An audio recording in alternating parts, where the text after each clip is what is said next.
A violent headache, as if someone were drilling into his temples with an electric drill, countless fragments of memories, not his own, brutally flooding into Kia's mind. High school student. Parents died, living alone. Suicide. Kia's consciousness struggled in chaos, and finally, he snapped his eyes open. An unfamiliar ceiling. He looked down and saw a pair of thin, pale arms with thick bandages wrapped around the wrists, not his body. Did I transmigrate? And into someone with the same name as mine? Alas, the original body was also a pitiful soul. Chia, an ordinary corporate slave whose last memory was of staying up over 70 hours straight for a damn project, then blacking out and collapsing onto the keyboard. The next second, he became this equally ordinary high school student who had chosen to end his life due to depression. A strong sense of dissonance made him restless. He staggered to his feet, walked out of the cramped apartment, and wandered aimlessly on the street. The street was clean, the architectural style had a peculiar rounded quality. The air was impossibly fresh. Everything felt eerily both familiar and strange. Just then, swoosh. A sleek sci-fi hovering car silently zipped over his head, a red double C logo on its body instantly grabbing his attention. Capsule Corp. Universal Capsule Company. Kia's pupils abruptly contracted, his whole body froze, a chill rising from the soles of his feet to the top of his head. This trademark. This world. An absurd conjecture that made his scalp tingle wildly grew in his heart. No way. Don't mess with me. He sprinted, barging into a corner electronics store, ignoring the clerk's stunned gaze, and fixed his eyes on the wall of dozens of televisions. On the screen, news was scrolling. The recent violent geological activity in the outskirts of West City, experts preliminarily determined it was caused by a massive meteor shower. The news switched to a huge crater on screen, shocking. Also from this station, renowned martial artist Mr. Sun Wukong has been confirmed deceased in this disaster. The whole society expresses condolences. Sun Wukong. Deceased. Kia's mind went blank with a buzz.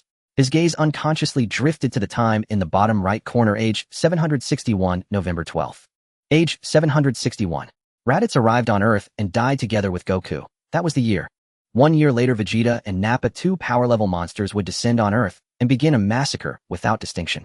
Though in the end, Goku would return and resolve everything. That's the end. Who knows how many cities that bald brute Nappa would casually destroy before that? Could he be that unlucky one just walking on the road and getting blasted into dust by an energy wave from the sky? He didn't want to experience death again. An unprecedented sense of death crisis turned into a cold hand tightly choking his throat, making it almost impossible to breathe. System. Old master. Cheat device. Chia screamed desperately in his heart, trying to grasp the last straw. However, only silence answered him. No ding. No other response. Damn. A curse squeezed out from his dry throat. This was not a game. Nor a dream. This was Dragon Ball. A terrifying world where planets were destroyed at the drop of a hat, and those with power level under 10,000 weren't even qualified to be cannon fodder. And he, an ordinary high school student who had just attempted suicide with no strength to truss a chicken. Power level 5 at best. Back in the tiny bedroom of only a few square meters, Chia threw himself heavily onto the bed. A chilling despair drowned every nerve of his. What to do? 1 year.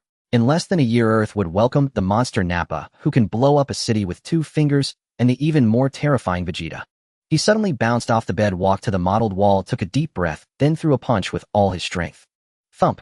The wall only shed a bit of plaster, but Kia's fist was already red with piercing pain in the knuckles. He crouched on the ground, holding his hand, cold sweat on his forehead. This was his reality. Frail, powerless, as insignificant as dust. Before the scions capable of destroying civilizations, he was no different from an ant on the roadside. Break down. Scream. Like a true boy, curl up in a corner, trembling, waiting for the apocalypse. No. Chia slowly stood up, the panic and fear in his eyes replaced by a forced calm. He was an adult. He had experienced society's beatings and witnessed life's cruelty. In dire straits, the more one must stay calm. He walked to the desk, pulled a pen from the holder, and opened a clean notebook. How to survive. He wrote these words on the first page. Then he began listing information in a nearly absolute rational manner. Enemy Vegeta power level 1800, Nappa power level 4000. Arrival time about 11 months later. Our forces: Z Warriors Piccolo, Gohan, Krillin, Yamcha, Tien, Shinin, Kaiatsu. Plan 1, find the Z Warriors, latch onto them. Rejected. They were training in the sky and wilderness. How could an ordinary person find them? Even if he found them, why would they trust a stranger? Tell them he's a transmigrator. Probably would be taken as a threat by Piccolo and killed with a special beam cannon. Plan 2, search for the Dragon Balls and make a wish. Directly rejected. No dragon radar, no transportation. The world is huge. Find a hammer. One by one, unrealistic fantasies were ruthlessly crossed out with red ink. Finally, only one path remained on the paper: rely on himself. He must become stronger. Not to be a savior, not to save the world like Sun Wukong. His only goal was to survive tenaciously like an unkillable cockroach under the butcher knife of the Scions a year later. Survival. That was his most core and only goal right now. Power. He needed enough power to protect himself. He recalled the origin of all power in this world, Qi, an energy existing within all living beings. Through training, one can sense control and even emit it. Cultivated to the extreme, one could even destroy planets. But the problem returned to the starting point. How to train. His current body couldn't even endure the most basic martial arts training. One push-up would leave him breathless. Running 100 meters would cost him half his life. With such a physical foundation, how could he sense Qi? How could he surpass limits? The Z warriors all built their foundations from childhood, carrying hundreds of pound turtle shells to deliver milk. What about him? He was now a standard weak otaku. There must be a breakthrough point. Chia scratched his hair in irritation. A golden finger that can completely transform me in a short time, otherwise everything is useless. Just as Kia's thoughts were highly concentrated, the desire for power and fear of death intertwined, pushing his mental pressure to the peak. He suddenly felt something strange. A faint but continuous throbbing came from deep within his body. Not the beating of his heart. That feeling, deeper, more fundamental. Every cell in his body emitted a buzzing sound of extreme hunger at this moment. An indescribable craving surged from the depths of his soul, frantically clamoring for energy. A need to devour something to fill the void. That unsettled throbbing grew clearer and clearer. It was no illusion. Chia could even hear the rumbling emanating from the deepest recesses of his body. Every single cell was roaring. Hunger. Maddening hunger. This was not an emptiness in the stomach, but a craving from the very depths of the soul. It was as if a black hole had formed inside him, devouring everything to fill an indescribable void. Reason was shattered completely in that moment. Food. I need food. Chia's eyes turned bloodshot, and a bestial growl escaped his throat. Like a cornered beast driven to the edge by starvation, he staggered toward the kitchen. Bang! He yanked open the refrigerator door violently. The cold air mixed with the aroma of food hit him instantly, igniting the bomb named appetite inside him. The leftover half-box of pizza from last night. He grabbed it directly, tearing the packaging with his teeth, and wolfed it down. Cold crust, congealed cheese, dry sausage. Disgusting. That concept had vanished from his mind. He only knew that the moment food entered his body, a faint warm current emerged, calming his raging cells slightly. Not enough. Far from enough. A carton of milk. He twisted off the cap and tipped his head back to chug. Gulp, gulp. The cold liquid slid down his throat. He didn't stop to breathe, finishing it in seconds. Everything in the refrigerator, raw or cooked, he devoured madly. A few raw eggs. He cracked a small hole and sucked them directly. Half a wilted cucumber. He crunched it to pieces. A bag of frozen dumplings. He couldn't even wait for them to thaw, stuffing the ice-crusted dumplings into his mouth like popsicles. Teeth clashed against ice, producing a grating sound, but he didn't notice. The refrigerator was quickly emptied. But the terrible hunger only slightly eased, counterattacked with even greater ferocity. Still not enough. Not enough. Chia's gaze swept to the cupboard. Inside were his last reserves: chips, biscuits, instant noodles, canned luncheon meat. He pounced, the sound of tearing packaging harsh in the silent room. Like a mindless feeding machine, he stuffed the high-calorie junk food into his stomach. His mouth was stuffed full, chewing so fast his movements became a blur. Dry rice soul. In the end, he even tore open a 5-kilogram bag of rice. He grabbed a handful of raw rice, hesitated for a tenth of a second, then resolutely stuffed it into his mouth. Crunch, crunch. The texture. Indescribable. But Chia's face showed a look of satisfaction. Because he could clearly feel that as the food was digested, streams of pure energy surged from his stomach, flowing through his limbs and nourishing his countless starving cells. That feeling was more wonderful than anything in the world.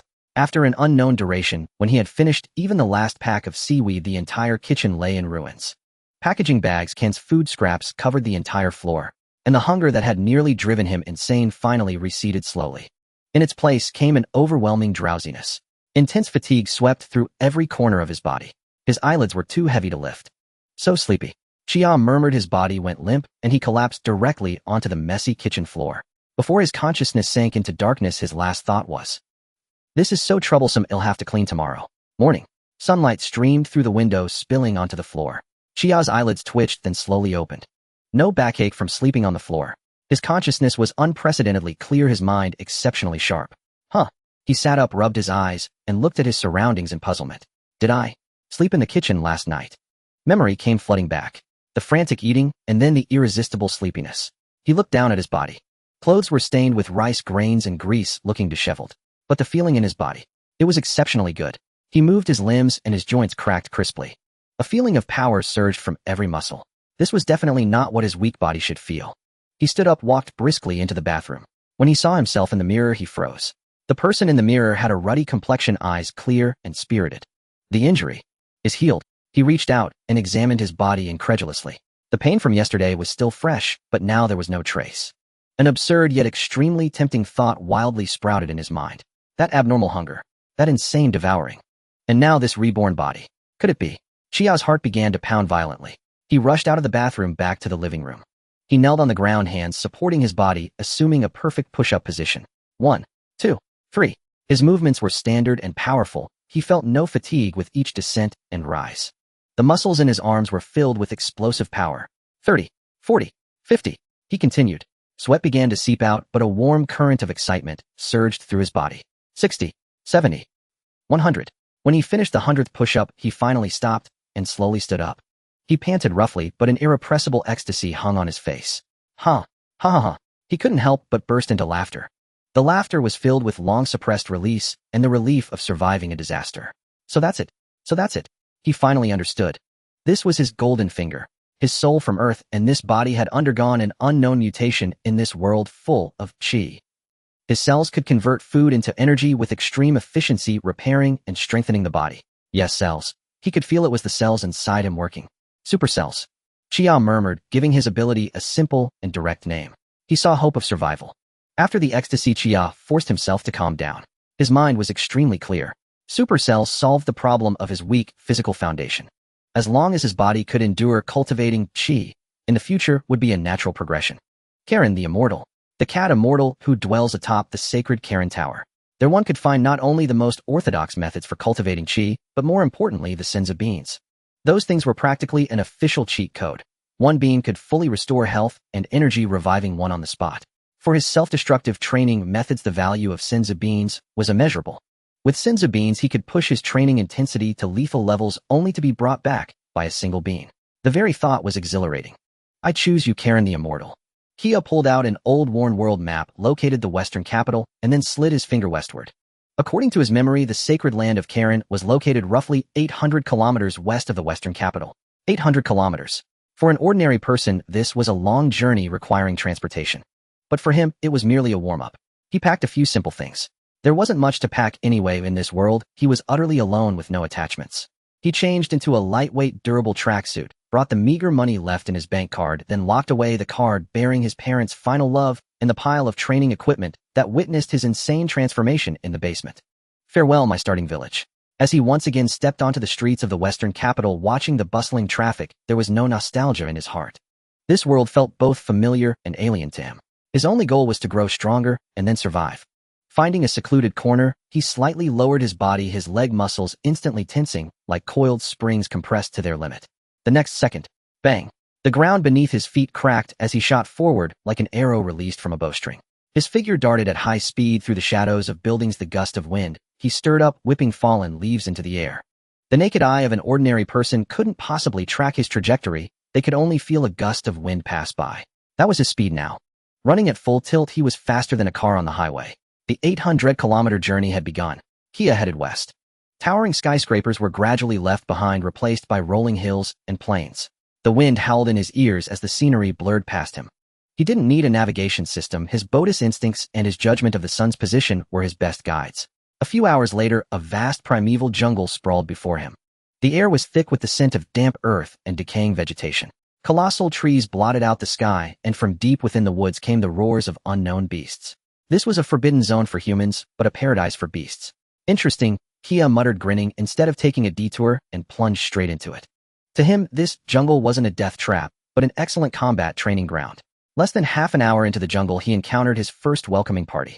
A giant python thick as a water barrel silently descended from the canopy, attempting to crush Kia with its terrifying coils. Any ordinary person would have become the serpent's dinner by now, but Kia merely glanced up at its gaping maw. He didn't even dodge. He let the massive serpent coil around him layer by layer. The terrifying constriction came enough to instantly crush the bones of a bull. But acting on Kia, he just felt a bit tight. Is that all the strength you've got? Didn't you eat? He quipped nonchalantly, then pushed his arms outward and gripped tightly with his hands. The python's tough body was as fragile as noodles before him. Accompanied by the sickening crunch of breaking bones, the jungle's overlord stiffened, its massive head drooping limply. Kia casually tossed the snake's carcass aside and continued deeper. Soon he met a new companion. A saber-toothed tiger the size of a small elephant had marked him as its prey. Its razor-sharp fangs glinted menacingly in the dim forest light. Let's see who's faster. Kia's playful side emerged. Instead of fighting, he turned and ran. The saber-toothed tiger roared and gave chase. A primal pursuit unfolded through the woods. The saber-toothed tiger was the king of speed in the jungle with explosive power. But it soon found itself in despair, realizing that the bipedal creature ahead was much faster. No matter how it accelerated or took shortcuts, its target easily maintained a maddening distance. Kia weaved and dodged between trees and vines, his form elusive. He was toying with the beast. More than that, he was using it to hone his evasive skills and reaction time. When he grew bored, he made a sudden stop, turned, and as the saber-toothed tiger pounced, he threw a simple punch. Bang! The saber-toothed tiger's massive head burst like a smashed watermelon. Dull. He shook the blood off his hand, his face expressionless. A fight at this level wasn't even a warm-up for him. Over the next few days, Kia completely transformed into a wild man. When hungry, he would hunt a few beasts, use the rudimentary methods Head learned in his past life to prepare them, and roast them over a fire. The taste was mediocre, but it filled his stomach. When thirsty, he would find a clean water source. When tired, he would settle for a night in a tree or a cave. He even found a massive waterfall. The water cascading down from a height of 100 meters carried an incredibly fearsome impact. He took off his shirt, walked under the waterfall, and let the violent torrent pound against his body. Boom. Boom, boom. Every second his body endured several tons of force. Muscles screamed, bones vibrated. But he was reveling in it. This constant external pressure stimulated the activity of his supercells to the maximum. Pain, and yet pleasure. In this struggle and coexistence with nature, he could clearly feel the power within him beginning to grow again. The bottleneck he had encountered earlier was being gradually worn away. His combat power climbed steadily, almost imperceptibly.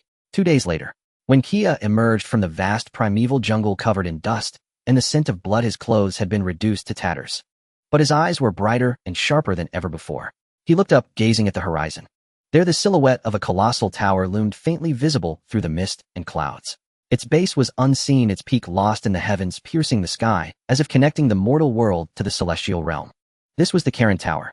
After considerable effort, he had finally arrived at this sacred ground of martial arts. Kia grinned, revealing a wild smile. He could sense that after this primal baptism, the power within him had accumulated to a new critical threshold.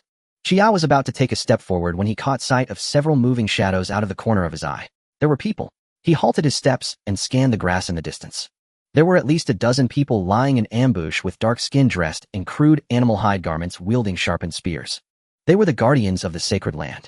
Before Chia could react, the ambushers rushed out from all directions surrounding him.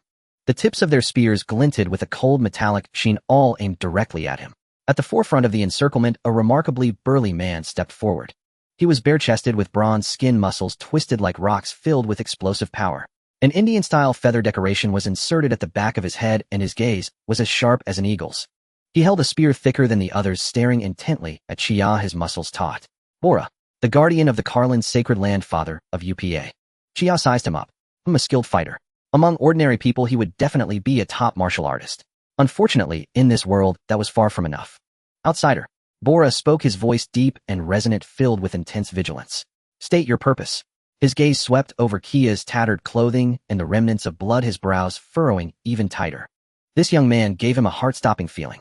Even though the other party was simply standing calmly, he felt he was facing not a person, but a prehistoric beast clad in human skin. This feeling was 100 times more terrifying than any ferocious beast he had encountered. Yet he did not retreat. Protecting the sacred land was his mission to the death. Chia ignored the spears pointed at him. His face showed not a hint of anxiety. He merely brushed off the dust on his clothes and broke into a friendly smile. Don't be nervous, I'm not here to cause trouble. My name is Chia, a traveler wanting to climb that tower to take a look. Climb the tower. Bora and the other tribal warriors were taken aback.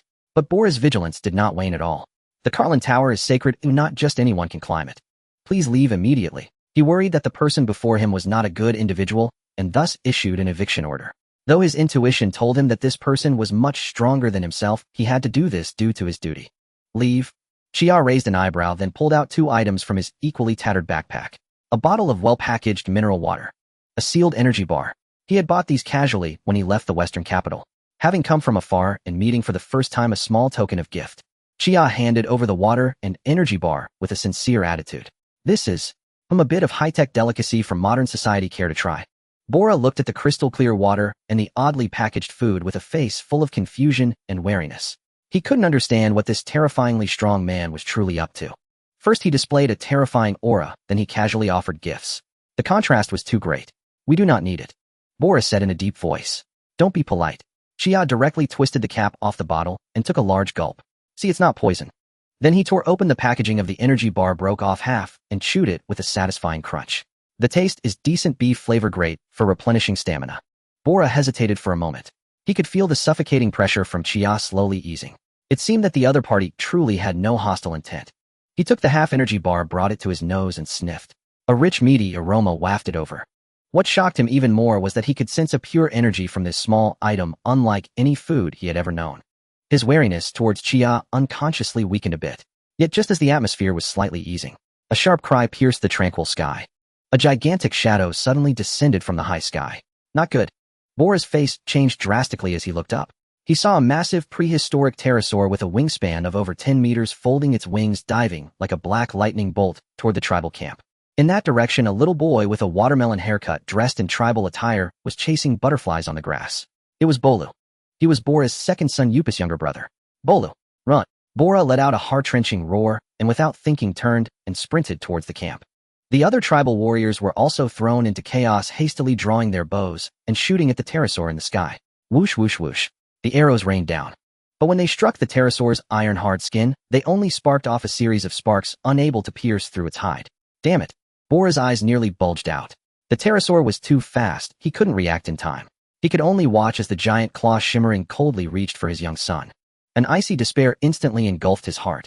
It was over. All the tribal warriors wore the same expression of despair. Bolu was so frightened that he froze in place, forgetting to cry out, only able to look up at the approaching deadly claw. In a moment of life and death, a figure moved with a speed that transcended visual limits. Bang! The ground beneath Kia's feet exploded, spiderweb-like cracks spreading outwards. His entire being transformed into a blurred afterimage, instantly vanishing from his position. The next second he appeared in front of little Bolu. Facing that giant claw descending from the sky, capable of effortlessly tearing apart a truck, he simply extended his right hand. Then he grasped it. The massive pterosaur, diving with enough force to split mountains and crack stones, abruptly halted. Its fearsome claw was firmly gripped by what appeared to be an ordinary human hand. It could not advance an inch. The pterosaur let out a cry of shock and pain. It flapped its wings frantically, trying to break free, but that hand was like a vice forged from divine iron, rendering it immobile. Everyone present, including the running Beerus, was petrified. Their eyes were as wide as saucers' mouths agape, as if they could fit a fist inside their minds blank. Is this something a human can do? Perhaps only Wukong could rival him. You're too noisy. Chia frowned, seemingly displeased with the pterosaur's cries. His arm muscles bulged slightly as he flicked his wrist. Whoosh. The several-ton behemoth was casually swung like a broken sack, tracing a massive arc through the air before being violently thrown away. The pterosaur let out a piercing scream in the air, tumbling, ultimately becoming a small black dot against the horizon, disappearing from sight. The entire world fell silent. Chia dusted off his hands as if he had merely done a trivial task. He turned around, crouched down, and looked at Bolu, whose small face was now pale from fear, ruffling his watermelon hair. Little one, in the future, while playing, don't stray too far from the adults.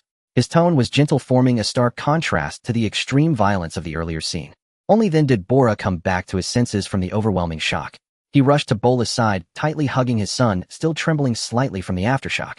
After confirming that Bolu was unharmed, he looked up at Chia with eyes filled with a reverence reserved for deities.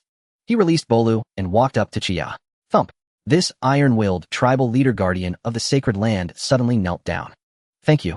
Thank you for saving my son. He performed the most esteemed tribal gesture towards Chia. All the tribal warriors behind him also dropped their weapons, kneeling in unison. Their eyes were filled with awe and fervor as they looked at Chia. A strong man is respected wherever they go, and a being like Chia, possessing godlike power, yet harboring goodwill, was enough to earn their worship. Rise, it was just a trivial effort. Chia waved his hand, lifting Beerus up. Beerus stood, the wariness and hostility on his face completely vanished, replaced by endless gratitude and respect. Respected strongman, please forgive our earlier rudeness. You must come to our tribe, let us host you well. He made the most sincere invitation. Chia thought for a moment and nodded. Since it was already late, it would be good to rest and learn more about the Carlin Tower from them. Under the warmest hospitality of the tribe, Chia was treated as a guest of honor. From Beerus, he learned about the legends of the Carlin Tower. It was not just a tower, it was the ultimate test of strength, will, and spirit for climbers. Historically, countless self-proclaimed powerful martial artists had come to challenge it, but the vast majority couldn't even climb 1% of the tower, ultimately exhausting themselves and failing, some even dying halfway up. The tower itself is the harshest teacher. Bora looked at Chia with an extremely serious expression. Only those with great strength and unwavering will can hope to reach the top. Chia took a sip of the fruit wine brewed by the tribe, which was quite strong. He thanked Bora for his reminder, turning his gaze back to the window. Under the night sky, the silhouette of that giant tower was still clearly visible, like a spine propping up the heavens, and Earth silent and majestic. Seeing this tower in real life was a completely different experience than seeing it in an anime. Countless people failed, testing will and spirit. That was just right. If it could be climbed easily, it would indeed be meaningless. His body yearned for new challenges. The next morning, as dawn barely broke, wisps of cooking smoke had already risen from the tribe. Kia declined the grand farewell ceremony Bora had prepared for him, bidding farewell only at the edge of the tribe to Bora and his youngest son Pol. Mr. Kia, please, you must take these provisions. Bora's demeanor was exceedingly reverent as he held out a bulging animal skin bundle. His eyes were filled with profound respect for Karen Tower. Kia waved his hand, a relaxed smile on his face. I appreciate the sentiment, but I won't be needing these. He extended his hands, shaking them before Bora, slender fingers with distinct joints appearing no different from an ordinary person's. I prefer to travel light. Too much baggage is just a burden. Little Pol, standing by Bora's leg, no longer bore yesterday's fear. He looked up with his signature watermelon-shaped head, his wide eyes brimming with adoration. Summoning his courage, he pulled out a small wooden bird carved from wood and carefully handed it over. Big brother, this is for you. The carving was crude, yet the carver's effort was evident. Kia took it, weighed it in his hand, then reached out to ruffle Pol's hair. Thanks, little one. Not bad craftsmanship. Without another word, he turned to face the towering giant pillar. He did not look back, merely waved casually. Farewell. The moment the words left his lips, he vanished from his spot. Bora felt only a blur before his eyes, and when he looked again, Kia was already dozens of meters away. A god. Bora murmured, his gaze filled with unparalleled awe. Standing at the tower's base, one could truly grasp its grandeur and oppressive weight. The tower pierced straight into the sky, its upper half completely hidden within thick clouds, its end nowhere in sight. The walls were not smooth as glass, but were covered with the mottled marks of age and minuscule, almost negligible protrusions. For ordinary people, this was an insurmountable chasm. Kia did not warm up. He merely bent his legs slightly, and the ground beneath him caved inward with a loud crash. Like a cannonball, he shot skyward, instantly rising dozens of meters. Midair, his hands precisely latched onto the tower's edge. His fingers, like steel eagle claws, gripped the structure firmly. The climb had begun. The first few hundred meters were merely a warm-up for him. He didn't even need to alternate hands and feet. Relying solely on his terrifying arm strength, he moved his hands in succession, darting up the vertical wall like a nimble monkey. The tribal camp on the ground shrank rapidly in his view, eventually becoming an insignificant speck. The wind roared past his ears, and the thrill of speed made the blood in his veins heat up. However, the moment he pierced the first layer of clouds, everything around him changed. The roaring wind turned bitingly cold. The air seemed to thin drastically, making each breath laborious. Stranger still, an indescribably heavy pressure materialized out of nowhere, pressing down on him. It felt as though an invisible mountain had suddenly been strapped to his back, bearing down on his shoulders, spine, leg bones. Every part of his body endured this terrifying force. His ascending speed plummeted. What was once lightning fast now slowed to a crawl, as if trudging through a quagmire. Every upward motion required engaging his entire musculature, expending several times the effort. Now this is interesting. Kia grinned, his eyes not showing gravity, but instead igniting with excitement. He continued upward. As the altitude increased, the invisible pressure grew stronger, the air thinner, and the temperature terrifyingly low. His exhaled breath instantly froze into frost on his brows and hair. The tiny protrusions on the tower wall under immense pressure became as sharp as blades. His fingers were already bloody and raw. Yet no sooner had the blood seeped out than these minor wounds began to writhe and heal at a visible rate, only to be torn open again and heal once more. This cycle repeated endlessly. His super cells were being wildly stimulated in this extreme environment. Any ordinary martial artist would have long since fallen from exhaustion and the agony in their fingers. But Kia discerned the secret. This pressure, while draining his stamina, was also tempering his body. With every tear and regeneration of muscle, every struggle and adaptation of cells in an oxygen-deprived environment, Kia no longer viewed the pressure as an obstacle, but actively embraced and adapted to it. His climb became a unique form of cultivation. When physical exhaustion reached a critical point, the trial of the spirit followed. Oxygen deprivation and fatigue began to induce hallucinations. Everything before him twisted and blurred. He saw his previous live's office, the numb faces of colleagues in cubicles. He saw a late-night convenience store, his weary reflection in the glass window. The scene shifted. He was back in this world, a future battlefield of blood, grotesque monsters, and Bora's face etched with gratitude. Fragments of memory surged like a tide assaulting his consciousness. Then a sinister demonic whisper echoed directly in the depths of his mind. The voice was identical to his own. Tired? Look down. If you jump, you'll be free. Why are you even struggling? What's the point of staying here? Give up. This is all just a hallucination from your death at work. The demonic voice drilled into his mind, tempting him to let go to plunge into the abyss. Faced with these hallucinations and temptations that could shatter any strong-willed person's spirit, Kia's gaze remained calm. Shut up. He gritted out 2 words. His soul, fused with memories from 2 lifetimes, had a resilience far beyond that of ordinary men. He actively blocked out all distractions and illusions. In his perception, the world was reduced to only 3 things: the next handhold above, the solid grip in his hands, the rhythm of each heartbeat in his chest. Left hand grip, exert force. Right hand grip, exert force. Breathe in, breathe out. His movements became mechanical, yet carried a unique cadence, as if merging with the tower's own breathing. In this battle against his own will, his soul was tempered, becoming purer and more indestructible. Time passed, he knew not how long. Perhaps a day, perhaps longer. Suddenly Kia felt a lightness. The mountain-like pressure had not vanished, but he had fully adapted to it. The thin air was no longer a burden. Each breath became deep and prolonged, his lung capacity compressed to a whole new level. He looked down at his hands. The wounds had disappeared, replaced by a layer of new skin with a faint sheen. A warm current surged from the deepest part of his being, flooding his limbs and bones. After this extreme compression, the power within him broke through an invisible bottleneck, achieving another leap. He felt stronger than ever before. His climbing speed stabilized, once more steady and powerful, each step sure and solid. Just as he felt the energy within him gradually settle, and a familiar fatigue began to creep in, a strange, enticing aroma drifted into his nostrils on the high-altitude wind. That scent was grilled fish. The rich, mouth-watering aroma of food instantly awakened the long-dormant cravings in his stomach. Kia looked up sharply. Through the swirling clouds above, he finally saw it, a massive platform suspended above the sea of clouds. The summit of Karen Tower. The tantalizing aroma was drifting down from the top. The destination had been reached. With a sudden burst of force from his arms, every bone in his body groaned under the strain. Chia, using the last shred of his strength, heaved himself over the edge of the tower wall and crashed heavily onto the cold, hard white floor. He gasped for air, his chest heaving violently, his lungs burning like fire. Every muscle in his body screamed in wild protest. Exhaustion, an unprecedented fatigue washed over him like a tidal wave. Yet the rich aroma of grilled fish aggressively invaded his nostrils, sharpening his consciousness. Chia struggled to lift his head, his vision slowly focusing. The first thing that caught his eye was not some ethereal immortal sage. It was a buttocks, a particularly stout and round bottom clad in loose warrior robes. A fat man, his back to him, was crouching suspiciously beside a waist-high clay jar. The man was fishing something out of the jar, then stuffing it into his mouth with lightning speed, his cheeks bulging like a hamster's. Muffled chewing sounds accompanied by contented mumbles drifted over clearly. Delicious. So good. Chia was a bit stunned. Was this Yajirobe, the earthborn genius who rarely trained, but could slice off the tail of a great ape Vegeta with one swing of his sword? The faint noise he made while sitting up startled the fat man, who was focused on his meal. The man jolted and spun around like lightning. The moment he saw Chia, his face cycled through a spectacular range of emotions. First shock, then panic, and finally the fierce anger of someone guarding his food. He clutched the large clay jar tightly to his chest, glaring at Chia with the alertness of a thief about to steal his meal. Who are you? The fat man blustered. Don't even think about stealing my senza beans. Before Chia could speak, an aged, yet vigorous voice rang out from another direction. Yajirobe, calmed down. A figure approached slowly, leaning on a staff. It was a cat, a pure white cat that stood on 2 legs.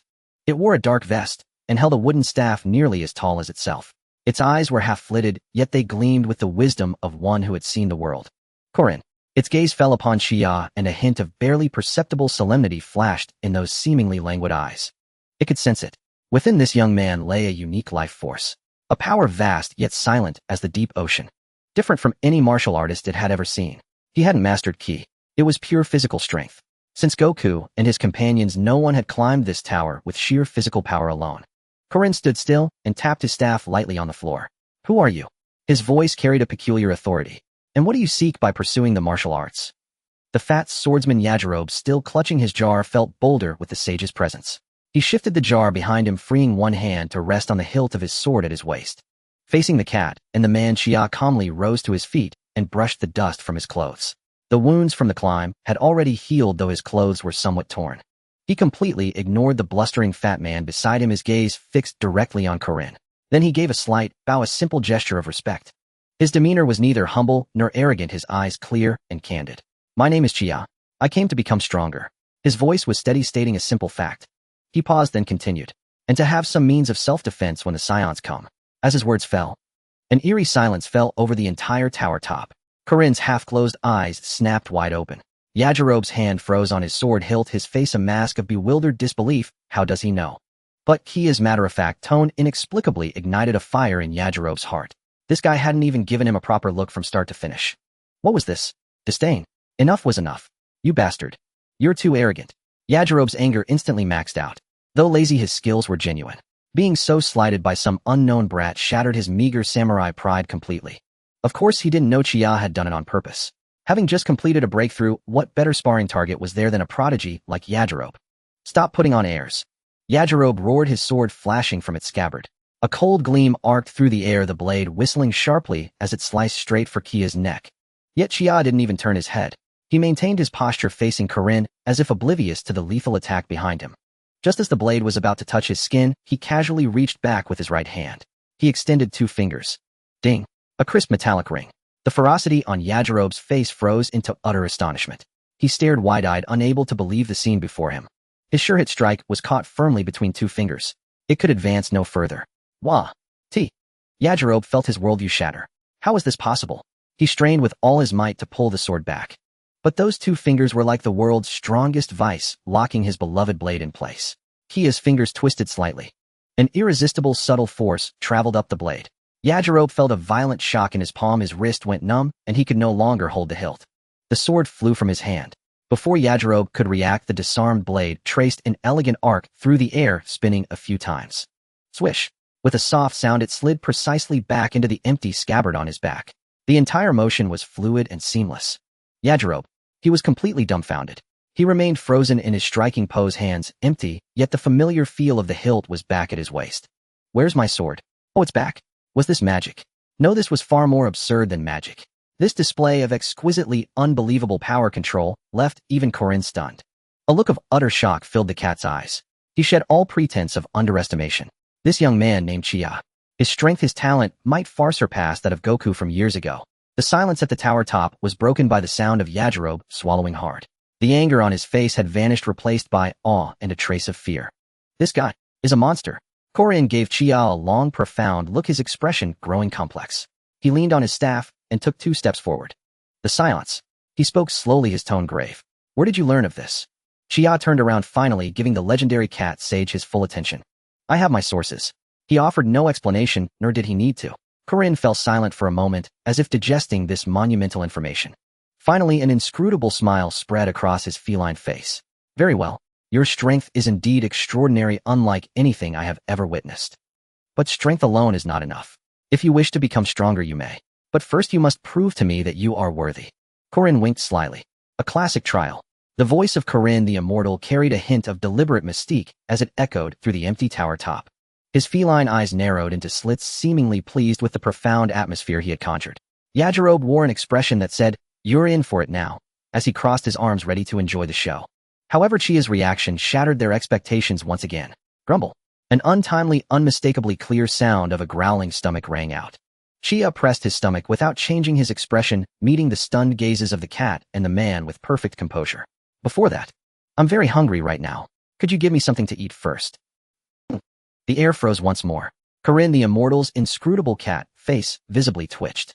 Yajirobe nearly stumbled and fell. The trial takes precedence. Mere carnal desires. Corinne began. No. Chia cut him off bluntly. Climbing Corinne Tower exhausted all my strength. Without food, I have no energy. His tone was calm. After a few seconds of stalemate, Corinne gritted out through his teeth. Yajirobe give him the freshly grilled fish. Huh. My. Corinne shot him a sharp glare. Yajirobe shrank his neck reluctantly, took a golden crisp, steaming plump fish from the grill nearby, and tossed it over with a pained expression. Here, eat. Choke on it. Chia caught it steadily, not minding the heat, and took a bite directly. The skin was crispy, the flesh tender, and the rich, oily aroma exploded in his mouth instantly. Delicious. This was absolutely the best thing he had eaten since his transmigration. In no time, a fish longer than his arm was devoured clean, leaving only a bare skeleton.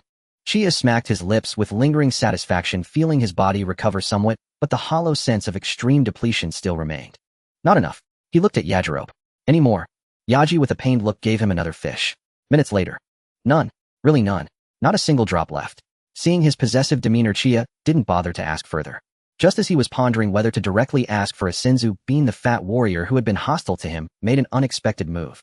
Yajirobe struggled for a long time, his face turning pale and red, until finally, as if making a great decision, he fumbled in his bosom and pulled out a tiny green bean.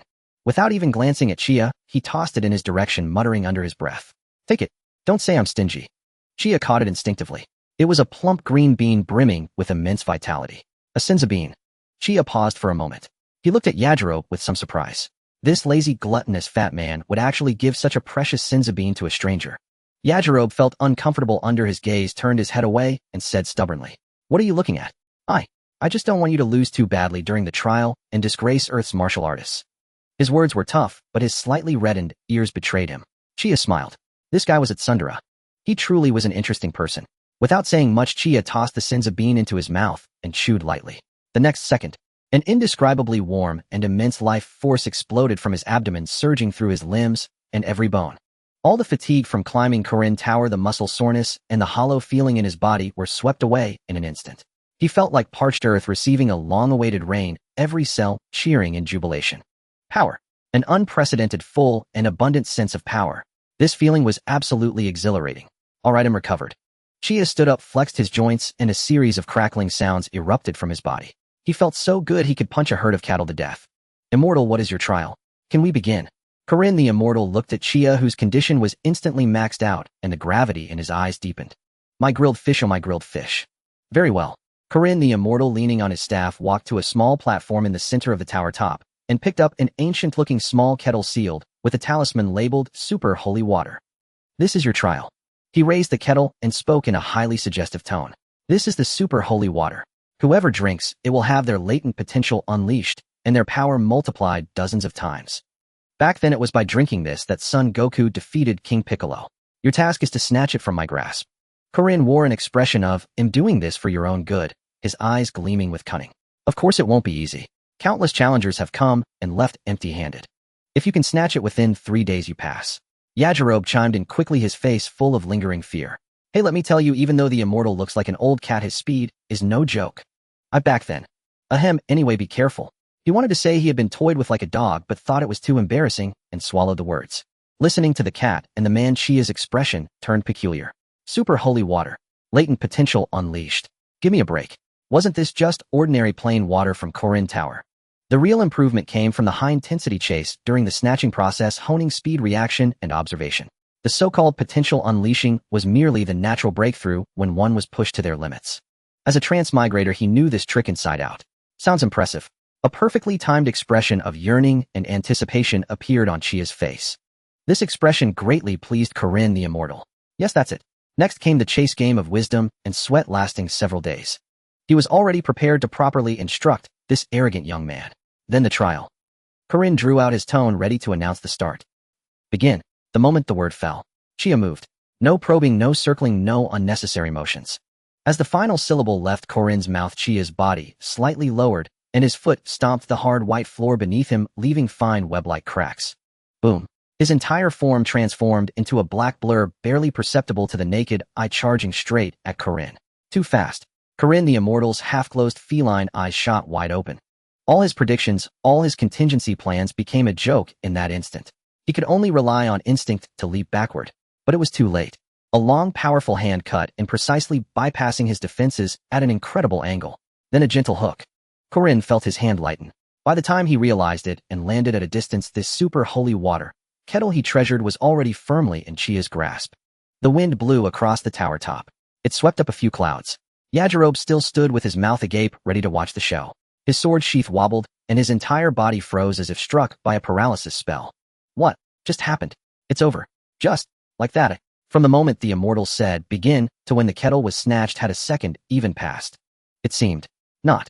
He rubbed his eyes vigorously, unable to believe what he had just witnessed. That kettle, which had taken him weeks of effort and exhaustion, partly due to laziness, to never even touch, was just taken. Meanwhile, Korin the Immortal was completely dumbfounded. He stood there dazedly, his hands empty, the staff that had been with him for centuries slipping from his claws and clattering to the ground with a crisp sound. He had lived for 800 years. He had seen countless prodigies. including that scion brat named Son Goku. But he had never witnessed anything so absurd. This wasn't even a trial. An eerie silence fell over the tower top. Chia weighed the kettle in his hand, pulled out the wooden stopper, and brought it to his nose to sniff. Indeed, it smelled like water. He drank it straight down. After finishing the water, he looked up at the completely petrified Karin and Yajirobe, revealing a brilliant smile. Cat Immortal, the trial is over. So can the real training begin now, eh? Karin the Immortal picked up his staff, his gaze lingering on Kia, with a complex mix of emotions churning within those deep cat-like eyes. Shock and bewilderment ultimately dissolved into a long, drawn-out sigh. Alas. Follow me. Karin turned his steps, somewhat faltering, as he headed toward the central area. That retreating figure exuded a desolate air, as if he had been left stranded on the shore by the tides of time. Yajirobe snapped out of his daze, staring at Kia, as if he had seen a ghost. You? Just what kind of monster are you? Kia merely smiled and followed Karin's footsteps. Sit down. Karin motioned for Kia to sit. His expression had regained its inscrutable quality, but a closer look revealed his whiskers still trembling faintly. Before I teach you combat techniques, you must first learn to sense and harness a certain energy. We call it ki. Karin's voice turned serious. Ki is the latent energy within all living beings. It is the condensation of spirit and body, the very root of power. A powerful martial artist can wield this energy either to strengthen the body or release it as devastating force. Kia listened quietly. Now close your eyes, empty your mind, and focus on sensing your surroundings and your own state. Karin guided him patiently. This process may take a long time. For a beginner, spending weeks or even months is normal. Be patient, don't rush. Before he could finish, Kia across from him had already closed his eyes. Nearby, Yajirobe curled his lip, hugged his sword, and leaned against a pillar ready to watch the show. Kid, take your time realizing it. By the time you sense Ki, my beard will have turned white. Yet mere breaths later, Kia opened his eyes. His gaze held a peculiar light, the awe of someone who had glimpsed a new world. I can feel it. After Karin explained the trick to mastering Ki, he effortlessly sensed what he had previously struggled to perceive. What? Yajirobe felt a lump in his throat. Karin was also taken aback. What do you sense? So much. Kia organized his thoughts, trying to describe the vision he had just seen. They aren't in one place. They're all over my body like surging rivers. No vaster and more turbulent than that. They flow in cycles through my body, brimming with power. An eerie silence fell over the shrine once more. The pillar Yajirobe leaned on nearly toppled from his shock. No way. Rivers. Karin stared intently at Kia, his cat pupils shrinking to pinpricks. He knew Kia wasn't lying. An ordinary beginner who could sense Ki within their body was already exceptionally gifted, and that sensation was at most a trickle. Rivers. Just how vast was the energy within this guy? Excellent. Karin suppressed the storm of shock within him. Since you can sense it, try to guide it. Channel a small stream of energy to your fingertip and make it manifest. He extended his furry paw, and at the tip of one finger, a gentle, grain-of-fry-sized point of light flickered to life. Like this. This is the most basic application of Ki. The stronger your control, the steadier the light. He'll try. Kia closed his eyes again. Following Karin's guidance, he carefully separated a negligible trickle from that surging ocean of energy. Then he guided it along the meridians of his arm toward the index finger of his right hand. The process was unexpectedly smooth. He could clearly see the energy gathering at his fingertip. Yet the next second, Kia's expression shifted slightly. Something was wrong. He intended to condense a point of light, but the sheer magnitude of energy within him was too immense. Even though he believed he had drawn the smallest possible amount, the accumulated energy instantly exceeded his control limit. At Kia's fingertip, no grain-sized light appeared. Instead, a sphere of energy the size of a human head radiated a terrifying aura with arcs of electricity leaping across its surface, highly unstable. Holy crap! Yajirobe's eyes nearly popped out, and he instinctively reached for his sword. Throw it away. Karin let out a sharp cry. Kia had no time to react. The energy sphere had already detached from his finger. Boom. A deafening explosion echoed throughout the entire shrine. A violent shockwave kicked up rolling clouds of dust, sending Yajirobe stumbling back several steps before he fell to the ground. When the dust settled, the three of them stared at the scene before them in silence. In the corner of the shrine, a massive stone pillar thick enough to require two people to wrap their arms around now bore a huge hole with edges still smoking. Yajirobe swallowed hard and turned to look at Karin. Immortal. You call this? A beginner. Karin's whiskers trembled uncontrollably. He stared blankly at the hole, then at the innocent-looking Kia. His 800 years of martial experience had been repeatedly shattered today. Conventional guidance methods were useless on this kid. Teach him how to release Ki. No. He had to first teach him how to shut off the valve. The entire teaching plan is scrapped. Karin took a deep breath and made a decision that defied tradition. He walked over to Kia, his expression more solemn than ever. From now on, forget about releasing energy. Before learning to strike, you must first learn to withdraw. My first lesson for you is not release, but compression. It is control. This completely unconventional teaching sequence was usually only explored by the most experienced warriors who had mastered ki to perfection, seeking greater explosive power. Now it had become the first lesson for a beginner. Absolutely absurd. But for Kia, it was the most correct path. Over the next 3 days, a scene unfolded atop Karen Tower that shattered Yajirobe's worldview. Kia displayed inhuman learning ability and physical endurance. On his first attempt at compressing ki, the energy went wild, rampaging through his body and sending sharp pains through his meridians. For an ordinary person, this would require at least half a day to recover. Kia only let out a muffled grunt, and within tens of seconds, he was as good as new. Then, without changing his expression, he began his second attempt. Third, fourth. He was like a super player with unlimited retries, charging into the basics with a near-brutal frenzy. On the first day, he could compress a basketball-sized mass of ki into a marble. On the second day, he could already stabilize the ki to cover the surface of his palm, forming a thin energy gauntlet. On the third day, Kia stood at the edge of the tower top, facing the howling gale. He slowly raised his hand, and a torrent of ki surged from his body, enveloping him like a transparent, form-fitting coat. His entire aura shifted dramatically. Power, speed, defense. Amplified by ki, all aspects skyrocketed. He could feel his combat strength undergoing another qualitative leap. Karen leaned on his staff, gazing at the transformed Kia with a mix of joy and worry. Joy because Earth's martial arts world had produced such a 9 million freak. Worry because this kid possessed divine strength, but only knew the simplest straight punches and side kicks. Raw power with no technique. This wouldn't do. He needed to find someone to properly refine him. Karen's gaze inadvertently drifted to a corner of the shrine. There Yajirobe was furtively pulling a green bean from his pocket, glancing around guiltily, then quickly tossing it into his mouth, producing a satisfied crunch. Karen's cat eyes narrowed instantly. So Yajirobe, stealing my senzu beans. Yajirobe. Karen spoke in a low, ominous tone. It's time for you to make a small contribution to protecting Earth. Karen the Immortal cast a faint, penetrating gaze toward the portly figure lurking guiltily in the corner. Yajirobe was still chewing, but when he sensed the Immortal's stare, his body stiffened, and he swallowed the senzu bean in his mouth in one gulp. It's over. Had been caught red-handed. Yajirobe. Karen's tone was flat, yet it sent a chill down the fat warrior's spine. Immortal. Immortal, what is your command? Your grilled fish. Kia ate it. The senzu bean. Kia ate it too. Don't you find that rather unpleasant? Yajirobe nodded frantically like a chick pecking at grain. Unpleasant. It was a total loss. Now hey, race a chance for you to recoup your losses, even to come out ahead. A glint of cunning like that of an old fox flickered in Karen the Immortal's feline eyes. It extended 2 furry fingers. Double the senzu beans. All you have to do is be Kia's sparring partner until I'm satisfied.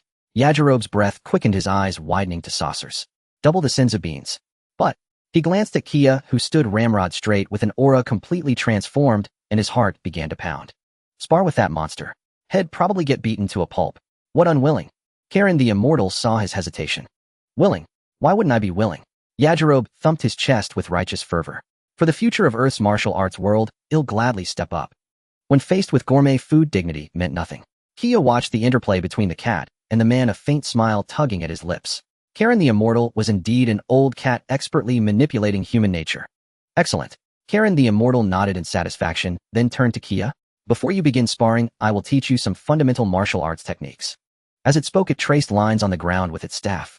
The so-called bukujutsu involves releasing chi from the soles of the feet, controlling its jet to levitate and fly. Karen the Immortal imparted to Kia the most basic combat stances, power techniques, and the principles of bukujutsu.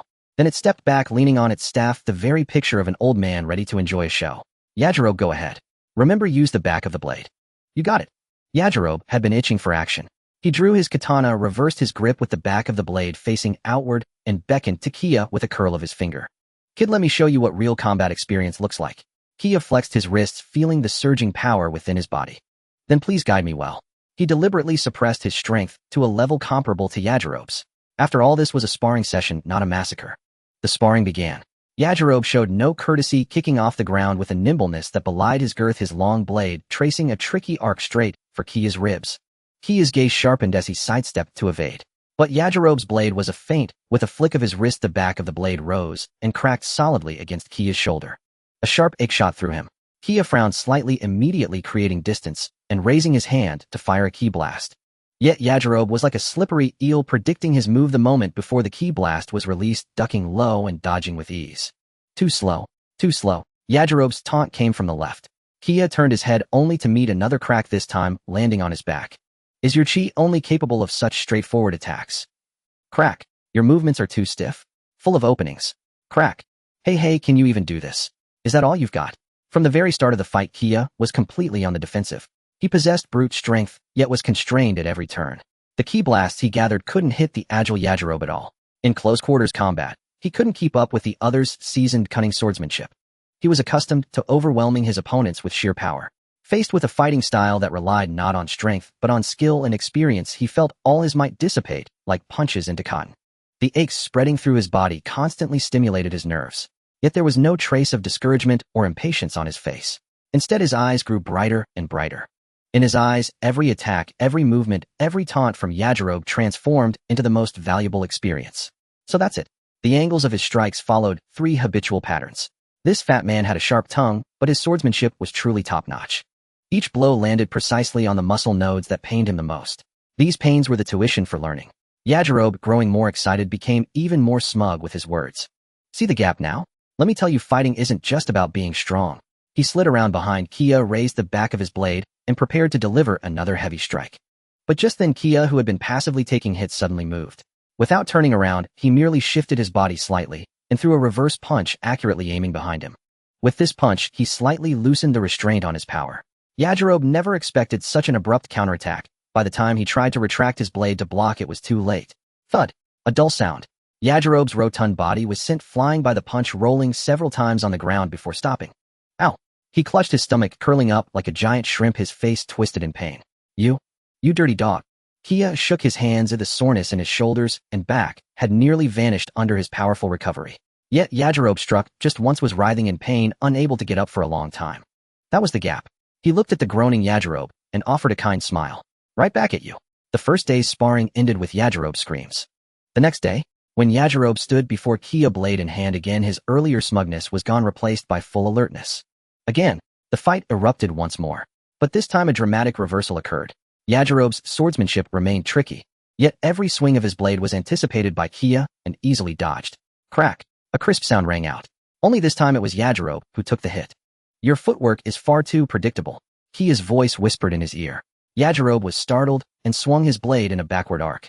But he struck nothing but air. Kia's form appeared like a phantom on his other side, and with a single hand strike, he precisely chopped Yajirobe's wrist. Clang! The katana flew from his grip. Yajirobe clutched his numb wrist, his face full of disbelief. Just one day? Only one day. This guy had already matched his speed and could even predict his attacks. What kind of learning ability was this? The third day, Yajirobe's face had completely soured. He felt he wasn't a sparring partner. He was a pure punching bag. From the start of the fight, he was firmly suppressed by Kia. Kia no longer used powerful ki blasts, but instead concentrated chi onto his palms and toes. Each of his attacks carried a sharp, wind-splitting whistle. His movements were crisp and clean, exuding a beauty of combined power and technique. 2 days ago, Yajirobe had been chasing Kia. Yesterday, they were evenly matched. Today, he could barely even touch Kia's sleeve. Stop! Stop! No more. Yajirobe plopped onto the ground, tossing his blade aside, panting heavily. How can I even fight this? You're a monster. Karen the Immortal stood in the distance, leaning on its staff, watching it all. In its 800-year-old feline eyes, there was profound shock. It had seen a battle genius like Son Goku born with a frenzy for combat, but it had never seen a learning freak like Kia. This growth rate could no longer be described as genius. This was a monster among monsters. Kia retracted all his chi, and the feeling of surging power across the board slowly faded. He felt his control over chi had ascended to an entirely new level. His combat power had undergone another qualitative leap. He raised his head, his gaze passing the panting Yajirobe to fix on the unfathomable cat immortal in the distance, and the small jar behind it filled with green beans. Senza beans. They instantly healed all injuries and restored stamina. His own brutal training method placed an immense burden on his body. Though his recovery was strong, there was always a limit.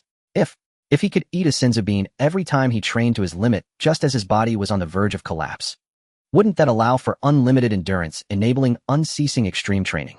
Kia's eyes instantly burned with intensity. Immortal, I want that. His tone was flat, yet carried an unyielding resolve. The air fell silent. Yajirobe's complaints lodged in his throat, his eyes bulged as he looked from Kia to the clay jar, utterly bewildered. What the hell? What's this kid trying to do? Rob the place? Yajirobe leaped to his feet, pointing at Kia's nose and yelling, Hey! Don't push it, kid. There's my reward in there too. You think you can just take it all? Kia remained indifferent to his outburst. He withdrew his finger, his expression turning gravely serious. Immortal, let me ask you something.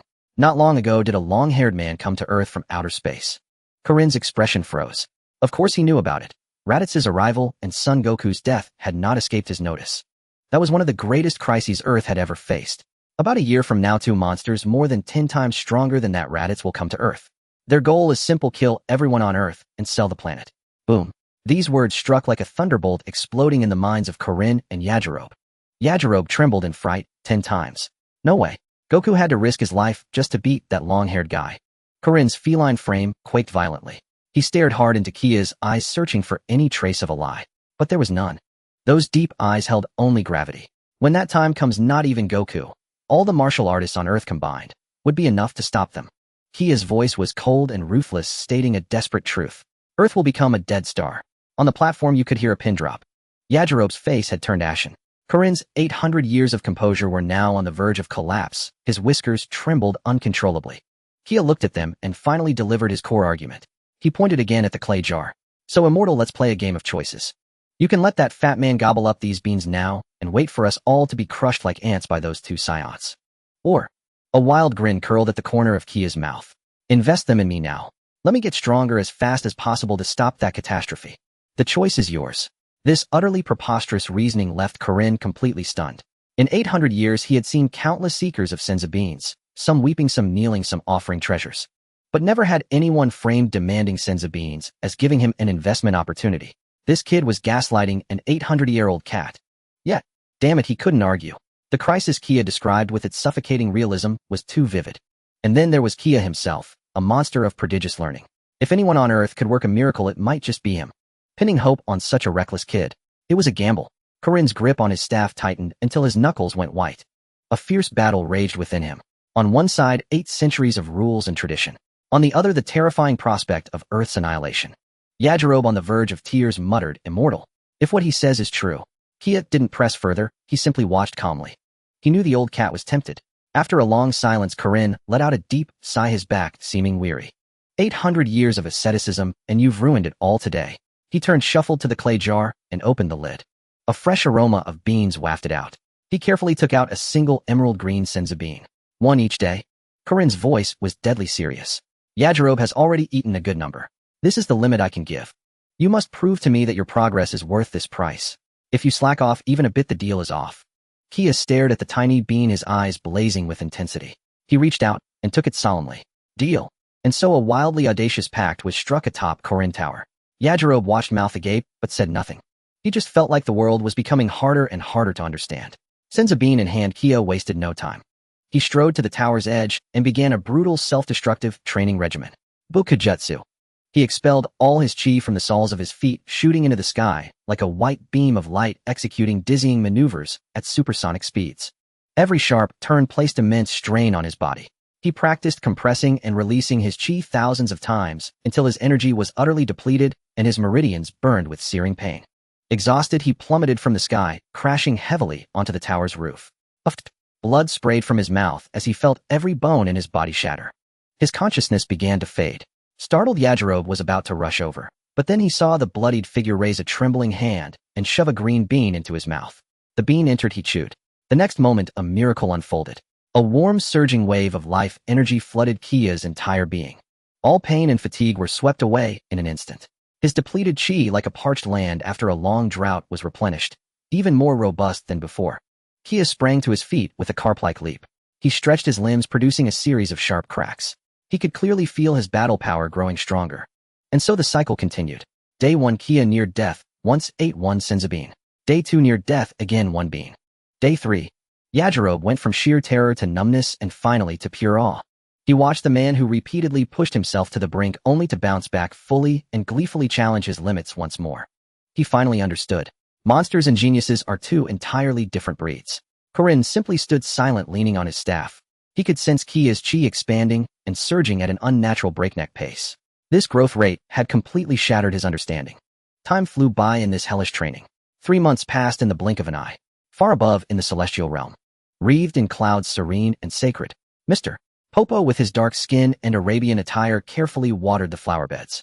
Earth's guardian sat cross-legged in the center of the temple, eyes closed in meditation, sensing all in the mortal world. Suddenly his tightly shut eyes flew open. An unprecedented shock and confusion spread across his face. Popo. Yes, Guardian. Mr. Popo immediately stopped and stood respectfully at attention. The Guardian's gaze pierced through endless clouds, locking onto a specific coordinate in the lower realm. It was the direction of Korin Tower. Do you sense it? The Guardian's voice carried a faint tremor. Mr. Popo closed his eyes, focused, and his expression shifted. Such a powerful chi. The Guardian's face was grim. Who was it? When had Earth produced such a terrifying presence? Above the temple the winds surged and clouds roiled. The deity's seated form was tenser than ever before, and his usually serene face was now etched with astonishment and doubt. Popo, are you certain? His voice was low, carrying a suppressed unease he himself had not noticed. The energy emanating from the direction of Korin Tower in the lower realm had been growing in an utterly incomprehensible manner over the past 3 months. It defied all logic of cultivation. Yes, Lord Kami. Mr. Popo's tone was equally grave, and his eternally placid expression showed a crack. That energy. Each surge was accompanied by a near-dissipating weakness, only to recover instantly and become even stronger. Who exactly is he? Kami murmured, a profound unease rising within him. Ever since he had expelled his evil to become Kami, giving birth to Demon King Piccolo, he had been extremely wary of uncontrollable power appearing on Earth. One Piccolo had plunged the world into years of darkness. One Raditz had cost Son Goku his life. And now this. Kami dared not think further. Meanwhile, atop Korin Tower. Boom.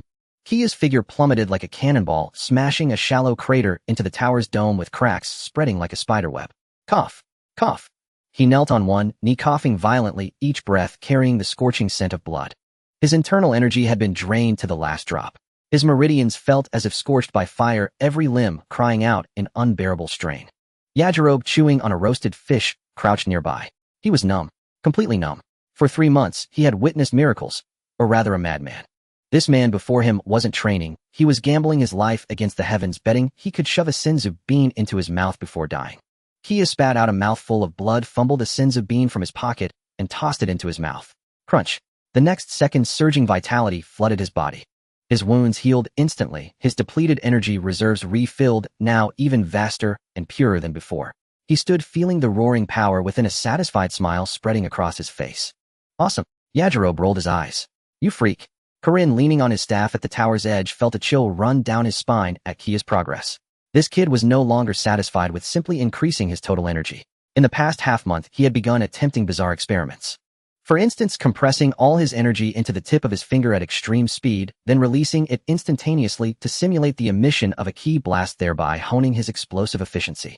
Or at the moment of exhaustion, forcibly maintaining flight, while using mental power to sense the flow of energy, seeking a more agile way to move. This monster was in this manner mastering rapid advancement without a teacher. His understanding of energy was deepening at a rocket-like pace. This 800-year-old immortal probably had nothing left to teach him. At the Celestial Temple, Mr.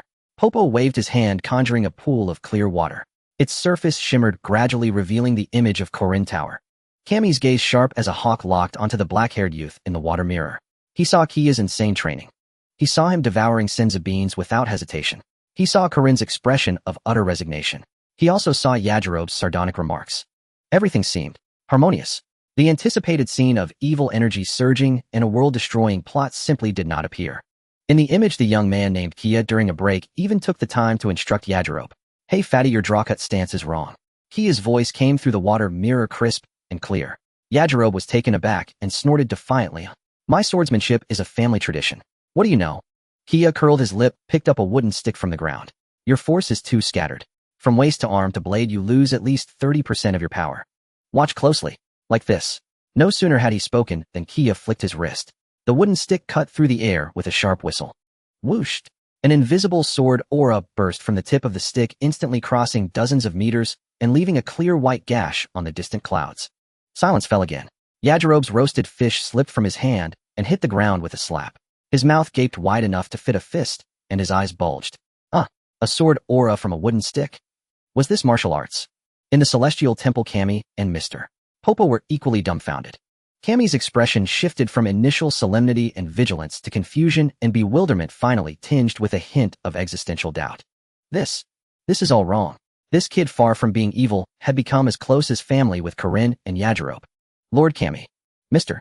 Popo's voice faltered. Seems to bear no ill will. Cammy fell silent. He stared intently at the young man in the water mirror. Those deep eyes held no madness, no malice. Only a pure extreme craving for strength. No. After a long pause, Cammy spoke, his voice hoarse. Let's watch a little longer. Wait and see. He had an intuition that this young man's purpose was far from simple. Until his true intentions were clear, any rash move could lead to unforeseeable consequences. At that moment atop Korin Tower, Kia was oblivious to the scrutiny from above. He had just completed his daily extreme training and lay flat on the ground panting heavily. Feeling the power surging within him again, he felt little joy. He could sense it. A bottleneck was approaching. The enhancement from supercells was gradually waning. The environment of Korin Tower could no longer provide sufficient pressure. It was time to consider finding a new place to train. Xia rose from the ground, dusting off the dirt from his clothes, his gaze fixed upon the distant sea of clouds below. His eyes were calm, yet a fire blazed within his heart. Grow stronger. He must become even stronger. This level was far from enough. He stood up, stretching his limbs that ached from extreme, training, his joints cracking with a series of crisp sounds. He strode directly toward the white cat, immortal, who always carried a wooden staff, and dozed lazily. Karen didn't even lift his eyelids, his whiskers twitching slightly. What had another epiphany about some profound martial truth? Its tone carried a hint of mockery. These days it had been so battered by the monster, Xia, that it was beginning to doubt its own existence. Immortal. Xia approached, cutting straight to the point. I've hit a bottleneck. Karen finally opened his eyes, those small orbs brimming with wisdom that belied his appearance. Oh, the pressure here is no longer enough. Xia spoke with utter frankness, holding nothing back. The training environment of Korin Tower had become a hothouse for him now. Karen fell silent. It gazed fixedly at Xia, those deep black eyes devoid of any impurity, reflecting only the purest yearning for power. This ability of yours is truly unheard of. Karen spoke slowly, his tone complex. To recklessly test the bounds of life and death, stoking your potential, pushing yourself to the limit every time. This training method, one misstep and you fall into eternal damnation. I know. Xia nodded, his face expressionless. But it's the fastest way. The fastest is often the most dangerous. Karen looked at him and suddenly sighed. Before him stood a young man not old in years, yet with a maturity far beyond his peers. He knew exactly what he was doing and understood the risks he had to bear.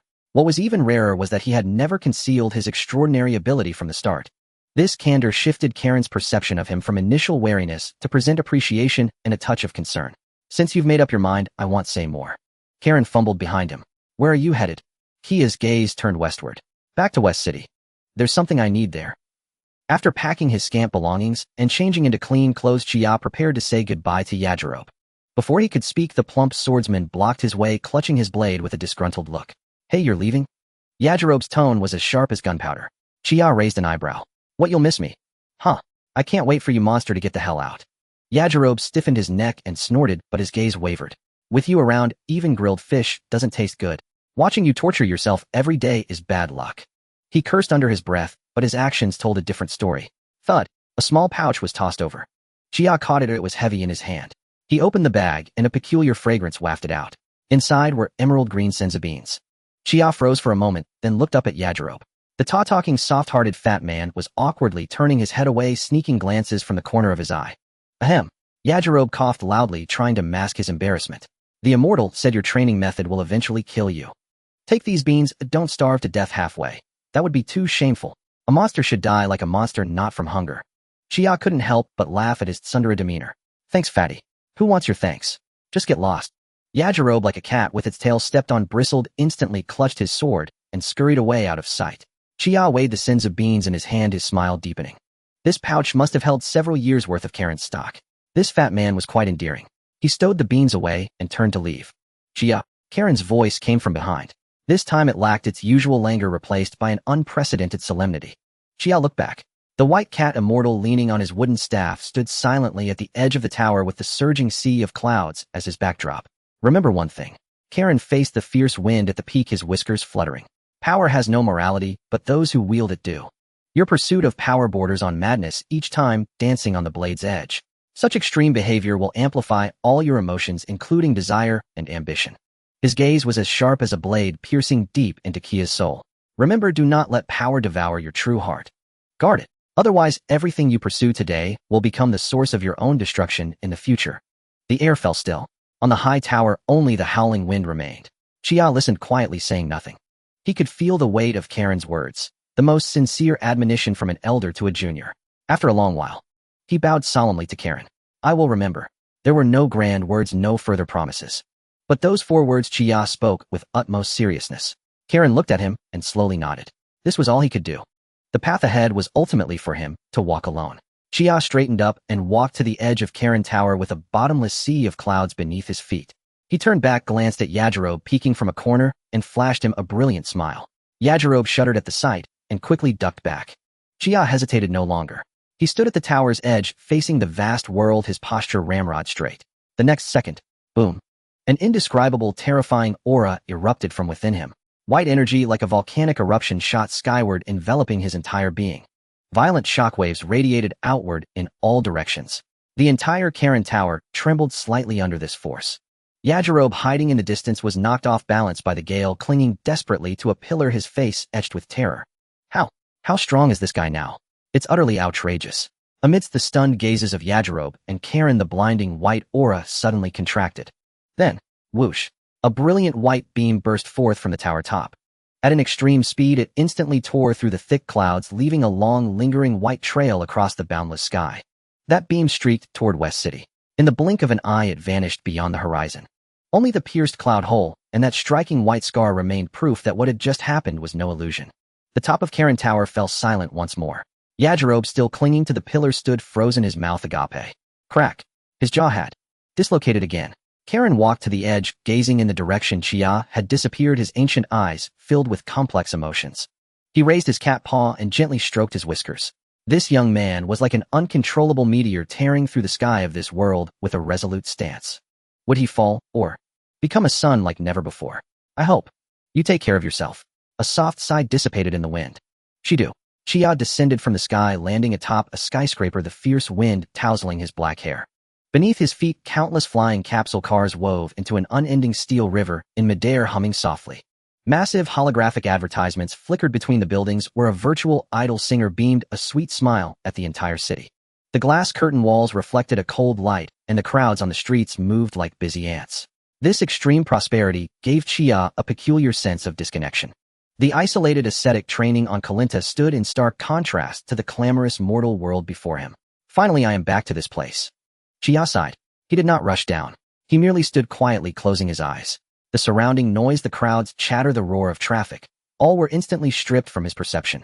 His world plunged into absolute silence. Then an intangible perception, like a pebble cast into a lake, rapidly radiated outward from him. He did not blindly scour the world for a place called Capsule Corporation. That was too slow. His chi swept across the entire city. He was searching for the most unique, the most immense, the most brilliantly inventive energy field. The chi of ordinary people was steady and faint. The chi of martial artists was condensed and powerful. But the place he sought, its chi, should be brimming with creativity and technology utterly unique. Seconds later, a faint smile curled at the corner of Kia's mouth. Found it. He snapped, his eyes open, his gaze precisely locking onto a colossal spherical building in the city center. That building was the city's landmark, Capsule Corporation headquarters. The next moment, his figure vanished from the rooftop. As the world's greatest tech enterprise, Capsule Corporation's headquarters sprawled over an astonishing area. Chia walked unhurriedly along the tree-lined avenue leading to the headquarters like an ordinary tourist. His gaze swept over the iconic, giant spherical building, sensing the technological power within it that could reshape the world. Gravity chambers, dragon radar. These were the keys to his growth. He was approaching the exit of an underground parking garage. Just then, Virum. A violent engine roar erupted from underground. A flashy red, streamlined hovercar shot out from the dark exit, like an arrow from a bow, its piercing screech splitting the air, almost teleporting into view. The speed was extreme, completely violating urban safe driving regulations. At this distance and speed, an ordinary person would have no time to react, reduced to a pulp in seconds. Yet Chia merely paused. He didn't even turn to look. Still facing the Capsule Corporation gate, he calmly extended his right hand toward the source of the noise. His 5 fingers spread. The car, traveling at well over 200 kilometers per hour, crashed headlong into his seemingly ordinary palm. Screech. A brief, sharp braking sound. The roaring red hovercar came to an abrupt halt. The entire vehicle, due to immense inertia, lifted its rear high before slamming down, tires scorching the ground with acrid smoke. Yet it could not advance a single inch further. It was frozen solid before Kia's palm, motionless. Inside the car, thud. A blue-haired young woman, nearly 30, slammed her forehead hard against the steering wheel. Ouch. That hurts. Which blind idiot dares to block my way? Holding her forehead, she pushed open the door and jumped out fuming. She had just finished tuning a new anti-gravity engine and wanted to take it for a joyride, and nearly rear-end someone.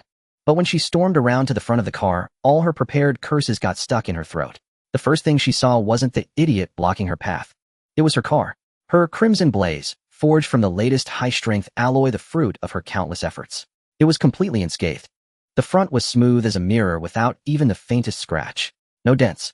No deformation. Not even an extra speck of dust. Bulma was stunned. She rubbed her eyes and leaned in for a closer look. Really nothing had happened. How? How was this possible? At that speed, even a 10-meter thick steel wall would have been punched through. How did this man do it?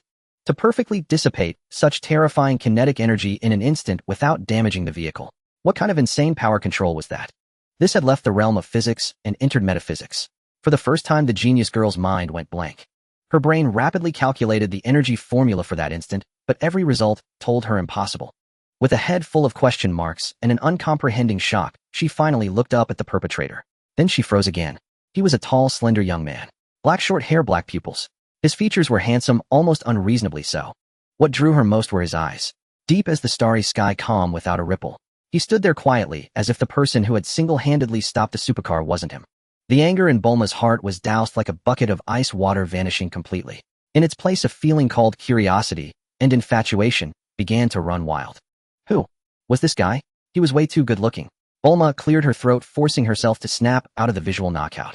No way. She couldn't just let it slide. She still had her pride. Hands on her hips, she tried to put on a fierce heiress act. Hey, who are you? Don't you know how dangerous that was? If you damaged my car, how would you pay for it? Her voice was loud, but anyone could hear the bluff and the barely concealed excitement. Yet his reaction surprised her again. Chia withdrew his hand, not even glancing at the expensive car. His eyes calmly rested on Bulma's face. No apology, no explanation, no panic at her heiress act. He spoke directly, cutting to the core. You are Miss Bulma Briefs, aren't you? Bulma froze, her hands still on her hips. He knew her. I need your help to save Earth. Kia's second sentence left Bulma utterly baffled. What? Save Earth? This guy looked decent, but was he a Chinibyu? The kind with severe symptoms. She almost laughed out loud, about to mock him and ask if he forgot his meds. But Chia didn't give her a chance to speak, calmly adding a third sentence. It struck Bulma's mind like a divine thunderbolt from the heavens. You wouldn't want the Scions to slaughter all Earthlings, would you? The mocking smile on Bulma's face instantly froze. Scions. How did he know? This piece of news, aside from her and Wukong, no one else on Earth should have known. Yet this absurdly handsome man before her spoke it so casually. Bulma's mental processor instantly overheated. Countless thoughts collided wildly within her mind. Who was he? How did he find out? That single-handed stop of the car just now. It was impossible for an ordinary person. Bulma instinctively took a step back, her back colliding with her flashy red sports car. The cold touch of metal jolted her slightly back to her senses. Kia calmly observed this genius girl, outwardly tough, but inwardly a mess. He took a step forward. Bulma, like a startled cat, shrank back again. My name is Kia. Kia stopped, locking eyes with Bulma. Those deep, penetrating eyes made Bulma feel as if all her disguises were seen through. I need a variable gravity training room. The maximum multiplier, at least 100 times. Kia's voice was not loud, but every word was clear in Bulma's ears. Bulma was taken aback. A gravity room. Of course she knew what that was. It was cutting-edge equipment her father developed to simulate different planetary environments for material testing and astronaut training. But 100 times gravity. 100 times gravity. Bulma blurted out, her voice sharp and cracking. She looked at Kia, not as if he were a Chinibyu patient, but a complete madman. Do you have any idea what that means? What kind of joke are you playing? Bulma waved her arms excitedly, like a math teacher whose authority was challenged by a student claiming 1 + 1 = 3. Any carbon-based life form under 100 times gravity would be instantly crushed into a two-dimensional biological coating. What would you use that for? Suicide. Scientific rigor made her temporarily forget her fear of the word scion, instinctively launching a fierce attack on this anti-physical statement. This wasn't just a matter of boldness. It was a matter of sanity. Yet Kia remained as unruffled as ever. He didn't even bother to refute Bulma's scientific theory, because she was right. For ordinary people it was indeed so. Kia simply changed the subject, asking a question that chilled Bulma to the bone again. You should know what information Raditz sent before he died through that detector on his face, right? The excitement and mockery on Bulma's face froze once more. Kia watched her rapidly changing expression and continued calmly. Those two scions, one has a battle power. That's the number on that detector, close to 8,000. 8,000. Bulma's heart clenched violently. Raditz's battle power was 1,500, and it took Goku and Piccolo risking their lives just to barely take him down together. 8,000. What did that mean? And the other? Kia's gaze deepened slightly. A prince short in stature, but with immense pride. His battle power far exceeds 18,000. When he comes, no one will be able to stop him. Boom. Bulma felt something in her mind completely collapse. 18,000. This number was entirely beyond her comprehension. If what Kia said was true, then Earth's doomsday was already counting down. Her proud technology, her father's world-changing inventions were as fragile as paper in the face of absolute power. Tanks, missiles, even nuclear weapons. Before that battle power of 18,000, they were probably just a joke. Her inner defenses were utterly shattered in that moment. She leaned against the sports car behind her to keep from collapsing. Pale-faced and lips trembling, she looked at this terrifyingly calm man. You? Who exactly are you? She had asked this question more than once, but this time it carried deep fear and a sliver of last hope. So, I need the gravity room. Kia didn't answer who he was, but brought the topic back, making his final conclusion. You saw how I stopped your car just now. I'm not an ordinary person. I need that thing to train myself to a level where I can face them within 8 months. He pointed at Capsule Corporation's spherical building, then at himself. That's my entire purpose. To survive. And incidentally, to protect this world. To survive. These 3 words were so simple, yet so heavy. No grand declarations of saving the world, no heroic self-sacrifice. The core driving force was just the most primal instinct for survival. But this instead gave Bulma an unprecedented sense of reality. Her mind raced. She was a genius, a scientist with extraordinary intelligence. After the initial shock and fear, reason began to return quickly. She analyzed the situation. First, this man, named Kia, possessed superhuman strength. Stopping a supercar with one hand was solid proof. Second, he held top-secret intelligence about Earth's destruction. Third, his goal was clear: to use Capsule Corporation's technology for extreme training to fight the powerful enemy arriving in a year. Comprehensive judgment. Trusting him was the only and possibly correct answer. Version. Not trust him. Then everyone would be finished a year later, turned into interstellar barbecue by the Psions. Trust him, and there might still be a glimmer of hope. This choice wasn't hard at all. Bulma took a deep breath, her chest heaving violently. She finally looked up. In her blue eyes, for the first time, there was no spoiled heiress willfulness or genius arrogance, replaced by a desperate resolve. Fine. The gravity room, I can find a way to get it for you. I can even ask my dad to customize one for you. Her words came out rapidly, revealing her inner urgency. Kia's eyebrow lifted almost imperceptibly. As expected of the world's richest man's genius daughter, her decisiveness was indeed remarkable. But Bulma's tone shifted sharply. She pointed a finger directly at Kia's nose, her gaze turning fierce. You must agree to one condition. You have to tell me everything. Where do you come from? Why do you know all this? I want to know it all. She stared at Kia, speaking each word deliberately. After all, staking Earth's fate on some mysterious stranger. I'm not that naive. Facing Bulma's finger that was almost poking his nose, Kia's expression remained unchanged. He merely gazed quietly at the genius girl before him, whose outward ferocity concealed a heart already in turmoil. Those blue eyes were filled with doubt, fear, and a trace of anticipation she herself had not yet noticed. She was gambling. Gambling on the fate of Earth. My story is long. Chia finally spoke, his voice calm and devoid of emotion, yet possessing a strange magic that silenced the surrounding clamor. And it's not pleasant. Are you sure you really want to know? Bulma was taken aback by his words, her hands and hips posture weakening by a third.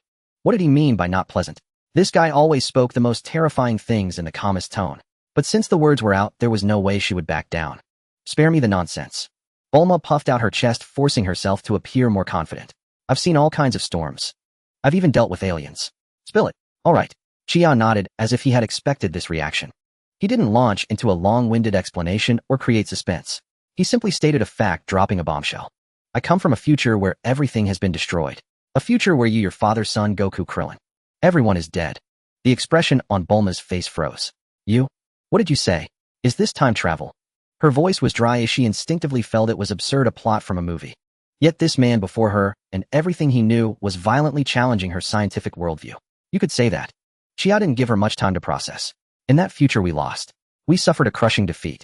Son Goku died, Piccolo died, the gods died, and the Dragon Balls vanished with them. Those 2 Scions turned Earth into a hunting ground. Human resistance was nothing but a joke to them. Kia's description lacked any emotional coloring. Yet this cold, detached narration evoked the most profound terror. The imagery was too vivid. Bulma could almost envision that apocalyptic scene. Cities burning, people wailing, and 2 monsters in battle armor laughing wildly in the sky. Her body began to tremble uncontrollably. This can't be. How can you prove it? She clung to her last lifeline. Evidence. For the first time, the corner of Kia's mouth curled into a faint, mocking smile. I know Son Goku isn't from Earth. He's a Scion from planet Vegeta. Kakarot is his birth name. Is that evidence?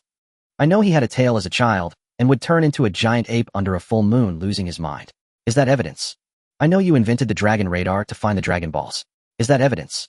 I even know you secretly gathered the Dragon Balls and wished for a Prince Charming boyfriend. This. Stop, stop, stop. Bulma's face flushed bright red like a Steppadon cat, and she shrieked to interrupt him. Forget everything before. What was that wish about? That was even more horrifying than knowing the Scion's secret. Seeing Bulma's mortified expression, Chia wisely chose not to continue. But angering this young lady might mean the gravity room was truly out of reach. Bulma's chest heaved violently as she gasped for air. It took a long while for her to recover from the shock of her privacy being exposed. The way she looked at Chia had completely changed. She was fully convinced. No explanation other than being from the future could account for everything happening before her. Get in. Bulma yanked open the car door and shouted at Chia. Her attitude had done a complete 180. Her earlier accusations and doubts had transformed into an urgent pressing need. Chia calmly took the passenger seat. The flashy red hovercar hummed softly, turned around, and sped toward the Capsule Corporation headquarters at a velocity far exceeding legal limits. This time Bulma drove even faster and more aggressively, because she knew their time was running out. 3 days later, Capsule Corporation, the deepest secret experimental zone. This was the most heavily secured area in the entire company. Bulma's father, Dr. Brief, a middle-aged man with a mustache who looked somewhat disheveled, was smoking a cigarette and staring at Chia with amazement. I say, daughter, where did you find such a handsome young man? Dr. Brief circled Chia twice, clicking his tongue in admiration. Young man, you've got a good physique. But I warn you, this thing is no joke. One wrong move, and splat, you're gone. He mimicked a squashing motion with his hands, his expression exaggerated. Bulma irritably slapped her father's hand away. Dad, focus. She turned to look at Chia, who had been living in Capsule Corporation for 3 days doing nothing but eating, sleeping, and meditating with his eyes closed. In her hand was a green monocle, a battle power scout salvaged from Raditz and repaired and upgraded by her. Hey, before you go in there to court death, let me see your strength. Bulma put the scout over her eye and pressed the switch. I'm curious what the battle power of a monster who dares to challenge 100 times gravity is. She had guessed many numbers. Raditz was 1,500. This guy had to be at least 2,000, right? Or 3,000. That would already be a terrifying number. Chia shrugged indifferently, letting her scan him. Bulma pressed the switch. Beep. The scout emitted a soft sound. Then beep, beep, beep, beep, beep. The numbers on the lens began to surge upward at a dizzying speed. 500. 1,500. 3,000. 5,000. Bulma's breath caught in her throat. She watched in disbelief as the number effortlessly surpassed the limits of her understanding. 8,000. The battle power of that scion named Nappa that Chia had told her about. But the number was still climbing. 9,000. 9,500. 9,900. Beep.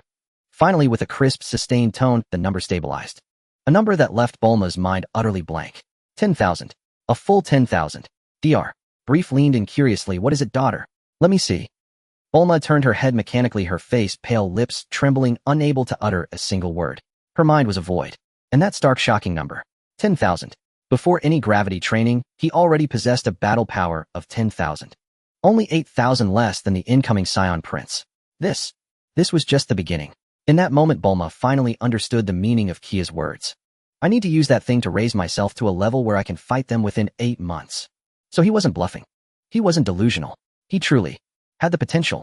A newfound hope, like a volcanic eruption, instantly filled Bulma's entire heart. They could win.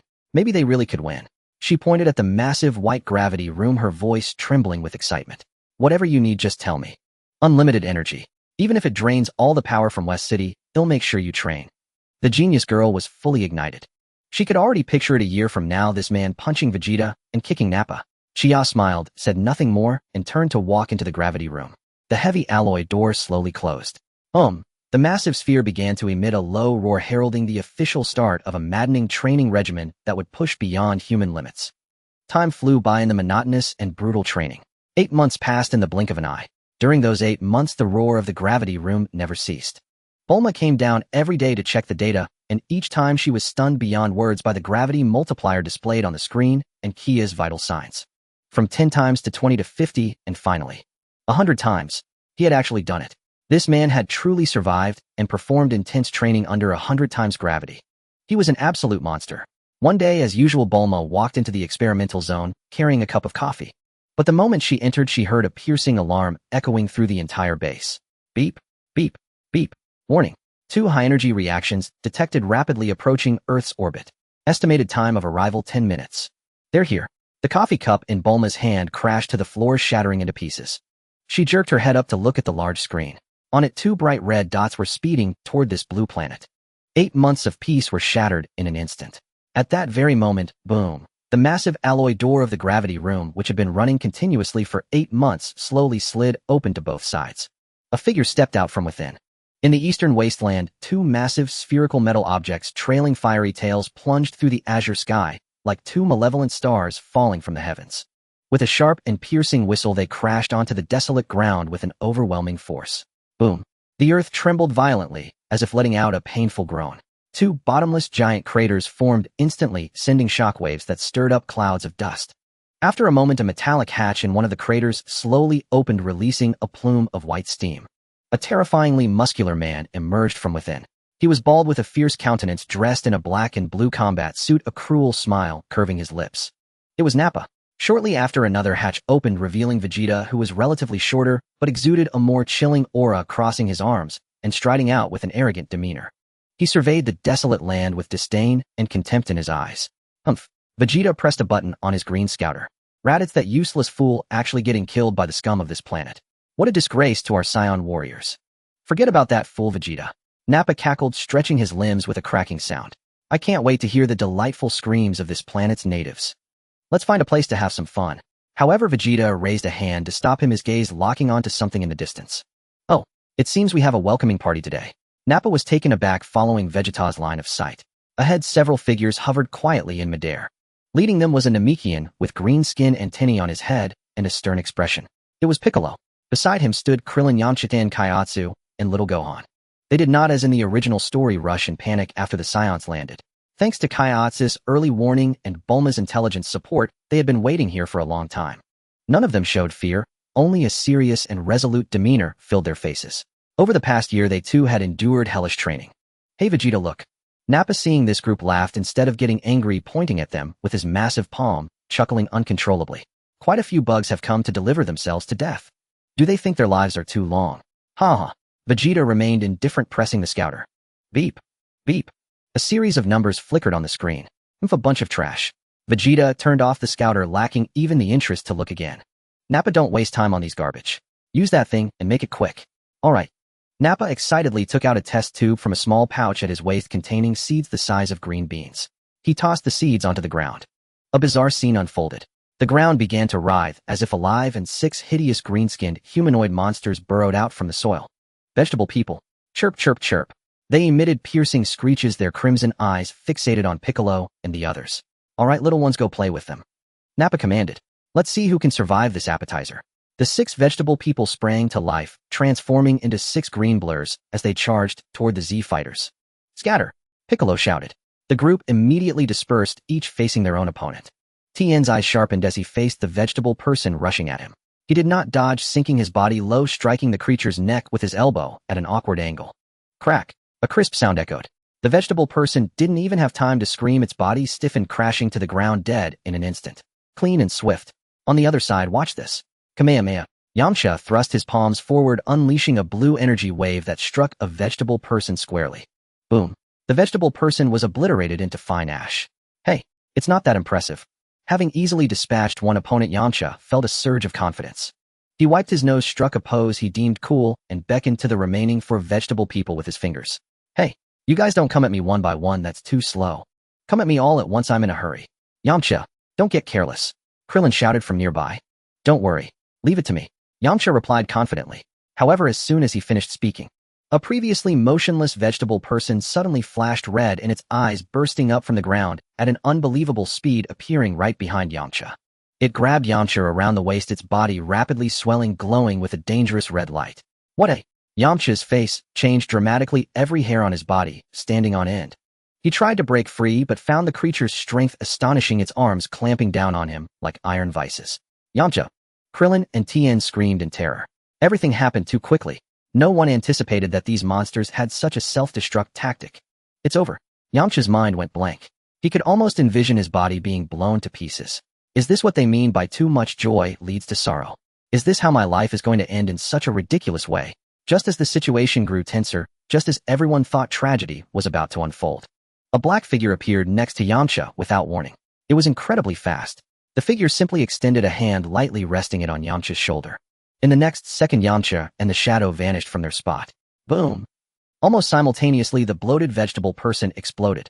The terrifying energy shockwave lifted the ground within a 10-meter radius, leaving a charred, giant crater. In the distance, Nappa burst into laughter. Ha ha! One dead. What an idiot.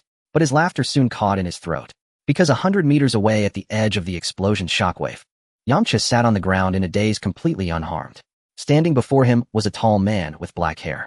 The man had his back to him, calmly observing the battlefield. What? What just happened? Yamcha murmured, his mind struggling to process the recent events. Who am I? Where am I? Wasn't I supposed to get blown to bits? Meanwhile, Piccolo, Krillin, and the others had their pupils constrict, staring intently at the sudden appearance. It was him, the Chia from the future. Chirp. The remaining 3 vegetable people, having discovered a new target, screeched as they charged toward Chia from 3 directions. Chia didn't even look at them. He simply waved his hand, as if swatting away bothersome flies. 3 small golden energy waves shot from his fingertips, reaching their targets first. Boom, boom, boom. The 3 fierce vegetable people instantly turned to dust, in the explosion scattering with the wind. The entire battlefield fell into an eerie silence in an instant. Everyone was stunned by this display of power. Nappa's smile froze completely. He pointed at Chia, his expression one of utter disbelief. Well, what kind of person is that? Beep, beep, beep, beep, beeped. Next to him, Vegeta's scouter suddenly emitted an unprecedented, heart-wrenching shrill alarm. The numbers on the screen skyrocketed at a pace that even made the Saiyan Prince's heart race.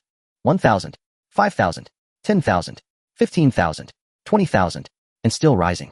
For the first time, an emotion named shock appeared on Vegeta's eternally stoic face. He violently tore off the scouter that was still blaring, crushing it in his hand.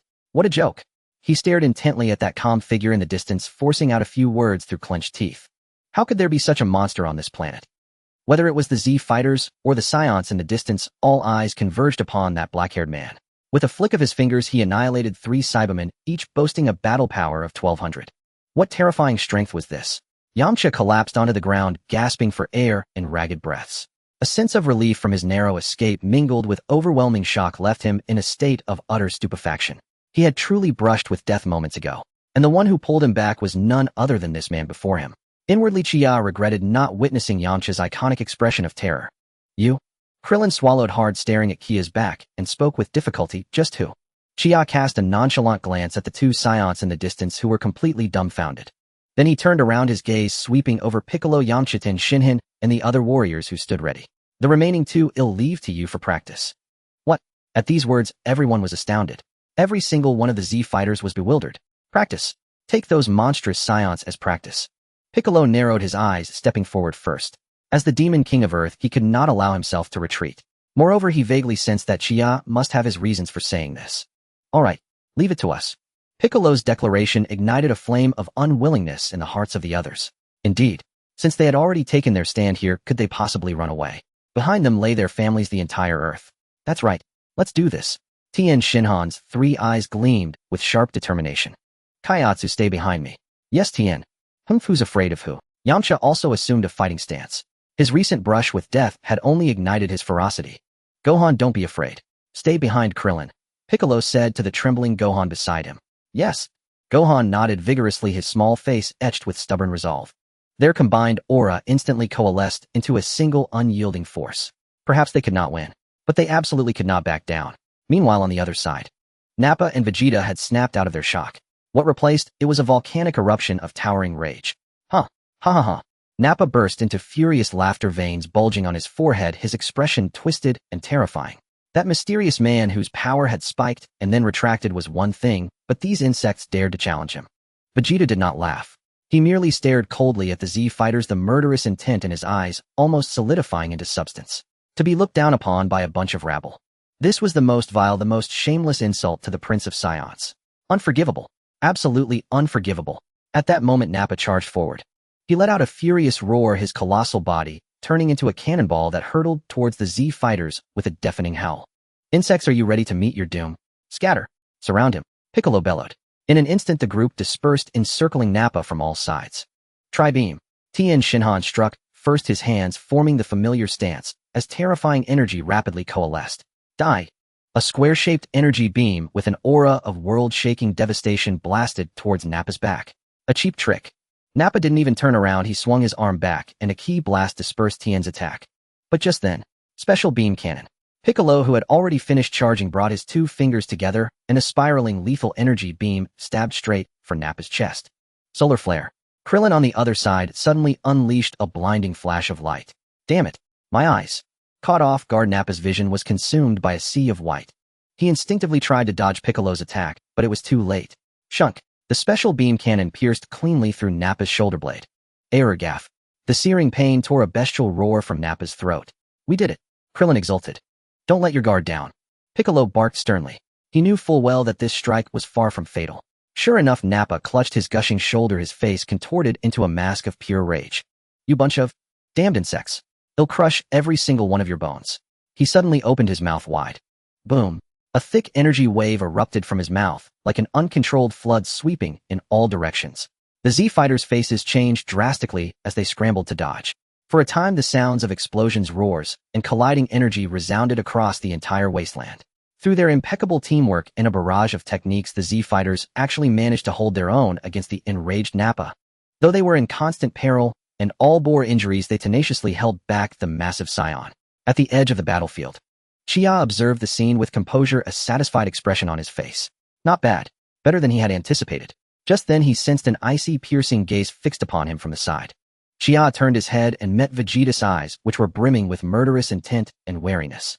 The Saiyan Prince had not moved from the start. His entire focus was locked onto Chia. He knew full well that this black-haired man was the true threat. Aren't you going to help your comrade? Chia suddenly spoke, his tone casual. Vegeta crossed his arms and snorted. A waste is not worth mourning. Oh, Chia raised an eyebrow. Saiyans are truly cold-blooded. Enough talk. Vegeta's patience had clearly run out. Who the hell are you? A backwater planet like this couldn't possibly have a warrior of your caliber. Me. Chia smiled. He began to walk slowly towards Vegeta. Step by step. Though his pace was slow, it caused every muscle in Vegeta's body to tense, a fine sheen of sweat breaking out on his forehead. Danger. Extreme danger. With every step the man took, the pressure bearing down on him multiplied. I'm just an ordinary passerby who doesn't like seeing bullies pick on the weak. Chia stopped 10 meters away from Vegeta. His figure suddenly vanished from Vegeta's pupils. No good. Vegeta's battle instincts screamed a warning. Without a second thought, he erupted with all his ki to shield his body. But it was too late. A fist moving at incredible speed slammed heavily into his abdomen. Guh. Vegeta's eyes bulged wide. His body doubled over like a cooked shrimp as he spat out a mouthful of bile and blood. He hadn't even seen the man's movements. The irresistible monstrous force carried him like a meteor, blasting straight through a massive rock face hundreds of meters behind him. Rumble. The mountain shook violently, countless rocks tumbling down as a huge crater appeared in its side. The entire battlefield was once again thrown into a momentary standstill by this sudden turn of events. Nappa, who was locked in combat with the Z-Fighters, froze, turning his head in disbelief to stare at the mountain. Vegeta. Piccolo and the others watched, their eyelids twitching uncontrollably. One punch. With just one punch, he had sent that Saiyan Prince, whose aura was far more terrifying than Nappa's flying. Just what level of power had this guy reached? A few seconds later. Crash. Rocks tumbled from the mountain crater. Vegeta, covered in blood and looking utterly disheveled, crawled out from within. His battle armor was in tatters, blood trickled from the corner of his mouth, and his eyes burned with humiliation and madness. He glared fixedly at Chia in the distance, his chest heaving violently. Chia remained standing where he was, even taking the time to pick his ear with a finger, looking utterly bored. He looked at the disheveled Vegeta and smiled. Too weak. You're like this, and it's making me lose interest. How about? Chia crooked his finger at Vegeta, his tone laced with malicious mockery. Turn into a great ape. Let me see if the legendary Saiyan Great Ape can pique my interest at all. Boom. These words were like a fuse igniting a powder keg, snapping the last shred of Vegeta's reason. Too weak. He let out a bitter laugh. A mad laugh born from being cornered and having his pride utterly crushed. Huh. Ha. Fine. Very well. You damned bastard. You've successfully pissed me off. Since you want a taste of hell, I'll grant your wish. Vegeta abruptly raised his hand palm up as all his ki furiously converged. A blinding white energy sphere rapidly formed and expanded in his palm, radiating a dazzling light. He hurled the energy sphere into the sky. That artificial moon hung high in the heavens, its light waves instantly enveloping the entire landscape. Roar. Vegeta let out a long howl to the heavens. His heart began to pound violently, and his body started to swell and deform at a visible rate. Black hair sprouted wildly, covering his entire body. His form grew, colossal muscles bulging, his mouth protruding into the fanged snout of a monstrous beast. Within a few short seconds, the diminutive Scion Prince had transformed into a terrifying giant ape over 15 meters tall, radiating a savage and overwhelming aura. A crushing sense of destruction instantly swept across the entire battlefield. Roar. A deafening roar erupted, unleashing a visible white shockwave that swept across the entire desolate plain. The earth groaned in agony, space itself warped and twisted. That savage, primordial, and utterly destructive aura left everyone present, except Xia, gasping for breath. What kind of monster is this? Krillin craned his neck upward, gazing at the colossal, sky-obscuring figure, his legs trembling uncontrollably, his clenched fists suddenly limp and powerless. So terrifying. Little Gohan cowered behind Piccolo, daring only to peek out with half his face. Even Piccolo, the ever-unflappable warrior, now wore an expression of utter dread. This suffocating pressure bore no resemblance to the one he'd felt confronting Raditz all those years ago. It existed on an entirely different plane. This was no battle they could possibly intervene in. Excellent. Vegeta, Nappa, who had been besieged by the Z fighters, burst into manic jubilation upon witnessing the spectacle. He shoved Tien Shinhan and Yamcha aside with brute force and pointed gleefully at the giant ape, Vegeta grinning savagely at the Z fighters. Behold, this is the true form of a Scion. You wretched insects, do you now grasp the magnitude of the divine being you dare oppose? The giant ape Vegeta slowly lowered his massive head. Upon that bestial, grotesque visage bloomed a chillingly human expression, a cruel, calculated smile. His thunderous voice detonated inside every mind present. Let me show you right now what true despair truly means. My base power level stood at 18,000, yet upon transforming into this great Saiyaman form it multiplies tenfold. 180,000. I now wield precisely 180,000 units of combat power. Feel its might. Before such absolute power, every futile struggle you make is nothing but pathetic mockery. 180,000. That number struck the Z fighters' hearts like a celestial thunderclap from the heavens. Nappa, the very foe they'd battled desperately for an entire year, possessed merely 8,000. What did 180,000 even signify? It was an insurmountable peak, an apex so lofty that even gazing upon it felt like a luxury born of despair. All hope was lost. Those two words, all hope is lost, flashed unbidden through every heart. Nappa's laughter grew even more deranged. Did you hear that? Prince Vegeta, power level 180,000, is invincible. You vermin, and that smug, pretentious fool, prepare to be reduced to stardust. Yet, before this overwhelming force capable of making gods themselves tremble, Xia, the black-haired man, stood motionless. Not a single muscle twitched upon his face. He simply tilted his head slightly upward, calmly observing the towering behemoth before him. 180,000. Xia's tone remained perfectly flat. Sounds decent enough. Vegeta's laughter died mid-breath, abruptly, utterly silenced. Rage, incandescent, humiliating, blazed within his crimson beast eyes. You insolent worm, still spouting bravado on the very brink of death. Died. With a deafening bellow, he raised a fist larger than any building, cleaving the air with a shriek as it plummeted toward Xia's position. That single blow could flatten an entire metropolis. Xia dodged. Krillin screamed in raw panic. Every fighter's heart leapt into their throats. Yet Xia did not move. He simply stood there, tiny, unmoving, beneath the colossal shadow cast by that descending fist. At the very instant that devastating fist neared his skull, Xia lifted his right fist and delivered a casual, effortless punch. The moment that slender fist met the titanic one, a deep, soul-shaking detonation ripped forth, dense, resonant, and utterly seismic. An indescribable shockwave exploded outward in a perfect ring, ripping across the land with violent, spiraling force. The ground peeled upward in layers like parchment crushed beneath a god's palm. The Z-fighters and Nappa were hurled off balance by the ferocious blast, tumbling wildly, unable to find footing. Every pair of eyes locked wide and unblinking onto the epicenter of the battlefield. Then, they witnessed a sight seared forever into their souls. That arrogant, unstoppable titan, that self-proclaimed avatar of annihilation, boasting 180,000 power, was knocked flat on his back. Grr, you're okay? Vegeta's roar choked into a pained, guttural grunt. He felt an incomprehensible, irresistible force surge from Xia's fist, so overwhelming, so alien, that his mountainous frame staggered backward, step after staggering step. Thud, thud, crunch. Each retreating footfall carved a crater into the earth. Finally, balance abandoned him. His colossal body crashed down with a cataclysmic boom, sending plumes of dust billowing skyward. Silence fell. Absolute hollow profound. Nappa's manic grin froze rigid as stone. The Z-Fighter's despair transmuted instantly into stunned vacancy. Mouths hung agape, minds went blank, utterly incapable of processing this surreal, impossible vision. Slowly the dust began to settle. Xia remained rooted where he stood, lowering his fist. He gazed down at the dazed fallen Great Simon Vegeta, his voice light, almost cheerful. Decent enough. At least enough to warm up a little. His calm conversational tone struck like a series of thunderous slaps across Vegeta's monstrous face. No, impossible. Vegeta struggled to rise. His struck arm numb and lifeless, his crimson beast eyes blazing with disbelief and confusion. This cannot be. I transformed. I am at 180,000. How could you possibly? Oh, I forgot to mention. Xia replied serene and unruffled. My current power level is roughly equivalent to yours. Around 250,000 give or take. He delivered that world-shattering figure with the same casual ease one might use discussing the weather. 250,000. Nappa shuddered violently, nearly losing his footing. Krillin and Yamcha collapsed outright, their legs giving way beneath them. Insane. This world had irrevocably lost its mind. And Vegeta, the Great Simon, stood utterly paralyzed.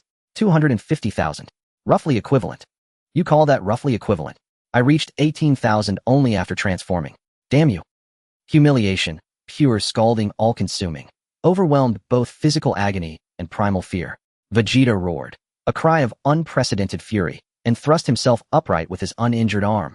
I will kill you. I swear it.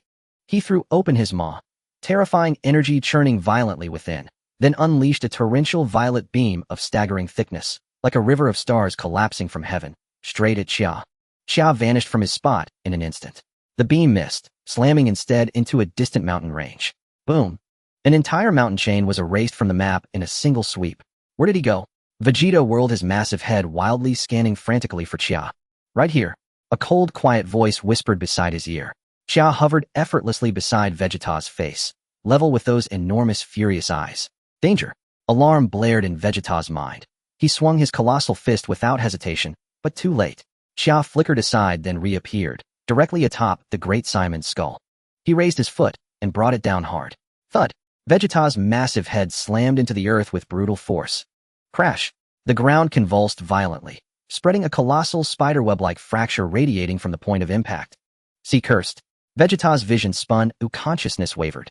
His dignity, his pride, his very identity as a Saiyan prince, shattered utterly beneath that boot. Too slow. Xia's voice dripped like frozen venom. Thump, thump, thump, thump, thump. His fists rained down, relentless, precise, merciless, upon Vegeta's battered frame. Each strike carried cataclysmic force.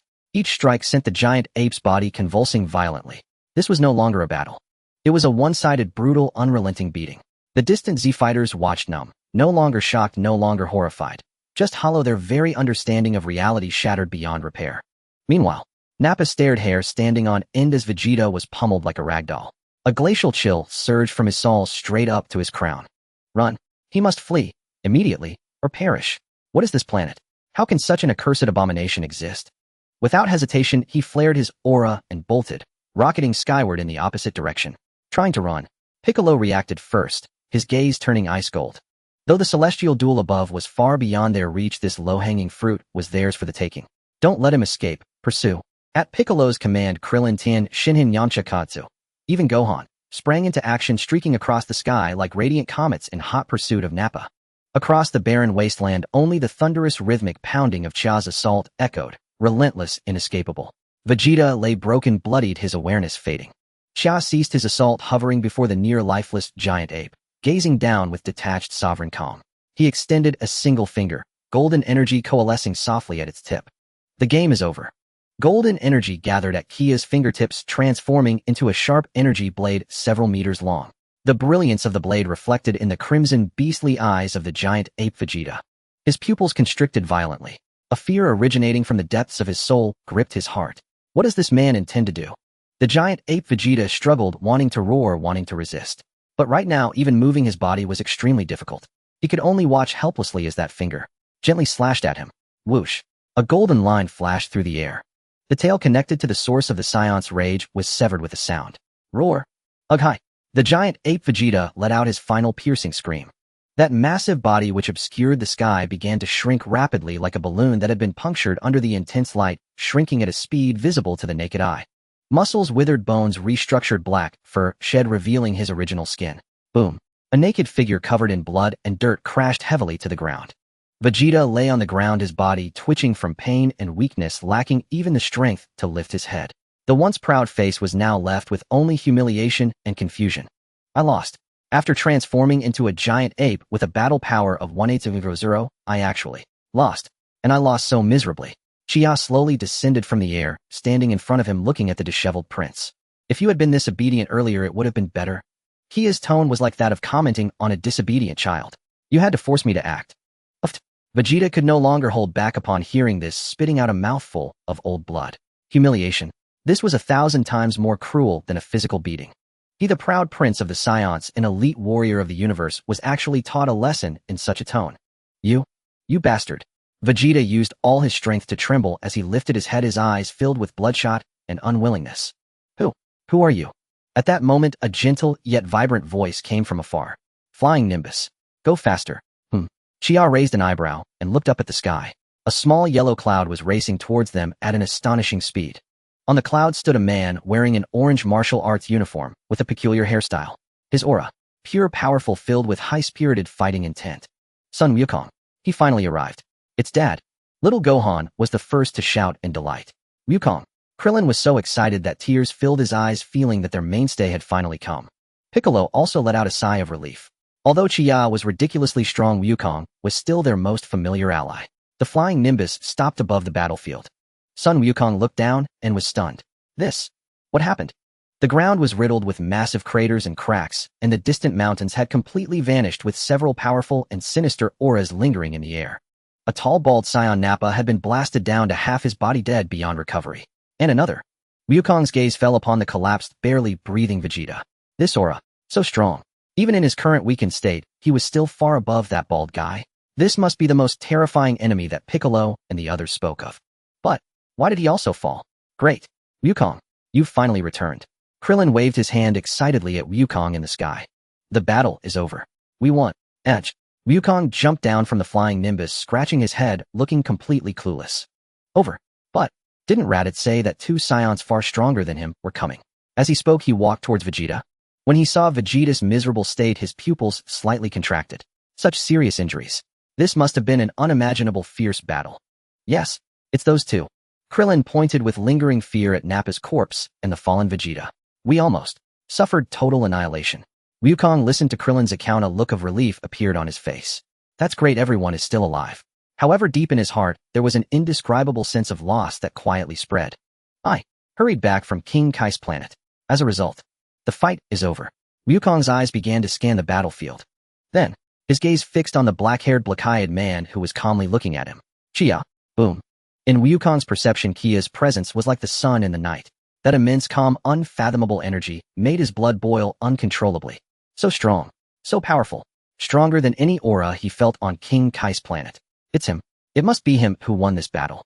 Wukong's expression suddenly changed. No longer confused, no longer lost. Instead, it was replaced by a blazing flame called fighting spirit. He walked a few steps to Chia, excitement flashing in his eyes. You're so strong. Let's have a spar. Wukong's words left the nearby Z fighters, who had just caught their breath, speechless. Krillin's mouth hung open, his eyes nearly popping out. Wukong. Are you okay? You don't know what he just did. He pinned down that Saiyan who can turn into a giant ape and hammered him into the ground. A giant ape with a battle power of 1/8,000. Hitting it is like hitting a child. You want to challenge him now. However, Wukong wasn't listening to Krillin's advice at all. In his eyes, there was only Chia. It was a joy of meeting a worthy opponent. Come on, let's spar. I just learned some powerful moves on King Kai's planet. Wukong struck a pose, his aura climbing steadily, a powerful energy flow spreading outward from him. Piccolo and Krillin were forced back a few steps, their faces filled with shock. Wukong had become this strong just after a year. Chia looked at the spirited son Wukong before him, the corners of his mouth slightly lifted. Indeed, it's Goku, always on the path of challenging the strong. He did not immediately agree, but instead examined Wukong with a scrutinizing gaze. Your body seems unable to fully withstand your current power. Chia pointed out the issue sharply. Wukong was taken aback, then smiled a bit embarrassedly. You saw right through me. King Kai said the same thing. But it's fine. As long as I can fight with a strong opponent like you, it's worth taking some risks. Looking at his pure eyes, Chia smiled. Okay. He nodded. It's no problem to spar with you. Great. Wukong jumped in excitement. But Chia changed the subject and raised a finger. I have a condition. What condition? You say. Wukong replied without a second thought. As long as he could fight, anything was negotiable. Kia's gaze fell upon Wukong, his eyes seeming to pierce through the secrets hidden within his body. You just said you learned some powerful moves on King Kai's planet. It should be called the King Kai fist, right? As soon as he finished speaking, the entire scene fell silent. Wukong's smile froze on his face. How? How could he know about the King Kai fist? This is the ultimate technique of North Kai. Who exactly is this man named Chia? Why does he know so many secrets? You? How do you know? Wukong's expression turned gravely serious for the first time. He felt that the man before him was filled with mysteries. Chia did not answer his question, but calmly continued to state his condition. My condition is simple. If I win this spar. His lips curled into a significant arc. You will teach me the King Kai fist. What do you think? Chia looked at the shocked Wukong, asking calmly. This deal is quite fair, right? Using your ultimate technique to exchange for a chance to fight me with all your strength. Wukong came back to his senses, looking at Chia, his fighting spirit not only undiminished, but burning even more fiercely. How interesting. So interesting. All right. Wukong grinned widely, revealing a radiant smile. The competitive spirit and boldness of the warrior race were ignited at this moment. I agree. As soon as the words fell, a crimson flame erupted violently from Wukong's body. It was as if a layer of red flame ignited on the surface of his body, his muscles slightly bulging, and in an instant his aura doubled. Twofold King Kai fist. Wukong roared, slamming his foot down, instantly cracking the ground. His figure transformed into a red flash, charging straight at Chia. Crimson lightning tore through the dim battlefield. To Krillin and Piccolo, Son Goku's figure had already blurred into a mere afterimage. Under the amplification of the twofold Kaioken, his speed and strength had doubled. So fast. Krillin's voice trembled. He could barely catch a glimpse of a red flash flickering madly around the man named Kia. Each flicker was accompanied by a dull, heart-stopping impact. Boom. Son Goku's fist, carrying enough terrifying force to shatter a mountain range, slammed toward Kia's face. He had put his all into this punch. He was absolutely certain that even a monster like Vegeta wouldn't fare well taking this blow head-on. However, Kia's movement made Goku's pupils contract to pinpricks. Without dodging or evading, Kia simply extended his index finger. That finger was pale and slender, with a thin, almost invisible layer of blue aura swirling at its tip. Then he placed it before Goku's fist. Son Goku's ferocious, unstoppable punch just stopped. It was effortlessly halted midair by a single finger. The power capable of crushing mountains and breaking peaks collided with Kia's fingertip and vanished without a trace, like a clay ox sinking into the sea. Goku's mind went blank. How could this be? He couldn't comprehend what was happening before his eyes. With a faint smile, Kia looked at the utterly astonished Goku. Is this all the power you have when you go all out? Those words were like a bucket of cold water poured over Goku's head. But in the next second, that cold water boiled into towering rage and fighting spirit within his Saiyan blood. Damn it all. Goku roared as the ki within his body surged and circulated at an unprecedented speed. Bang, bang, bang, bang, bang. His figure vanished, completely transforming into tens of thousands of red fists and kicks, descending upon Kia from all directions like a raging storm. Each strike carried the full power of the twofold Kaioken. Yet facing this cataclysmic onslaught, Kia still used only that one finger. Thud, thud, thud, thud, thud. A dense series of dull impacts echoed across the battlefield. Kia's finger seemed to possess a life of its own. It always appeared at an unimaginable angle and at an unbelievable moment, precisely intercepting Goku's attack trajectory. Whether it was a punch, a kick, an elbow strike, or a knee smash. No matter how fast Goku's attacks were or how tricky the angle, that finger always struck later, yet arrived first, gently blocking and neutralizing all the violent onslaught. Throughout the entire process, Kia didn't even move a step. His expression was relaxed and effortless. My God. Krillin rubbed his eyes and then pinched his thigh hard. Is this real? He really just used one finger to suppress Goku. Beside him, Piccolo's face was dark enough to drip water. He saw it more clearly than Krillin. This was a complete, all-encompassing domination of power, speed, technique, and battle awareness. The two of them weren't even in the same dimension. Bang! Son Goku's figure was sent flying back by a burst of force, skidding dozens of meters before barely stabilizing himself.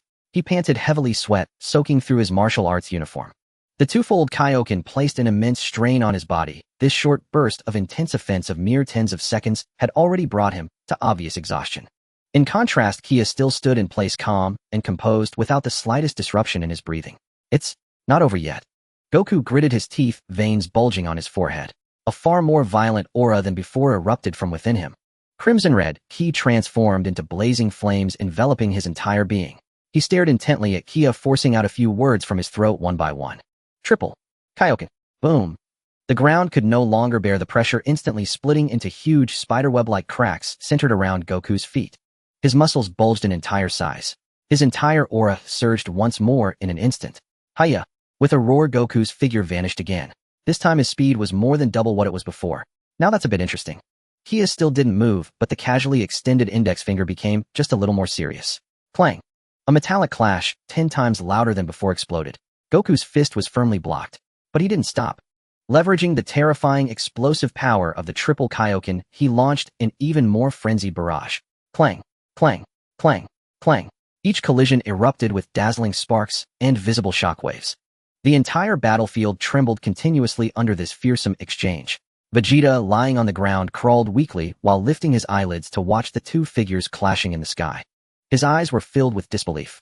That Kakarot, that low-class warrior, could actually unleash such immense power. But why? Why couldn't his powerful attacks even break through that man's defense? Damn it! Damn it! Son Goku roared furiously in his mind. Every punch felt like striking a solid mountain range. The recoil caused sharp pain in his finger bones and numbness in his arms. Meanwhile, his opponent remained as calm and detached as ever. The Kaioken pushes your body to its limits. Every second you use it brings you closer to collapse. If this is all you've got.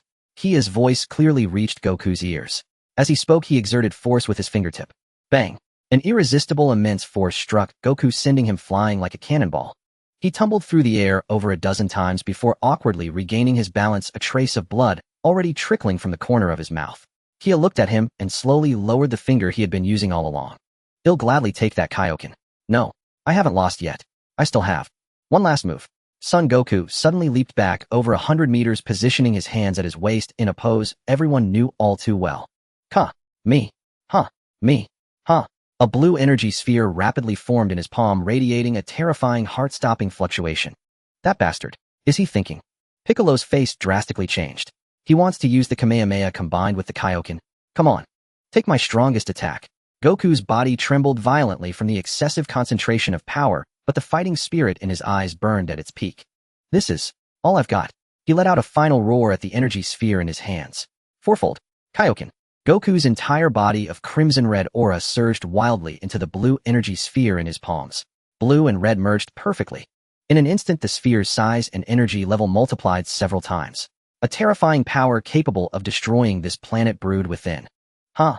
With Goku's roar, a colossal Radan blue energy beam tore through the earth, roaring as it surged toward Kia, ready to devour him. This was Son Goku's ultimate Allor-Nothing attack. Facing this cataclysmic blow, Kia finally stopped using just a single finger. His expression also gained a hint of seriousness, as a mark of respect for your fighting spirit. As he finished speaking, he did not counter the beam, block it, or dodge it.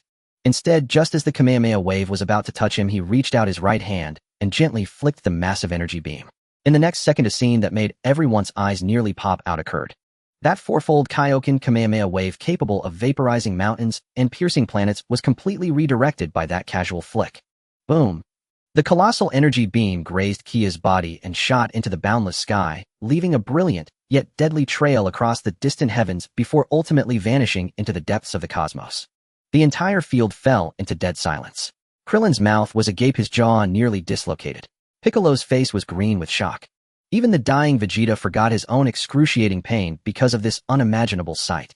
And Son Goku, who had unleashed this ultimate attack, was now at the end of his strength. The immense strain of the fourfold Kaioken caused his muscles to tear apart, and his internal state to be in shambles. He hovered in midair, lacking even the strength to move a single finger. That was truly impressive, Goku said with difficulty. His vision began to blur. His eyes gradually lost their focus. The blazing crimson aura, like a candle flickering in the wind, suddenly extinguished. His body softly began to fall downward.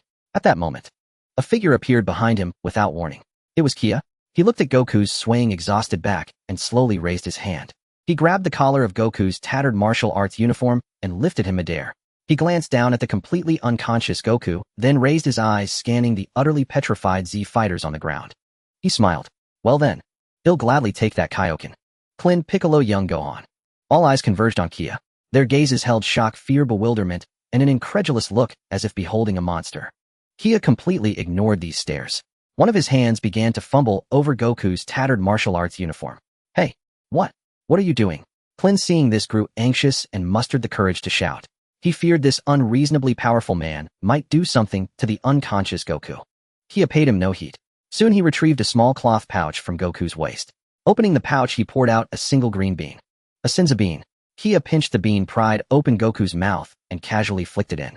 At that very moment, Sun Wukong, who had been limp as a pile of mush, gave a violent shudder. His muscles torn from forcibly using the fourfold Kaioken, his broken bones, his damaged internal organs.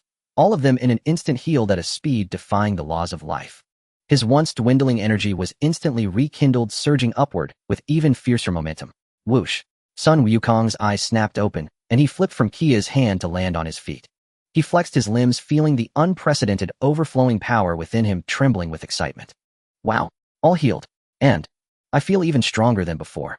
He first exclaimed in delight, then fixed his burning gaze upon Kia. His eyes no longer held the gravity and resentment of moments ago, only the purest admiration and fervor springing from the depths of his soul. You're incredibly strong. Goku exclaimed from his heart, a radiant signature smile spreading across his face.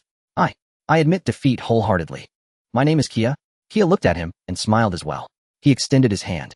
I come from the future. Goku paused for a moment, asked no further questions, and grasped Kia's hand heartily. My name is Sun Wukong. Kia, you're the strongest person I've ever met. Well then, Mr. Goku. Kia tightened his grip as he spoke, his tone growing more serious. Isn't it time to fulfill our deal, eh? Oh, right. The Kaioken.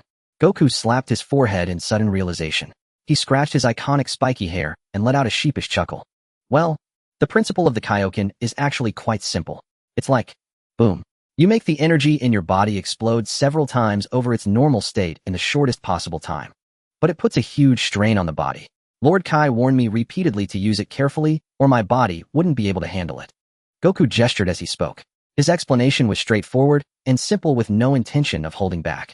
In his view, sharing insights with an opponent far stronger than himself was a joy in itself. Clint, listening nearby, found his jaw dropping wider and wider. That's it. The principle is that simple. Yet when he saw Kia's reaction after Goku finished, Clint felt his worldview being ground into the dirt once again. Kia, after listening to Goku's almost idiot-proof explanation, merely nodded calmly. I see. With that, he slowly closed his eyes. In truth, he had already grasped most of it just by watching Goku unleash the Kaioken. The entire battlefield suddenly fell silent. Everyone involuntarily held their breath. They waited. 1 second, 2 seconds, 3 seconds. Kia's body showed no change. Clint was about to sigh in relief, thinking the guy was just putting on an act. The next moment, boom. A crimson aura without any warning erupted from Kia's body, soaring into the sky.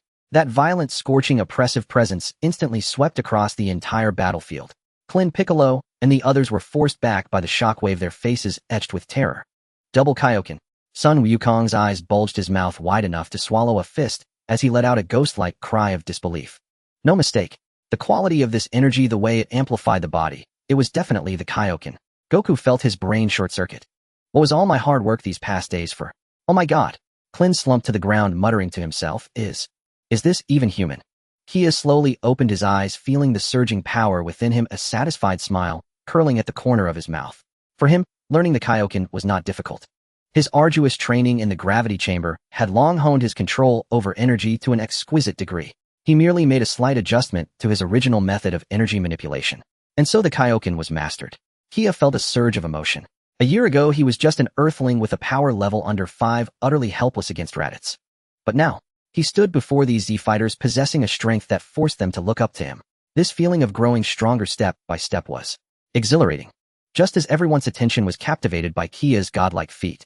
On the other side of the battlefield, a figure covered in dirt and blood was using his last ounce of strength, crawling inch by inch toward a silver spherical spacecraft. Vegeta's fingernails left bloody scratches on the hard rock. His lungs wheezed like a broken bellows, each breath bringing excruciating pain. Yet his eyes burned with a deep, unforgettable resentment. Kakarot, and that mysterious man. Just wait. I will definitely return. Click. With his last strength, he tremblingly pressed the spacecraft's hatch.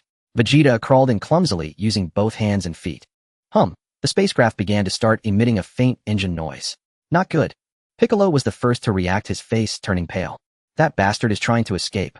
He roared, his energy exploding as he prepared to charge forward and blast the spacecraft along with Vegeta inside into cosmic dust. However, a hand stopped him. It was Kia. Let him go. Kia's voice remained as calm as ever. What a... Piccolo spun around, his green face twisted with anger and confusion. Have you lost your mind? Let him go. Do you have any idea how dangerous that guy is? Once he recovers, he'll definitely come back for revenge. He'll destroy the entire Earth. Clint and Yamcha were equally baffled and anxious. Yes, you have to pull the weeds and dig up the roots. How could they let such a terrifying enemy go free? He won't come back. Kia looked at Piccolo and said something no one could understand. At least not anytime soon. He withdrew the hand blocking Piccolo and swept his gaze across everyone present, his eyes deep and unfathomable. Compared to a frightened cur that has lost its nerve, we have more important matters to face immediately. As he spoke, his gaze settled on Piccolo. Piccolo, you've always believed you were the great demon king, the demon of Earth, haven't you? Piccolo was taken aback, unsure why he brought this up. I am, he retorted stiffly. No. Kia shook his head, dropping a bombshell. You and Cammy are both aliens. Your home planet is called Namek. As his words fell, Piccolo's body trembled violently, and for the first time an expression of sheer shock appeared on his perpetually stoic face. You? What nonsense are you spouting? Whether I'm talking nonsense or not, Kia cut him off, speaking rapidly without giving him a chance to retort. And Vegeta, that escaped Saiyan Prince, the thing he wants most right now is to find a place where he can become stronger. That place, coincidentally, is also related to planet Namek. Kia paused, giving them a moment to digest. Then he continued. Vegeta and Nappa have been working for a cosmic emperor named Frieza. Frieza? Clint instinctively repeated the unfamiliar name. Yes, Frieza. Kia's expression grew unprecedentedly serious. A true cosmic demon who trades in planets and treats life like dirt. The Saiyan homeworld planet Vegeta was destroyed by his own hands. Frieza, to completely eliminate the Saiyan threat, will soon descend upon us in person. When that happens, it won't just be a single person he intends to destroy. He will wipe this Earth and all of us completely out of this universe. The joy of having just defeated the Saiyans was washed away in an instant. In its place, a deeper, greater fear settled over everyone's hearts. Even a monster like Vegeta was just an employee. Just how strong was this cosmic emperor Frieza? Clint felt his teeth chattering. He looked at the calm Kia, his voice trembling uncontrollably. Then, what should we do? What should we do? Kia met everyone's gaze, yet the corners of his mouth suddenly curled upward. That smile was so relaxed it seemed utterly out of place with the tense atmosphere. What else can we do? Of course, go to planet Namek and take out Frieza. What a... Krillin was the first to cry out, his eyes nearly bulging from their sockets. Go to planet Namek. Are you kidding me? Forget about whether we can beat him. How do we even get there? By plane. Piccolo's face was also a mask of disbelief. He had only just processed the shocking news that he was an alien, and now he was supposed to go to that so-called homeworld. Not by plane. Kia shook his head as if stating the most mundane fact. By spaceship. As his voice fell, he glanced towards the distant direction of West City. Just follow me. With that, Kia's figure shot up from the ground, transforming into a shooting star as he sped towards West City. Hey, wait for us. Son Goku reacted the fastest, shouting loudly as he immediately gave chase. He was now utterly in awe of Kia. Whatever this guy said, he believed it.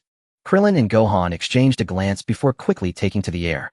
Piccolo paused for 2 seconds, his green face a swirl of complex emotions, but in the end, he gritted his teeth and followed. Planet Namek. That word stirred a tempest within his mind. Capsule Corporation. When Kia descended from the sky with Son Goku and the others landing on the lawn, Dr. Brief was sipping a cup of coffee, leisurely playing with his black cat. Seeing so many people suddenly appear, he merely adjusted his glasses, showing no surprise at all. Oh my Kia, you're here. The things you asked me to rush are ready. Dr. Brief pointed towards the massive warehouse nearby. Krillin and the others followed his gaze. The next second, everyone's jaws dropped, frozen in place like statues. The warehouse's giant doors slowly opened, revealing before them 2 silver-white spaceships brimming with a sci-fi aesthetic. One was colossal like a small mountain. The other was slightly smaller with sleek lines and an exquisite feel. This is... Krillin stammered, pointing at the 2 ships, unable to form a complete sentence. Space. Ships. That's right. Dr. Brief took a sip of his coffee, his tone as casual as if he were introducing a new toaster. As he spoke, he patted the hull of the larger ship, producing a crisp metallic sound. These 2 contraptions at full speed can achieve astonishing velocity. Gulp. Kia, you bastard. Bulma ran out of the villa, hands on her hips, staring at Kia with astonishment. You even had the spaceship idea ready in advance. Kia smiled without a word. He walked before the group, his expression turning serious. Time is short. Let me outline the plan. His commanding presence made everyone hold their breath involuntarily. This trip to planet Namek is fraught with danger. It's no vacation. So not everyone is going. His gaze fell upon Tien, Shinhan, Kaiatsu, Krillin, and Yamcha. You all will stay on Earth. What a...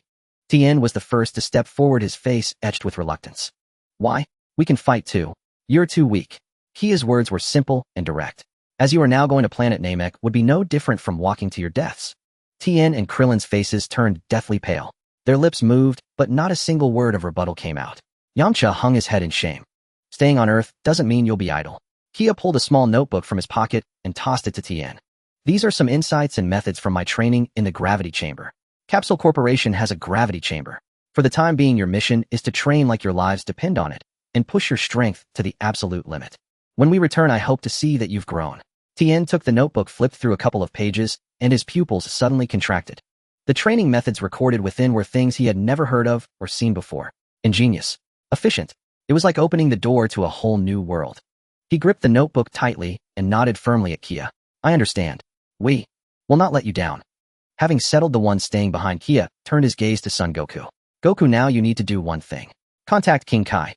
We need the precise cosmic coordinates for planet Namek. All right. Son Goku immediately complied, closing his eyes and concentrating to communicate with the Lord of Worlds at the far end of the universe.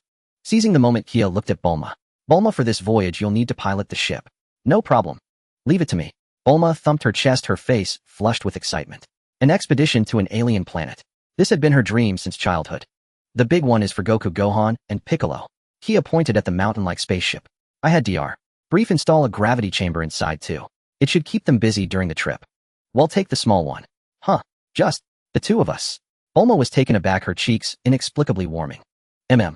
Kia nodded. That small one also has a gravity chamber. I need to continue training on the way. Besides, splitting into two ships is safer. We don't put all our eggs in one basket. His arrangements were logical and left no room for objection. Just then, Son Goku's eyes snapped open. I made contact. Lord Kai gave me the coordinates. He also said. Son Goku's expression turned somewhat strange. He said we must never ever provoke that monster Frieza, or we won't even know how we died. Ignore him. Kia waved his hand dismissively. Lord Kai is a coward. What does he know about Frieza? All right, we have the coordinates. Prepare for departure. At Kia's command, everyone sprang into action. Goku, Gohan, and Piccolo boarded the massive spaceship. Piccolo stood at the top of the ramp, casting one last deep look at the blue planet below, his eyes filled with complexity. This journey might finally unravel all the mysteries of his origins. On the other side, Kia and Bulma stepped into the cockpit of the smaller ship. The cockpit was a marvel of futuristic technology with countless screens and buttons flickering with a cool blue light. Hold on tight. Miss Bulma is about to show you how to really fly. Bulma sat in the pilot's seat, rubbing her hands together in excitement as her fingers danced across the console in a blur. Virum. The engines of both ships roared to life, simultaneously emitting a deep rumbling hum. The ships rose slowly, hovering above Capsule Corporation. On the ground, Krillin, Tien, Yamcha, and the others looked up, watching the two vessels about to embark on their expedition, their eyes filled with a mix of worry and hope. Kia, are you really confident? Inside the cockpit, Bulma looked at the man beside her, who had been eerily calm from start to finish and couldn't help but ask. The mere name of the Cosmic Emperor Frieza sent a chill down her spine. Kia didn't look at her. His gaze through the porthole was fixed on the vast, boundless cosmos. He smiled, his tone light. About 98% sure. Bulma. She pressed the main thruster ignition button. Boom. Two brilliant blue exhaust trails tore through Earth's atmosphere. The two ships carrying the last hope of Earth transformed into twin meteors, hurtling into the unknown and perilous depths of the dark universe. The spaceship had entered automatic cruise mode. In the boundless darkness, countless distant and brilliant stars were dotted about, while magnificent nebulae, like a palette overturned by God, drifted slowly in the distance.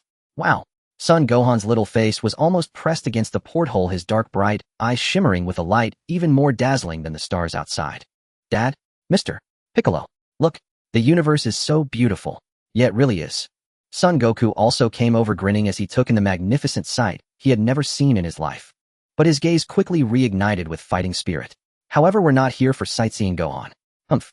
In the corner, Piccolo, who had been sitting cross-legged in meditation, opened his eyes, his tone as icy as ever.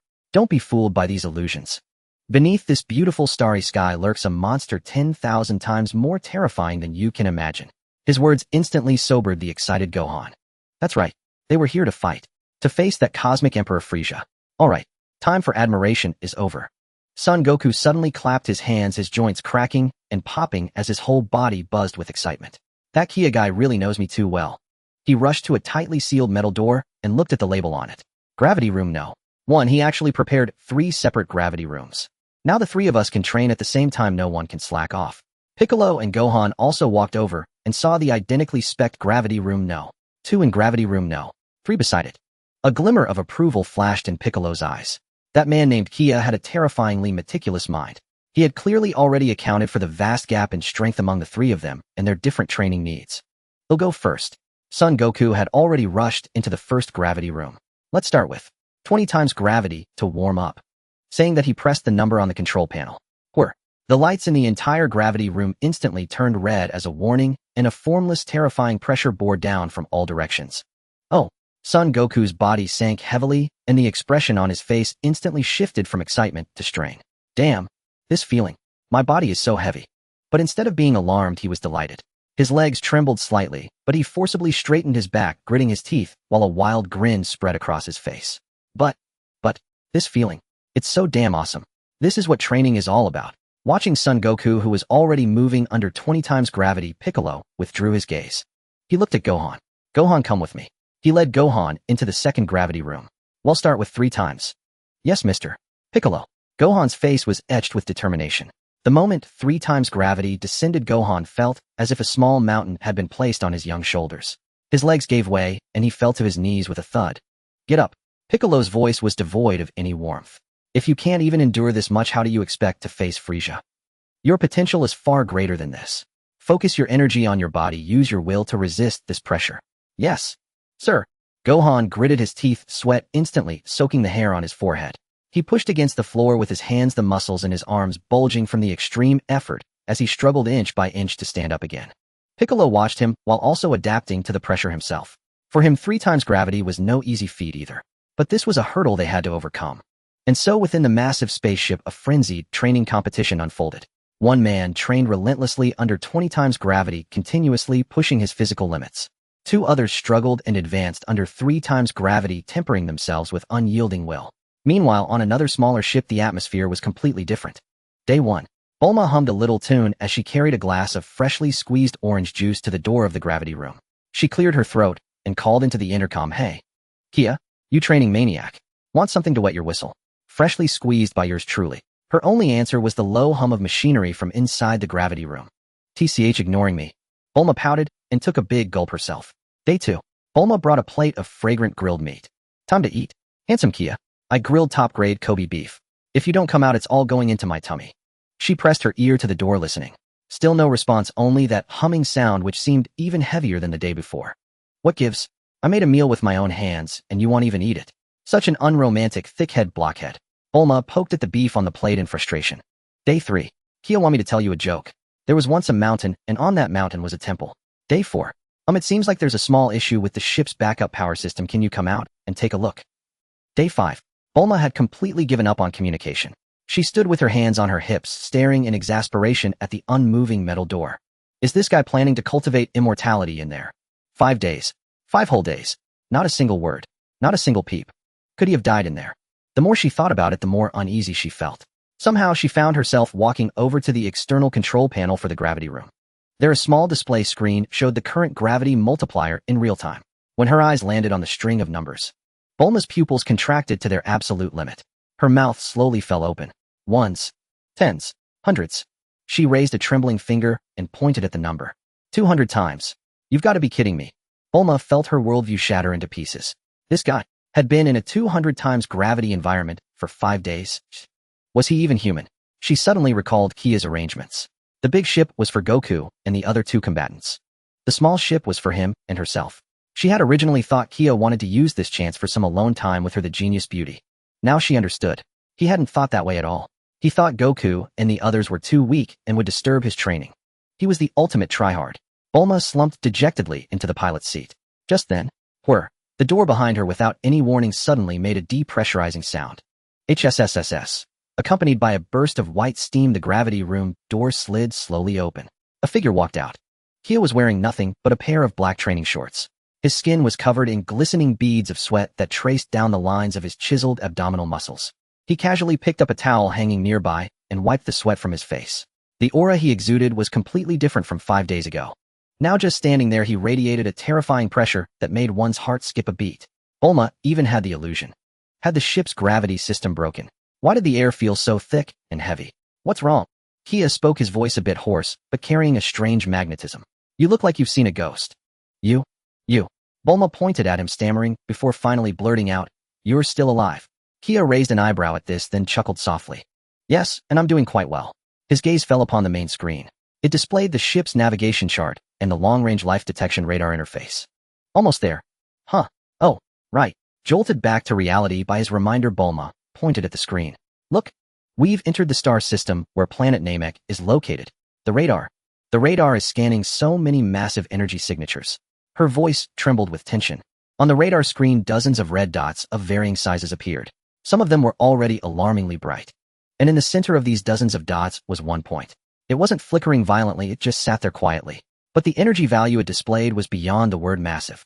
It was an astronomical number. "Frisia?" Bulma's voice was shaking. However, Kia's face showed no trace of fear or solemnity. He looked at the immense energy source on the screen, and a spark of intrigued fire flickered in the depths of his calm dark eyes. Beyond the spaceship's porthole, the colossal green planet was rapidly magnifying in their field of vision.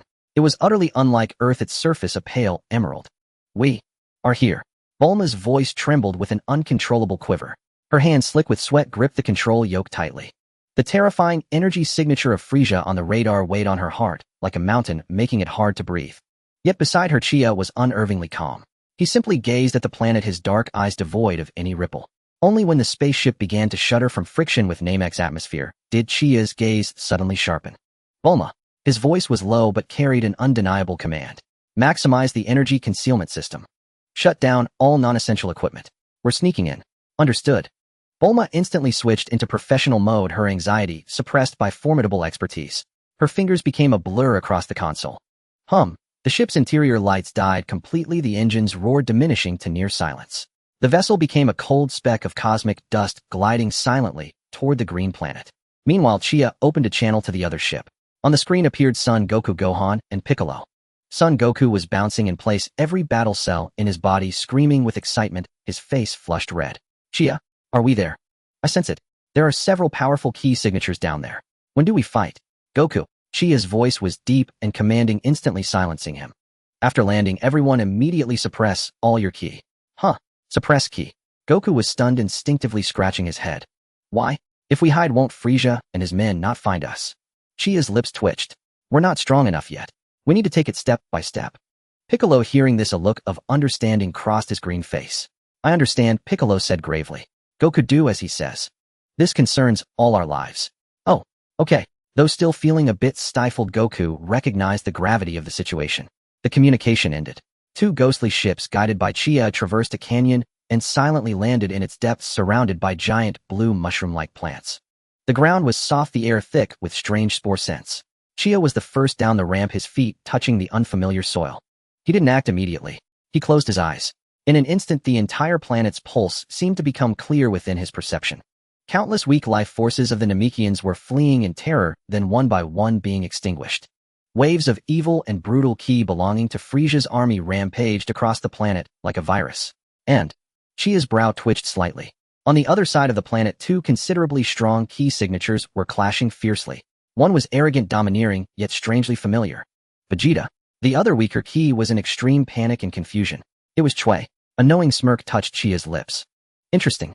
It seems we've arrived just in time. The opening act has already begun." Just then the other ship's hatch opened. The moment Piccolo set foot on the ground, his body stiffened. He dropped to one knee, clutching his forehead in agony, his face contorted with fury. "Uncle Piccolo, what's wrong?" Son Gohan rushed to support him, startled. "My people." Piccolo gritted out, his voice hoarse as grinding metal. "They are being slaughtered." His perception was even clearer than Chia's. It was a wail of bloodline connection. Each Namekian's death was a knife stabbing into his very soul.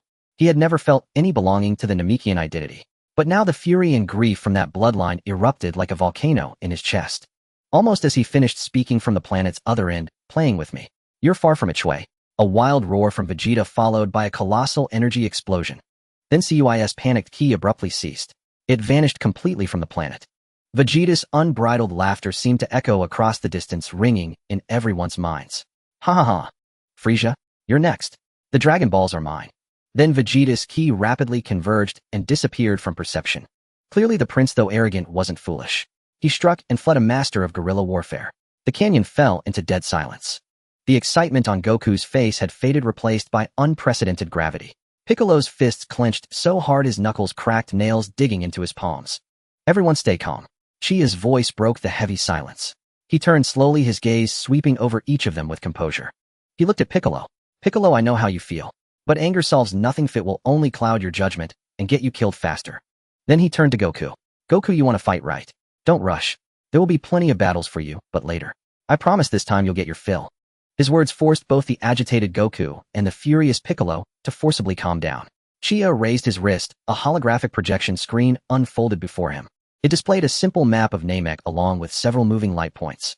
This is a basic tactical map based on Dr. Brief's radar and the key I just sensed. His finger pointed to the largest, brightest, but stationary light point in the center. Frisia himself is probably drinking wine and watching the show on his flagship. But he sent out 2 of his men. His finger traced to 2 other red light points moving rapidly in different directions with astonishing energy levels. Dodoria and Zarbon. They are the ones slaughtering Namekians and hunting Dragon Balls. Everyone's eyes locked onto those 2 moving points. There was no tension on Chia's face, only the excitement of a hunter spotting his prey. Our first step isn't to go head-in against Frisia still in his baby carriage. His finger arced through the air, finally jabbing heavily onto the Dodoria light point. His voice, though quiet, reached everyone's ears clearly. Our first objective is simple: snatch the Dragon Balls from Dodoria and Zarbon. The statement left everyone present stunned. Piccolo, Gohan, you're with me. Chia gave them no more time to react, handing them the modified radar map. Bulma, you stay on the ship. Activate all defense systems. Be ready for extraction and relocation. Don't follow. That's an order.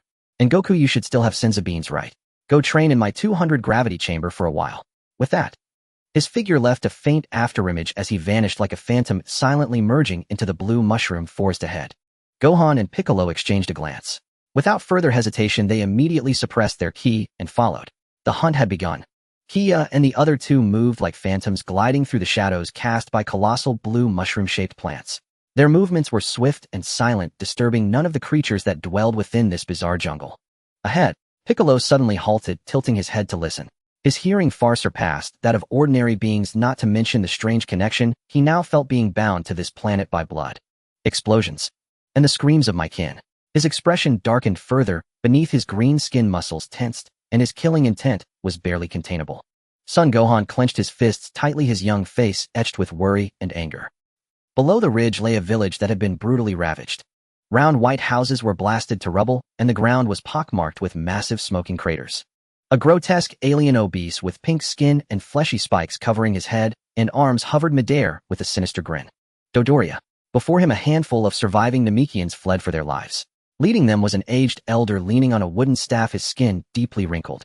Clutched tightly in his arms was an orange Dragon Ball marked with 4 red stars. Behind him were 2 young Namekians protecting him and a small child named Dend. Run? Ha ha ha. Dodoria let out a piercing manic laugh, reveling in the Catan mouse game. Run faster. Let me see the limit of you green-skinned worms. He casually raised his arm, aiming at one of the young Namekians. A pink energy blast shot forth, instantly piercing the Namekian's chest with precision. Before he could even scream, the tall figure crashed heavily to the ground, lifeless. No. The elder cried out in anguish. Run, Dent, run. The other young Namekian roared, turning to face Dodoria, trying to buy time for his companions. Oh, got some spine. Dodoria's smile grew crueler. Too bad. Before absolute power, spine is the most useless thing. He flickered, instantly appearing before the Namekian. His thick arm swung with a vicious wind, a single punch landing. A heavy thud echoed. Another body fell. Now only the elder clutching the Dragon Ball, and little Den trembling with fear remained. Dodoria had grown bored. He flew toward the last elder, and Den sneering. Old man, hand over that ball, and he'll give you a quick death. The elder shielded Den behind him, his wrinkled face showing no fear, only the resolute determination of one facing death. Dream on, you devil. Very well. Dodoria's smile vanished, replaced by a chilling, murderous intent. He raised his palm, aiming it at the elder, and Denda's pink energy began to gather, then turned to cosmic dust along with that brat. Stop! Piccolo, who had just arrived, roared in fury at the sight. His ki erupted like a volcano. His green form became a streak of lightning, leaping down from the ridge, and instantly placing himself before the elder and Dend. Uncle Piccolo. Son Gohan gasped, then unhesitatingly burst forth with his own ki, charging down to stand shoulder to shoulder with Piccolo. On the ridge, Kia watched. He did not move, instead he retreated deeper into the shadows. Below, Dodoria halted. He stared at the sudden appearance of Piccolo, and Son Gohan paused, then grinned. Oh, some decent fighters slipped through the net. He glanced at the scouter on his wrist. One at 5,000, another at 5,800. Tisk tisk, coming to die together. We'll see about that. Piccolo assumed a combat stance, his gaze sharp as a blade. With you lot. Dodoria laughed heartily, as if hearing the greatest joke. Fine. Let me show you despair. He suddenly opened his mouth wide, unleashing a thick pink energy blast toward the trio. The energy blast carved a deep trench across the earth. Piccolo and Gohan's faces turned pale, sensing the terrifying power within that single attack. It's over. Just as that thought crossed their minds, a sudden change occurred. A swifter, more condensed purple energy beam shot in from the horizon, precisely colliding with Dodoria's blast.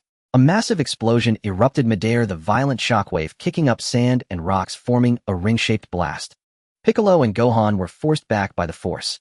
Through the dust, a figure in a blue tight-fitting battle suit and white combat armor slowly descended from the sky. He crossed his arms, his expression arrogant, a contemptuous sneer on his lips. Humph, pathetic Dodoria. Struggling with mere minnows, you've really regressed. Dodoria saw the newcomer, and his sinister grin froze instantly. His pupils shrank, filled with shock and disbelief. Vegeta, you? What are you doing here? Weren't you supposed to be on another mission?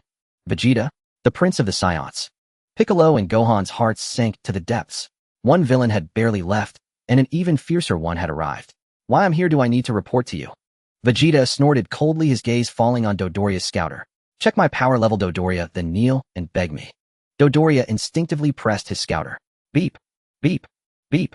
When the numbers finally settled on the screen, his face turned deathly pale, cold sweat drenching his back. TW, 24,000. How is that possible? When you left Earth, you were only 18,000. That's because Saiyans are a warrior race that grows stronger by teetering on the brink of life and death. Vegeta's smile grew more arrogant. And you, Dodoria, are nothing but a fat lapdog of Frieza. Before the words faded, Vegeta's form vanished. Dodoria was greatly alarmed, but before he could react, a searing pain struck his abdomen. A heavy thud. Vegeta's knee drove solidly into his stomach, the immense force doubling him over like a shrimp, causing him to spew stomach acid. Then Vegeta delivered a spinning kick, slamming into his face. Dodoria was sent flying like a torn sandbag, crashing through several massive boulders before coming to a pathetic halt. Complete domination. Don't kill me. Dodoria struggled to rise from the rubble, his face bloodied, his eyes filled with terror. Vegeta, I know a huge secret. One about you, about the Saiyans. He screamed a desperate plea for mercy. Spill it, and I'll spare your life. Vegeta indeed halted his pursuit, arms crossed, looking down at Dodoria with a mocking gaze. Oh, let's hear it. If this secret satisfies me, I might consider letting you die quickly. Dodoria panted heavily, knowing this was his only chance to live. He spoke trembling, the destruction of planet Vegeta. It wasn't caused by a giant meteor impact. Vegeta's pupils contracted slightly. It was a deception, an outright lie. The one who destroyed your home planet was Lord Frieza. Dodoria roared the final words. It was him. He personally destroyed planet Vegeta. Because he was afraid. Afraid that a legendary Super Saiyan would emerge from the Saiyans. This sentence struck Vegeta's mind like a thunderbolt from the heavens. He froze completely. The arrogance, contempt, and mockery on his face vanished in an instant, leaving only endless shock and emptiness. Deception. Lies. His planet, his father, his people. All destroyed by the very one he had been loyal to. A rage unlike any before, enough to burn everything, erupted from the deepest part of his heart. Everyone present was stunned by this earth-shattering secret. No one noticed. In the instant when all attention was captivated by Vegeta and Dodoria, a shadow swift beyond measure appeared silently beside the still-shocked Namekian elder. His hand gently took the warm Dragon Ball marked with 4 stars from the elder's completely dazed embrace. Thanks, old man. A whisper so faint it was nearly inaudible drifted into the elder's ear. The elder instinctively looked down. His arms were empty. The next second, Kia's form had vanished from the spot. At the very moment he disappeared, an invisible, skillful force erupted where he had stood. A gust of wind swept up a torrent of sand and dust, instantly forming a sky-obscuring wall that enshrouded the entire area. Who goes there? Vegeta, jolted from his towering rage, roared. The Dragon Ball. My Dragon Ball is gone. Dodoria also let out a panicked shriek. Done and out. Bastard. Who is it? Vegeta's enraged roar echoed through the dust cloud, filled with the fury of being deceived. He had only just awoken from the truth of the planet's destruction, his pent-up wrath, yet to be unleashed when the Dragon Balls he cherished like treasure were snatched right from under his nose. A supreme humiliation. A violent surge of energy exploded from within him, dispersing the swirling dust. But there was no sign of the one who had taken the Dragon Ball. Elsewhere, Dodoria let out a screech like a stuck pig. The Dragon Ball. My Dragon Ball. Lord Frieza will kill me. Vegeta's eyes were bloodshot, his teeth grinding audibly. His crimson gaze pierced the dust, locking onto the equally panicked pink blob not far away. Vegeta, let's search together. He'll give you all the Dragon Balls. Just don't kill me. Dodoria, sensing the bone-chilling murderous intent, trembled in terror and begged for mercy repeatedly. Too late. Vegeta's voice seemed to come from the depths of hell. Only the dead who know that secret can set my mind at ease. No. What answered Dodoria was a heavy punch from Vegeta, brimming with towering rage. Boom. A terrifying energy explosion erupted within the sand wall, shaking the earth violently. The piercing scream came to an abrupt halt. When the dust slowly settled, only a massive crater remained, not a trace of Dodoria was left. Vegeta floated midair, his chest heaving violently, the anger and killing intent in his eyes almost materializing. He cast a cold glance at Piccolo and Gohan, who stood dumbfounded nearby. Two pieces of trash with a power level of only 5,000. Not worth his time. Now the most important thing was to find all the Dragon Balls, wish for immortality, and then kill Frieza. Without lingering any longer, Vegeta transformed into a streak of light, shooting into the sky and vanishing beyond the horizon. He's gone. Gohan watched the direction Vegeta had disappeared, his calves still trembling. Piccolo nodded, his expression still grim. He walked over to the Namekian elder and Din, who had collapsed to the ground in terror. Old man, are you alright? The elder stared blankly at his empty arms, muttering, the Dragon Ball. The Dragon Ball was stolen. I know, Piccolo said in a deep voice. But now is not the time for grief. Take us to the Grand Elder. We're here to help you fight Frieza. The Grand Elder. The elder looked up, his clouded eyes filled with vigilance and suspicion. Yes. Piccolo pointed at Gohan. We need the Grand Elder's power to unlock our potential so we can have a chance against Frieza. This was the plan Kia had laid out before they came. Little Den looked at Piccolo and Gohan, then thought of the shadow that had snatched the Dragon Ball in an instant without harming anyone. He bit his lip and tugged at the elder's robe. Elder, they don't seem like bad people. In the end, persuaded by Piccolo and begged by Den, the elder nodded and agreed to take them to the Grand Elder's location. Elsewhere, inside Frieza's massive spaceship. That fool Dodoria, he's lost contact. Frieza sat on his exclusive floating throne, his long fingers tapping lightly on the armrest, his scarlet eyes flickering with impatience. Zarbon, at your service, Lord Frieza. Zarbon, standing below, bowed slightly, a humble smile on his handsome face. They'll give you 1 hour to find me another Dragon Ball. If you fail, you'll end up like Dodoria. Understood. Zarbon didn't hesitate for a moment. He turned and left the ship. His efficiency was far greater than Dodoria's. In less than half an hour, he found a Namekian village of considerable size. Facing the desperate resistance of the Namekian warriors, he merely waved his hand dismissively. Beams of energy pierced their bodies with precision. Blood stained the ground green. Soon he seized a Dragon Ball from the village elder. Done. Zarbon wiped the non-existent dust from his hands, picked up the Dragon Ball, and prepared to return to the ship. But just as he ascended into the air, a voice dripping with mockery came from below. Well, isn't this Frieza's prettiest lapdog? In such a hurry to claim credit, Zarbon froze, looking down sharply. There stood Vegeta, arms crossed on a rocky outcrop, his face full of scorn.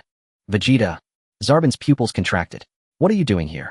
Wasn't your mission already complete? He instinctively pressed his scouter. Beep, beep, beep. A power level. 24,000. Zarbon's handsome face twisted instantly, disbelief written all over it. Surprised too. Vegeta grinned, revealing his white teeth. It's your turn to die, Zarbon. Before the words had faded, Vegeta's figure had already vanished. Boom. Zarbon raised his arms in a hasty block, but was sent flying by a tremendous force. Damn it. Zarbon steadied himself midair, his expression grim. He couldn't fathom how Vegeta's power level had skyrocketed to such an extent just after a trip to Earth. Vegeta's laughter grew more unhinged. He poured all his hatred for Frieza onto Zarbon. Fists and feet flew, energy clashed. From the very start, the battle was a one-sided slaughter. With a power level of 24,000 against Zarbon's 22,000, Vegeta had an absolute advantage. Bang, bang, bang. Zarbon was like a punching bag, knocked from the sky to the ground, then kicked back up again. His handsome face was swollen into a pig's head, green blood trickling from the corners of his mouth. Cough, cough. Zarbon crashed heavily to the ground, creating a deep crater, feeling as if every bone in his body was broken. Is this all you've got, Zarbon? Vegeta descended slowly, looking down at him with utter contempt. You disappoint me. But just as Vegeta thought victory was in his grasp, Zarbon, beaten and barely alive, suddenly let out a low, eerie laugh. Heh, hee. What are you laughing at? Vegeta frowned. I'm laughing at. How naive you are, you scion monkey. Zarbon struggled to lift his head, his disfigured face twisting into a ferocious grin. Did you really think this was all I had? What? Let me show you. This cursed, hideous form. Roar. With a beastly howl, Zarbon's body began to undergo a violent transformation. His body swelled like a balloon, muscles bulging, ugly scales and bone spurs sprouting from his skin. His once handsome face twisted into an indescribable, demonic monster. A wave of evil, overwhelming power erupted. The smile on Vegeta's face instantly froze. Now it's your turn to despair. Vegeta. The monster Zarbon's voice turned hoarse and grating, his murky eyes filled with savage bloodlust. Whoosh. His massive frame moved with speed completely at odds with its size. Not good. Vegeta's instinct screamed a warning, but before he could retreat, a giant fist slammed into his abdomen. Uffed. Vegeta doubled over like a shrimp, spewing a mouthful of blood mixed with internal organs. The tide of battle had turned in an instant. Zarbon's attacks were savage and relentless. Every punch and kick carried the power to crush everything. Vegeta was utterly helpless against him. He was punched through several mountains, then stomped from the sky deep into the earth. Finally, the transformed Zarbon opened his gaping maw and fired a thick energy blast directly into Vegeta's chest. Boom! With a violent explosion, Vegeta's body plummeted like a meteor into a bottomless lake, sending up a huge splash before slowly sinking, his fate unknown. Foolish monkey. Zarbon panted heavily, deactivated his transformation, and returned to his original form, though his face was pale from the enormous exertion. He loathed his hideous, transformed state. He glanced at the calm lake, picked up the Dragon Ball that had fallen during the fight. Weighing the Dragon Ball in his hand, Zarbon smiled in satisfaction and turned to leave. Just then, Zarbon stopped abruptly and spun around. By the lakeside, a young man with black hair and black eyes had appeared, watching him with keen interest. Who are you? Zarbon frowned. His scouter showed this man had a power level below 5. Kia smiled. Me, just an ordinary passerby. He slowly raised his right hand palm up. A sharp energy blade about half a meter long and made of pure golden energy materialized out of thin air, radiating a chilling sharp aura. Zarbon's pupils shrank to pinpricks at the sight of that energy blade. An unprecedented sense of mortal danger enveloped him. What is that, T? He never finished his sentence, because Kia casually swung his hand down. A golden crescent flashed by. Thud. Zarbon froze in place, looking down. A thin line of blood appeared at his waist and rapidly widened. His upper body slowly slid off his lower half. How? His eyes were filled with endless shock and confusion, and until his consciousness faded into darkness, he never understood how he had died. Kia stepped forward calmly and picked up the Dragon Ball from beside Zarbon's severed body. Kia weighed the Dragon Ball in his hand, feeling its warm, smooth texture against his palm. He glanced at the two twitching corpses on the ground, Sabo's face still frozen in the shock and disbelief of his final moments. Kia's gaze swept past Sabo's body toward the deep, dark lake. He extended his left hand and clenched it into a fist over the water. Crash! The placid lake's surface erupted instantly as a massive pillar of water shot into the sky. Then a battered, blood-soaked figure was violently propelled from the lake's depths by the water column. It was Vegeta. His battle armor was shattered, a horrifying gaping wound pierced his chest down to the bone, and not a single part of his body remained intact. Blood streamed from his body, pooling on the ground. His aura was so faint it was like a candle flickering in the wind, on the verge of being extinguished at any moment. Yet he had not lost consciousness. The eyes of the Saiyan Prince locked onto Kia, seething with boundless humiliation, fury, and a hint of despair he could not conceal. He had lost. Defeated by the monstrous form of Sabo, the effeminate man he had always looked down upon. His pride, his battle power he so boasted of, had been trampled underfoot and shattered into dust by the most brutal and direct means. Now he had fallen into the hands of this mysterious black-haired man. Vegeta's heart sank into the abyss. He stared at Kia, mustering his last ounce of strength to rasp out hoarse words from his throat. What do you want? To kill me, eh? Kia walked up to him calmly, gazing into his bloodshot eyes. Kill you? Kia smiled, a faint smile that sent an inexplicable chill down Vegeta's spine. No, killing you would be such a waste. He extended a finger and gently touched the bloody hole in Vegeta's chest. Vegeta's body convulsed violently. The agony nearly made him pass out, but he clenched his teeth and uttered not a single sound. Kia's voice, like a demon's whisper, rang clearly in his ears. Do you want to live? Vegeta's pupils sharply contracted. Do you want to take revenge? On Frieza, who destroyed your home planet and treated you like a plaything. Revenge. Frieza. These two words exploded like thunderclaps in Vegeta's crumbling consciousness. A tidal wave of hatred instantly drowned all his reason. Yes, he could not die. He had yet to kill Frieza. He had yet to reclaim everything that belonged to the Saiyans. How could he die here? The will to survive and the flames of revenge overpowered his pathetic pride in that moment. You? Vegeta's lips trembled. What exactly do you want? Seeing the change in his eyes, Kia nodded with satisfaction. Good, the fish had taken the bait. It's simple. Kia leisurely withdrew his hand, then fumbled around in his robe for a while. With a pained expression, he pulled out a small green bean. A Sinza bean. This stuff was a scarce resource. Each one used was one less. He wouldn't have bothered to take it out if Vegeta wasn't of use. Eat it. Kia held the Sinza bean to Vegeta's lips. A strange, refreshing fragrance entered his nostrils and Vegeta could sense an unimaginable life energy contained within that tiny bean. But he did not open his mouth. He stared at Kia warily. Why are you saving me? I don't need anyone's pity. Especially from a mysterious strongman. Pity. Kia's expression was peculiar as he looked Vegeta up and down. You're overthinking it. I told you killing you is a waste. I'm saving you purely because. Kia paused, uttering a word Vegeta never expected. This is an investment. An investment? Vegeta was stunned. That's right, an investment. Kia's tone was terrifyingly candid. You need power to take revenge on Frieza. And I need a sufficiently powerful warrior to disrupt his sight, draw his fire, and buy me time. This purely transactional relationship paradoxically eased some of the vigilance in Vegeta's proud and suspicious heart. So, Kia shook the Sinza bean in his hand. Do you accept this investment? Miss this chance, and there won't be another. Vegeta's eyes flickered intensely. He weighed his options, struggling. If he humiliatingly accepted this mysterious man's investment, he would become a pawn in his hands. But it also meant a chance to qualify for revenge against Frieza. After a moment's hesitation, Vegeta suddenly opened his mouth wide and swallowed the Sinza bean in one gulp. Gulp. The bean dissolved upon entering his throat, and a warm current instantly surged through his limbs and bones. The next second, an indescribable surging life energy erupted within him. Crack, crack. Broken bones healed in an instant, and the horrific wound mended at a visible speed. Dried-up muscles swelled again with explosive power. His once withered aura skyrocketed like a rocket. Arg! Vegeta couldn't help but let out a long roar that shook the heavens. He could feel it. He could clearly feel it. An unprecedented power so strong it made even himself tremble was rampaging and roaring within his body. This feeling was incredible. Was this the power gained from near-death recovery? Frieza, just you wait. Vegeta was immersed in the ecstasy of his surging power, his fists clenched, feeling the energy that was almost overflowing from his body. How do you feel? Kia's calm voice pulled him back from his exhilaration. The Saiyan near-death power-up lives up to its reputation. Vegeta looked down at his hands, then back at Kia, his expression incredibly complex. Ecstasy, fear, suspicion. All kinds of emotions intertwined. Who was this man? Not only did he know the secret of Frieza destroying planet Vegeta, but he also knew about the Saiyan trait of gaining power from near-death recovery. Now your battle power should be over 15000. 15000. Vegeta's heart skipped a beat. Although he could feel he had become much stronger, he hadn't even had time to sense the exact extent. Yet this man in front of him had accurately stated the precise number. How in the world did he know? Alright, I've made my investment. Now it's time for you to show the returns. Kia gave Vegeta no time to ponder further. He pointed a finger toward the distant sky.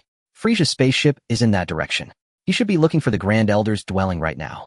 Your mission is to go to his ship and obtain all the Dragon Balls he has collected. Oh, and a friendly tip. Kia added, Frieza's elite force, the Ginyu Force, should be arriving soon too. Just hold them off. The Ginyu Force. Hearing that name, Vegeta's pupils sharply constricted. That was the most terrifying monster squad under Frieza's command. Every single member possessed power far exceeding his own. Before, just hearing that name would have made him turn tail and run. But now, Vegeta felt the surging power within him over 150 in battle strength, and the corner of his mouth uncontrollably curled into a cruel, confident smirk. The Ginyu Force. Perfect.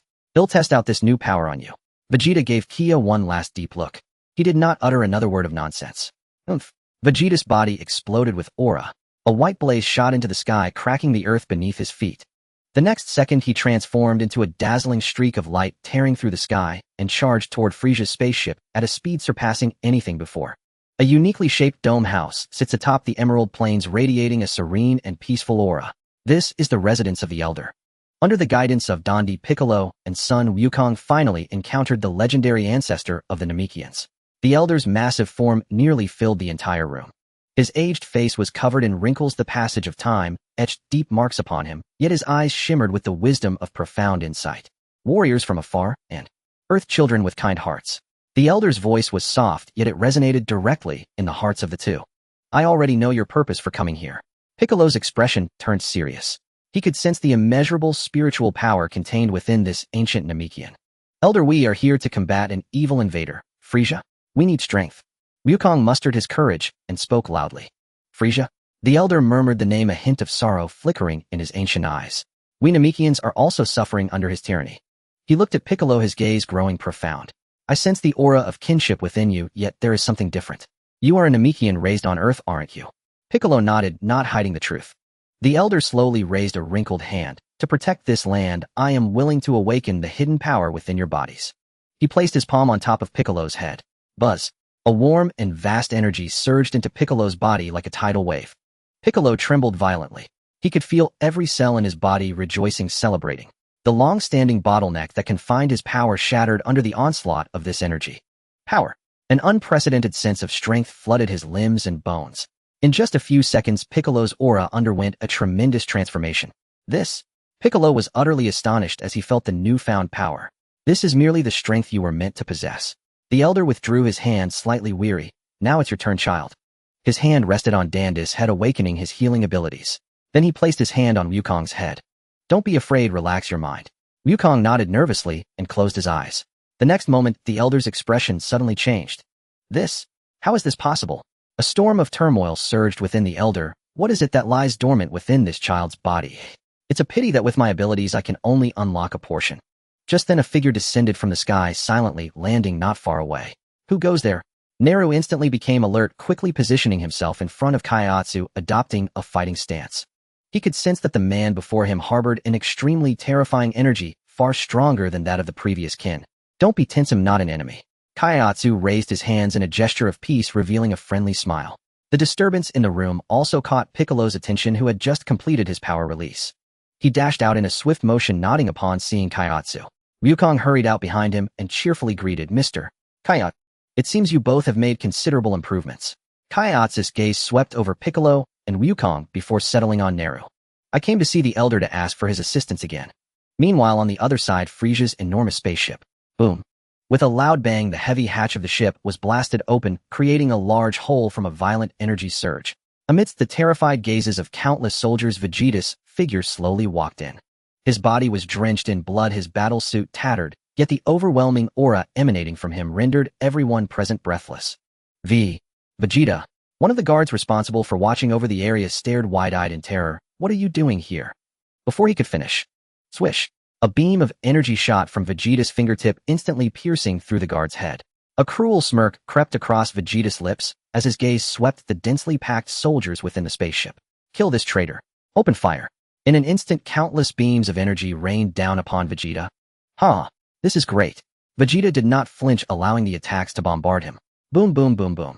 The sound of violent explosions echoed throughout the spaceship, smoke and flames quickly engulfing everything. Did we get him? He must be dead. No one could survive such an onslaught. The soldiers gasped for breath, nervously staring at the center of the smoke. The smoke slowly cleared. Vegeta stood unharmed, not a single hair out of place. He hadn't even activated his protective aura. Is that all there is to it? A look of utter disdain appeared on Vegeta's face. Truly, too weak. Now it's my turn. With those words he moved. His figure was so fast that it left afterimages in its wake. Each flicker was accompanied by piercing screams and scenes of bloodshed. Vegeta unleashed his surging power, reveling in the thrill of juggling his enemies at will. In mere minutes, he had slaughtered hundreds of soldiers within the spaceship. The entire hall was awash in blood, corpses strewn everywhere. Vegeta stepped through the sticky pool of blood, advancing step by step into the depths of the spaceship. He remembered clearly that the place where Frieza kept the Dragon Balls was just ahead. Soon he arrived in front of two massive metal storage vaults. That Frieza fellow is rather confident. Vegeta sneered, raising his hand and firing an energy blast at one of the vault doors. Boom. The specially crafted alloy door was effortlessly blasted into pieces. 4 orange-yellow Dragon Balls lay quietly inside. A glimmer of greed flashed in Vegeta's eyes as he unceremoniously collected all 4 Dragon Balls. The Ginyu Force should be arriving soon, right? Vegeta licked his lips, his fighting spirit boiling. He then found a place to hide the 4 Dragon Balls, concealed his aura, and quietly awaited.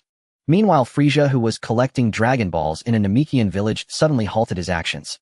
Through his detector, he sensed a powerful energy reaction coming from the direction of his spaceship. Following that, one by one, the life signals of his soldiers began to vanish from the detector. Finally, the entire screen went silent. Oh ho ho ho. Frieza emitted his signature laughter, but there was no hint of joy in it, only a chilling, murderous intent. What audacity! To dare act recklessly on my territory. Before he could finish, Frieza's figure had already vanished from his spot. His personal spacecraft tore through the sky, racing back to his ship at an astonishing speed. Minutes later, when Frieza returned to the spaceship, he was met with a hellish scene. In the hall, the bodies of his subordinates were piled high, blood staining the entire floor a dark crimson. The air was thick with the stench of blood and gunpowder. Frisia's expression darkened gradually. He stepped over the mountain of corpses and blood, arriving in front of the storage vault. When he saw the vault that had been violently breached and was now empty, all expressions vanished from his face. He stood silently in place, wordless. The few soldiers following behind him who had just returned from outside felt the deathly silence and trembled in fear, not daring to breathe. They knew this was the calm before the storm. Suddenly, Frisia laughed. He laughed heartily, even laughing to the point of tears. Oh ho ho ho. Oh ho ho ho ho ho. Very good. Truly very good. To think that someone dares to steal my things. He had collected for so long and was on the verge of gathering the Dragon Balls. Now they were gone. Eawawea. A scream sharper than humanly possible erupted from Frisia's throat. The sky of Namek turned dark. In front of the Grand Elder's dwelling, Piccolo, who had just completed his transformation, exhibited an unprecedented sense of ease. He suddenly looked up, gazing into the distance. This energy. It's Frisia. Son Gohan's small face turned pale, his body trembling uncontrollably, teeth chattering. Nearest muscles were tense to the limit, the green skin beneath bulging with veins. As the strongest warrior of Namek, he could perceive more clearly than anyone else what this power represented. It was absolute destruction, capable of effortlessly wiping this planet from existence. Kaiatsu's black hair fluttered wildly in the tempest. It seems that Vegeta has succeeded, he said, his voice calm, yet piercingly clear amidst the chaos. Succeeded? Piccolo turned sharply to him. What do you mean? Nothing, Kaiatsu refrained from elaborating. Upon the ruins of Frisia's spaceship, the earth-shattering roar finally subsided. Frisia slowly straightened up, the muscles on his face, twisted by extreme rage, gradually relaxed. In the end, a smile crept across his lips. Ho ho ho. Ho ho ho ho ho. Frisia's iconic laughter echoed once again, soft yet sharp. This is truly interesting. So very interesting. This little planet has given me so many surprises. He extended a finger from his right hand and gently pressed the communicator. Guldo. On the other end of the communicator, an energetic voice immediately responded. Yes, Lord Frisia. We are racing to your next destination at full speed. Change of plans. Frisia's voice was casual, but carried an undeniable command. Immediately bring your men to Namek. There's a pest here that needs to be dealt with. Guldo on the other end was momentarily stunned, then excitedly shouted, Understood. Lord Frisia, we guarantee to complete the mission. Jinyu, force away. After hanging up, Frisia slowly turned around, looking down at the soldiers kneeling on the ground. His gaze was cold, devoid of any emotion. That damn monkey. Find me Vegeta.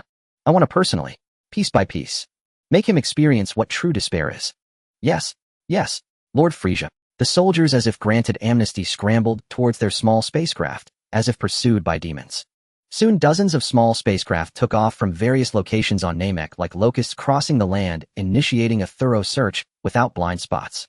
Inside the Grand Elder's dwelling, the terrifying aura had calmed somewhat, but the oppressive atmosphere grew even heavier.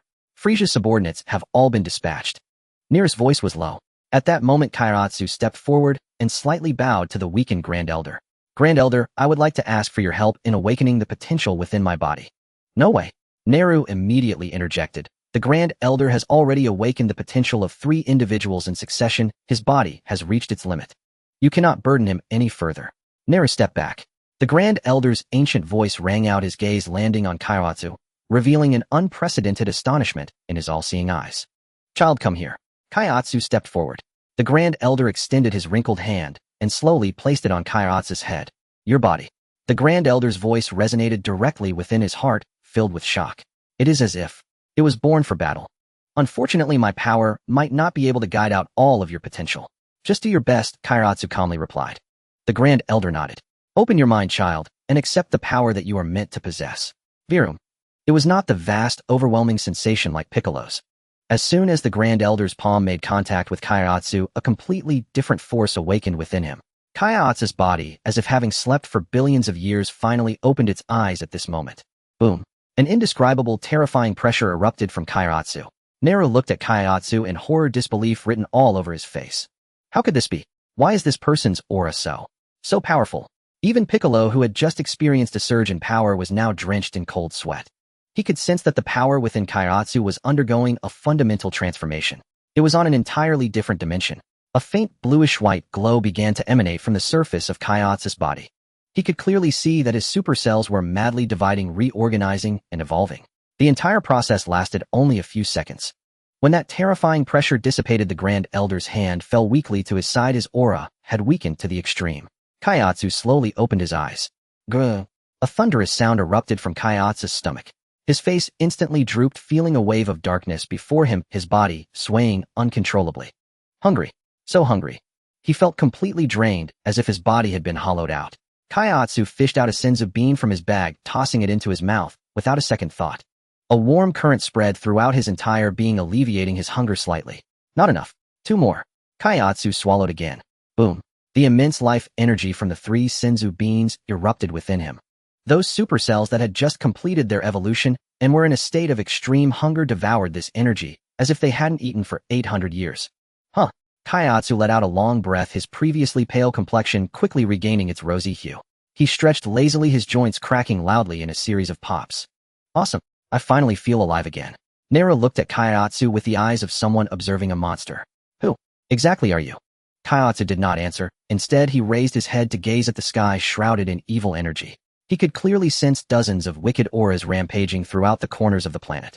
Meanwhile, in the universe outside Namek, a streak of light pierced through the darkness at an astonishing speed, heading straight for the green planet. Inside the spacecraft, a muscular purple-skinned alien with 2 horns was posing in front of a mirror, striking an extremely flamboyant pose. Guys, are you all ready? Lord Frisia's party cannot be late. Show us your best poses, let us make a grand entrance. On the communication channel, 4 excited shouts, synchronized yet distinct, rang out. Received, Captain Jinyu. Within a single day, dozens of small spacecraft, and the soldiers aboard them, were successively obliterated. Somewhere on Namek, Chia sat atop a weathered boulder, a stray blade of grass dangling lazily between his teeth, his gaze calm and unwavering as it swept across the distant horizon. These fellows are certainly diligent. He spat out the grass stem and brushed his palms together. Frisia sat motionless upon his iconic infant-style hoverchair, one hand cradling his chin, his expression utterly impassive as he gazed down at several kneeling subordinates. So a day has passed. His voice was soft, almost tender. And you tell me you found nothing, and that every last one of you is dead. The soldiers trembled violently, their bodies quaking like sieves, foreheads pressed so low they nearly kissed the soil. G. Grand. Lord. That's Saiyan Vegeta. He's too cunning. He has accomplices. Enough. Frisia raised a hand, silencing his subordinate's desperate plea. He slowly lifted his head, eyes rising toward the sky. The vessel loomed just overhead. Worthless beings remain worthless. No excuses required. Boom. A spherical spacecraft slammed violently into the barren ground before Frisia, unleashing a billowing cloud of dust and debris. Clang. The hatch burst open. From the swirling haze emerged 5 bizarrely costumed figures, each striking a pose so jarringly absurd it bordered on psychological assault. Red Magma, jeez. A crimson-skinned alien with long snow-white hair bellowed the declaration. Blue Hurricane, Birder. A towering azure-skinned warrior followed immediately. Purple Pressure, Recum. A hulking brute, muscles coiled like steel cables, flashed what he clearly believed to be a dashing grin. Greenbind, Goldo. A diminutive figure with 4 gleaming eyes puffed out his chest with earnest pride. Finally, a violet-skinned alien crowned with twin horns and sculpted with athletic power strode to the center of the formation, his spine twisting into an impossible curve as he thrust his right index and middle fingers skyward. Your captain, Captain Jinyu. All 5 snapped into a synchronized flamboyant formation. Behind them, the very air seemed to detonate in radiant bursts and prismatic flares. We are the Jinyu Force. The air fell utterly still. The kneeling soldiers twitched at the corners of their eyes, desperate to laugh, yet paralyzed by terror, their composure fraying at the edges. Even Frisia's lips betrayed the faintest, almost imperceptible twitch. Captain Jinyu executed a graceful pirouette, then dropped to one knee before Frisia in a salute both ludicrous and unervingly precise. Lord Frisia, the Jinyu Force reports for duty, arriving ahead of schedule. Frisia's countenance settled back into its customary glacial stillness. He was pleased by their speed, but deeply regretted ever laying eyes upon their theatrical entrance. Good. You have arrived. His tone held no inflection, no warmth, no trace of emotion. I require your aid in locating an object and several insects. Mission accomplished, guaranteed. Jinyu sprang upright, with unshakable confidence, thumping his chest. In this entire universe, there is nothing the Jinyu Force cannot find. I seek 7 orange orbs, and a Saiyan named Vegeta, along with every soul on this planet who dares defy me. Murderous intent blazed in Frisia's eyes. Find them, and exterminate them all. Jinyu let out a cackling laugh. A trifle. Just watch closely, Lord Frisia. He whirled about, and gestured grandly toward his team. Men, did you hear the orders? Yes, Captain. Excellent. Now, rock, paper, scissors to determine teams. Rock, paper, scissors. Within minutes the squads were formed. Jinyu announced with solemn authority. Recum Bertergis. You three take Sector A. Guldo, and I will handle Sector B. Now move out immediately. Let your most dazzling brilliance herald victory for Lord Frisia. Affirmative. 5 streaks of light shot skyward, splitting into 2 formations as they vanished into opposite horizons. A desolate expanse of jagged rock. Vegeta leaned against a massive boulder, a cold, disdainful smile curling at his lips. He could sense it. The arrival of 3 formidable presences. The Jinyu Force. Humph. So they've finally come. Far from fear, his eyes ignited with fierce, unquenchable battle lust. Frisia, you truly believe these clowns can capture Prince Vegeta? He ran his tongue over parched lips, his gaze sharpening into something feral, unhinged. Then let you all become stepping stones beneath the feet of a Scion Prince. He ceased suppressing his aura, and a savage roaring torrent of energy erupted skyward. That surge blazed like a beacon in the night, immediately drawing the attention of the searching foes. Oh, one found. Berter's voice rang out from the distant sky. This energy signature, it's Vegeta? He's deliberately revealing himself. G sounded genuinely surprised. So what? Saves us the trouble of hunting him down. Ha ha ha. Recum roared with guttural mirth. 3 blazing trails veered sharply, hurtling downward at terrifying velocity toward Vegeta's position. Vegeta tilted his head upward, watching the 3 descending lights with a grin growing ever more vicious. Come, let me see how many of my blows you wretches can endure. Elsewhere, in a secluded valley near the Grand Elder's dwelling. They've split up. Piccolo opened his eyes, his expression grave. 2 energies approach, heading straight for us. Gohan swallowed hard, then nodded resolutely. Having endured intense gravity training, and having unlocked latent potential under the Grand Elder's guidance, he now possessed genuine faith in his own strength. Piccolo rose to his feet, his purple martial arts uniform rippling as if stirred by an unseen wind. They're nearly here. Jinyu and Guldo appeared at the valley's entrance. HM. Jinyu halted, eyebrows lifting in mild surprise as he beheld Piccolo and Gohan standing defiantly before him. He tapped his scouter lightly. Beep beep beep. The display flickered wildly, then stabilized at a number that gave him pause. Ho! A Namekian with over 10,000 combat power, and a child below 5,000. Jinyu stroked his chin, his expression shifting to one of intrigued curiosity. Guldo peered out from behind him, his 4 eyes darting eagerly. Captain, shall I eliminate them now? Patience, Guldo. Jinyu waved a dismissive hand. First, ask whether they've seen a Scion named Vegeta, or 7 orange spheres. Piccolo scoffed coldly. Put away your theatrics, Frisia's lapdog. We're here to kill you. Oh, Jinyu's brows arched, his face alight with playful malice. Bold words, Namekian. If you're so eager to die, then I shall oblige you. Battle erupted, sparking instantly, and precisely at that moment, when both clashes hung on the razor's edge of ignition. Frisia, reclining leisurely upon his hovering throne while awaiting word from the Jinyu Force, suddenly furrowed his brow. He jerked his head upward, abruptly alert. HM. His gaze sharpened, piercing, lethal. Another insect. Slowly Frisia rose, and for the first time set foot upon Namek soil. A man in an orange martial arts uniform, black hair cropped short, descended from the sky and landed gracefully. Son Goku's eyes locked instantly onto the diminutive, malevolent figure not far away, radiating an overwhelming aura of darkness. Frisia observed him in turn. Their gazes met, unblinking, unyielding. Your ki is profoundly evil. Goku's expression hardened. You are Frisia, aren't you? Frisia studied Goku. Then a dangerously serene smile curled his lips. Oh ho ho ho. Magnificent. Simply magnificent. What auspicious day is this? All my surprises arrive, unbidden, uninvited. Frisia extended a slender finger, pointing directly at Goku. Tell me your name, monkey. As reward for your imminent demise. Unfazed by Frisia's oppressive presence, Goku assumed the Kame Sennin stance, his focus absolute, his resolve deeper than ever before. My name is Son Goku. I am a Scion, raised on Earth. I have come to defeat you. Sun Wukong's voice was not loud, yet every word reached Frisia's ears with crystal clarity. Frisia froze for a moment. Then, covering his mouth, he burst into an exaggerated, almost theatrical laughter. Oh ho ho ho ho. Defeat me, you. A monkey that crawled out of some forgotten corner dares to speak such words to the Emperor of the universe. Frisia's laughter was dripping with contempt and disdain. He even swayed back and forth, his body trembling with mirth. In his eyes, this was the funniest joke in the entire cosmos. A being whose battle power was somewhat elevated yet still within the realm of an insect dared to challenge him. Frisia. Truly, a fool who knows not the taste of death. It seems I must grant you a moment of clarity. Let you understand the insurmountable chasm that lies between you and me. Frisia's laughter ceased abruptly. His gaze turned instantly frigid, sharp as ice. Yet Sun Wukong's response was simple and direct. The moment Frisia's words faded, Sun Wukong's figure vanished from where he stood. My. Frisia's pupils contracted sharply. So fast. Even his dynamic vision barely managed to track the movement. The next second, an indescribable sense of danger surged from directly ahead. Sun Wukong's form materialized before Frisia. His expression remained calm, yet in his eyes blazed a fire named martial arts. He threw a punch. In that instant, Frisia's expression shifted entirely. His mind screamed a frantic warning. Extreme danger. He wanted to dodge, but his bonus reaction lagged far behind his opponent's speed. That fist grew larger and larger in his field of vision. No! A terrified roar echoed within Frisia's heart. Boom! A thunderous, earth-shaking impact. Sun Wukong's fist landed squarely on Frisia's face, which was frozen in shock. Time seemed to slow in that moment.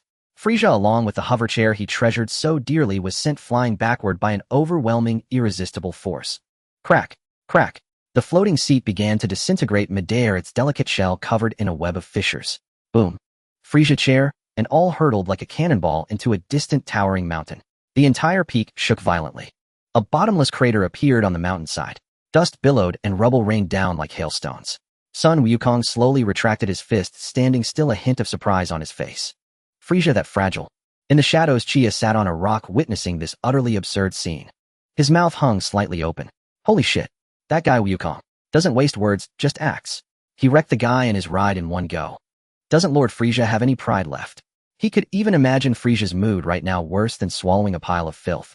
Meanwhile, Vegeta, locked in confrontation with Rikum and the others, suddenly shuddered. He whipped his head around, staring into the distance. That key just now. Was it Kakarot? And Frisia's ki plummeted in an instant. Could it be that Kakarot, that low-class warrior, had severely wounded Frisia with a single blow? Impossible. Vegeta's face was etched with shock and disbelief.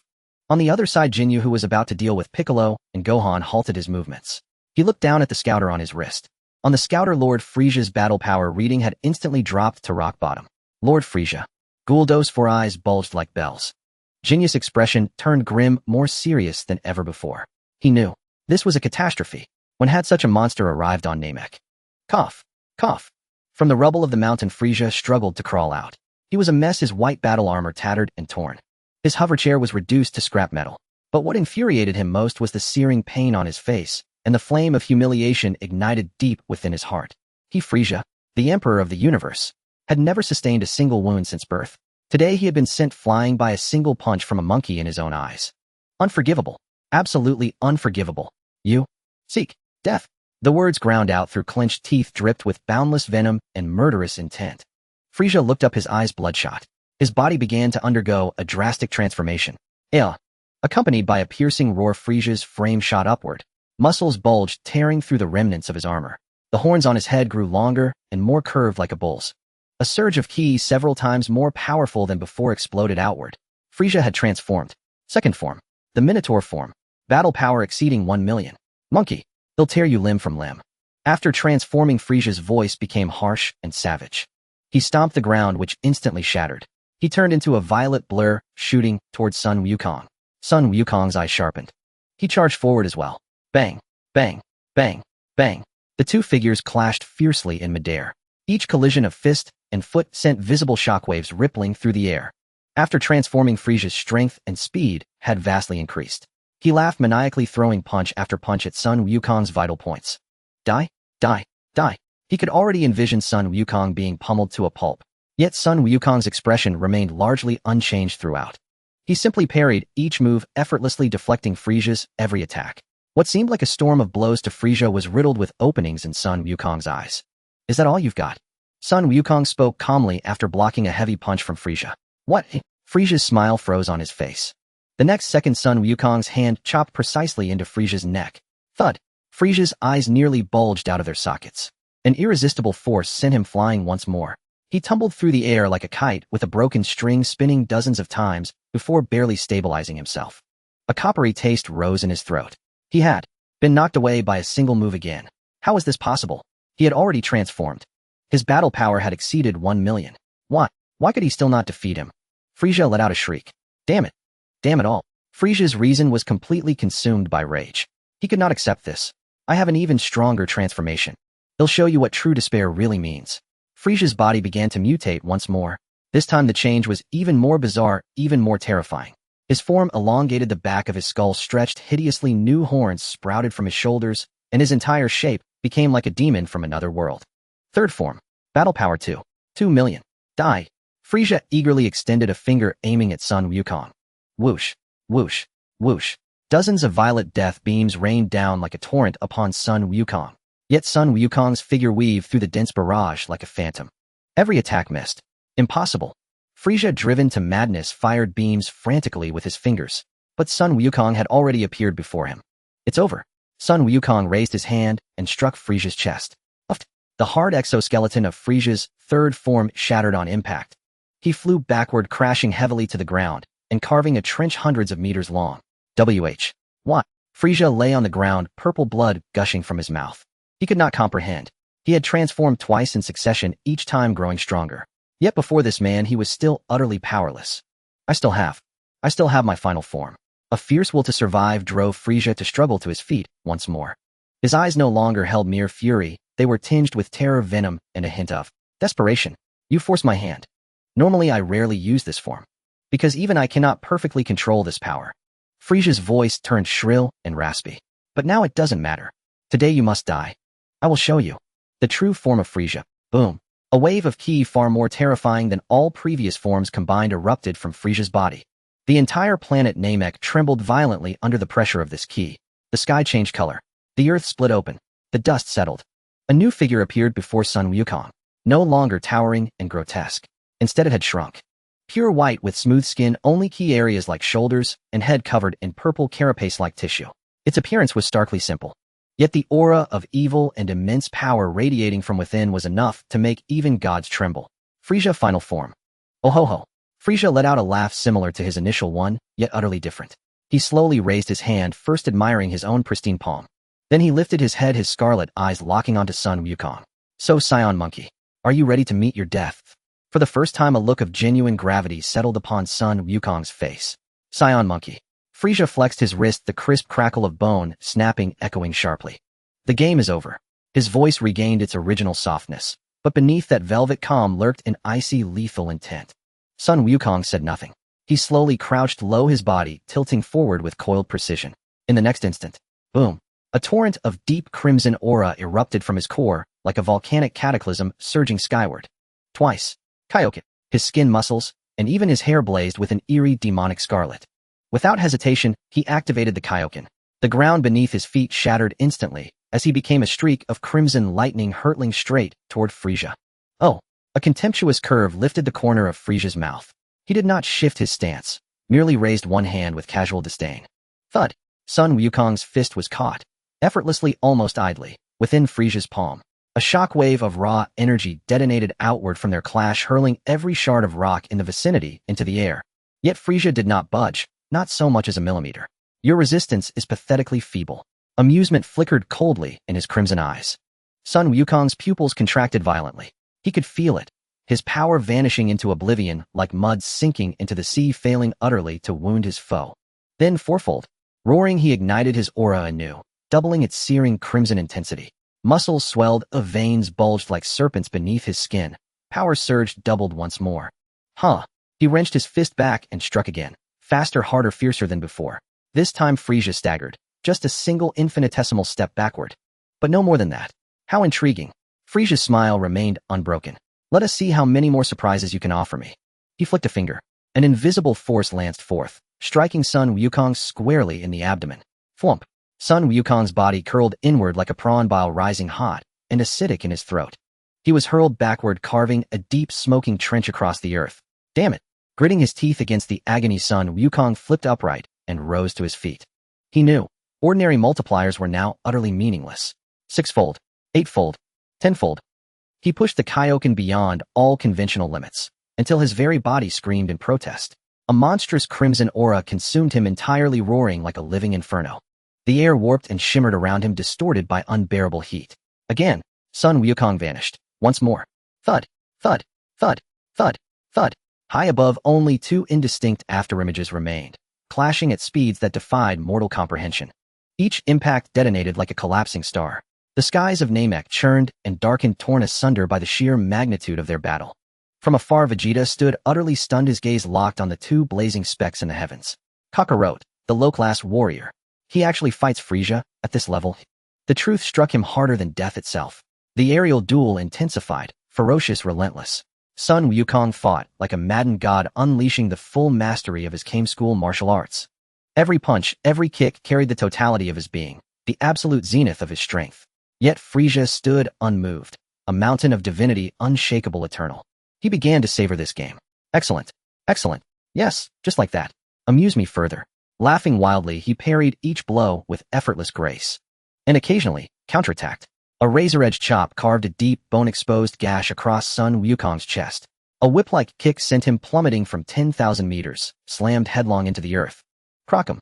Sun Wukong crashed into a mountain range, unleashing a 100-meter plume of dust and debris. Cough, cough, cough. He staggered up from the rubble, bloodied, gasping, his breath ragged and raw. The tenfold Kaioken had pushed his body to its breaking point, its fibers shrieking in protest. He felt his stamina draining, swift, irreversible, catastrophic. Meanwhile, Frisia hovered nearby, unscathed, serene, utterly unruffled. Is this truly the end?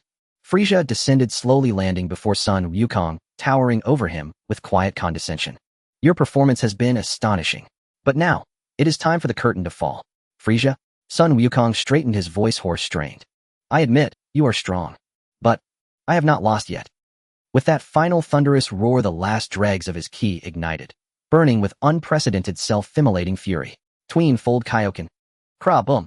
A blood-red shockwave, magnitude stronger than before, exploded outward. Sun Wukong's form vanished beneath a suffocating shroud of crimson energy, dense and iridescent as molten rubies. His muscles tore fiber by fiber, veins burst like overtaut cords. Blood wept from his pores, staining his entire body crimson. This was the final combustion of life itself. This was the ultimate gamble, every ounce of existence wagered on a single strike. What a... Frisia's smile vanished, replaced by raw, unvarnished shock and the faintest tremor of fear. From that crimson storm he smelled death. Hawa. Sun Wukong channeled every atom of that transcendent power into his right fist. With his last breath, his final will, he launched his strongest blow yet, straight at Frisia. Frisia tried to evade, but Sun Wukong's fist was already there, filling his vision, swelling larger and larger within his own pupil. No. Kreabuabum. An explosion beyond description drowned out all sound. Frisia's body was struck, as if by a planet hurtling heat. His indestructible white flesh cracked for the first time. Purple blood gushed violently from his mouth. He became a violet meteor, blasting backward with unstoppable momentum. Crow, crow, crow, crow, crow. 1 mountain. 2. 10. Dozens of contiguous ranges, shattered, pierced clean through by his body. Sun Wukong stood motionless, his crimson aura receding like a dying tide. His legs buckled. He dropped to one knee. Is it over? He stared dazed at the colossal fissure cleaving the planet's surface from horizon to horizon. Yet, a faint malevolent energy stirred once more on the distant horizon. Sun Wukong's heart sank into the deepest abyss. At that very moment, Dad, Goku, Kakarot, 3 figures descended from the heavens, landing nearby. It was Gohan, Piccolo, and Vegeta. They had defeated their own foes and rushed here without delay. Sun Wukong managed a frail, weary smile upon seeing them. And just then, Frisia staggered upright from the ruins far away, bleeding profusely, battered beyond recognition. But he was not dead. When his gaze fell upon Gohan, Piccolo, and Vegeta, his pain-twisted face twisted further into a grin of unspeakable cruelty. Oh, more pests have crawled in. Slowly he raised a single finger. A tiny sphere of violet energy coalesced at its tip. Whoosh! A death beam, blindingly fast, lanced across the void. Dodge now! Sun Wukong screamed with every shred of strength he had left. But it was too late. Gohan, Piccolo, Vegeta, freshly arrived, utterly unprepared, had no time to react. Kraboom! A deafening detonation erupted before Sun Wukong's eyes. Thick smoke and dust swallowed everything. His pupils contracted into needle-thin points. He stared blankly at the blast site. Gohan, Piccolo, dead. All of them gone. An unnatural glacial cold flooded his entire being. Then, a wrath so immense it could incinerate the cosmos erupted within him. Oh ho ho ho. Frisia's nauseating laughter echoed from afar. Did you see, Saiyan Monkey? Your comrades, your own son, lie in pieces because of you. Now it is your turn. Each word struck Sun Wukong's heart like a blacksmith's hammer. Ag! A guttural bestial growl tore from his throat. His body trembled uncontrollably. Stones around him lifted, hovering weightless. Across the heavens, silver lightning split the clouds. Frisia? Sun Wukong slowly raised his head. His eyes, empty, unfocused, held only hollow, bottomless fury. I will never forgive you. Cry boom. A golden aura, blazing radiant sovereign, pierced the heavens. His black hair lifted standing on end, transformed gleaming impossibly golden. His gentle black irises hardened into cold emerald green orbs, brimming with merciless regal slaughter. An unprecedented aura of divine dominion engulfed the entire planet of Namek. A new sun Wukong stood upon the earth. The area leveled by the death ray was still shrouded in dust. In Sun Wukong's jade green pupils, the reflection of that devastation was hollow and icy. Gohan, Piccolo, both.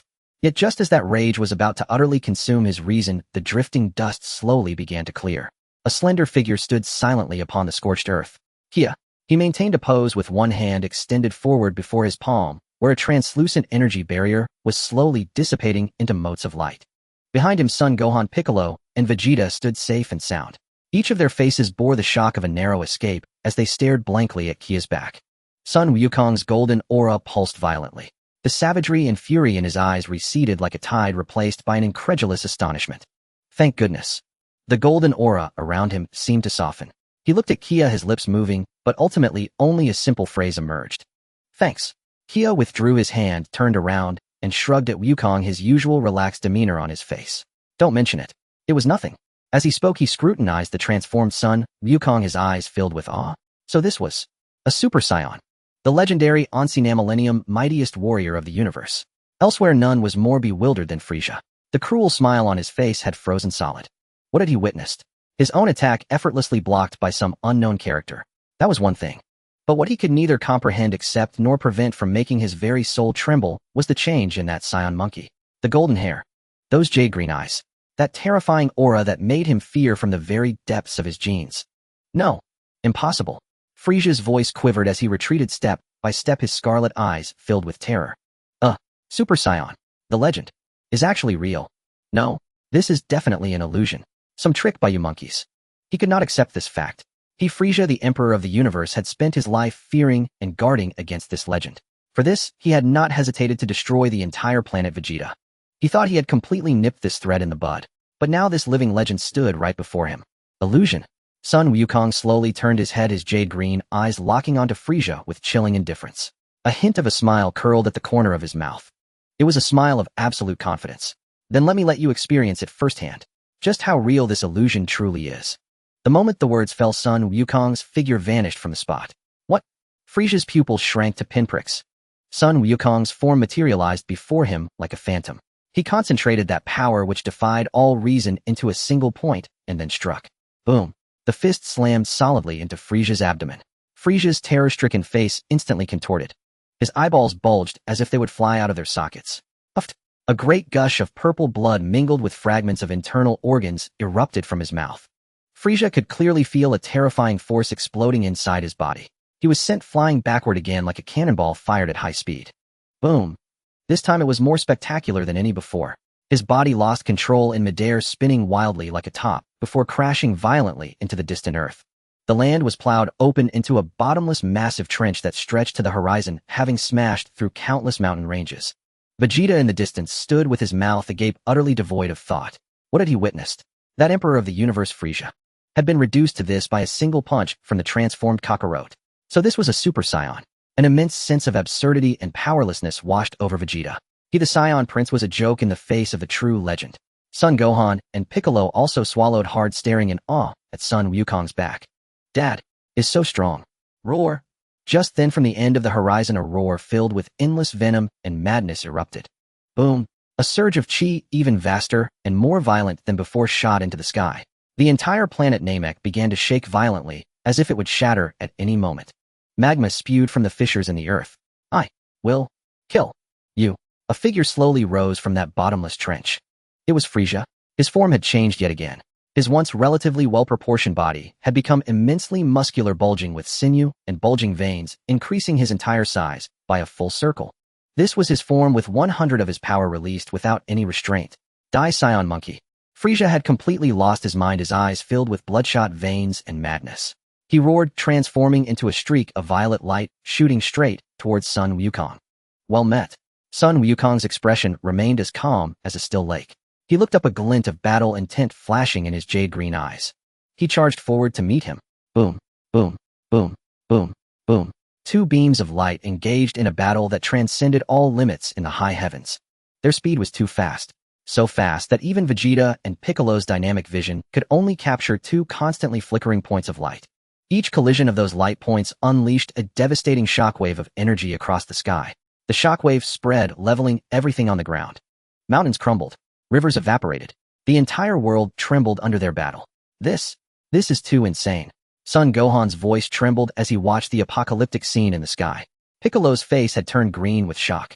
Kia watched the battle in the sky, but his brow furrowed slightly. An indescribable, supremely evil chi had descended without warning. This chi was so vast, so icy. Its very presence caused even Sun Wukong and Frieza, locked in fierce combat, to halt their actions simultaneously. Under the shroud of this chi, the entire planet Namek fell into utter silence. Sun Wukong, who had been attacking fiercely, abruptly stopped, his golden brows knitting tightly as he stared into the depths of space. This chi. On the other side, Frieza, battered and wounded, was also stunned. Sensing this unfamiliar, powerful aura, the madness on his face was replaced by utter bewilderment.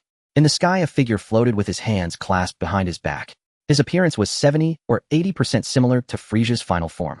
But his skin was a cold, deep blue, and the shell-like tissues covering the vital parts of his body were a profound black. His chi was considerably stronger than Frieza's at full power. He hovered silently in the air, his gaze imperious, looking down upon everything below like an exalted deity. He had arrived. The ease and relaxation on Kia's face vanished in that instant. It became utterly grave, more serious than ever before. The chaos caused by the cataclysmic battle between Sun Wukong and Frieza was completely swallowed the moment this mysterious figure appeared. A primal fear stemming from the instinct of life itself gripped the hearts of everyone present. This guy. Sun Wukong's golden aura violently contracted, clinging tightly to his body as his azure eyes fixated on the blue figure hovering in the air. So powerful. On the other side, Frieza, who had just regained some semblance of rationality from his rage, felt his entire body stiffen. His muscular form trembled uncontrollably in fear. A member of the same race. But how is this possible? He knew all his kin in the universe. Who are you? Oh, are there members of our race in this universe too? Frieza's voice was dry and hoarse, laced with a tremor he himself was unaware of. Unfortunately too weak. His tone was flat, yet carried an innate pride that towered above all. Too weak. Those words, though light, shattered Frieza's pride in an instant. He was Frieza. The Emperor of the Universe, Frieza. After all these years, it was the first time someone spoke to him in such a dismissive tone, calling him too weak. What nonsense are you spouting? Frieza's rage momentarily overshadowed his fear as he roared at Novak. I am the strongest Frieza in the universe. Novak's face finally showed a hint of expression, a strange smile of amusement and pity. The strongest in the universe. Is that the level of the strongest in this universe? What the hell are you talking about? Vegeta couldn't help but yell, unable to withstand the feeling of utter contempt. Alright, enough chit-chat.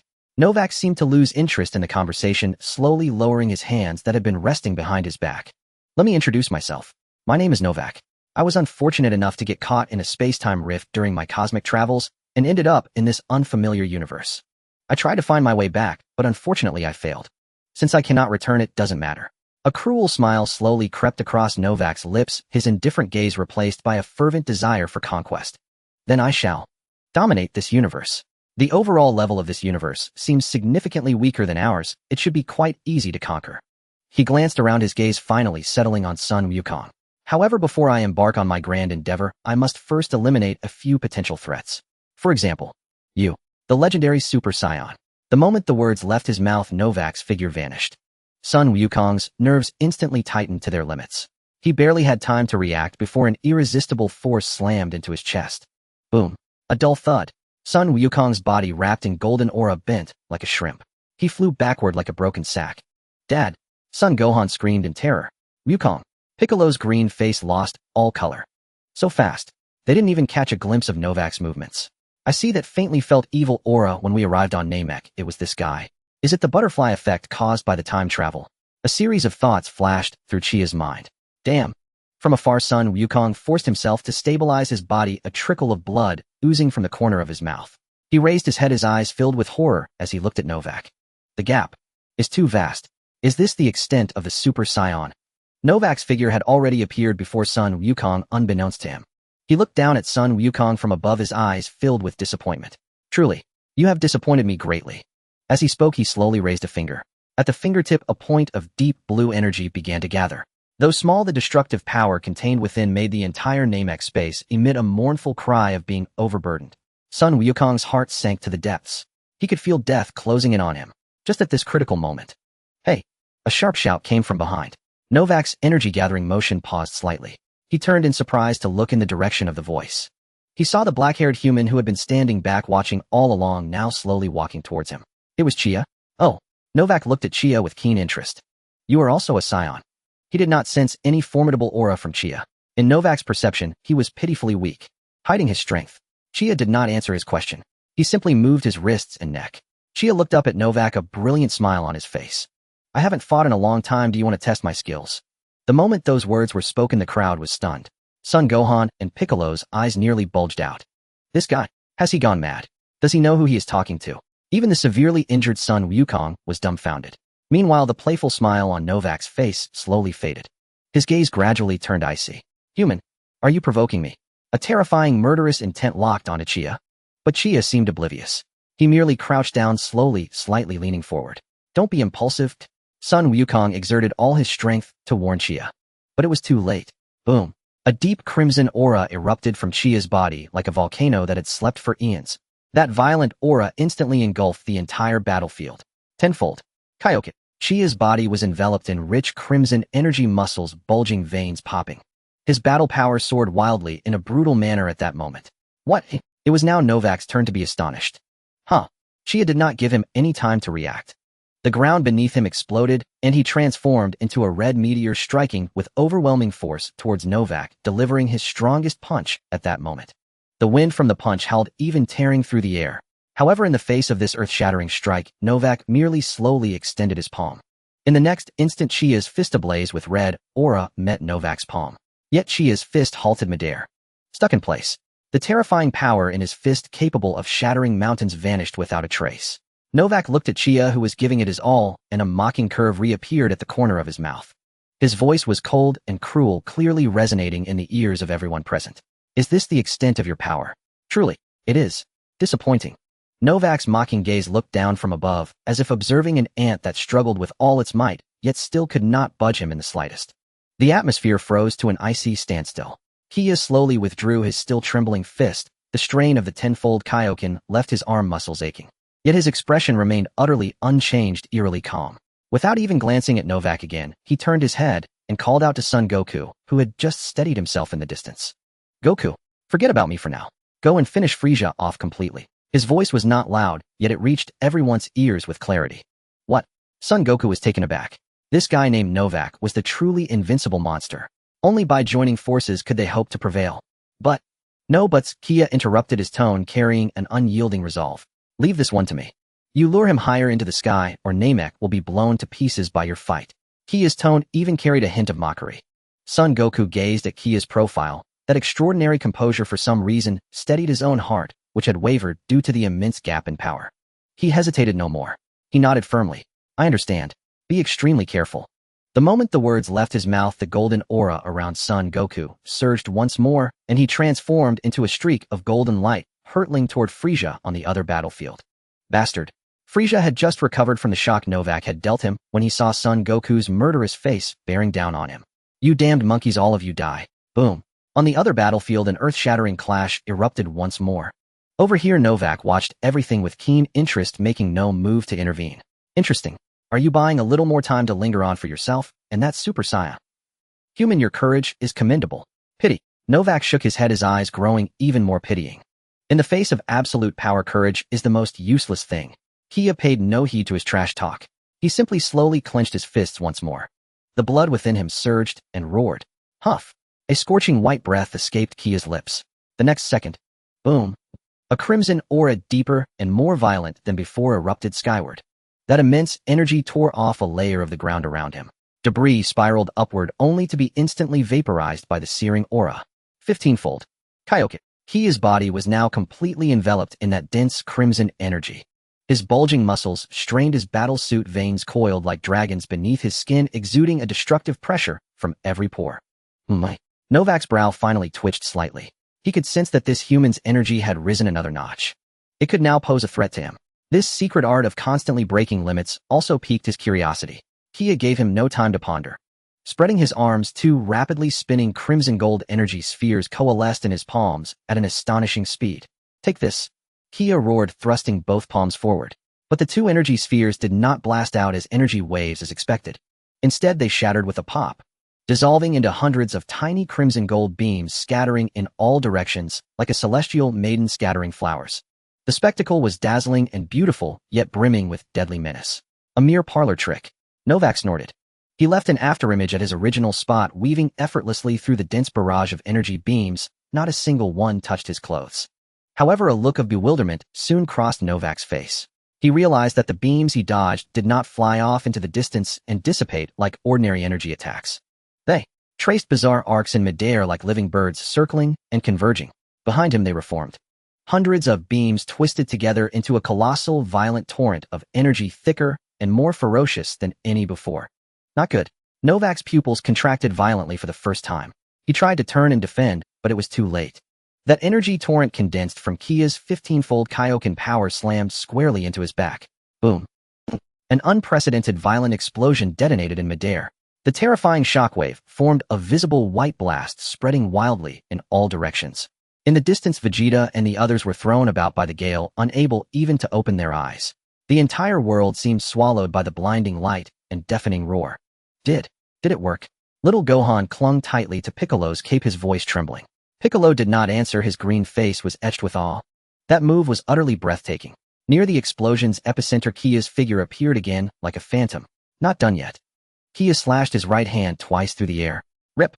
Two razor-sharp golden energy blades shot forth. Those blades, shaped like crescent moons, carved two intersecting arcs through the air, carrying a sharpness that could rend anything, and slashed fiercely into the churning smoke and dust. Boom. Another violent explosion. After doing all this, Kia landed back on the ground.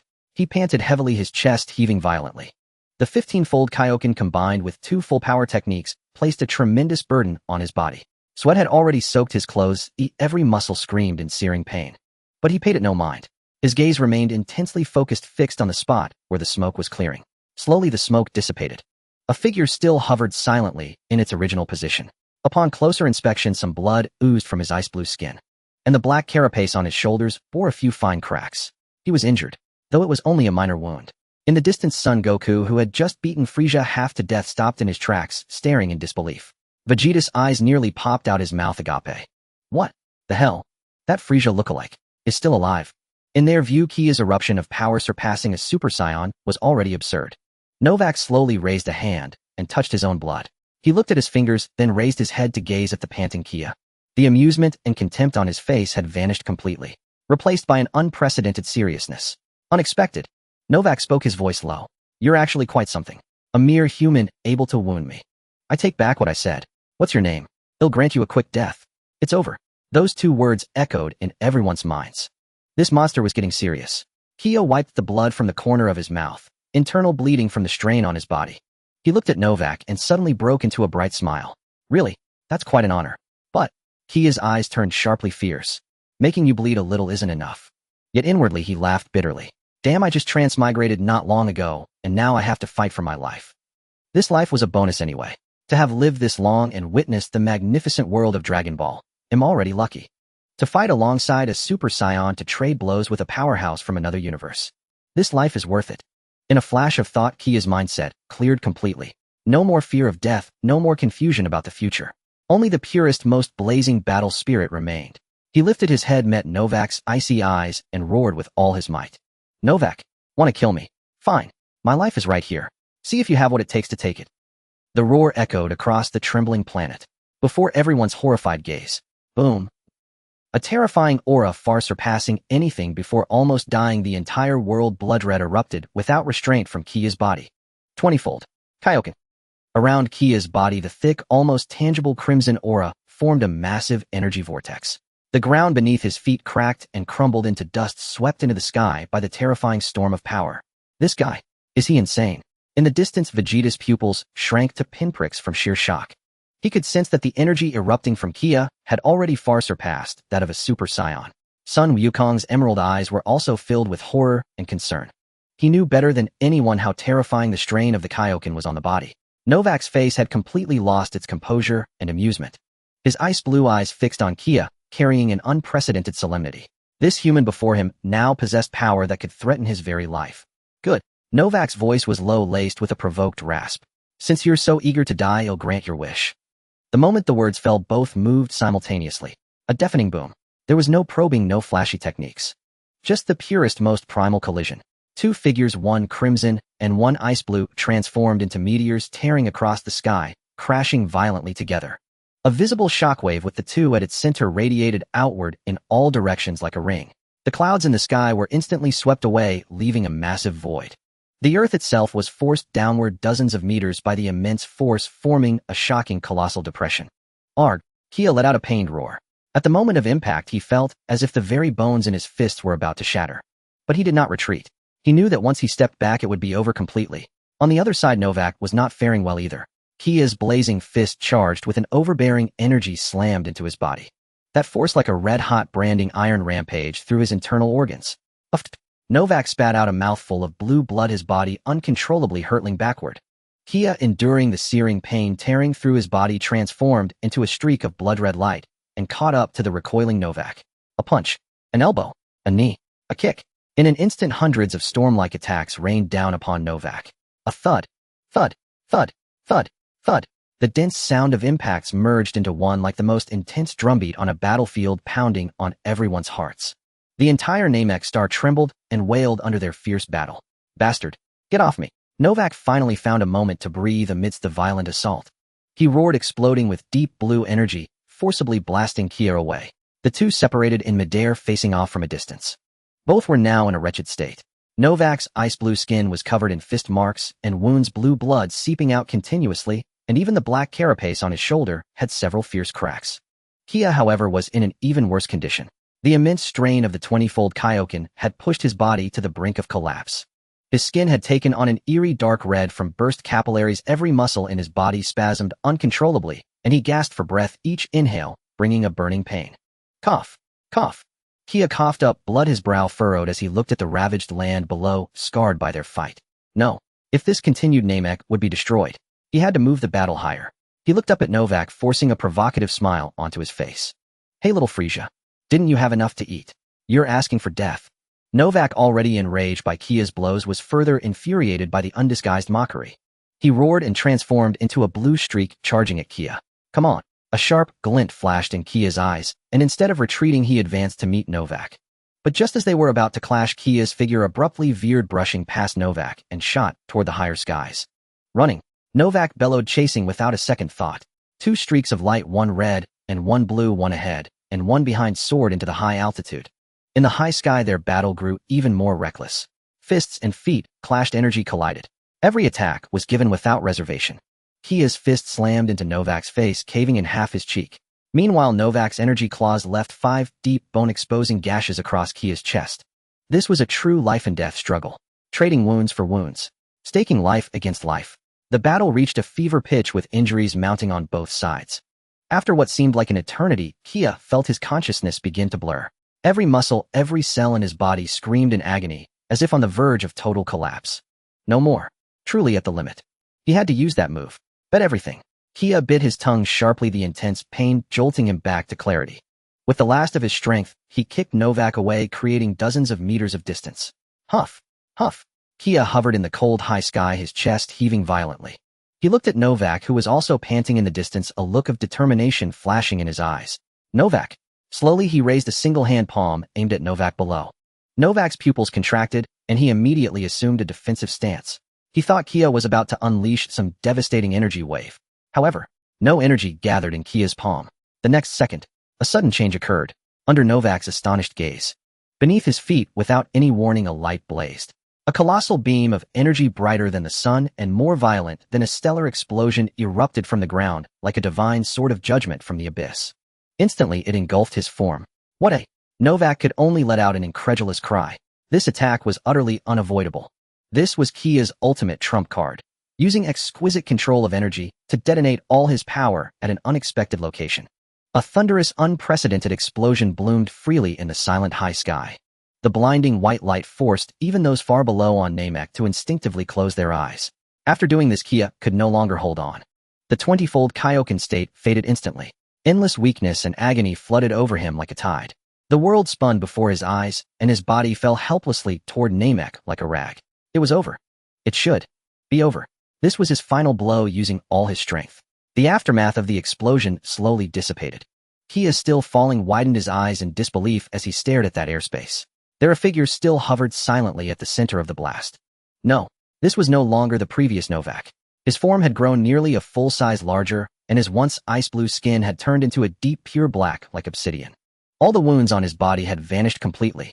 The energy radiating from him was far more powerful than before. It was an absolute suffocating despair that made even the thought of resistance impossible. Novak flexed his body, brimming with explosive power. He looked down at his black hand and smiled with satisfaction. It's been a long time since I used this form. I never thought there would be someone in this universe who could push me this far.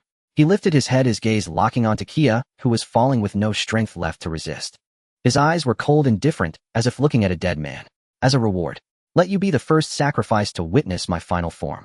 The next instant, he slowly raised a finger. A point of pitch-black energy gathered at its tip. A thin beam of dark energy, as if capable of devouring all light, pierced through space. Kia, plummeting rapidly, felt his pupils violently contract. His body was completely unresponsive. He couldn't dodge. A sharp sound. That dark energy beam pierced through Kia's chest without any resistance. Time seemed to slow. Kia's consciousness began to fade. He could feel his life force rapidly draining away. His body grew so cold. Power was slipping away. Just before his consciousness sank into darkness, Kia looked at the distant and scathed black figure radiating immense power and couldn't help but mutter, "Damn, there's a second phase too." Endless cold surged in brutally through the gaping hole in his chest, permeating his entire being. Chia's body resembled a withered leaf helplessly falling towards the battered planet below. Consciousness was rapidly slipping away. The world before him lost its color. He could feel his life ebbing away. Before long, his vision was completely engulfed in darkness. Yet within this darkness, which symbolized an end, images long buried deep within his soul surged uncontrollably to the surface. An ordinary family. An ordinary boy. From elementary school to high school, his life trajectory bore no difference from that of his classmates. Classes, breaks, exams, promotions. Drifting aimlessly, swept along by the current. He didn't know what he liked, nor did he know what he wanted to do in the future. He was merely pushed forward by an invisible force. Yet within his heart, there had always been a flame. He yearned to do something.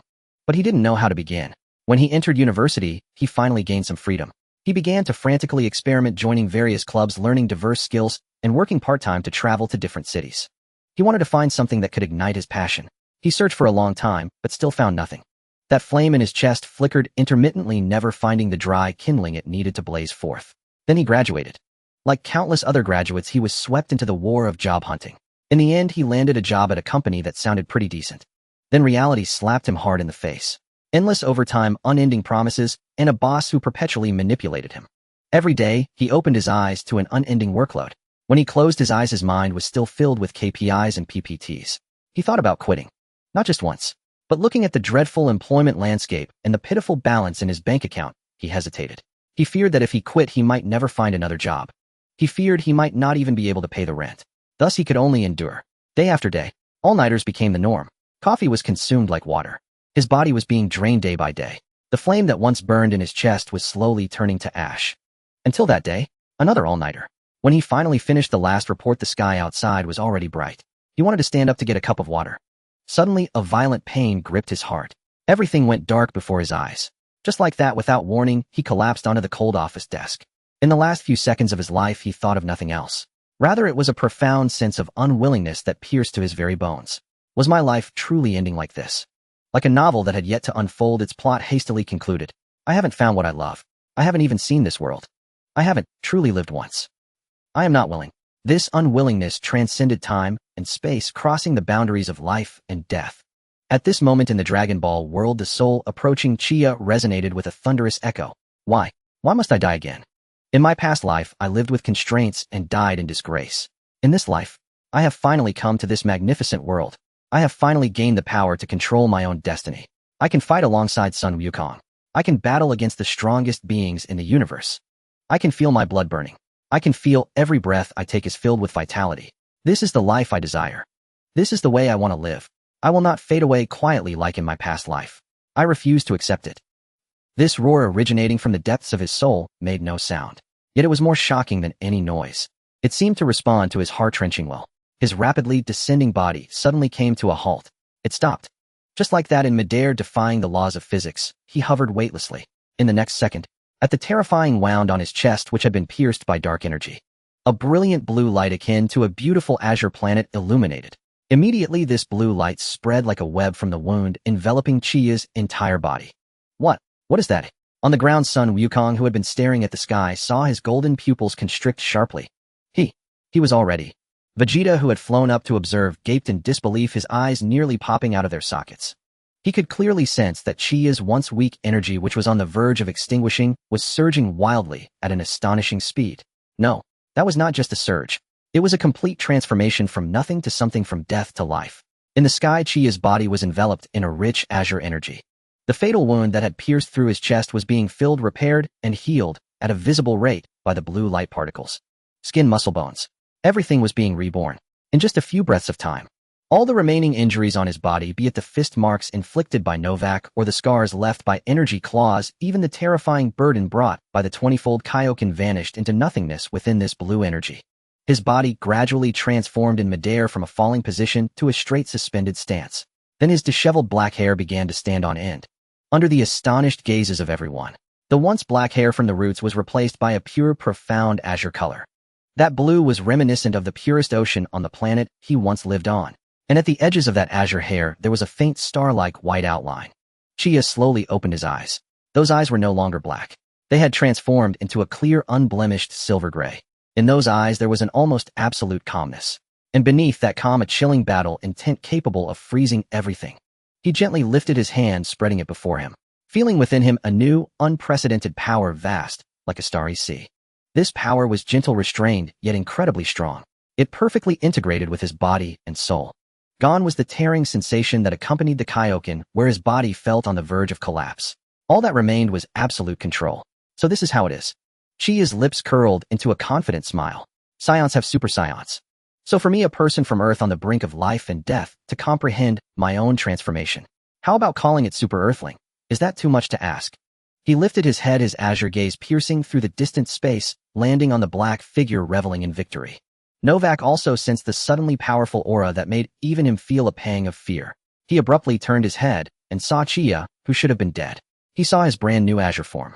For the first time, shock appeared on Novak's face. Impossible. How could you still be alive? And your power. Chia did not respond to his nonsense. He merely revealed a somewhat mischievous smile towards Novak. In the next instant, swish, his figure vanished from the spot. Where is he? A chilling dread surged from Novak's tailbone, shooting straight up to his crown. Without a second thought, he unleashed all his energy to form a protective barrier. But it was too late. Did you enjoy yourself just now? A voice cold yet mocking echoed in his ear. Every hair on Novak's body stood on end. He barely caught a glimpse of a handsome face adorned with a confident smile from the corner of his eye. And a fist enveloped in azure energy. That fist grew larger in his vision. Boom. A tremendous explosion resonated high in the sky. Novak's face, filled with shock and disbelief, was solidly struck by this punch. The terrifying power detonated instantly upon contact with his face. His black skin, capable of withstanding a stellar explosion, twisted and deformed under this punch. He couldn't even let out a scream. His entire being was like a meteorite struck Hedon. He transformed into a streak of black light, shot away at a speed beyond anyone's comprehension. In the azure sky of Namek, a long white shockwave sliced through the entire sky. High in the sky, the white air current that had pierced through the entire heavens lingered endlessly. At the end of this stroke, the black streak of light that had been blasted away was Novak. At this moment, Novak's mind was a complete blank. What had happened? Had he not already won? Had he not already pierced through that fellow's heart? How could he? Agony. An indescribable agony surged from his facial nerves, madly flooding into his brain. That proud, indestructible black face. Its bones were now completely twisted, the sunken cheeks, making him appear utterly pathetic and ridiculous. He wanted to roar, to bellow. But from his throat, only broken syllables laced with bloody froth could be forced out. He was utterly unable to control his body, forced to let that terrifying colossal power propel him toward the boundless universe. It was at that moment. A figure appeared like a phantom beneath his tumbling body. His azure hair drifted faintly in the weightless environment, his silver-gray eyes calm, without a single ripple. He merely looked up at the pathetic black figure above, then abruptly raised his right leg. His right leg, wrapped in azure energy like a world-splitting war axe, drove upward from below and slammed into Novak's soft abdomen. Thud. Novak's eyes bulged outward, bloodshot. His body folded inward at an exaggerated angle. With a splatter, a torrent of blue blood mixed with fragments of internal organs erupted from his mouth. His entire form like a billiard ball struck by a cue changed direction and was viciously kicked out of Namek's thin atmosphere at an even more violent speed. Ugh! Novak amidst the agony finally regained a sliver of consciousness. He felt as if all his internal organs had been pulverized by that kick. That overbearing energy still rampaged madly within his body, destroying every vestige of his life force. How could this be? How could this fellow's power have reached such an extent? It was illogical. He struggled trying to stabilize himself and counterattack. However, with a whoosh, Kia's figure appeared before him once more. Too fast. Novak couldn't even track his movements. You. He only managed to utter a single word. An iron fist wrapped in azure energy slammed once again onto his already deformed face. With a bang, Novak's face, which had just barely begun to recover, suffered another devastating blow. This time it was the other side. Perfect symmetry. His head, as if struck heating by a battering ram, jerked violently backward. Then Kia's figure began to flash continuously around him. Above, below, left, right. Each appearance brought a lethal attack.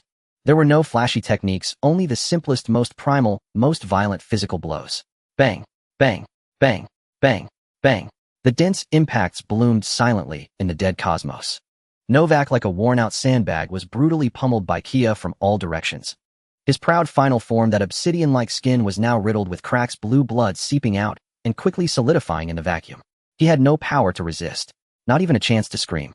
At this moment, a flicker of thought crossed Kia's mind. This guy, beaten to this state, still wasn't making a sound. Could there be a third stage? He couldn't delay any longer. A long night brings many dreams. Sending him off directly was the safest course. In the next instant, Kia's figure appeared directly beneath Novak. Novak seemed to sense what was coming. He opened his mouth as if to say something. But Kia had no interest in hearing a dead man's last words. He slowly brought his hands together, assuming a classic stance at his waist. A radiant azure energy vast as a sea of stars began to converge in his palms. With Kia's low voice, the energy compressed sharply, its brightness soaring. The surrounding space began to warp slightly from this terrifying energy. Novak stared in horror at the power that could utterly erase him. He wanted to flee, but his shattered body couldn't move an inch. Kamehameha wave Kia variant. Without giving him any time to react, an immensely thick blue beam of pure high-density energy erupted violently, brushing past Novak's face. Boom. An indescribably vast energy released itself fully in that moment. Novak's face, etched with shock and terror, vaporized the instant it touched the energy beam. Then his body, his limbs, everything about him. Within this energy flood capable of piercing stars, he didn't leave even a single speck of dust behind. Completely and utterly erased from this universe. The colossal blue energy beam, after consuming Novak, showed no sign of waning. It transformed into a streak of light hurtling into the depths of the cosmos, countless light years away. Kia slowly lowered his arms, letting out a soft breath. On the ground, Goku, Vegeta, Gohan, and Piccolo all had their heads tilted back, mouths wide enough to swallow a dinosaur egg, staring blankly at the sky. In that instant, they had all sensed it, the terrifying energy fluctuation from the cosmos that made their very souls tremble. Then Novak's evil and powerful ki vanished completely without a trace. Dead. That monster who had pushed everyone to the brink, whom even Kia, with the 20-fold Kaioken, couldn't defeat, was simply dead. What? What was that? Piccolo swallowed hard. So incredible. Gohan's eyes were full of sparkling admiration. Vegeta's fists were clenched tightly. His nails were already deeply embedded into his flesh. His face was a mask of jealousy, resentment, and a profound sense of powerlessness. What a joke. That low-class warrior Kakarot becoming the legendary Super Saiyan was one thing. But why? Why could this Earthling who came from nowhere also unleash such inconceivable power? That power, that form, had completely surpassed Super Saiyan. How could he, the proud Saiyan prince, bear this? Just as everyone's thoughts were swirling, Kia descended from the sky, landing lightly before them. The vast aura on his body had already receded, but his distinctive azure hair and silver-gray eyes still made him the center of attention. Mr. Kia, you're okay. Gohan was the first to rush forward, his face brimming with the joy of survival. Yeah, I'm fine, Kia said, giving him a gentle smile. That guy has been dealt with. Mr. Kia, this form of yours is? Little Gohan asked curiously, looking at his new appearance. Did you become a Super Saiyan too? Kia shook his head. Me? I'm an Earthling, if I had to put a name to it. He rubbed his chin, a mischievous glint in his eyes. How about calling me Super Earthling? Isn't that cool, eh? Super Earthling. Little Gohan didn't quite understand, but it sounded impressive. Just then, with a whoosh, a golden figure appeared instantly before them. The newcomer had spiky golden hair and emerald eyes filled with a sharp fighting spirit. It was Son Goku. Though he bore many wounds, his entire aura had risen to an unprecedented peak. Kia, Seeing Kia, Goku first sighed in relief, then noticed his unique form and felt a bit surprised. Are you okay? I felt your ki suddenly vanish and it almost scared me to death. Goku asked anxiously. Kia waved his hand casually. I'm fine, just finished warming up. What about your end? He sensed that Frisia's ki had disappeared. Goku grinned, flashing his white teeth. That Galactic Emperor has been completely taken care of by me. Vegeta's body swayed violently. Frisia was also taken care of by Kakarot. What kind of day was this? Two of the universe's top-tier powerhouses on the same day taken down by two obscure nobodies working together. This world had gone mad. Goku's attention was now completely captivated by Kia's new form. He circled Kia twice, his emerald eyes brimming with curiosity and fighting spirit. Kia, this look of yours. It's incredible. Your ki feels completely different from before. Gentle, yet incredibly powerful. What exactly happened? Goku's question was also the one on everyone's mind. Kia looked at Goku, who was acting like an inquisitive child, and was about to explain. Suddenly he frowned. An intense wave of dizziness surged into his brain. Before his eyes the scenery began to spin. Within his body that vast power was rapidly receding, replaced by a hollow weakness, as if he had been completely drained. His body swayed. His signature azure hair also began to slowly revert to black from the roots.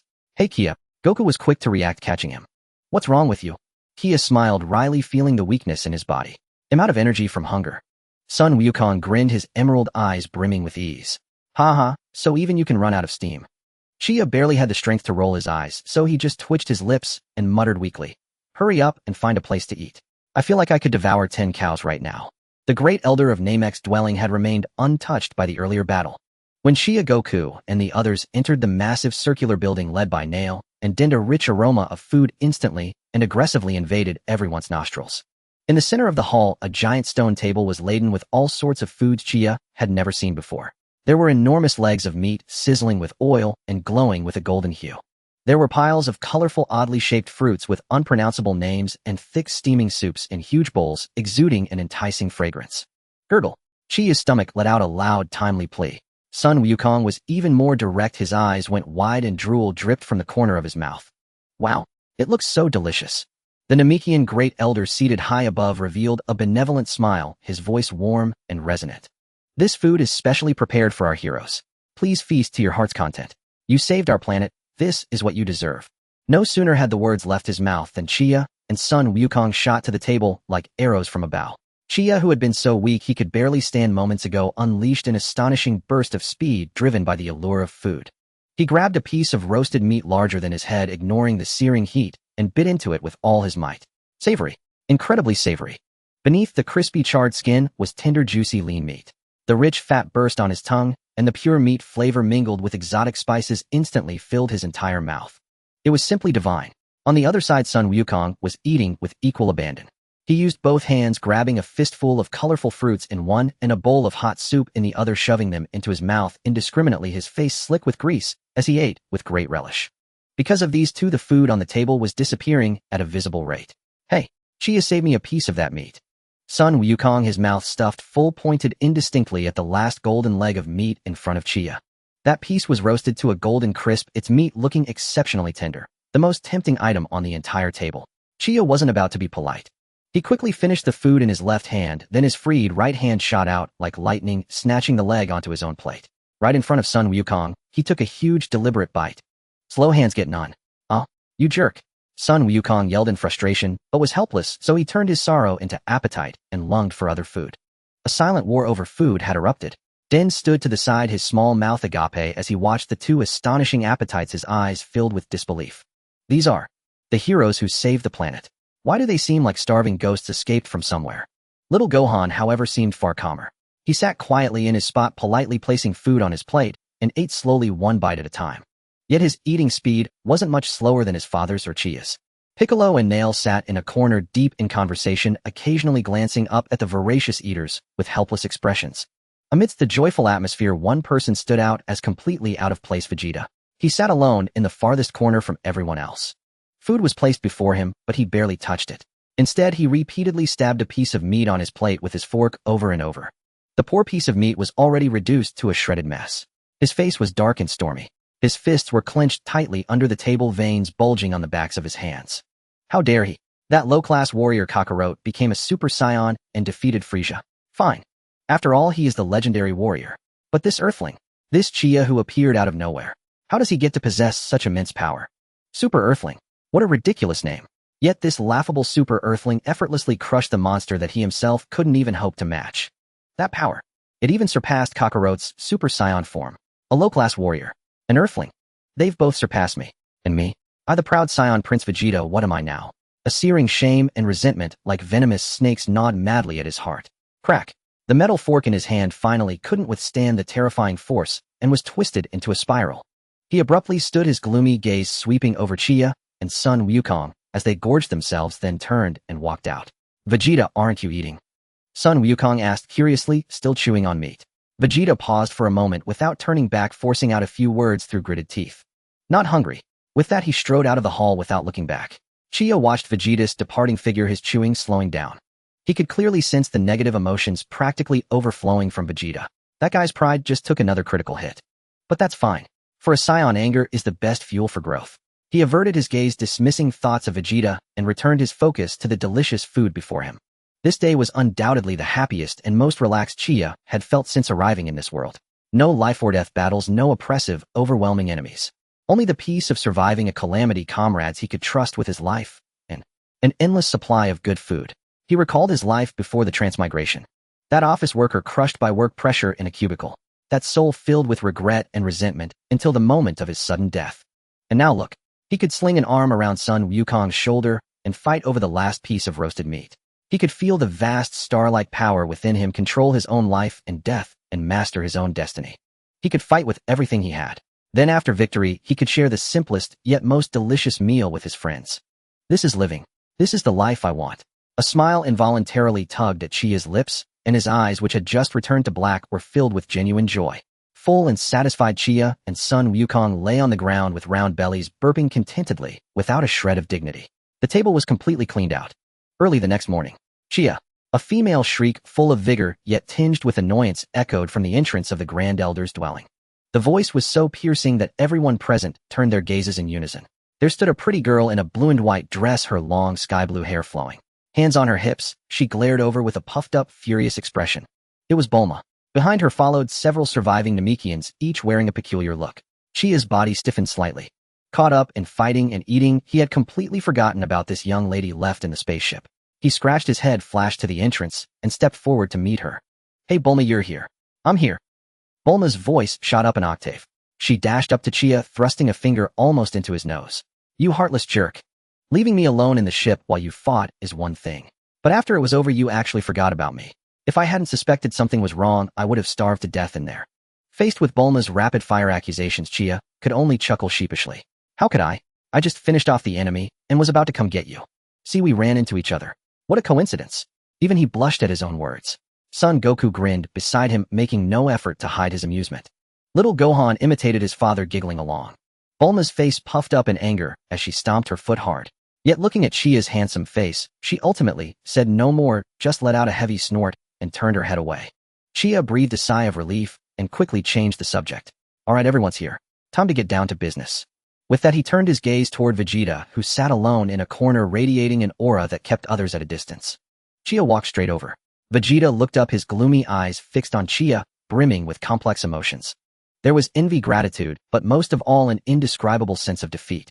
What do you want? His voice was hoarse and low. Chia couldn't be bothered to beat around the bush. He reached out his hand directly. The Dragon Balls. Hand them over. It had been agreed upon beforehand. After a long silence, Vegeta led Chia to find the Dragon Balls. Soon 7 Dragon Balls were gathered in the open space outside the Grand Elder's dwelling. Den, you may begin. Den nodded, his small face filled with solemnity. He walked up to the Dragon Balls, took a deep breath, and began chanting loudly in the Namekian language. Takaraput Tetarampo Puperitapero. The moment the words fell, the 7 Dragon Balls burst forth with a blinding golden light. In an instant, the entire sky of Namek was engulfed in endless darkness. Rumble. A massive green lightning bolt tore through the darkness, followed by a colossal green pillar of light shooting up from the 7 Dragon Balls. Within that pillar of light, an immensely huge figure slowly rose. It had the form of a dragon, but its body was more majestic than any mountain range. 2 enormous horns grew from its head, and its muscular arms radiated explosive power. Its crimson eyes looked down upon the tiny figures below, exuding an ancient majesty and pressure. The Namekian dragon god Purunga. Whoa. So huge. Son Goku craned his neck, his mouth hanging wide, open eyes sparkling with excitement. Bulma was left speechless by the awe-inspiring sight, instinctively grabbing Chia's arm. Speak your wishes. Any wish can be granted. You have 3.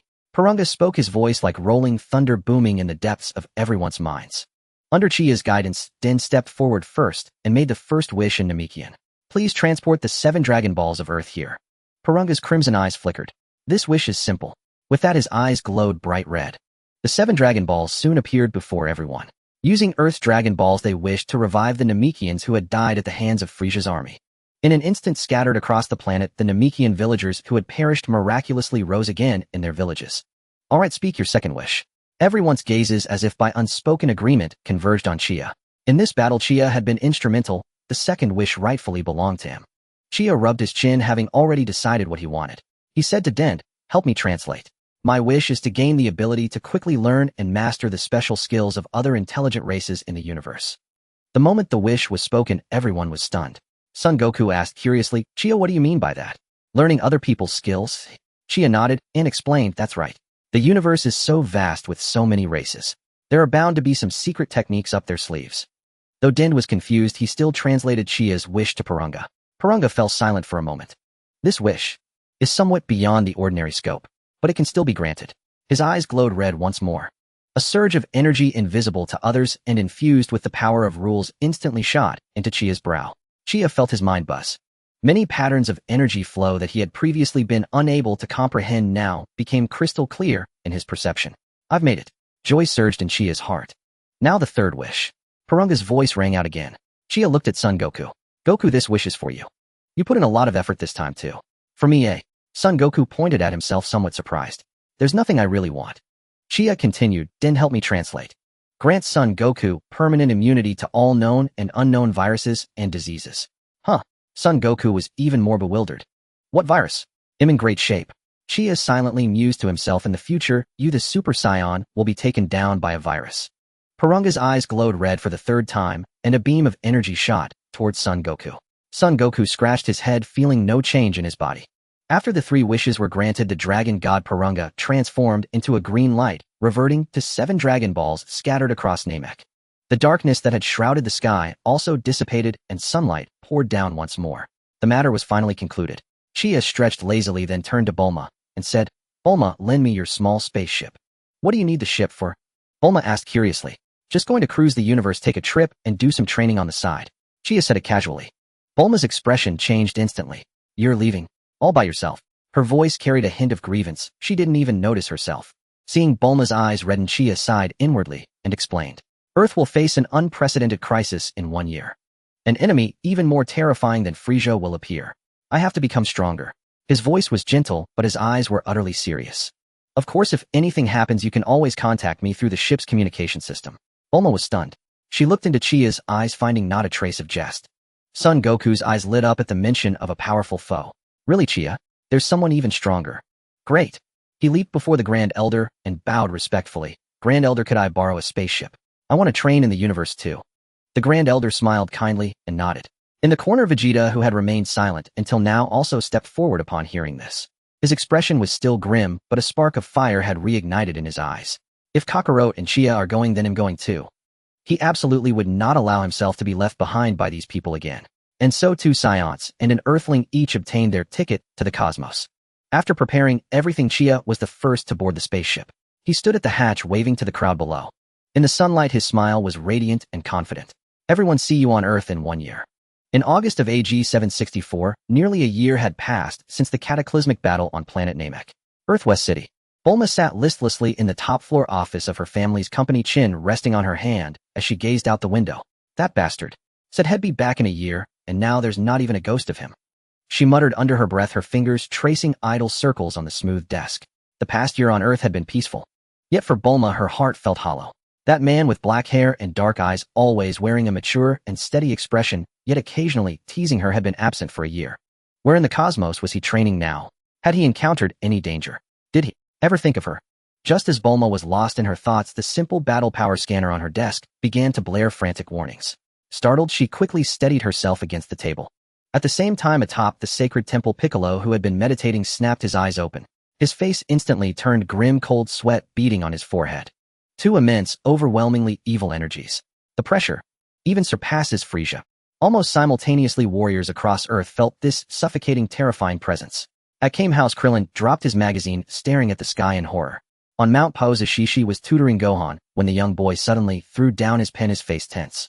Dad and Uncle Kia, they haven't come back yet. Far away on a desolate wasteland, a man in a blue battle suit with a distinctive M-shaped hairstyle slowly lifted his head, a smirk curling at his lips, brimming with arrogance and battle lust. Finally here, enemies of this caliber. Perfect for testing the results of my year of training. Vegeta. He had finished his training in space and returned to Earth early, all to wait for Kia and Kakarot's return and then to avenge his defeat. But instead of those two, he got two uninvited guests. Whoosh, whoosh, whoosh. Several figures from all corners of Earth converged at incredible speed toward the source of the two evil auras. On the outskirts, in an empty wilderness, a disc-shaped spaceship several times larger than Frisia's hovered silently in midair. Its immense shadow cast the entire land into gloom. The cold metal shell exuded a chilling aura of death. Such a huge ship. Krillin arrived at the scene, his legs trembling at the colossal vessel in the sky. Stay calm, Krillin, Piccolo said in a low voice, his gaze locked on the ship's hatch. Soon Tien Shin and Kaiatsu, Yamcha, and Gohan all arrived. A bright yellow aircraft screeched to a halt, and Bulma jumped out, looking around anxiously. Where's Kia? Oh, where's Goku? Haven't they come back yet?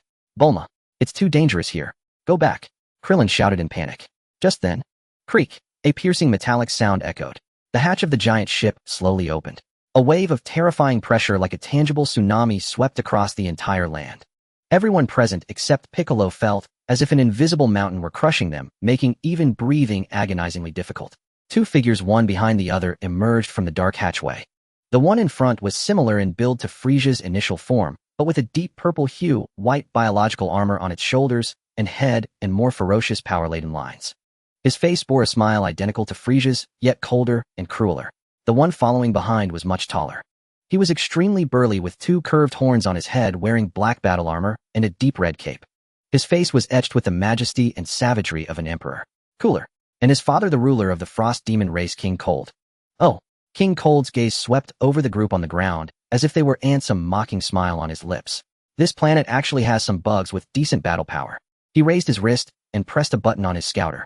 Beep, beep, beep. The highest one, that Namekian, has a battle power over 1 million. Interesting. Piccolo remained silent, having suppressed his energy. Cooler indifferently surveyed everything, too aloof to even speak.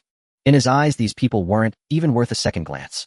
King Cold stepped forward, looking down as he spoke, his voice low but clear to everyone's ears. I came here for one thing only. My son Frisia died on this planet, didn't he? His tone was flat, as if stating a trivial matter. Tell me who killed him. A dead silence fell over the scene. Everyone was crushed by the overwhelming pressure, struggling to breathe. What to do? Goku and Kia haven't returned yet. Was Earth doomed today? Just as despair was setting in, a proud, aloof voice rang out from nearby. I did. The crowd spun around. There stood Vegeta, arms crossed, stepping out from behind a rock. His face showed no fear, only boundless pride and a morbid excitement. He strode to the front, looking up, meeting the gaze of Cooler and King Cold with a challenging stare. I am the Scion Prince Vegeta. That waste Frisia died by my hand. He grinned, a sinister smile spreading across his face. What's the matter? Are you here to avenge him?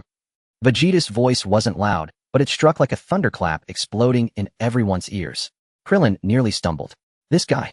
Piccolo's face darkened to an extreme. He couldn't fathom Vegeta's move. Voluntarily walking to his death. Uncle Vegeta. Little Gohan clenched his fists nervously. He could feel the surging battle intent radiating from Vegeta as he spoke. He wasn't joking. Yet Vegeta was deaf to the noise behind him. He reveled in being the center of attention. Oh, it's you. King Cold gazed down at Vegeta from his lofty position, the sardonic smirk on his lips deepening. His crimson eyes swept over Vegeta as if appraising an amusing plaything. A scion. That worthless Frisia actually fell to a worm like you. His tone dripped with contempt, utterly dismissing Vegeta. It seems I was too lenient with him, allowing him to become such a failure. Behind him, Cooler remained silent, throughout his arms crossed coldly. Not a single emotion flickered across his face, so reminiscent of Frisia's, as if the events unfolding before him were utterly irrelevant. Instead of anger at King Cold's mockery, Vegeta laughed, even more arrogantly. He slowly raised his head, his gaze sharp with provocation that nearly materialized. A failure. Indeed, Frisia was an utter failure. And you, as the father of that failure, can't be much stronger. These words sent shockwaves through everyone. It's over, it's over. Krillin slumped to the ground, his face ashen. This was no mere provocation, it was a direct insult to the face. An intriguing insect. King Cold's smile finally faded. A regal, murderous intent surfaced on his face. It seems before you die you need to understand what true fear is. Before his words faded, a terrifying aura erupted from within him. The entire earth trembled violently.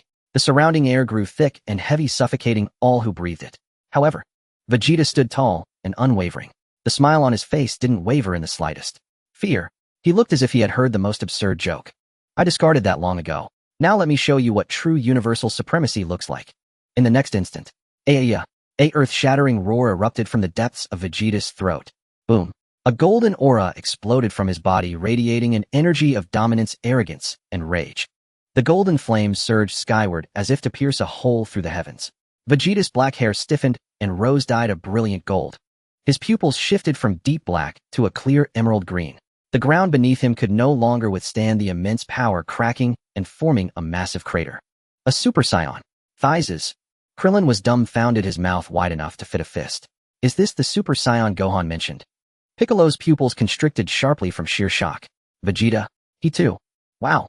Little Gohan gasped in awe at the solitary figure cloaked in golden flame. Bulma was mesmerized. It reminded her of Chia. Would his super Earthling form look even cooler? So, Vegeta slowly raised his hand, feeling the surging power within. With his emerald eyes, he mockingly gazed at the stunned King Cold. He slowly lifted his right hand and pointed his thumb proudly at himself.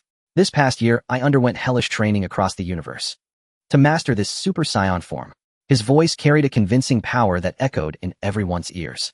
King Cold's expression shifted from astonishment to shock, finally settling into disbelief and terror. Super Saiyan. Impossible. Isn't that just a legend? He couldn't accept it. Nothing is impossible. Vegeta's voice was cold and devoid of emotion. Now let you experience this legendary power with your life. Whoosh! Vegeta's figure vanished instantly. In the next moment he appeared before King Cold. Too fast. So swift that even King Cold's formidable prowess couldn't track him. What a... King Cold could only let out a startled cry. A fist wrapped in golden aura slammed heavily into his abdomen. Thud. A dull, thunderous impact. King Cold's massive body bent into a reverse C shape. His eyes bulged and his mouth flew open, spewing a torrent of purple blood and shattered organs. The searing pain left his mind blank. Too weak. Vegeta's icy voice echoed in his ears. Then, bang, bang, bang, bang. A storm of fists rained down mercilessly on King Cold's chest, neck, and face.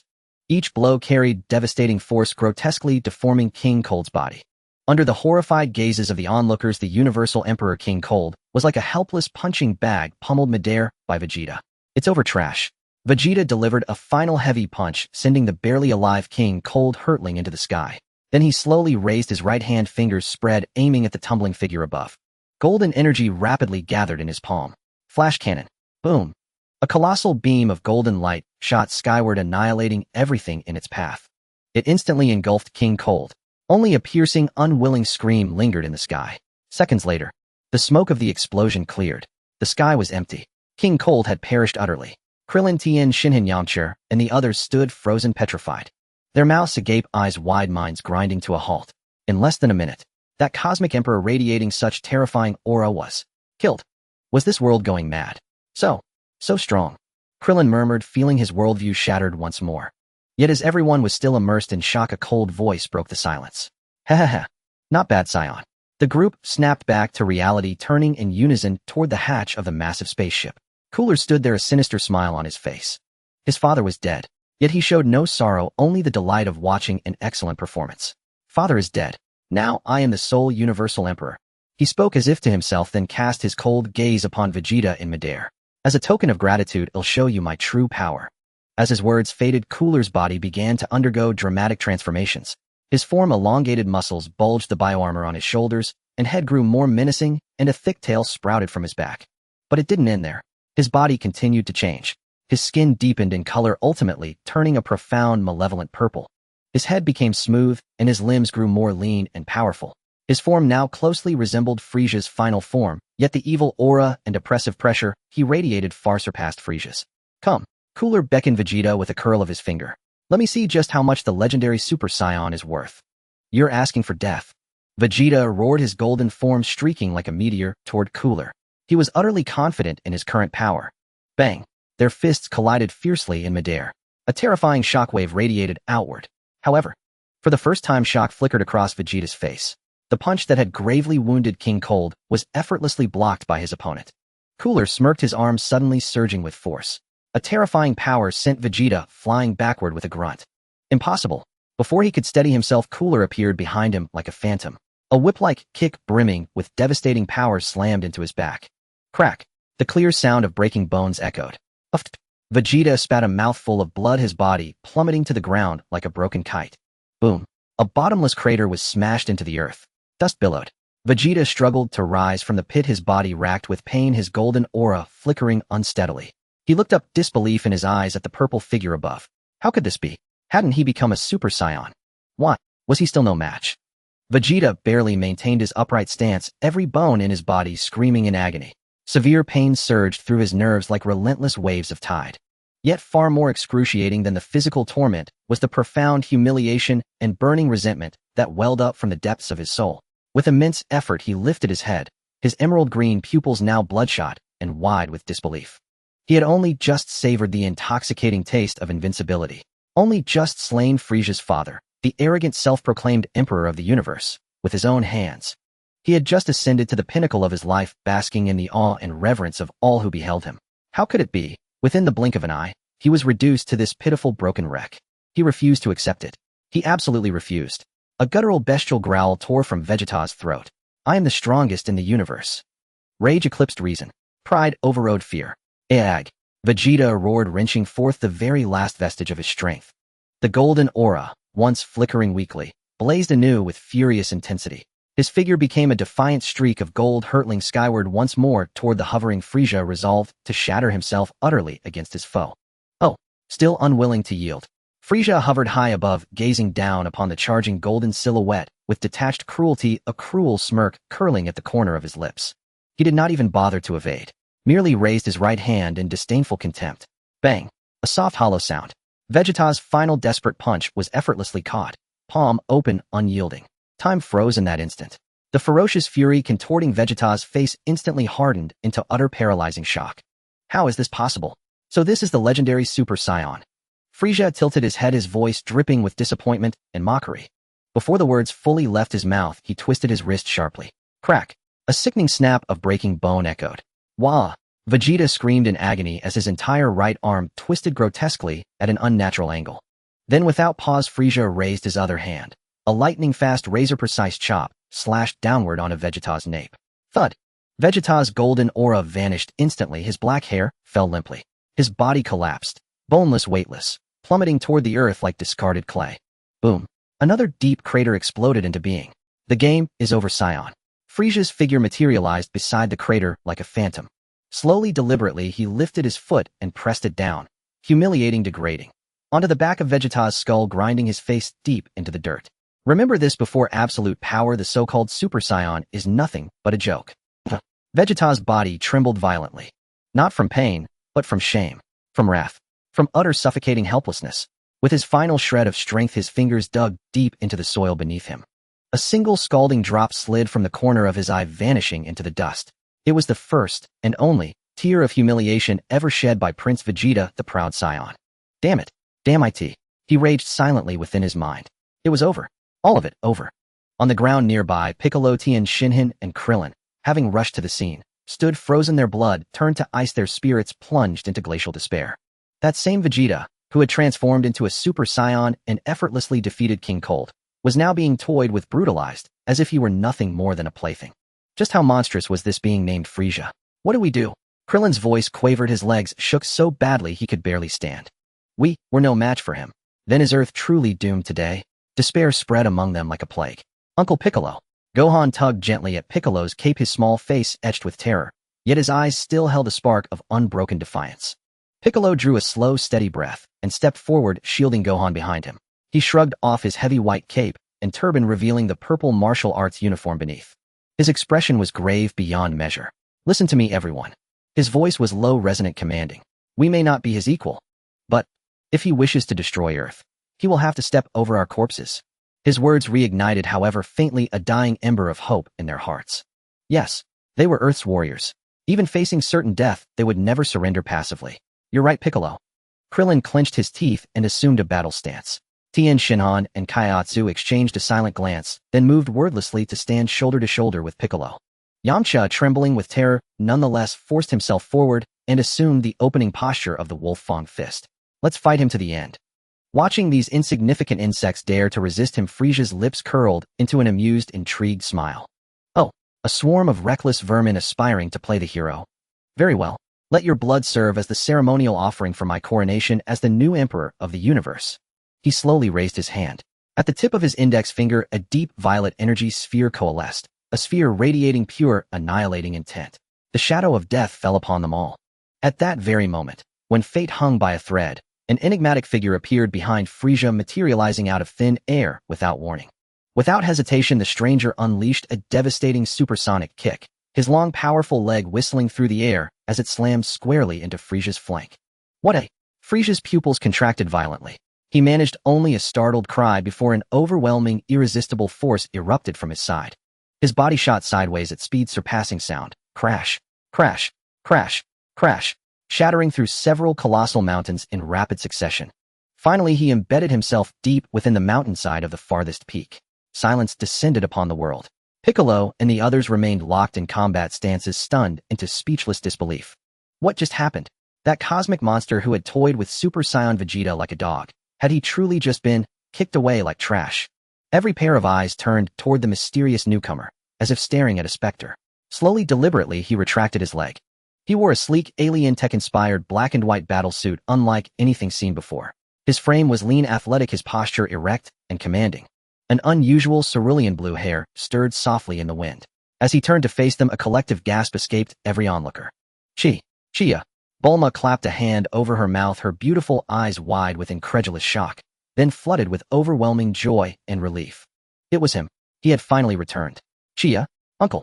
Gohan rubbed his eyes uncertainly and called out. It's him. It's Chia. Krillin shouted, elated, having heard rumors of Chia's transformation into the Super Earthling. At that moment, Vegeta, still pinned in the crater, lifted his battered head and seized Chia's pant leg with his wounded hand, gripping it with desperate intensity. With his last fading breath, he rasped, that one. I've worn him down somewhat. Now it's your turn. And with that, his head lolled sideways. He slipped into unconsciousness. Chia glanced down at Vegeta, still stubbornly clinging to pride, even in defeat, and couldn't help but chuckle. Shaking his head wryly, he looked up toward Bulma and Krillin. So Trunks hadn't appeared, meaning the future had already changed. Understanding settled within him. Smiling warmly, he offered a casual greeting. Yo. Long time no see, everyone. You. Bulma could hold back no longer. Her eyes brimmed with tears as she rushed forward. She scanned him up and down, taking in his new appearance. Cerulean hair, gray eyes, radiating an aura both mysterious and overwhelmingly powerful. A faint blush warmed her cheeks. So incredibly handsome. Just as the group, relieved and shaken, prepared to reunite. A roar of boundless fury and murderous intent erupted from the distant mountains. Boom. The mountain pierced by Frisia exploded violently. A figure rose once more into the sky, cloaked in overwhelming malevolence. Frisia's form had undergone a terrifying metamorphosis. 4 jagged horns now jutted backward from his crown. His mouth was entirely sealed beneath a bony mask-like structure. Only 2 crimson bloodshot eyes glared forth, burning with unrestrained savagery and madness. This was Frisia's ultimate form. Who are you? In an instant, Frisia appeared before them, his voice now hoarse, distorted, and guttural. Gyula's hoarse and twisted voice, laden with a malice that could freeze the soul itself, echoed in everyone's heart. The faint glimmer of hope that Piccolo and the others had just kindled was instantly extinguished by this suffocating aura. This monster has grown even stronger. Chia faced the raging, murderous intent, yet his countenance remained as serene as ever. He even had the leisure to brush off a speck of non-existent dust from his trousers before lazily lifting his head. Me. He pointed at himself, a faint, harmless smile curling at the corners of his mouth. Just a passing, ordinary Earthling. The crowd was speechless. Gula was taken aback for a moment, then a volcanic fury erupted from his scarlet eyes. He'll tear you limb from limb. What utter humiliation. He, the elder brother of the universe's Emperor Frisia, the firstborn son of King Cold, the mightiest warrior of the Frost Demon clan, had been sent flying by a mere kick from someone calling himself an ordinary Earthling. Die! Gula roared, dispensing with any further words. Around his colossal frame, a deep purple malevolent energy coalesced wildly, forming a gigantic energy sphere capable of annihilating an entire planet. Yet in the instant he prepared to hurl this star of death, Chia casually raised his right hand and extended his index finger. At his fingertip, a tiny azure light flickered to life. The light detached from his finger, drifting leisurely and swaying gently, floating into the air above Gyula's head. It transformed into a blue energy sphere the size of a fist. It hovered there silently, exuding no formidable aura, appearing utterly harmless. Gyula's movements halted. He furrowed his brow, staring at Chia, as if he were a fool. This is your attack? Using a child's toy against this king? Ridiculous. The bony faceplate on his visage could not conceal his profound disdain. But the next second the expression on his face froze completely. The small blue orb hovering above him began to expand at an alarming rate, without any warning. The energy sphere, originally the size of a fist, swelled in an instant into a colossal blue globe over 10 meters in diameter. Simultaneously, an indescribable, terrifyingly immense suction force erupted from within the blue sphere. What is this? Gyula's face changed drastically. He felt his body beyond his control being pulled by an irresistible force toward the blue sphere above. The ground beneath his feet shattered into countless fragments of rock and dust, all sucked into that eerie blue orb. Even the Death Star of condensed terror in his hand became unstable, its energy being crazily drained and dissipated. Stop. This instant, Gyula roared in terror. He abandoned his attack, unleashing every ounce of his power without reservation. He fought madly against the suction from above. His feet dug deep into the earth, gouging two enormous craters, the bedrock beneath cracking and spreading in all directions. He exerted all his might. He unleashed the strongest power of his life. But it was useless. This suction force was utterly irrational and unstoppable. His body was being slowly, inch by inch, lifted from the ground. No. Impossible. I've only just become the emperor of the universe. How could I be unable to resist this? This thing. His voice was filled with unprecedented terror and disbelief. His proud head was forced to tilt back inch by inch as he watched himself draw inexorably closer to that blue sun. On the ground, Krillin, Piccolo, Bulma, and young Gohan were all dumbfounded. Their mouths agape, eyes wide, minds a complete blank, utterly unable to comprehend the scene before them. One moment, he was the universe-destroying emperor. The next, he was flailing helplessly in midair, a pathetic sight. Wasn't this shift in tone a bit too abrupt? Bye-bye, Chia said softly. He looked up at Gyula's futile struggle in the sky, his gray pupils devoid of any ripple. Then he raised his right hand, still holding the two-finger gesture, with a gentle upward flick toward the sky. The giant blue energy sphere, as if receiving a command, abruptly ceased its suction. Then, carrying Gyula, who was now completely imprisoned at its core, it shot upward like a blue meteor at a terrifying speed. In an instant, it tore through the atmosphere. It soared into the vast, boundless depths of space. The entire process was fluid and seamless. Everyone instinctively looked up at the sky. A few seconds later, against the distant pitch-black cosmic backdrop, a new star blazed to life. And in an instant, it was extinguished. The sky above once again returned to its original tranquility. Piccolo's shocked face turned green again. His keen senses told him that Gyula's immense malevolent aura had vanished. Completely and utterly from this universe, it had vanished. Dead. That cosmic monster who had beaten Super Saiyan Vegeta to a pulp. That terror whose aura in its final form was countless times more powerful than before. Just gone. Krillin swallowed hard, his throat feeling parched to the point of smoke. He turned his head, staring with immense shock at the man with azure hair, who was slowly lowering his hand. A one-shot kill. His voice stammered from sheer astonishment. That monster was just one-shot killed. Tien Shinhan and Yamcha stood frozen, as still as stone statues. They had truly witnessed something extraordinary today. Uncle Chia is as strong as ever, so amazing. Young Gohan looked up at Chia's back, his eyes sparkling with nothing but adoration. Bulma covered her mouth, a myriad of brilliant lights flashing in her beautiful eyes. After the shock came a tidal wave of ecstasy and pride. This man was the man Bulma had set her sights on. Seeing the expressions on their faces as if they'd seen a ghost, Chia gave a helpless smile and withdrew his hand. He turned around, his azure hair and gray pupils reverting to their normal black. It was as if the god with the power to annihilate heaven and earth had been nothing but an illusion. He walked over to Vegeta, still unconscious in the crater, and crouched down to check his injuries. He won't die. Just quite a few broken bones, and probably a shattered ego. Having finished his examination, Chia stood up and stretched. Bulma hurried over, her beautiful large eyes filled with uncontainable admiration and curiosity. Chiayu. Her words had yet to escape her lips. Chia interrupted her. Wait a moment. I'll bring the spaceship back first. Before his words could settle, his figure vanished before everyone's eyes. Instant teleportation. Piccolo's pupils constricted. Everyone exchanged glances. Just how many secrets does this guy still have hidden? Beyond Earth, in the tranquil expanse of the universe, Kia's figure suddenly appeared in the spaceship's cockpit. He skillfully activated the spaceship. The spaceship silently pierced through the darkness, flying steadily towards Earth, and ultimately descended vertically onto a nearby open area. As the hatch opened, Chia stepped out looking refreshed. Done. Just then a sharp piercing howl came from the other side of the sky. Everyone's hearts tightened as they looked up abruptly. They saw a burning metal mass trailing a long plume of black smoke wildly tearing through the clouds, hurtling straight toward them.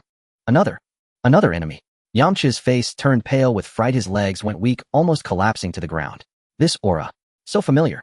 Piccolo's expression shifted from tense to astonished. Boom. The battle-scarred round spaceship crashed into the ground a few hundred meters away, creating a massive pit. Dust filled the air. Chi. The hatch of the spaceship made a grating sound as it slowly opened.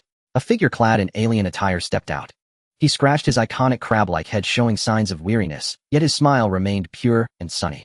Yo, everyone, I'm back. The moment they saw that figure, all the tension in everyone's hearts instantly relaxed. Wukong. Krillin shouted excitedly, nearly in tears. It's Dad. Dad is back. Little Gohan jumped up in excitement and rushed toward that figure. Wukong. Bulma also showed a delighted smile. The newcomer was none other than son Wukong, who had just returned to Earth after his cosmic journey. Wukong picked up Gohan, kissed him on the cheek, and then looked around. When he saw the devastated land and the half-dead Vegeta in the pit, his smile gradually faded. Looks like I'm late once again. He sighed, a hint of regret in his tone. His gaze then shifted beyond the crowd, firmly locking onto the man with black hair and black eyes, his expression indifferent. Wukong's eyes instantly brightened with intense fighting spirit. Chia. He set Gohan down and quickly walked over. Earlier in the universe, I felt an immensely powerful and evil aura, and then it suddenly disappeared. You dealt with it right. Chia looked at him, non-committally shrugging. Just a small effort. Wukong didn't press further. He simply clenched his fists in excitement, his joints cracking loudly. Come on, Chia. His aura started to rise sharply. Let's fight again. Let me show you the results of my training this time.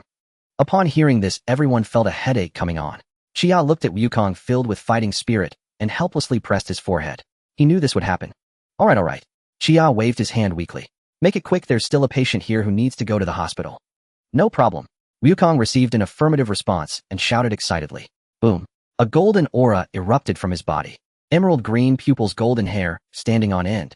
Super Saiyan. An unmatched powerful aura instantly engulfed the entire battlefield. Krillin and Yamcha closest to him were pushed back by this wave of energy, nearly losing their balance. So strong. Krillin stared at Wukong in shock. Wukong's aura is so much stronger than when we were on Namek. Piccolo also wore a surprised expression. At this moment, Wukong's aura alone had far surpassed his strength when he defeated Frieza on Namek. Watching Wukong transform, Chia also moved his wrist. In the next moment, his black hair instantly transformed into a clear blue. I'm in. Wukong roared, his figure disappearing from his original spot. When he reappeared, he was already in front of Chia. His incredibly swift punch, accompanied by a tearing sound through the air, slammed toward Chia's body. Facing this earth-shattering punch, Chia remained unperturbed, raising his right hand to firmly block the blow. The furious punch's wind centered around the two, erupted, scraping the ground and stirring up clouds of dust. Yet Chia's body remained motionless. Wukong's emerald green pupils shrank dramatically. Failing in one strike, he instantly changed tactics. Wukong's figure transformed into a golden streak of light. Hundreds of attacks rained down on Chia in mere seconds like a torrential storm. However, no matter how fast, dense, or ferocious Wukong's attacks were, Chia stood still, unyielding.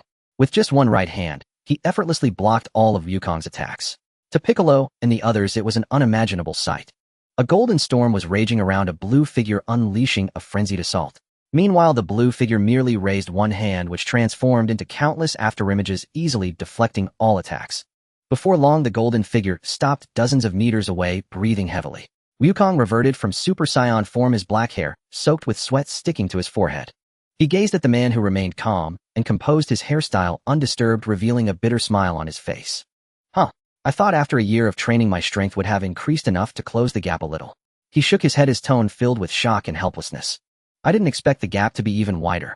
Chia also reverted from Super Earthling form, returning to his black-haired, black-eyed appearance. He walked over to Wukong, patted his shoulder, and smiled. Don't say that. You're already very strong. That big guy named Gula, even in his final form with your current strength, you should be able to take him down. These words left Piccolo, Krillin, and the others once again frozen in place. Wukong can already take down that monster. Then, how strong is Chia, who easily defeated Wukong? Upon hearing Chia's assessment, Wukong was initially taken aback, but then his previous disappointment vanished. Yes, his current strength was quite impressive, but Chia was just an exception. Next, his gaze toward Chia changed, filled with endless excitement and desire. It turned out that there were still such high peaks ahead. So great. At Shidu, hospital medical staff hurriedly lifted Vegeta off the stretcher. An elderly doctor in gold-rimmed glasses rushed over and nearly suffered a hypertensive crisis on the spot. Thighs, gentlemen. Did he fall from a height of several hundred meters? He stared at Vegeta's grievous injuries, his voice trembling. Something like that, Chia replied casually. Please arrange the best ward and use the finest medicine. Money is no issue. Chia chuckled inwardly, thinking he would make Vegeta work to repay the debt once he woke up. Vegeta was soon admitted to a top-tier ICU, and a group of specialists gasped in astonishment as they examined his X-rays. Heavens! Is this human bone density? It surpasses the toughest alloy on Earth. His muscle fiber strength is also beyond our comprehension. Most absurdly, despite such severe injuries, his vital signs remain abnormally stable. This defies science. After settling everything, the group left the hospital. In Bulma's courtyard, the group sat under a massive parasol, the atmosphere heavy. Having just endured a thrilling battle, everyone's nerves were still taut. Bulma brought out chilled juice, trying to lighten the mood. Alright, don't all look so grim. Hasn't Chia already dealt with the enemy? We should celebrate with a party.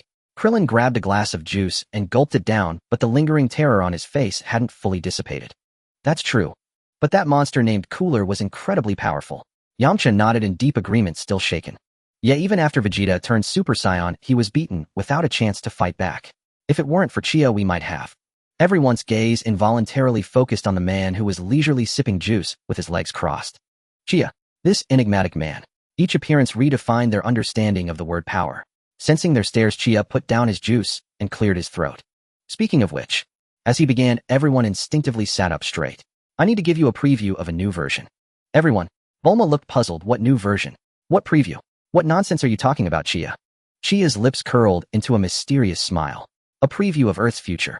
His voice was low, yet it made everyone's heart skip a beat. 3 years. At most 3 years from now, Earth will face an unprecedented crisis. Several enemies far stronger than Frieza and Cooler will arrive, wreaking havoc on Earth. Boom. Chia's words struck like a thunderbolt, exploding in everyone's minds. Enemies far stronger than Frieza and Cooler. Are you kidding me?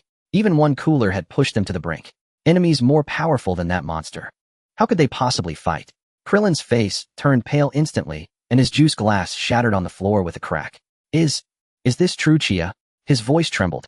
Chia looked at their expressions as if the sky were falling and added slowly, moreover, the enemies aren't aliens. They were born on Earth. They are androids. Androids? Bulma's scientific curiosity instantly overpowered her fear. Are they robots? Who created them? Chia's gaze shifted to Goku. Goku, do you remember the Red Ribbon Army? Goku paused, scratching his head. The Red Ribbon Army. Oh, I remember. That evil army I defeated as a kid. Didn't I wipe them all out back then? Not quite. Chia shook his head. Their chief scientist, a doctor named Jero, managed to escape back then. Over the years, he's been hiding in unknown corners, pouring all his energy into a mad plan. That is to create the ultimate androids to take revenge on you. These words plunged the entire scene into dead silence. Goku's expression was unprecedentedly serious. He clenched his fists tightly. Watching their grave faces, Chia silently added a thought. Of course, among those so-called ultimate androids, only Perfect Cell was somewhat formidable. But he couldn't say that. Otherwise, without pressure, they'd slack off again. How would they face even greater threats later? He couldn't be the only one working. He needed to ramp up the intensity. So he deliberately spoke in a heavy tone. With your current strength, facing them would be very difficult. In fact, you'd have no chance of winning. No chance. Piccolo repeated the words, his dark green face filled with shock. He glanced at Goku beside him. Even Goku, whose power had soared to easily defeat Cooler and the even stronger Chia, had no chance. How terrifying must the future enemy be? For a moment, an atmosphere of despair began to spread through the courtyard. So, what should we do? Bulma asked anxiously. Chia, since you've brought this up, you must have a plan, right? Everyone's eyes turned to Chia once more. He was their only hope. Chia picked up his juice, took a slow sip, then set the glass down. Of course there is a way. From today until the androids appear, we theoretically have 3 years. Chia held up 3 fingers, his tone calm. But this timeline could advance or be delayed. There's only one thing we can do. He looked at everyone, speaking deliberately. Become stronger. Krillin wailed, but you just said we have no chance. Even with 3 years of training, how could we catch up to monsters like that? When I said no chance, I meant based on your current strength. Chia corrected. These 3 years of training are just the first step, building a foundation. The real trump card comes later. At this, everyone's spirits lifted again. Goku's eyes lit up instantly, and he pressed eagerly a trump card. What is it? Chia's gaze turned to the highest point in the sky. In the lookout, there's a special place. The hyperbolic time chamber. The hyperbolic time chamber. Piccolo's sharp ears perked up. He seemed to have heard of it from Cammy, but knew no details. What is that place? Krillin asked curiously. Chia explained, a subspace where time flows completely differently from the real world. Spending an entire year inside means only a day passes outside. But the environment there is extremely harsh. 10 times gravity, thin air, and temperatures fluctuating violently between 50 degrees and -40. Chia's expression turned serious. More importantly, each person can only stay inside for a maximum of 48 hours or 2 days in their lifetime. But if you go in now with such meager strength, I guarantee you won't achieve a qualitative leap in power. Instead, you'll waste our most precious and only ace in the hole. He looked at the contemplative Goku and Piccolo, continuing, these 3 years of basic training are meant to bring your bodies and strength to a sufficiently high starting point. Only then, when you enter the hyperbolic time chamber, can you achieve true transformation in that single year. His words were logical and irrefutable. The fervor on everyone's faces gradually faded, replaced by unprecedented solemnity and resolve. I understand. Goku's tightly clenched fists cracked audibly, and the fighting spirit in his eyes burned fiercer than ever before. Seeing the group rekindled with determination, Chia nodded in satisfaction. Good, the pressure had been applied just right. Since the conclusion of that breathtaking great battle, time had flowed by at an unprecedented speed. A year and a half had slipped away in the blink of an eye. During this period, many events transpired on Earth. In the gravity room of Capsule Corporation in West City, Kia stood bare-chested, sweat streaming like rivulets down his sharply defined muscles. His breaths were heavy and prolonged, each exhalation stirring a wave of scorching air. He spent the majority of his time within these walls. Day after day, he monotonously and madly pushed his physical limits to the brink, for he knew that the androids were merely an appetizer.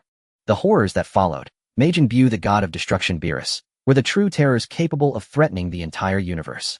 He had to become stronger. At the same time, on the other side of the earth, within a luxurious villa on a private island, Vegeta sat on a sofa, his face twisted in displeasure, clad in casual clothes he detested. Across from him, a sweet-faced girl with golden hair and blue eyes gazed at him with starry eyes, holding a plate of cut fruit. Darling, you've been training all day? Have some fruit to replenish your vitamins, she cooed in a saccharine voice. Vegeta furrowed his brow, snorted coldly, and turned away. Take that away. Don't bother me. This girl named Shirley was the heiress of a world-class financial conglomerate. Over a year ago, while wandering the streets after his recovery, Vegeta happened upon her being kidnapped by a group of reckless thugs. The Scion Prince, in a foul mood and irritated by the ants' clamor, casually disposed of them. Unexpectedly, this young lady was an incurable romantic, instantly captivated by Vegeta's immense power and his arrogant, world-disdaining demeanor. Thus began a grand drama of a woman pursuing a man. Initially, Vegeta found this noisy Earth woman utterly insufferable, but Shirley's relentless and uniquely creative assault wore him down. She asked Vegeta what he desired, and upon receiving his answer, she mobilized her family's resources to purchase an uninhabited island for him and commissioned Capsule Corporation to build a gravity room. She catered to his every need. Over time, Vegeta tacitly accepted it. After all being comfortably attended to while training without distraction, this decadent life was undeniably pleasant. From upstairs, a baby's cry rang out. Shirley immediately set down the fruit plate, her face radiant with maternal glow. Oh, our little princess is awake. Wait a moment, darling, you'll be right back. Vegeta's mouth twitched as he watched her retreating figure, his eyes filled with complex emotions. He, the Prince of Scions, had fathered a daughter with an Earth woman. If his father ever found out, he'd be furious enough to crawl out of his grave. At Mount Paozu, Shishi's roar pierced through the entire house. Goten, stop throwing your food everywhere. A little one looking exactly like a young Goku was crawling naked on the dining table, clutching a rice ball and laughing gleefully. This was Goku's youngest son Goten. Perhaps due to the couple's longing, this child had arrived earlier in the world. Goku stood by, grinning foolishly, offering no help. For him, witnessing this lively scene amidst his training was the greatest happiness. Above the clouds at the lookout, Piccolo sat cross-legged, his expression solemn. Across from him was the aged Cammy. Piccolo, Cammy's voice carried the weight of ages. My time is short. Over these years I have witnessed your change. You have protected the Earth. You have truly earned my recognition. Piccolo remained silent, merely listening. Cammy extended a withered hand. We are originally one. Fuse with me. Become a complete Namekian. Fulfill the mission that you and I are meant to bear. Piccolo's green face betrayed no emotion, but within him a tempest raged. Fuse. He, the great Demon King, Piccolo, merged with his own benevolent half. This meant the Demon King who once sought world domination would cease to exist. He remained silent for a long time. Finally, he slowly raised his head, his eyes burning with unwavering resolve. Very well. He reached out and grasped Cammy's hand. A gentle white light instantly enveloped them both. Mr. Popo, watching from a distance, removed his hat and bowed deeply, tears streaming down his face. The light faded. Only Piccolo remained. He slowly rose to his feet, feeling the unprecedented surging power within him. Camus' wisdom, centuries of memories, and the heart dedicated to protecting Earth had perfectly fused with his own formidable will to fight. Just as everyone was following their own paths to grow stronger, a sudden calamitous disaster struck without warning. At Bulma's home in West City, a piercing alarm suddenly blared throughout the lab. Warning! Warning! High-intensity energy reaction detected in South City. City destruction rate is escalating rapidly. Bulma's face paled as she rushed to the main console. On the screen was a real-time satellite feed of South City Center. Two figures were wreaking havoc across the city. One was a bulky white robot with clown-like paint on its face. The other was a bizarre old man with a glass dome, his brain exposed. Wherever they passed, skyscrapers crumbled and raging flames erupted. Countless civilians screamed and fled in all directions. This is... Bulma's pupils contracted to pinpoints. She recalled Kia's warning from a year and a half ago. Androids. They had appeared early. Shaking off her shock, she immediately pressed the emergency contact button. Kia, Goku, everyone. The enemy is here in South City. Almost simultaneously, everyone in the midst of their training received this shocking news. On Mount Pausa, the smile instantly froze on Goku's face. At the lookout, Piccolo, who had just completed his fusion, snapped his eyes open. On the uninhabited island, Vegeta, enjoying his afternoon tea, crushed the cup in his hand with a loud crack. What did you say? Their first reaction was utter disbelief. Why had they arrived a full year and a half early? Damn it. Goku gritted his teeth as golden aura uncontrollably erupted from his body. I'm on my way. Wait. A calm voice reached everyone through the communicator. Don't act rashly. Kia's voice betrayed no panic, it was eerily composed. The others immediately fell silent, awaiting his next words. Kia was now their sole pillar of strength. All of you go to the lookout and enter the hyperbolic time chamber. Stronger enemies will follow. They'll hold the line in South City first. After you come out, you'll be the last to enter alone. A long silence ensued. Goku clenched his fists so tightly that his nails dug into his palms. Understood. Kia, you must hold on. Humph. Vegeta snorted coldly and ended the call. Having pacified the battle-hungry group, Kia breathed a sigh of relief. He turned and looked towards South City through the gravity room's window. A year and a half early, huh? That's fine. It saves me the wait. As his words faded, his figure vanished from the gravity room. The next second, he appeared in the high sky above South City. The wind whipped through his black hair. Beneath his feet lay a city engulfed in flames. In the central square, the once grand fountain had long since dried up, leaving only a scene of utter desolation. A corpulent man, his skin unnaturally pale as if coated with putty and his cheeks adorned with a ridiculous blush, stood there in sheer boredom. Beside him, a bizarre old man with a glass dome over his exposed brain used a withered hand to grip another man by the head, hoisting him into the air. The man, clad in a tattered orange martial arts uniform, was none other than Yamcha. At this moment, his face was deathly pale, his eyes rolled back, and his body hung limply, limbs swaying weakly, having lost all strength to struggle. Another one who's trained his chi dry. Truly substantial energy. Dr. Jero let out a grating laugh as the absorption device in his palm glowed a bright red, greedily draining the last vestiges of energy from Yamcha's body. When Chia arrived, this was the sight that greeted him. The corner of his mouth twitched involuntarily. Well, as expected of you, old pal Yamcha. No matter the timeline, no matter how the world changes, you're always the first to suffer. Truly a consistent performance. Chia's mind raced with sarcastic remarks, yet his actions were swift and decisive. Just as Dr. Jero prepared to drain Yamcha dry and discard him casually. In midair, Chia's entire demeanor underwent a dramatic transformation. His black hair instantly shed its former hue, turning a deep oceanic blue. A terrifying aura descended from the heavens. Dr. Jero and the nearby android 19 froze in their tracks, both looking up simultaneously. My! A stream of data flickered through Dr. Jero's eyes. His database containing records of all Earth's formidable warriors held no information about this blue-haired man. Who was he? The thought had barely crossed his mind when a lightning-fast blue arc tore through the space between him and Chia. A faint slicing sound. Dr. Jero felt a chill in his right arm. Looking down, his pupils contracted sharply. The mechanical arm gripping Yamcha had been severed cleanly at the shoulder. At the severed joint, sparks crackled wildly and multicolored wires were exposed to the air. Arg! A belated surge of excruciating pain tore a scream from Dr. Jero. Yamcha no longer held fell from midair. Landing on the ground, the rescued Yamcha coughed violently, greedily gasping for fresh air, trembling with the relief of a narrow escape from death. He forced his eyes open and saw the familiar face and the iconic blue hair. His voice was faint, but he mustered his last strength to warn. Be careful. Their palms can absorb energy. Chia nodded and gently placed him in a relatively safe corner. Got it.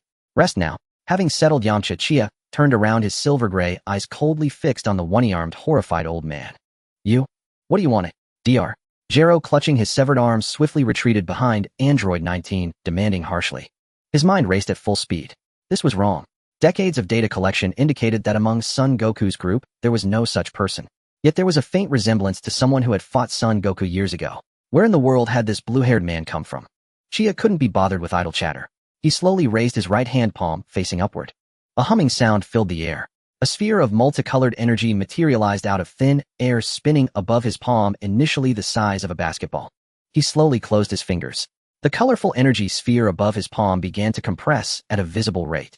Finally, under Dr. Gero's horrified gaze, the sphere of terrifying energy was forcibly compressed to the size of a glass marble. That tiny colorful bead hovered at the tip of Chia's finger, no longer emitting violent energy, all its power perfectly contained within. It looked exquisite, shimmering with iridescent light. Go! Chia flicked his finger. The colorful marble arced gracefully through the air, hurtling toward Android 19. Witnessing this, a stiff smile spread across Android 19's clownish face. In his programming, any form of energy attack was a welcome buffet. Without hesitation, he raised his pudgy hand, the dark hollow energy absorption device in his palm aimed directly at the incoming bead. The moment the colorful bead touched his palm, it was captured by a powerful suction. Dr. Gero, seeing this, felt his tension ease. Absorption successful. It seemed this blue-haired kid was all bark and no bite. His energy attack was still within 19's processing capabilities. Once the energy was absorbed, 19 would grow even stronger. Then this unknown intruder was as good as dead. A sinister grin was already forming on Dr. Gero's face, but then in the next instant his smile froze completely. Huh. Android 19, having seemingly absorbed the energy bead, suddenly froze in place. He looked down at his palm, then at his own body, and for the first time a flicker of confusion appeared in his eyes. A series of piercing internal alarms blared wildly through 19's systems. His body began to undergo bizarre changes. His already bloated frame began to swell rapidly, like a balloon being inflated. His white skin stretched thinner and thinner, revealing countless dazzling blue lights darting beneath the surface. Incoherent stuttering sounds escaped from 19's mouth as his body trembled uncontrollably. Wah! What's happening? Dr. Gero was completely baffled. 19. Expel the energy. Now. He screamed frantically, but it was too late. With a muffled yet profoundly deep explosion, not earth-shattering, but oppressively heavy, Android 19's body burst apart from the inside. Countless mechanical parts and white unknown substances sprayed in all directions. And Dr. Gero, being the closest, had no time to react. He was struck directly by the powerful blast wave, and like a tattered sack, he was sent flying backward with a scream, tracing a pathetic arc through the air before crashing heavily into the ruins of a distant building. A tangled mess of rebar and shattered concrete was violently shoved aside. Dr. Gero struggled to crawl out from beneath it, looking utterly disheveled and pathetic. His remaining left arm clutched the severed stump of his right shoulder, where wires crackled and black smoke billowed. His mind was now engulfed by immense terror and an incomprehensible confusion. Impossible. This is absolutely impossible, he muttered to himself, his eyes flickering with a frantic red light as he maniacally analyzed the combat data from moments ago. No. 19's energy absorption device was a perfect masterpiece. Why? Why was it detonated from the inside by such a tiny energy sphere? Run. I must run. Only this single thought remained in Dr. Gero's mind. Staying here meant certain death. He still had his ultimate trump card. Androids no. 17 and no. 18. If he could just return to the laboratory and activate them. That man. Just you wait. He'll show you what true despair really means. Using every ounce of his remaining strength, he transformed into a shooting star, fleeing madly towards the north. In his escape, there was no trace of a scientist's composure. He was like a cornered cur. Yet Chia merely watched him disappear into the distance unmoved. With a flicker of movement, he followed unhurriedly, maintaining a steady, nonchalant distance from Dr. Gero. Sensing Chia behind him, Dr. Gero fled with a heart-wrenching desperation, pushing his speed to its absolute limit. Almost there. I'm almost there. Dr. Gero roared silently in his mind. Before him, a continuous stretch of northern mountains loomed in the distance. His secret laboratory was hidden deep within these peaks. Finally, he plunged headlong into an unremarkable mountain. With a rumble, a heavy metal door, disguised as rock, slid open on the cliff face, and Dr. Gero scrambled inside. The moment he entered, the metal door slammed shut with a heavy thud. Inside the laboratory, cold metallic corridors flickered to life under a pallid light. Dr. Jero gasped for air, leaning against the icy wall. The relief of having survived twisted his grotesque face into a grimace. Huh, I made it. Finally inside. He was safe. This was his domain. Ignoring his injuries, he staggered towards the deepest part of the laboratory. There in the chamber housing his ultimate hope lay the hibernation pods. After traversing a long corridor, a massive alloy door barred his path. With his remaining left-hand DR, Jero frantically input a complex series of commands into the keypad beside the door. Identity confirmed. DR. Jero. A cold, synthesized voice announced. The colossal alloy door slowly began to rise. Beyond it lay a vast circular hall. In the center of the hall stood 3 massive glass cultivation pods arranged side by side. The left pod was marked 17, the right one 18. They were filled with a verdant green culture fluid within which 2 youthful figures were immersed, connected by countless tubes. On the left was a black-haired youth with a stern expression. On the right was a golden-haired girl with delicate features. Their eyes were tightly shut, as if they were merely slumbering angels. But Dr. Jero knew that beneath those angelic exteriors lay the power to annihilate the world. Seeing his greatest creations, Dr. Jero's fear evaporated, and he couldn't help but hum with glee. Awaken my strongest children. He lunged at the main console, and with a trembling hand slammed down the red activation button. Alert! Hibernation program forcibly terminated. Beginning culture fluid drainage. Activating life signs. With a hiss, the fluid in the cultivation pods visibly receded. The tubes attached to No. 17 and No. 18 detached one by one. The moment the fluid was completely drained, the pair, a perfect match, opened their eyes simultaneously. They flexed their necks and limbs, producing a faint series of cracks from their joints. With a bang, they both raised a hand simultaneously, and with a casual punch, shattered the thick, reinforced glass before them into a storm of fragments. Feels like I've been asleep for ages, No. 17 said as he stretched a hint of drowsy languor in his voice. This old man finally decided to wake us up. No. 18 brushed back her short golden hair, her gaze falling upon the disheveled Dr. Jero, devoid of any respect. My children. You're finally awake. Dr. Jero trembled with excitement at the sight of them. There's an arrogant fool outside. Go and kill him, and Son Goku, and all the rest. Make this foolish world tremble before your power. He spread his remaining left arm, letting out a maniacal laugh. Once you've destroyed this world, I will be the god of the new world. And you will be my... His words were cut short. Dr. Jero looked down in disbelief. A hand had pierced through his chest without warning. You? Dr. Jero turned his head with difficulty, meeting the expressionless face of No. 17, who was right behind him. You? Talk too much, old man. No. 17's tone was as flat, as if he were stating a trivial fact. Why? Betray me. Dr. Jero's eyes flickered with resentment and confusion. I am your creator. Creator. No. 17 scoffed, pulling back his arm. Don't get it twisted, old man. You're just a madman who turned us from boring humans into even more boring toys. With that, he crushed Dr. Jero's skull under his foot. Thus, the mad scientist, the last vestige of the Red Ribbon Army's resentment, met his end at the hands of his own proudest creations. How dull, No. 17 said, shaking his hand as if he had just crushed an insect. Well, we're free now. No. 18's gaze swept across the console. She spotted a small remote control that Dr. Jero had carefully placed aside. On it was a large label reading, Stop. It was their emergency shutdown device. The final failsafe Dr. Jero had left behind. No. 18 stepped forward and picked up the remote. Under No. 17's watchful eye, she unhesitatingly raised her foot and crushed it into pieces. Now we're truly free, she said calmly. After doing this, her attention was drawn to the last cultivation pod in the hall.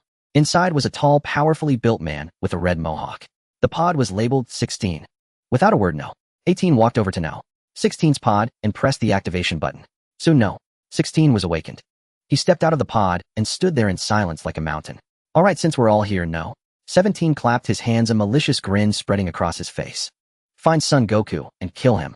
Let's go. No. 17 led the way towards the laboratory's exit. No. 18 and the silent No. 16 followed behind him. But just as they were about to step through the door, a lazy voice drifted in from the entrance. Is the family drama inside over? Don't be in such a hurry to leave, everyone. No. 17 No. 18 and No. 16 all halted simultaneously. They looked up in unison towards the source of the voice. There at the massive alloy entrance of the laboratory stood a figure who had appeared as if from nowhere. He had azure blue hair and a slender build, leaning casually against the doorframe. His silver-gray eyes were observing them with keen interest. In the western capital, at the headquarters of the Capsule Corporation, in Bulma's private laboratory, the only sound that can be heard is the faint hum of precision instruments at work. On 3 specially designed metal beds, 3 individuals lay side by side. A cold, stern young man with black hair, a delicate girl with golden hair, and a robust man resembling an iron tower. They are the artificial beings No. 17 No. 18 and No. 16.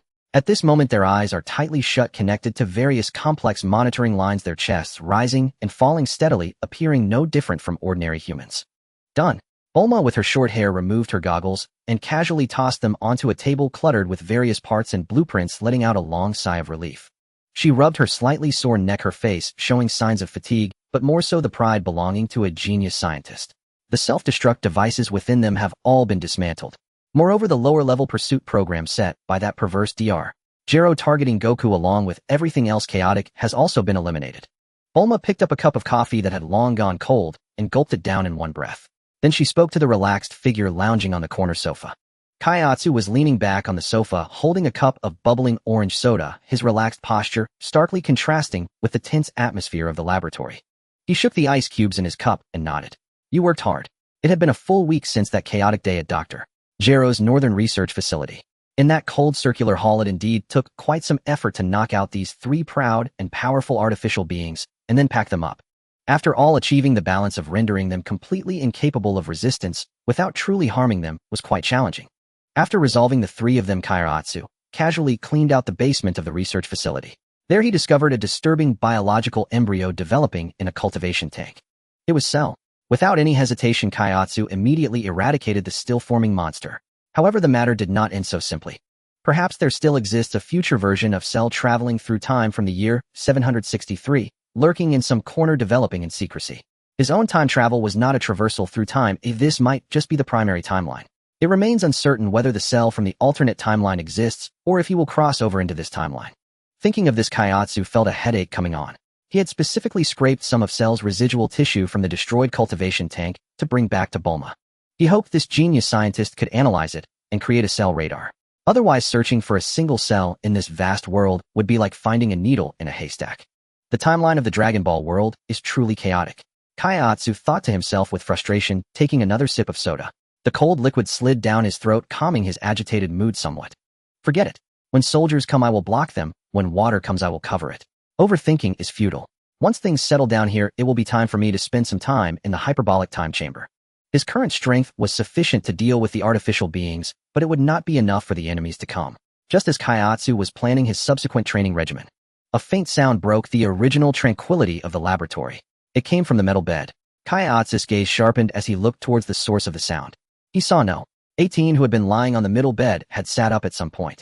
Her ice blue eyes were now staring at him without any emotion. She was awake. No. 18 unplugged the monitoring lines from her body, the complex wires falling to the ground, making faint sounds.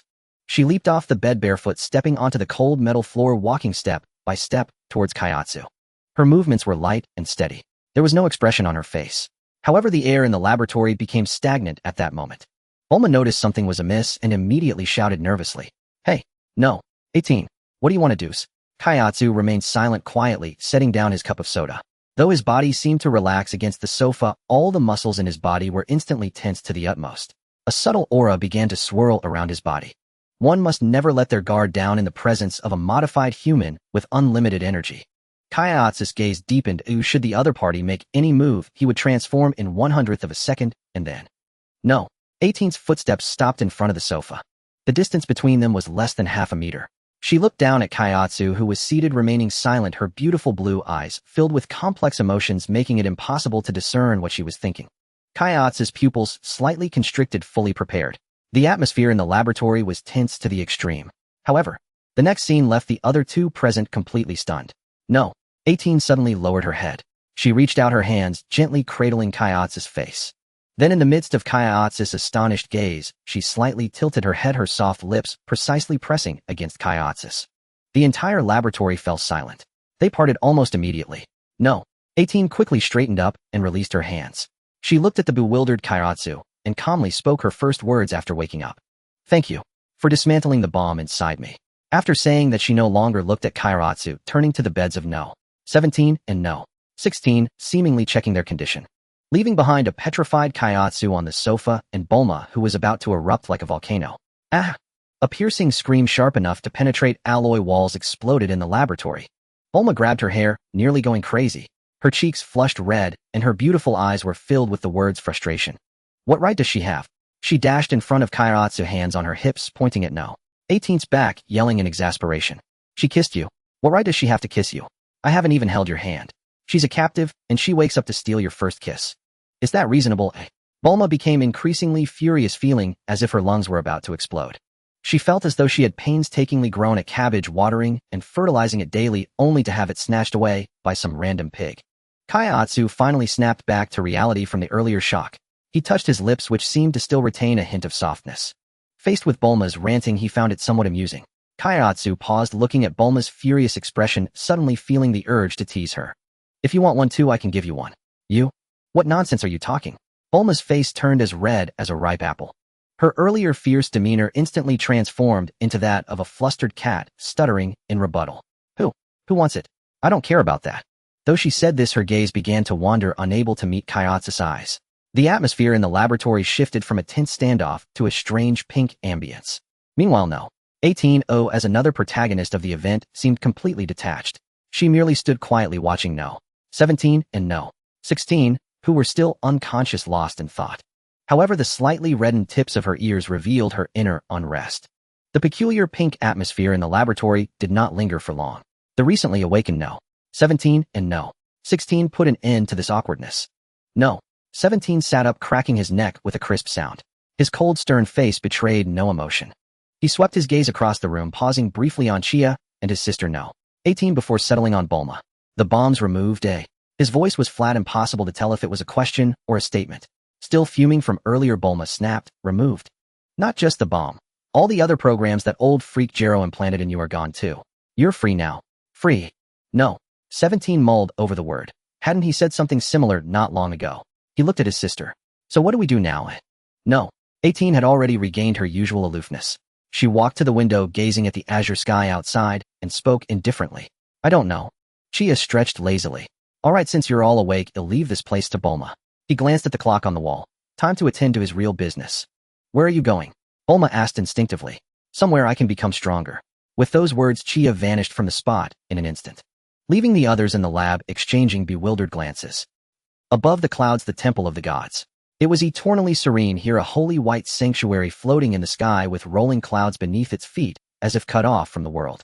When Chia's figure appeared on the temple plaza, a tall green silhouette sat cross-legged at the entrance of the hyperbolic time chamber. It was Piccolo. He wore his signature purple martial arts gi, his white cape swaying gently in the wind. Chia's gaze fell upon him, his eyes narrowing slightly. Something was different. It seemed he had already reunited with the old god, becoming a complete Super Namekian. Long time no see. Chia walked up to him and offered a greeting. Piccolo slowly opened his eyes, his calm, placid pupils fixed on Chia. You're going in? Yeah, have they all finished training? Chia asked. They're all out. Piccolo stood up, his towering figure exuding a commanding presence. I went in with Vegeta. He rushed off as soon as we came out. Seemed pretty sore about it. Goku took Gohan out too. Their ki has changed significantly. Chia nodded. It seemed the results were promising.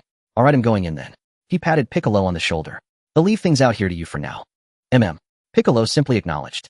Without another word, Chia turned and pushed open the heavy door of the hyperbolic time chamber. He stepped inside. A world utterly different from the outside unfolded before him. An endless white expanse. Terrifying gravity and scorching air instantly enveloped his entire body. Chia's cerulean hair swayed slightly, and a blazing fighting spirit ignited in his silver-gray eyes. This was to be his battlefield from now on. Thus a day passed. Inside Bulma's private laboratory at Capsule Corporation. I did it. I actually did it. An excited shriek shattered the lab's silence. Bulma sported two heavy dark circles under her eyes, her hair a tangled mess like a bird's nest, yet her face radiated unparalleled elation and pride. On the table before her, a peculiarly shaped radar emitted a rapid beeping sound. On the screen, a glaring red dot flashed furiously at a location marked Kija Town on the map. It was this cell radar, built from the tissue samples of cell that Chia had brought back. Found you, you disgusting insect. Without a moment's hesitation, Bulma pressed the emergency communicator button. Everyone, can you hear me? This is an emergency. It's me, Bulma. That monster has appeared. Her voice, transmitted through the communicator, instantly reached the ears of every Z-fighter on Earth. In a lavish restaurant, Vegeta, who had been voraciously devouring food, froze mid-bite.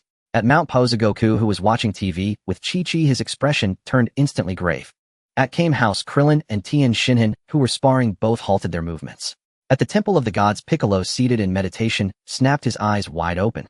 Cell has appeared in Kija Town north of West City. It's a densely populated town. Get there fast. Perfect, I'll test my strength on this freak.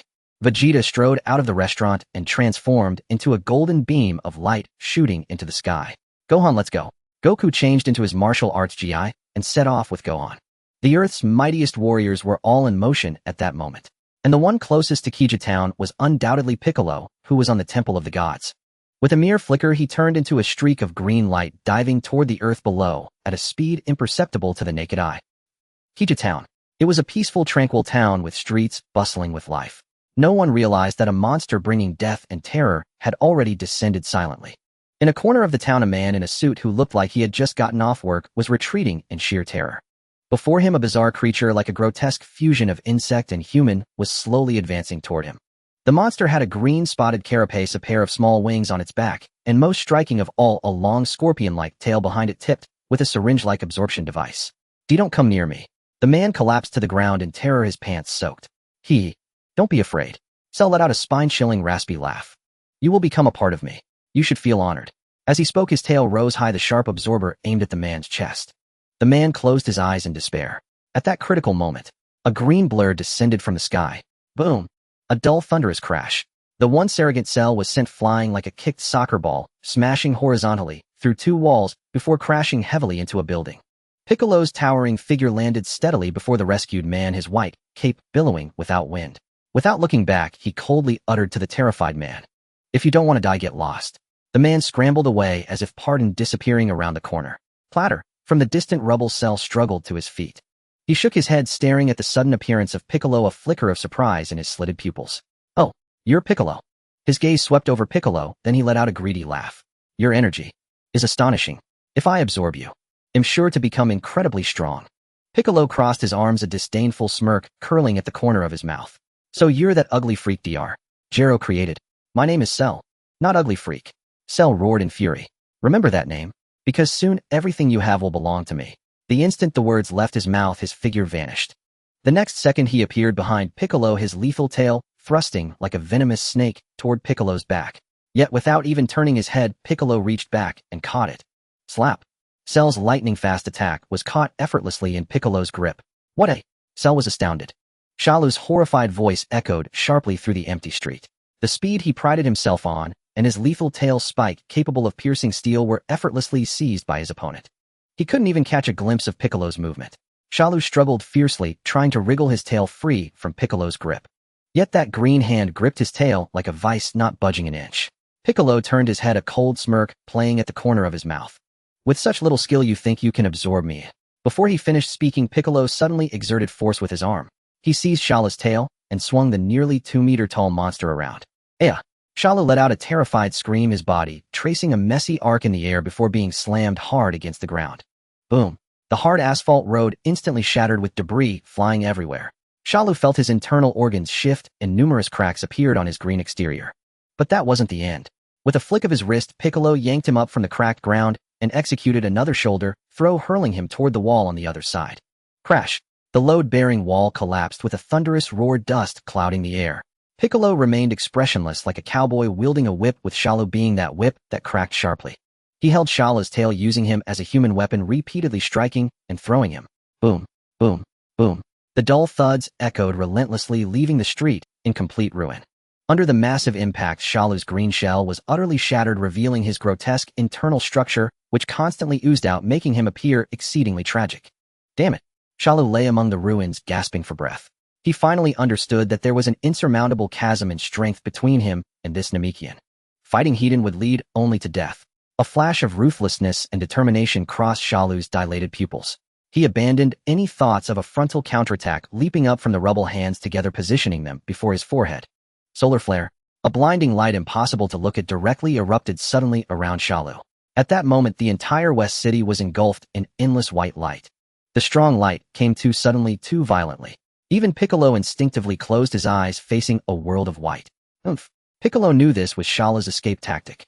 However, he remained completely unfazed. The brief blindness did not significantly impact him. He abandoned his sight and concentrated all his attention on his hearing. As a super Namekian fused with a god, his senses had long surpassed those of mere mortals. In the white world, he heard the sound of the wind, the crackling of buildings burning nearby, and even a faint, delicate sound of a shell scraping against the ground. That's the spot. A grin spread across Piccolo's face as he accurately locked onto Shalu's escape route, trying to run, just as Shalu thought he had escaped and was about to dash out of the street. Piccolo suddenly extended his right arm. The green arm left a trail in the air crossing dozens of meters and precisely grabbed Shalu's left leg as he was sprinting wildly. Shalu felt a tightness in his ankle, a force he could not resist surge through him, causing him to instantly lose balance and crash face first into the ground, tasting dirt. Terrified, he looked back and saw that green arm gripping his ankle tightly. How? How can you see me? Piccolo tightened his grip, the immense pressure making Shalu's leg bone emit a straining creak. Do I need to see? Piccolo snorted coldly. The sound of your shell scraping against the ground is louder than a truck passing by. As he spoke, he forcefully dragged Shalu back from the ground. He finally understood. Kaiatsu had mentioned to him before that the ultimate artificial being created by Dr. Jiro Shalu was a significant threat. But this guy before him was absurdly weak. The only explanation was that he hadn't yet absorbed a massive amount of life energy to strengthen himself. At his current state, he was merely in his initial form. Given that there was even less reason to let him live, he must be eliminated here once and for all. Keenly aware of Shalu's threat, a murderous intent flickered in Piccolo's eyes as his left palm began to gather a dense golden energy sphere, preparing to deliver a devastating attack to this ugly creature. Die. However, just as the energy was about to be released, phew, a muffled sound of flesh tearing echoed. A sinister smile appeared on Shalu's face as he intentionally severed his left leg, which had been caught. The severed leg twitched neurotically in Piccolo's hand. Meanwhile, Shalu's main body, seizing this fleeting gap, was rapidly regenerating a brand new leg from the wound, with flesh and tissue writhing astonishingly fast. Goodbye, Namekian. Shalu let out a maniacal laugh, turning and fleeing in another direction at unprecedented speed. Piccolo was also taken aback by Shalu's self-mutilating escape tactic. To survive, he was so ruthless to himself. The danger level of this guy had to be reassessed. A cold glint flashed in Piccolo's eyes as he decisively abandoned the energy sphere he had been charging. When dealing with such a fast and cunning enemy, wide area energy attacks could easily be dodged. Then, he'll use this. Piccolo brought his right hand's 2 fingers together and instantly pressed them against his forehead. He compressed all of his energy, focusing it entirely at the tip of his fingers. Zzz. A visibly spiraling golden energy began to wildly gather, emitting a piercing hum that made one's teeth ache. Don't think you can run away. Special Beam Cannon Quick Version. A slender spiraling golden beam imbued with a terrifying power that could pierce through anything shot out at a speed that far surpassed Shalu's fleeing speed. In the midst of his frantic flight, Shalu suddenly felt a deadly sense of crisis behind him. He turned around in shock. All he saw was a flash of golden light rapidly enlarging in his pupils.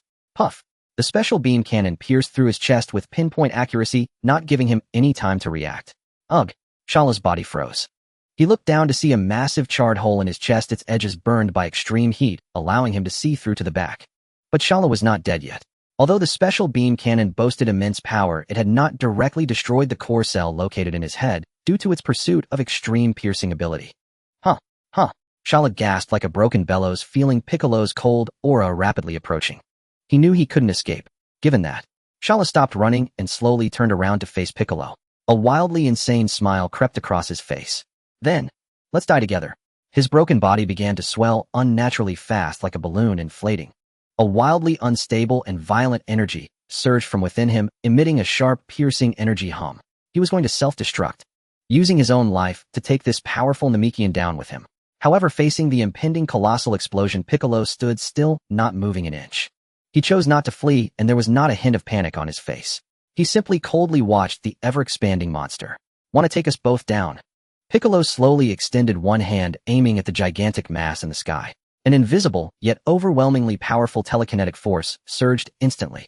As Shalu's body rapidly expanded, he suddenly fell to halt. It was as if an invisible giant hand was gripping him, forcibly suppressing his expansion. What is this? Shalu's consciousness plunged into the final terror. Piccolo raised his arm, the formidable telekinetic force binding Shalu's swelling body and lifting him to an altitude of 10,000 meters. In the sky turned to dust. Piccolo extended his other hand palm, facing the small point in the sky. Explosive demon wave. A vast and robust energy wave beyond description erupted from his palm, soaring into the clouds. High in the sky, the Sunto explode. Shalu didn't even have time to scream before being completely consumed by this world-destroying torrent of energy. His body the core that enabled his revival, everything was evaporated cleanly in the face of this absolute power, leaving not even a single cell behind. The sky was illuminated a blinding white. After a long while, as the energy dissipated, everything returned to calm. Piccolo slowly lowered his hands, the white cloak billowing in the airflow. Above the ruins of Jija town, the air still carried the scorching remnants of energy collision. Piccolo slowly descended onto the cracked ground, his white cape swaying in the wind, accentuating his upright and imposing figure. He had just accomplished a great feat, completely erasing a potential colossal threat from this world. Just then, whoosh! Goku's figure was the first to appear, his face marked with a hint of surprise and curiosity. It's over. He looked around, sensing the lingering aura in the air. Shortly after, Vegeta and Gohan descended from the sky as well. They had sensed two powerful energies erupting here. But by the time they arrived, that unfamiliar malevolent energy had vanished without a trace, leaving only Piccolo's aura as deep and vast as the ocean. Vegeta crossed his arms, his face dark enough to drip water. TCH. He let out a highly displeased nasal sound. Looks like we made a wasted trip. That waste has been taken care of by this Namekian. His words were filled with contempt for Cell and extreme dissatisfaction that Piccolo had stolen the spotlight. Damn it. Why is everyone getting ahead of me one after another? Kakarot is like this. That kid named Chia is like this. And now even this Namekian. Vegeta's fists clenched at his sides, knuckles cracking, his nails digging deep into his palms. Uncle Piccolo, are you alright? Gohan ran to Piccolo's side, asking with concern. Piccolo looked at his young disciple, his cold demeanor softening slightly. He reached out and patted Gohan's head. I'm fine. Just dealt with a piece of trash. His tone was flat without any hint of boasting, but to Vegeta this flatness was the ultimate form of showing off. Let's go. Vegeta snorted coldly, turned, and shot into the sky like a streak of light. He had to continue training. He would never allow himself to fall behind anyone. Goku scratched his head, wearing his signature somewhat simple-minded grin. Too bad didn't get a fight. But it's great that you've become so strong, Piccolo. With that, he waved to the others and left with Gohan. For a battle maniac, missing out on an exciting fight was indeed a regret. The next day, West City Capsule Corporation. The sun shone perfectly over the wide lawn. Just as Chia appeared at the villa's entrance, the front door was yanked open from inside. Bulma rushed out like a whirlwind, her face alight with exaggerated excitement. Chia, you're finally here. I've got some amazing news. Chia looked at her flustered state and couldn't help but smile. What good news has got you so worked up? Bulma ran up to him, mysteriously lowering her voice, but unable to hide the thrill in her tone. Cell. That monster Cell you mentioned before Piccolo took him out. Yesterday, right in Jija town.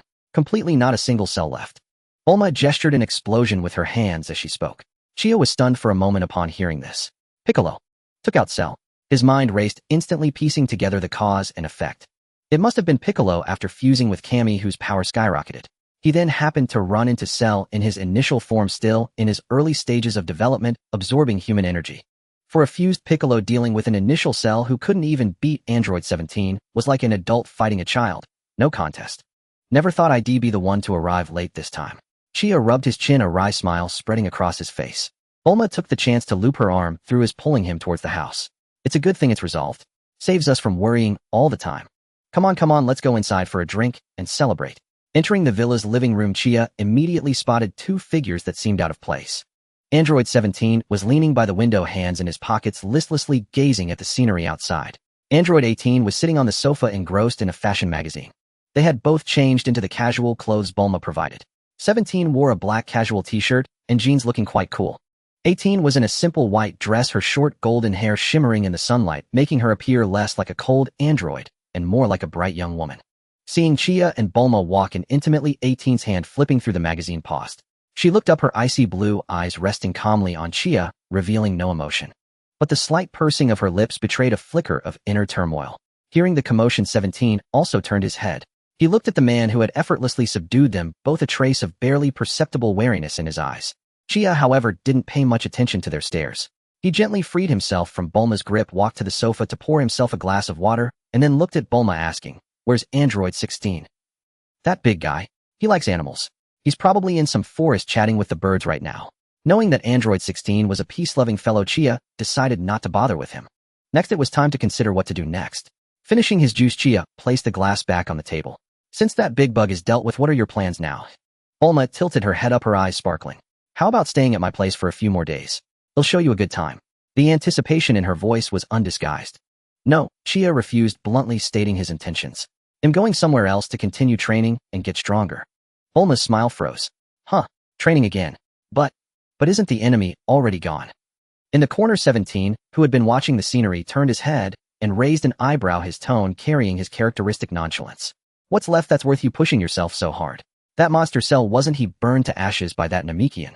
Chia's calm gaze swept over him, then landed back on Bulma's slightly disappointed face. He reached out and gently ruffled her hair. This world is very dangerous. More crises will come in the future. His voice was steady, devoid of emotion. True peace is won through strength, not waited for. With that, his gaze shifted to the siblings sitting quietly on the sofa. And what do you two plan to do next? This question struck like a needle, precisely piercing the hearts of androids 17 and 18. 17, hands still in his pockets, saw his cool facade crack for the first time. He frowned, opened his mouth, but couldn't utter a single word. Indeed, what were they going to do next? The sole purpose in life they were created for was to kill Goku. But that goal, along with the bombs inside them, had been erased by the man in front of them and the blue-haired woman working together. Nearby, 18 also closed her fashion magazine and tossed it casually onto the sofa. She looked up, her icy blue eyes for the first time scrutinizing Chia with such focused, emotionless intensity, as if trying to read something from his face. Confusion, an emotion they had never experienced nor ever imagined they would feel, enveloped the once arrogant android siblings. Sensing the tension, Bulma immediately stepped in to smooth things over. She clapped her hands, forcing a warm smile. Well, why don't you two stay here for now? There are plenty of rooms anyway. I can also run regular checkups on you to make sure there are no side effects. Her words were impeccably diplomatic, sounding like a generous host and a responsible scientist. But only she knew she just wanted to keep this blonde under her watchful eye. However, 18 didn't spare her even a single glance. She stood up barefoot on the soft carpet and walked step by step until she stood before Chia. She stopped in front of him, looking up slightly, her clear blue eyes reflecting his surprised face. Doesn't training alone get boring? She asked. How about taking me along? The air in the living room froze in an instant. The smile on Bulma's face vanished inch by inch like an oil painting suddenly drained of all its color. Android 17 leaned against the window, wearing an expression of eager amusement. All eyes were fixed on the man standing calmly in the center of the living room. Android 18 stood before Kia barefoot, her white dress making her short golden hair shine even brighter. Those ice blue eyes, devoid of any impurity, stared straight at him, awaiting an answer. Kia met her gaze without flinching. His calm face betrayed no ripple of emotion. After a long moment, he uttered two words. Fine. He also wanted to see Android 18's potential. Fine. Bulma's shrill cry instantly tore through the eerie silence of the living room. Like a cat whose tail had been stepped on, she lunged in front of Kia, her pretty face flushed crimson with fury. Kia, do you have any idea what you're saying? She reached for his collar, but Kia easily caught her wrist. You actually agreed. You're taking her training. Bulma trembled with rage, pointing her other hand at the indifferent Android 18. Look at that face of hers. It's obvious she's up to no good. She's definitely looking for a chance to get back at you. Are you bewitched by that face of hers? Android 18, hearing this, a flicker of coldness passed through her ice blue eyes, but she said nothing, merely watching Kia silently to see how he would handle the situation. Bulma calmed down. Kia's voice was steady, carrying a soothing power. His grip on her wrist was gentle, yet it prevented her from moving an inch. Before Bulma could finish, Kia reached out with his other hand and gently pinched her cheek, silencing her remaining words. Let me finish. Kia looked straight into her blazing eyes and spoke deliberately. Who said it would just be the two of us? Bulma froze. Everyone else in the living room froze too. Kia released her cheek and instead lightly flicked her forehead. There's also you, my genius inventor. He looked at her stunned face and the corners of his mouth lifted slightly. We're all going to space together. We're all going. Those words, as if possessing magic, made all of Bulma's anger, resentment, and jealousy vanish in an instant. Her brain stalled for a full 3 seconds. Then those beautiful big blue eyes began to light up. Going to space. Her tone changed, brimming with disbelief and excitement. What for? A vacation? No, you said training. Kia nodded, his gaze sweeping across everyone present. The methods of cultivation on Earth have nearly reached their limit for me. This time I'm going farther. The universe is vast, with countless civilizations, countless powerhouses, and definitely countless special skills we've never heard of. Like the instant transmission I learned, or the mysterious secret arts of the Metamorans, and instead of sitting here waiting for the next crisis to fall on our heads, it's better for us to take the initiative and become stronger. Bulma's eyes were already sparkling with the light of adventure and creation. She grabbed Kia's hand and shook it excitedly. Great. Perfect. They'll build a brand new spaceship capable of ultra-long-distance interstellar travel. Oh, and a lab and a gravity room must be standard equipment. She was completely immersed in her own world, chattering endlessly about her plans. Watching Bulma instantly switch from resentful wife mode to mad scientist mode, Kia smiled helplessly. Meanwhile, on the sofa, a flicker of curiosity rippled through Android 18's ice blue eyes. Going to space. It sounded far more interesting than staying on this boring planet. Android 17, showing no interest, turned away in disappointment and left. Kia used instant transmission to go directly to Namek. After explaining his purpose, the Grand Elder entrusted Dentam. Din was taken to Earth's lookout, and under Mr. Popo's guidance officially assumed the position of Earth's guardian. Soon 7 brand new Dragon Balls radiating a warm luster were recreated. Meanwhile, Bulma practically lived in the lab. In just 3 months, a miracle was born in her hands. A brand new spaceship with a design far sleeker and more technologically advanced than the one from Namek was built. Not only that, but she also found time to perform an unbelievable modification on the hyperbolic time chamber at the lookout. The original limit of entering only twice in a lifetime was completely broken, greatly increasing the number of entries. Even more astonishingly, the fixed gravity was equipped with an adjustment system allowing free control. When this news spread, Earth's warriors were in an uproar. The first to arrive was Vegeta. He looked at the completely revamped hyperbolic time chamber, feeling the immense freely adjustable pressure emanating from within, and a rare expression of shock appeared on his proud face. Soon after, Son Goku, Gohan, and Piccolo also arrived. Wow, Bulma is a true genius. Son Goku circled the gravity adjustment device, his face full of curiosity. He had decided to be the first to test it. When he emerged from the hyperbolic time chamber, only a single day had passed outside. His entire aura had become denser and more unfathomable. How was it? Vegeta stepped forward, his voice laced with barely suppressed eagerness. Kia stretched his limbs, producing a series of sharp cracks. Not bad. Sensing Kia's key, Vegeta's mouth twitched violently. That bastard. He's gotten stronger again. Days passed, and the day of departure finally arrived. Before leaving, Bulma brought out the newly collected Dragon Balls in front of everyone. Come forth, Shenron. Grant my wish. The green dragon coiled above West City, its majestic eyes looking down at the tiny blue figure below. State your wish. Any wish can be granted. 3 wishes can be made. Everyone expected Bulma to make a wish related to the safety of their space voyage.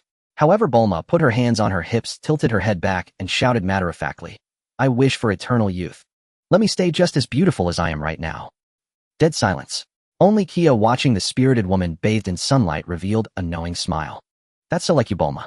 Shinran, clearly not expecting this kind of wish, nevertheless fulfilled it dutifully. This wish is simple. Bulma excitedly pulled out a small mirror, admiring herself from every angle, utterly satisfied. Done. Let's go. On the lawn outside West City.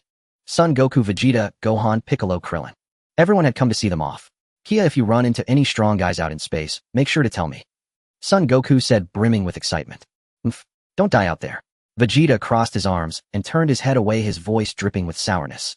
Kia smiled and bid farewell to everyone. By his side stood the energetic Bulma, an android 18, who had changed into a sharp black combat suit, looking valiant and heroic. Traveling light, all their supplies, including the massive spaceship, were stored in a capsule case at Kia's waist. While we're off, Kia extended his hands and placed them on Bulma's and Android 18's shoulders. He closed his eyes, sensing a distant faint key deep within the universe. The next second, the figures of the 3 vanished from the spot, instantly. 8 years passed in the blink of an eye. Earth. The ground trembled violently. Beneath the dim sky, a massive fleshy sphere covered in eerie patterns was frenziedly absorbing energy. That was the terrifying energy released by the 2 pure-blooded Saiyans, Son Goku and Vegeta, as they fought beyond their limits. The wizard Babidi stood nearby, his stunted frame trembling with ecstasy as his shrill laughter pierced the sky. Enough. The energy is sufficient. Come forth. Majin Buu. Boom. The sphere burst apart. Pink smoke billowed out. A figure slowly emerged within the smoke. His entire body was pink, with a single antenna atop his head, white baggy trousers, and a belt bearing the emblem M around his waist. He had a plump physique and an innocent face. He blinked, curiously surveying this unfamiliar world. Was this the legendary Majin Buu who struck fear into the entire universe? Dabura, the king of the demon realm, standing nearby, furrowed his brow. He scrutinized this seemingly harmless pink fatty, his eyes brimming with undisguised contempt. Lord Babidi. Dabura spoke slowly, his voice carrying an inherent arrogance. You went to all this trouble, sacrificed so many subordinates, and this is what you revived? A mindless fool who just giggles. Babidi's laughter abruptly ceased. He glared at Dabura venomously. Silence. Dabura, you do not understand Majin Buu's power. However, the ever-giggling fat Buu's smile suddenly vanished. The next moment, whooshed, a burst of white steam erupted from the pores on his head and arms, emitting a piercing shriek. His cheeks puffed up and his eyes turned furious. Buu is angry. Before the words, faded fat Buu's figure vanished from the spot instantly. What a... Beerus' pupils contracted sharply. He felt a blur before his eyes, and an irresistible force seized his neck. It was that pink fatty. He had somehow appeared right before him, one hand gripping his throat, lifting him into the air. His face still wore that innocent, almost simple-minded expression, but he extended 2 fingers of his other hand. His movement was so fast it left only afterimages. Thud! The 2 fingers precisely plunged into Beerus' eyes, which were filled with arrogance. Ea! A heart-wrenching scream erupted from the Demon King's throat. He never dreamed that he would be gravely wounded by a fool in such a ludicrous yet brutal manner. Fat Bew released his grip. Then he raised his foot and kicked Beerus squarely in the stomach. Bang! Beerus' body flew backward like a cannonball, crashing violently into a distant mountain, kicking up clouds of dust. Son Gohan, who was watching from the sidelines and was already in high school, was utterly stunned. His mouth hung open, his mind a blank. That Demon King Beerus, who even he found troublesome, had just been one-shotted. Well done, Bew. Babidi cheered, waving his arms excitedly. Now go kill those 2 over there. He pointed at Gohan and the Supreme Kai not far away. Fat Bew made a face at Babidi, unwilling to obey. If you don't do it, I'll seal you away again. Babidi threatened. Fat Bew reluctantly nodded, turned around, and waddled comically step by step towards Gohan. Those seemingly slow steps carried a suffocating pressure. Run! Run, Gohan! The Supreme Kai's face turned pale with terror, his voice trembling. Gohan snapped back to reality, grabbed the Supreme Kai, and fled with all his might into the distance. However, bang! Fat Boo's arm suddenly stretched out grotesquely like a pink whip, catching up to them instantly and slamming hard into Gohan's back. Gohan screamed, and he and the Supreme Kai fell from the sky, crashing heavily to the ground. Then a pink energy sphere shot from Boo's fingertip, striking Gohan's body with precision. Boom! The violent explosion blasted a deep crater into the earth. Just then Beerus, covered in blood, crawled out from the mountain he had been smashed into. Tears of blood filled with humiliation and rage flowed from his blinded eyes. Unforgivable. He conjured a spear from his hand and hurled it with all his might at Fat Boo's back. Die, you pink piece of trash. The spear pierced straight through Fat Boo's body. However, Fat Bew merely turned his head and looked curiously at the spear protruding from him. He reached out, pulled the spear out of his body like plucking a radish. The wound it left behind wriggled like putty and instantly healed completely. Beerus' expression froze entirely. He saw a malicious grin spread across Fat Boo's face. They'll turn you into a snack. A peculiar ray shot from Fat Boo's antenna, striking Beerus. Under Beerus' horrified gaze, his tall, strong body began to twist, deform, and finally transform into a chocolate chip cookie. Fat Bew walked over, picked up the cookie, and tossed it into his mouth. Crunch, crunch. Delicious. Beerus, king of the demon realm, perished. Elsewhere. Bang. A dull thud. Son Goku's neck was struck by a heavy blow. His vision went black. Without even time to react, he lost consciousness, reverted from his Super Saiyan 2 form, and collapsed weakly. The one who struck was Vegeta. His face no longer bore the evil smile from when Babidi controlled him. Instead, it was a look of resolve. Kakarot. He looked down at the unconscious Goku and murmured, "This time I will end this." He pulled out the last senzu bean from his pouch and swallowed it without hesitation. Instantly, the stamina depleted from his fierce battle with Goku was restored to its peak. Vegeta looked up, sensing that nauseatingly evil, yet overwhelmingly powerful ki in the distance. Majin Buu. Because of his and Kakarot's fight, this monster had been unleashed. Then he, the Prince of the Saiyans, would personally send him back to hell. Boom. Golden aura erupted skyward. Vegeta transformed into a streak of light, speeding towards Majin Buu's location. When Vegeta arrived, he saw Buu chasing and attacking Gohan and the Supreme Kai. Stop! His roar was like a thunderclap. Vegeta's figure stood before Buu. Oh! Fat Bew paused, curiously examining this new arrival with the golden hair. Another one coming to die. Babidi cackled. Vegeta didn't even glance at him. All his focus was on the pink demon. He could feel the boundless energy within that body. Die! Vegeta roared, raising his hand and firing a ki blast. Boom! The energy blast hit Buu's body precisely, creating a massive cloud of smoke. But the next second, Fat Bew emerged from the smoke completely unscathed, patted his plump belly, and made a face at Vegeta. Damn it! Vegeta's fury was fully ignited. He charged forward, his fists and feet raining down like a storm upon Buu. Bang, bang, bang, bang, bang. However, Vegeta's attacks against Buu felt like hitting a giant sponge. Buu's body deformed into all sorts of strange shapes, but never took any real damage. Instead, he giggled. So fun. So fun. He suddenly swung his arm, which stretched like rubber, and slapped Vegeta hard across the face. Smack! Vegeta was sent flying backward, tumbling awkwardly across the ground several times. He spat out a mouthful of bloody saliva, his face a mask of disbelief. He had fought with all his might, yet couldn't even make the opponent suffer a single scratch. Vegeta stood up, his golden aura blazing once more. I am Vegeta, the the Prince of the Scions. He brought his hands together in front of his chest, and brilliant energy began to gather. Final flash. A colossal beam of energy carrying all of Vegeta's fury engulfed Majin Buu in an instant. The light faded. Only a bottomless trench remained on the ground. But that pink demon still stood there. Half his body had been blown away, but the pink flesh was rapidly writhing, reassembling onto his form.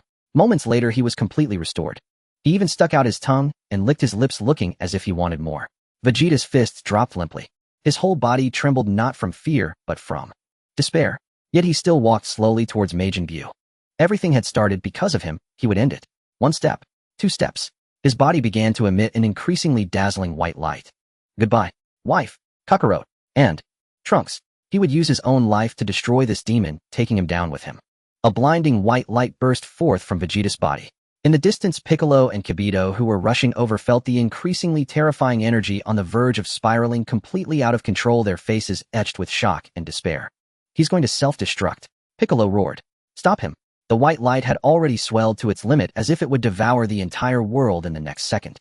At this critical moment, a figure appeared beside Vegeta without warning.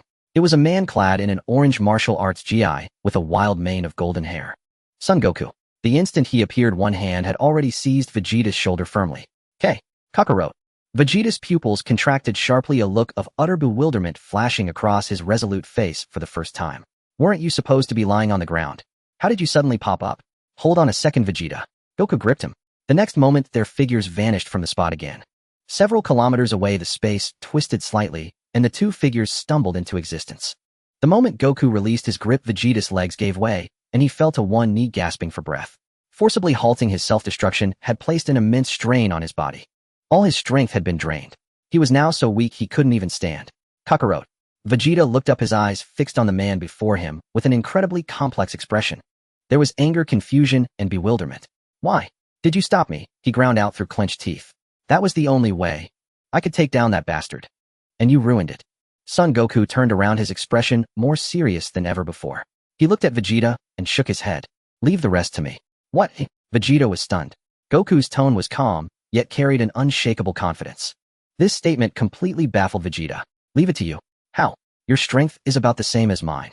How are you supposed to deal with that monster that even I find hopeless? Vegeta opened his mouth, wanting to mock, wanting to rage, but not a single word came out, because he faintly sensed an indescribable change in Son Goku. On the other side, Fat Buu extended a pink finger, picked his ear, and wore an extremely displeased expression. Huh? Where'd they go? He tilted his head, looking around, searching for the golden glowing toy from moments ago. That toy from earlier, although hitting him hurt a bit, that glowing ultimate move looked like it would be fun to play with. Why did it suddenly disappear? Damn it. Babidi stomped his feet in fury nearby. He got away. Buu, go find them right now and kill them all. Fat Buu ignored him. His attention was already captivated by a sudden brand new and powerful aura emanating from a distance. Oh, Fat Buu's eyes lit up. Another interesting toy. He grinned, revealing a naive yet cruel smile. Kakarot, what the hell are you playing at? Vegeta finally caught his breath. He struggled to his feet and growled at Goku's back. Son Goku did not turn around. He simply gazed in the direction of Majin Buu and spoke calmly. Vegeta, 7 years ago back on Earth, I already felt that training on Earth was too slow. So I went to another place to train. Goku paused, a hint of emotion coloring his tone. Lord Ko recommended me to the other world. There I witnessed countless powerful warriors. Vegeta shuddered. You guys secretly went off to train again without me. What are you trying to say? His voice carried a barely perceptible tremor. Son Goku finally turned around. On his face was a confident smile, one that was utterly foreign to Vegeta. Watch closely, Vegeta. In a moment, it'll show you. A power that surpasses the limits of Super Saiyan 2. A much higher level of strength. As he finished speaking, he distanced himself from Vegeta. Hi. Goku suddenly hunched over, letting out an earth-shattering roar. Boom. A golden aura like a volcanic eruption blasted forth from his body. But this was only the beginning. Crack. Crack. The ground for kilometers around him instantly became covered in a web of fissures. Countless fragments of rock began to float upwards. The clouds in the sky were churned by an invisible force, forming a gigantic vortex. It was as if the entire Earth trembled at the power about to be born. Wah! What is this? Vegeta was forced back by the overwhelming pressure, his face a mask of sheer terror. This ki. It was immeasurably stronger than when he fought Goku just now. How is this possible? That bastard. He wasn't even using his full power when he fought me. He was hiding this level of strength. Impossible. Absolutely impossible. Vegeta shook his head wildly, unable to accept it. Yeah. Goku's roar continued. His body began to undergo visible changes. His wild golden hair started to grow frantically within the golden aura. It fell all the way down to his waist. The contours of his face became sharper. An unprecedented, terrifying pressure as if a god had descended instantly enveloped the entire battlefield. Piccolo and Kibito in the distance, Vegeta nearby, and even Majin Buu and Babidi, who were watching the spectacle, all felt that terrifying power that made their very souls tremble at this moment. Finally, when the aura reached its peak, everything fell silent again. Son Goku slowly straightened his body. He stood there quietly, his long golden hair swaying without wind. His jade-green eyes on his face had become incredibly sharp. He gently raised a hand, clenched his fist, feeling the surging, roaring new power within his body. Then he turned his gaze towards the distant Majin Buu. The corners of his mouth curled up slightly. In a tone of proclamation, he spoke slowly. The voice echoed clearly in Vegeta's ears. This is Super Saiyan 3. Vegeta's body went rigid. He stared fixedly at Goku in the distance, the golden hair cascading to his waist, the hard, unfamiliar visage. What suffocated him most was that power. Pure, vast, incomprehensibly formidable. Thighs. This. Vegeta's lips trembled. The pride of the Saiyan Prince was shattered in that instant. Well, what the hell? This bastard. When he fought me, he was just playing around. On the other side, Majin Buu tilted his head, gazing curiously into the distance. He could sense that the toy had become far more interesting than before. Oh ho ho. Interesting.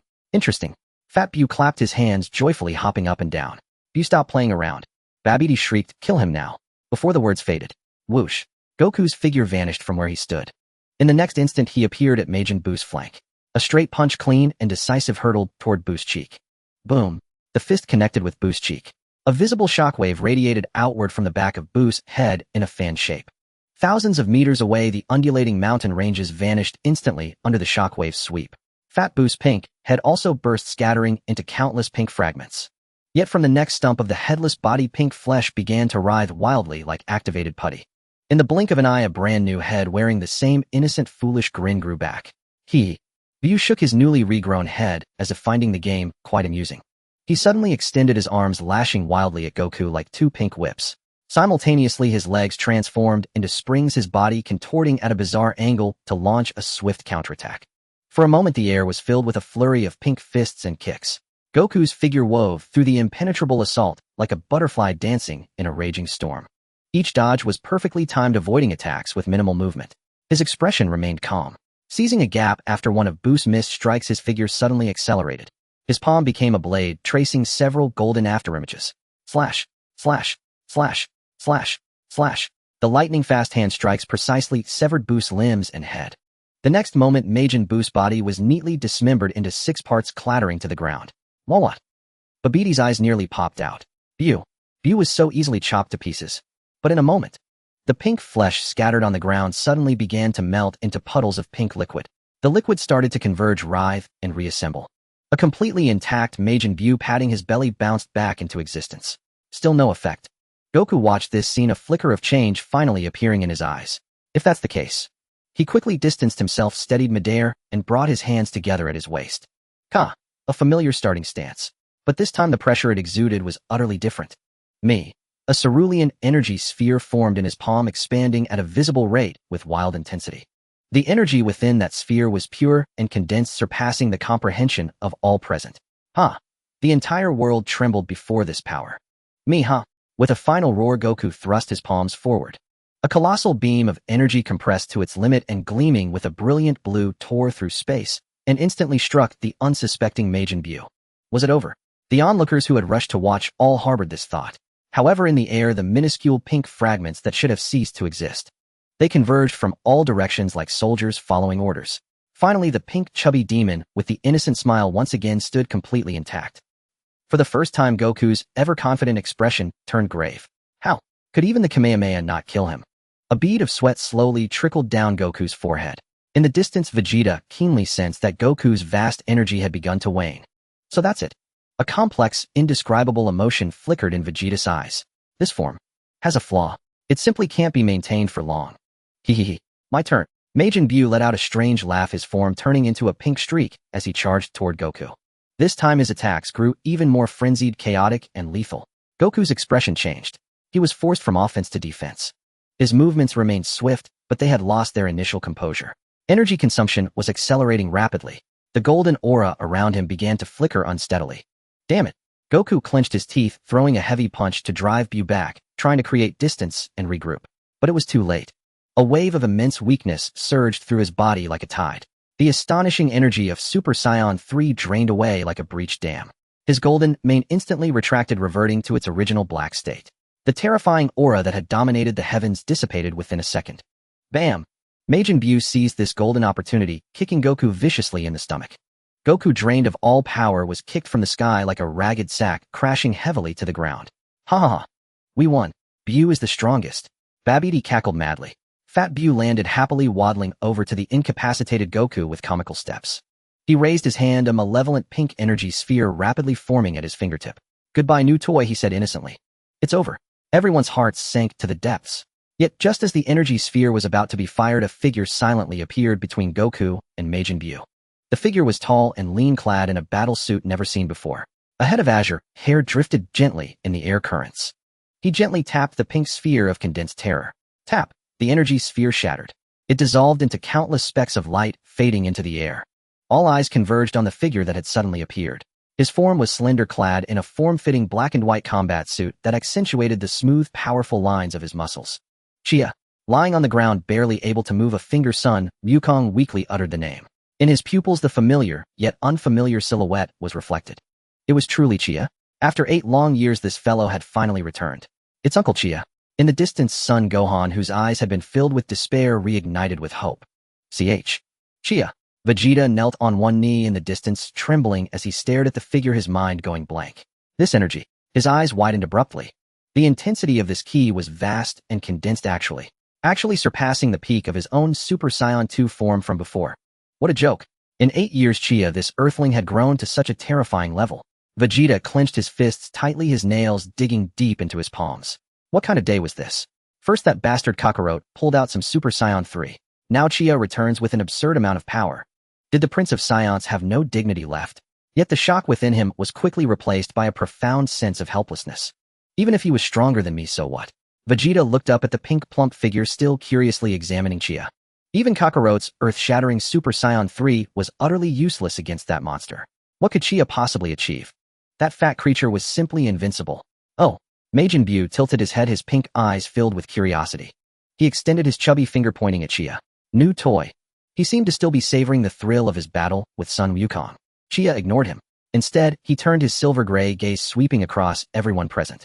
He saw the disheveled Vegeta, the severely wounded Gohan, and the Supreme Kai and Sun Wukong, who was on the verge of collapse.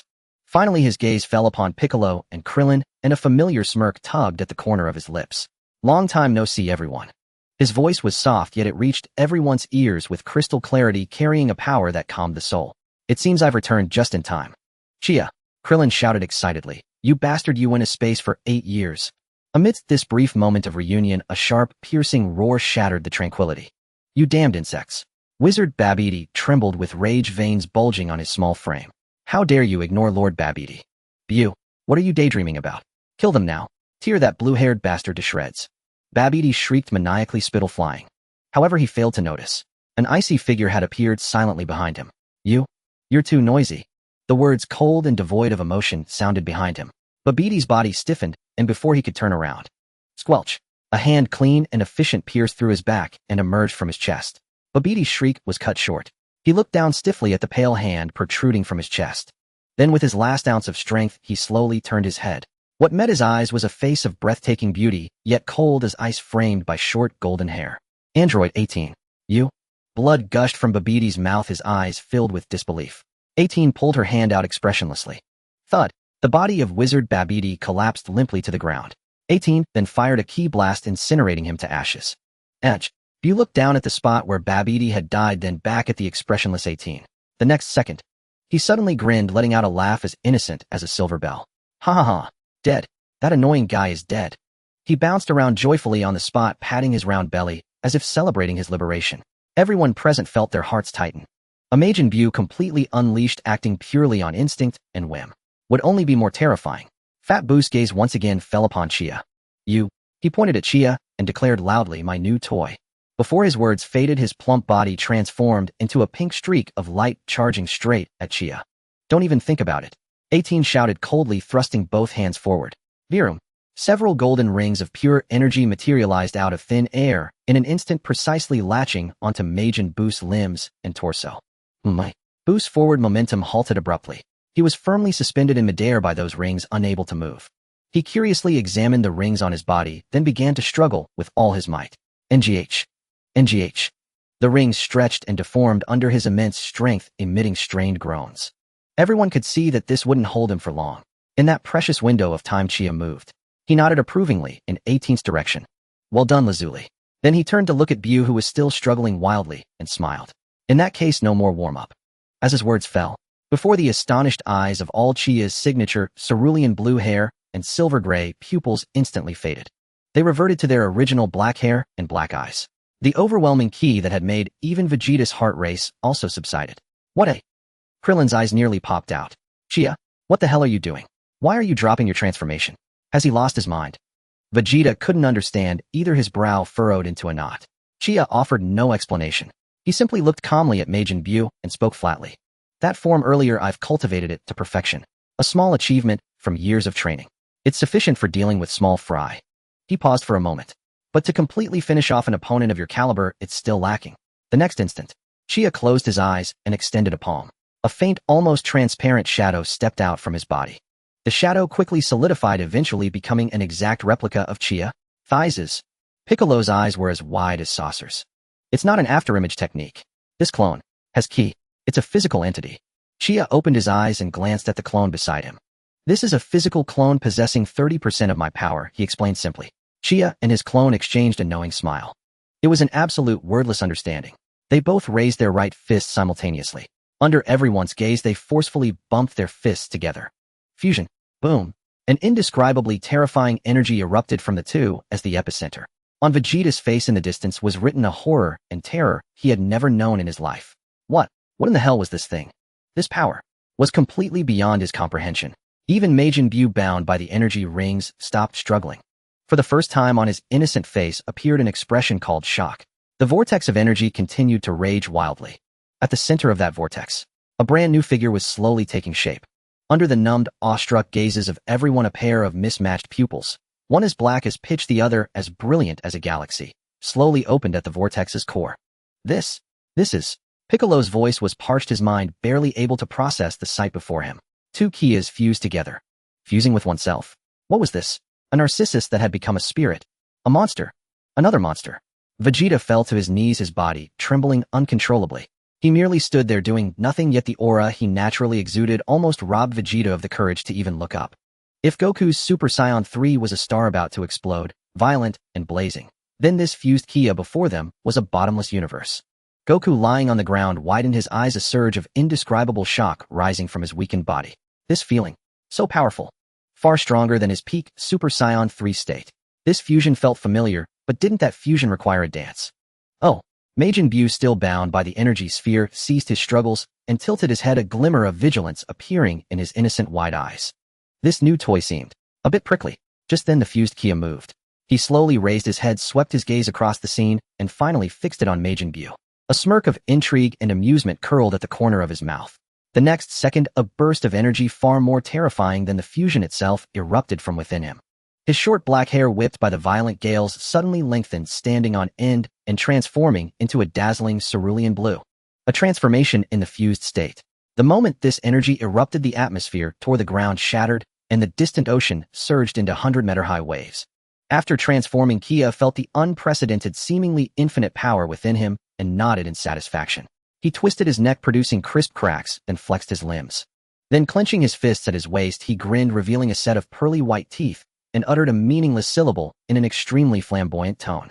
Yosha, Krillin, Piccolo, Vegeta, Goku. Just as Kia struck his pose, Majin Buu let out a furious roar. The energy sphere created by Android 18, under his brute force, finally reached its limit and shattered with a cracking sound. Freed Majin Buu's chubby face was etched with rage as he charged at Kia. Whoosh. Kia's figure vanished. In the next instant, he appeared beneath Majin Buu, crouching slightly, his right fist from an incredibly tricky angle shot upward with precision. A simple, unadorned uppercut. Boom. The fist landed solidly on Majin Buu's chin. Then Majin Buu's plump body, like a baseball hit for a home run, shot vertically upward at a speed that pierced the sky. He became a tiny black dot in the sky, blasted straight into the stratosphere. On the ground, everyone, including Goten and the others who had just arrived, stared upward with mouths agape, watching the rapidly disappearing pink meteor. Kia slowly withdrew his fist and blew on the non-existent dust. He glanced up at the sky, his heterochromatic eyes gleaming with eager excitement. He extended his left-hand forward palm, aimed at the high altitude tens of thousands of meters above. His right hand drew back, fingers spread, mimicking a throwing motion. Starlight chain strike. Behind him from the void, one after another, dazzling energy spheres like miniature suns materialized out of thin air. 125 over a dozen. Each energy sphere radiated energy fluctuations that could shatter one's soul. Kia's left hand shot upward. Whoosh, whoosh, whoosh, whoosh. The dozen suns, trailing long tails of flame one after another, hurtled toward the tiny black in the sky. The terrifying sound of tearing air merged into one, ripping through the clouds. The next moment, high above the first sun, caught up with the falling Majin Buu. Boom! A mushroom cloud 100 times more brilliant than any previous explosion bloomed ferociously in the high sky. Then, boom, boom, boom, boom, boom. The second, the third, the 10th. An unending chain of explosions, a terrifying shockwave like a tsunami cascaded down layer upon layer, plowing everything on the ground once more. The watching group had to unleash all their energy just to barely steady themselves in this apocalyptic scene. Their faces bore no expression other than sheer awe. What level of battle was this? After a long while, the explosions in the sky finally ceased. The light faded, leaving behind an enormous void, its edges still crackling with arcs of electricity. The dust and smoke under the wind's caress gradually dissipated. Was it over? The same thought crossed everyone's minds. High in the sky, the shattered pink fragments, finer than dust, were struggling slowly to converge toward the center. Kia's figure flickered, instantly appearing near the aggregating fragments. He watched quietly. He knew that Majin Buu was not truly immortal. His regenerative ability had a limit. If the total damage he sustained within a short period exceeded his regeneration threshold, he would die completely. That starlight chain strike had already approached that threshold. The pink fragments writhed and fused with difficulty until finally a tattered, exhausted fat Buu reappeared in midair. He looked at Kia nearby, and for the first time fear appeared on his innocent, simple face. You. Buu pointed at Kia, his body trembling. He clutched his head in agony, letting out a piercing scream. Hiss! Hiss! Great torrents of white steam erupted wildly from his head and every pore of his body. Kia raised an eyebrow at the sight. Here it comes. He had actually held back on purpose. With his current power, he could have easily increased the starlight chain strike's potency or added a few more suns to obliterate Majin Buu completely. But he didn't, because he knew that within Majin Buu's body a purely evil incarnation was sealed. If he could dispose of that evil skinny Buu, then the fat Buu left with only pure innocence and gluttony, if guided properly, would undoubtedly be a valuable asset for Earth's future. As Kia pondered, the steam gushing from fat Buu rapidly gathered in the air, twisted and finally condensed into a gray, emaciated Buu. The moment skinny Buu appeared without a word, he flashed a vicious grin. From the tip of his long antenna, a pinkish-purple beam brimming with evil shot directly at Kia. This was a magical beam that could turn any living being into candy. Light mirror. A crystalline circular mirror of highly concentrated energy instantly formed in Kia's palm. Zing! The pinkish-purple beam was intercepted by the light mirror. The beam was reflected back at a perfect angle. What a shock flashed across Skinny Buu's evil face. He couldn't even react in time. Thud! The reflected beam struck him squarely. The next second, Skinny Buu's gaunt body rapidly shrank and deformed in a twisting light. Finally, it became a tiny, unremarkable chocolate candy. Having done this, Kia vanished again. He teleported beside the chocolate candy, reached out with 2 fingers, and gently picked it up. He looked down at this candy born of pure evil, a cold smirk curling at his lips. Well then, farewell. Crack. A crisp sound of breaking. The chocolate candy was mercilessly crushed into powder. But it wasn't over yet. Kia opened his palm, and a surge of cerulean, supremely pure energy roiled within. Under the embrace of this energy, the powder was completely decomposed, utterly and thoroughly erased from this universe. Chia disengaged from the fusion state, reverting to his form with black hair and dark pupils.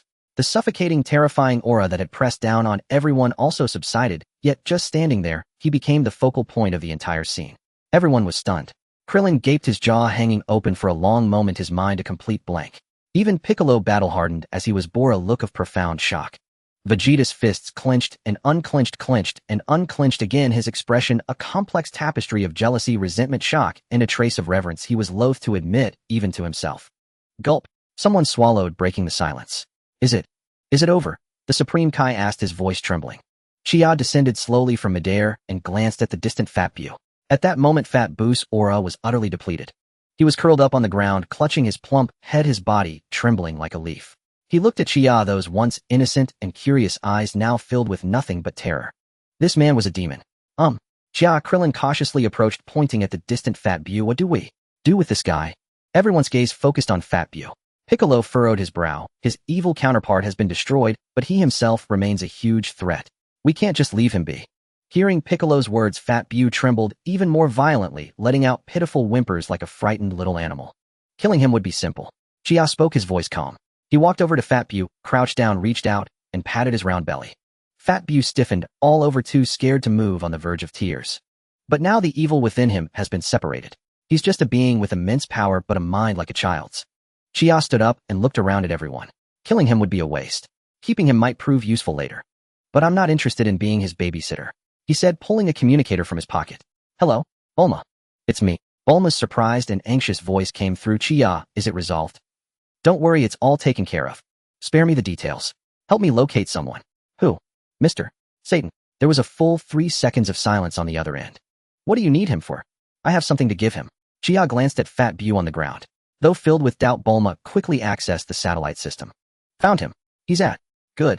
Chia ended the call, hoisting Fat Bu by the scruff of his neck like an overly plump kitten. Let's go. They'll find you a new owner.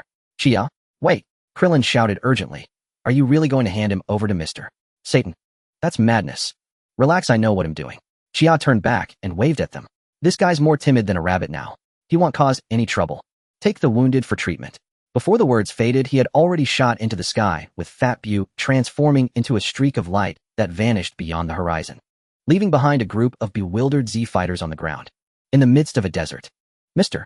Satan was cradling his beloved dog, hiding in a cave, listening to the cataclysmic roars from afar, scared out of his wits. God, please protect me. Protect the world's greatest martial arts champion, Mr. Satan. He was muttering prayers. Suddenly a figure descended from the sky, landing heavily before him. Who? Mr.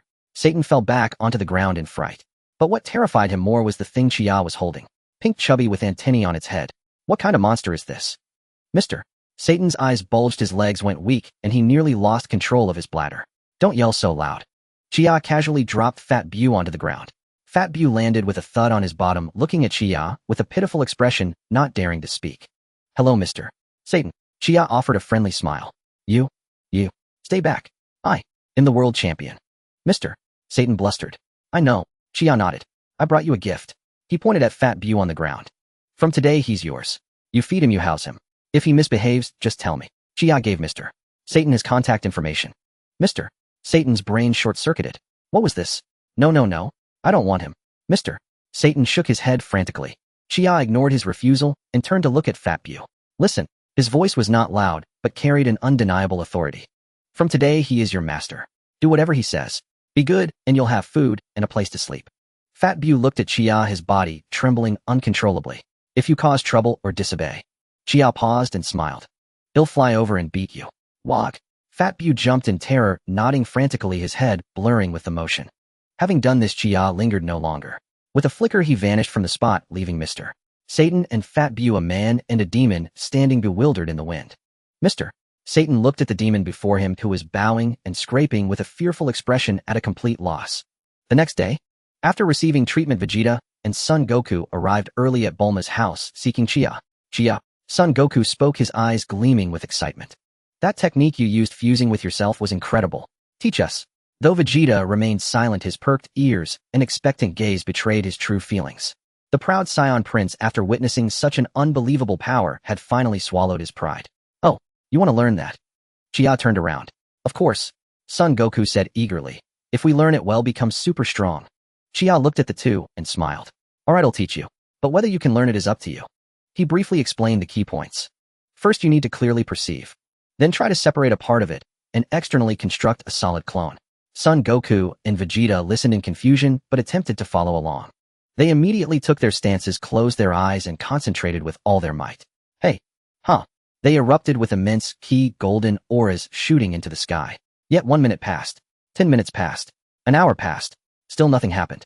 Not even a phantom shadow appeared, let alone a solid clone. Damn it. Why won't it work? Vegeta slammed his fist into the ground in frustration. Son Goku scratched his head, equally puzzled. Strange, I can't sense it at all. What's separation? How do you separate it? Xiao watched them pondering. It seemed this clone technique demanded quite a lot from the user.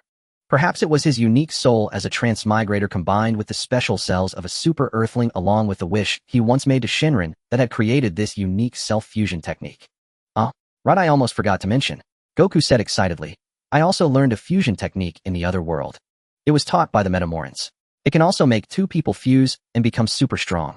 Vegeta's eyes lit up. Oh, what kind of technique? Well, it requires two people to perform identical symmetrical movements. Son Goku began to demonstrate as he spoke. His movements were somewhat comical. First stand with your feet apart, then extend your arms out to the sides then. Vegeta's face grew darker with each of Goku's demonstrations. When Goku struck a pose with his index fingers touching above his head and his hip thrust to one side, veins bulged on Vegeta's forehead. Finally touch your fingers together, and it's done. Goku introduced enthusiastically. By now Vegeta's face was as black as a pot. He glared at Goku, forcing the words out through clenched teeth.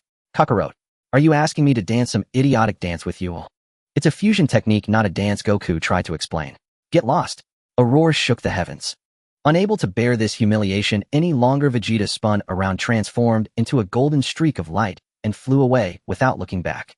For the great Saiyan Prince to perform that embarrassingly cheesy calisthenics with Kakarot. He'd rather die. Goku stood there looking innocent, scratching his head. What's Vegeta's problem now? This is an awesome technique. Morning. Kia opened his eyes. He did not choose to get up immediately, but lay still for a while. For the first time in 8 years, he had slept until noon. Comfortable. He threw off the covers and walked downstairs barefoot. I said less oil. Are you trying to make me fat, woman? You're an android. No matter how much oil you eat, you won't gain an ounce of fat. From the kitchen came the sound of Bulma and Android 18 arguing. Kia leaned against the doorframe, watching the two quarrel fiercely over how much oil to use for frying eggs, a faint smile tugging at the corners of his mouth. One wore a pink apron like a little housewife, but with a fierce demeanor. The other stood with arms crossed, her expression cold. Ahem. Kia gave a soft cough. The argument in the kitchen ceased abruptly. Bulma and Android 18 turned their heads simultaneously, their expressions shifting as they saw Kia. Bulma's cheeks flushed slightly. Embarrassed, she pointed at him with her spatula. Awake, huh? Go sit down. Breakfast will be ready soon.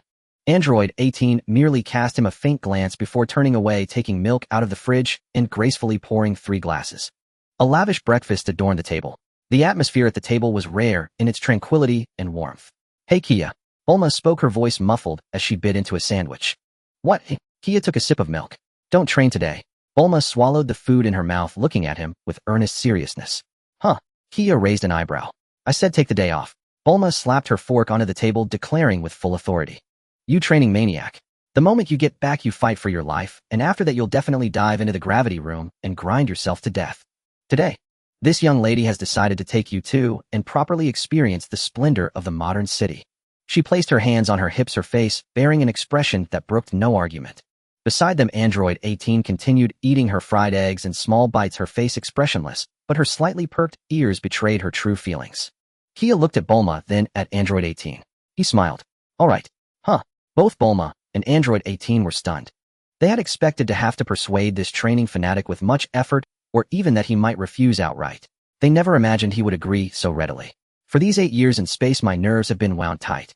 It's time to relax. Kia stretched, gazing at the azure sky outside the window, and spoke softly. After the meal, they changed into casual clothes. Kia wore a simple white t-shirt and black casual pants. With his black hair and dark eyes, his handsome face appeared exceptionally gentle in the sunlight. Bulma changed into a lively denim skirt radiating youthful charm. Android 18 donned a cool black leather jacket and tight pants, her short golden hair fluttering slightly in the breeze. The three walked down the busiest commercial street in West City.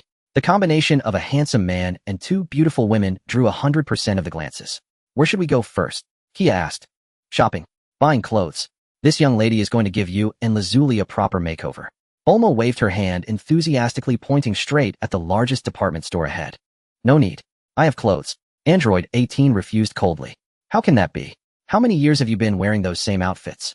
A girl needs to treat herself well. Without giving them a choice, Bulma grabbed Kia with one hand and Android 18 with the other, charging into the mall. Over the next 2 hours, Kia experienced a fatigue greater than battling Majin Buu. He was used as a human clothes rack, constantly changing into various styles of clothing. From casual to formal, from sporty to trendy.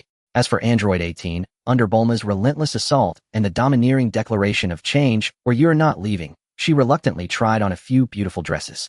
When she walked out of the fitting room in a sky-blue dress, even the noisy mall quieted down a few notches. On her usually icy-cold pretty face, a rare, unnatural blush appeared. Kia leaned against the wall watching the scene, before him appreciation and amusement in his eyes. Bulma, like a general who had won a battle, stood with her hands on her hips, smug and triumphant. Charge it. These and those. Wrap them all up.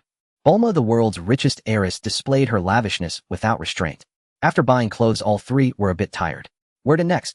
Bulma asked, storing the clothes in a capsule. Let's go to the amusement park, Kia suggested. The amusement park? Bulma was a little surprised. You actually like places for kids? Never went in my past life. Kia looked at the iconic Ferris wheel of the amusement park in the distance and said in a half-joking tone, in this life I'm buying a ticket. Bulma and Android 18 exchanged glances, seeing a hint of confusion in each other's eyes, but they didn't ask further. The amusement park was packed with people, filled with laughter and joy. The first ride was the most thrilling vertical roller coaster. While queuing, Bulma boasted confidently that she had piloted a spaceship, so such a small thing was a piece of cake. But the moment the roller coaster started, her piercing scream could be heard throughout the entire park. Oh, I'm gonna die. Kia sat beside her, feeling the wind rush against his face, his expression calm. He turned his head to look at Android 18 on the other side. The golden-haired girl sat expressionless, letting the fierce wind whip across her face without even blinking. When the roller coaster ended, Bulma leaned on the railing, her face pale and her legs trembling. No, I can't take it. I'm going to throw up. Kia handed her a bottle of water and teased with a smile, who was it that said it was a piece of cake? Mind your own business. Bulma shot him a glare.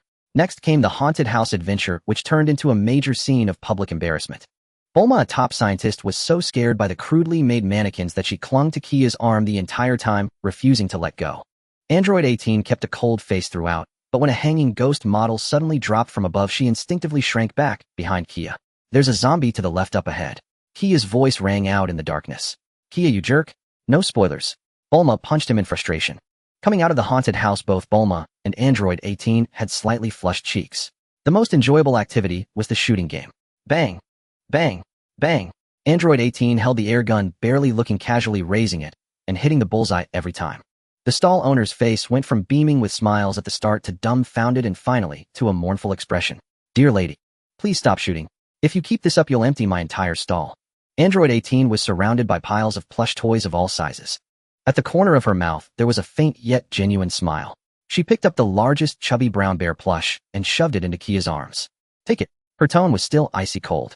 The entire day, the three played through every ride in the amusement park, ate cotton candy, drank ice-cold cola, and squandered their time and happiness like the most ordinary young people. Night fell. The city lights began to glow. The three sat in the Ferris wheel carriage, slowly ascending to the highest point of the city. Below them lay the brilliant tapestry of 1,000 lights, merging into a river of flowing colors. After playing all day, Bulma had finally exhausted her energy. Her head tilted, she leaned on Kia's shoulder and fell into a deep sleep, a contented smile still on her lips. In the carriage, only the two of them were left facing each other. The atmosphere was quiet and subtle. Kia turned to look at the night view outside the window, but the faint fragrance from the girl beside him also distracted his thoughts. Hey! Android 18's voice broke the silence. My. Kia turned his head. Under the dim light of the carriage, her profile was sharply defined, her skin pale to the point of being almost translucent. Those ice-blue eyes were now quietly fixed on him. Thank you for all these years. Number 18 averted her gaze, looking out at the dazzling nightscape beyond the window, her voice betraying no discernible emotion. Every time we encountered those unbeatable monsters in the cosmos, you were always there to back me up. Chia gazed at her profile, watching as her golden strands shimmered with a soft luster under the light. He chuckled. Don't mention it. His tone was casual, carrying a reassuring ease. After all these years together, we've become good friends. Friends. That word caused a momentary stiffness in number 18's body. Her fingers resting on her knees curled inward, involuntarily clutching the fabric of her skirt. Just friends. A voice whispered within her heart. Her lips parted slightly, as if she wanted to say something, but in the end no words escaped. The cabin fell into silence once more. Yet the atmosphere grew even more delicate than before. At that moment, high above the western capital, above the clouds, a figure materialized silently. He was clad in an opulent, deep purple robe adorned with fine diamonds that traced intricate and exquisite star charts. Beneath the hood was a pale, handsome face, his eyes closed, yet a strange, compassionate smile played on his lips. Loka, the evil Star Trek mage. He spread his arms wide, as if embracing the entire world. With a tone like a chant, he softly declared, "Let the lives of this remote planet offer their celebration for your rebirth." His eyes snapped open, pupils of pure darkness devoid of any light. Come forth, Starbreaker. As his words fell, a colossal purple formation covering half the city blazed to life in the sky. Eerie runes swirled frantically along its edges, emitting a chilling hum. What is that? Is it some kind of performance? Countless people on the ground noticed the celestial anomaly and stopped to gaze upward. The next second, at the center of the formation, a ferocious black carapaced claw tore through the fabric of space, reaching out. Then came its colossal dragon head. Its crimson eyes, like twin blood moons, looked down indifferently upon the bustling city below. Roar! A terrifying bellow shook the heavens. This 100-meter beast, dragon-head beast-bodied with a thick tail, summoned from the formation, plummeted toward the earth. Boom! The ground quaked violently, then collapsed. The monster's mountain-like body directly crushed several skyscrapers into dust. A horrific shockwave erupted from its center, spreading wildly in all directions. Streets were instantly torn apart. Cars were flung into the air like toys. The curiosity on the faces of the onlookers was instantly replaced by sheer terror. Alt! A monster! Run! Panic like a plague instantly consumed the entire city. People screamed, wept, and fled in all directions, heedless of anything. In that moment, the entire city was transformed into a living hell. Clang!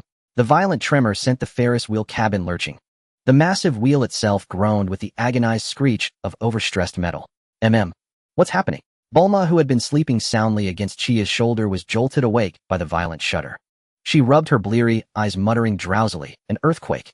Feels so strong." But when she saw the scene outside, all drowsiness vanished in an instant. In the distance, towering flames and thick smoke. On the streets, people scurried like ants. And there, standing amidst the urban ruins, was a colossal monster like a demon god. What the hell is that thing? Bulma's face went pale in an instant. Chia's expression remained calm. He simply looked at the monster, then raised his eyes to the faint purple formation in the sky, his gaze growing deep. But someone reacted even more fiercely than him. Number 18. The warmth in her ice-blue eyes, which had just begun to thaw, had now refrozen into eternal frost. That rare, ambiguous, and tender atmosphere she had barely managed to nurture, was it gone? Shattered by this damned monster, this damned tremor, this damned roar. An indescribable fury surged from her chest straight to the top of her head. She stood up abruptly. The cabin was cramped, and her movement nearly made her knee hit Chia. Courting death. The two words fell from her beautiful lips, laced with bone-chilling coldness. Hey, Lazuliu. Before Bulma could finish, number 18 raised her long leg clad in a marten boot, and without a moment's hesitation kicked the cabin door. Bang! A deafening crash. The thick tempered glass door, along with its frame, was sent flying by her sheer force. Whoosh! The high-altitude wind instantly flooded the cabin. It whipped Bulma's hair and skirt wildly. Whoa! Bulma screamed in fright, instinctively clinging to Chia, who stood as steady as a mountain. Lazuli, have you lost your mind? But number 18 paid her no heed. Her short golden hair flew wildly in the gale. She stood at the open doorway, watching the giant beast rampaging through the city. The next second, she leaped. Like an arrow, she shot into the sky, creating a powerful gust of air. Without a pause, she transformed into a streak of light, carrying a towering rage, and blasted toward the monster that had ruined her date. In the cabin, only a dumbfounded Bulma and a still calm Chia remained. Why is she so worked up? Bulma, clinging to Chia's arm, stared at the rapidly disappearing figure, utterly bewildered.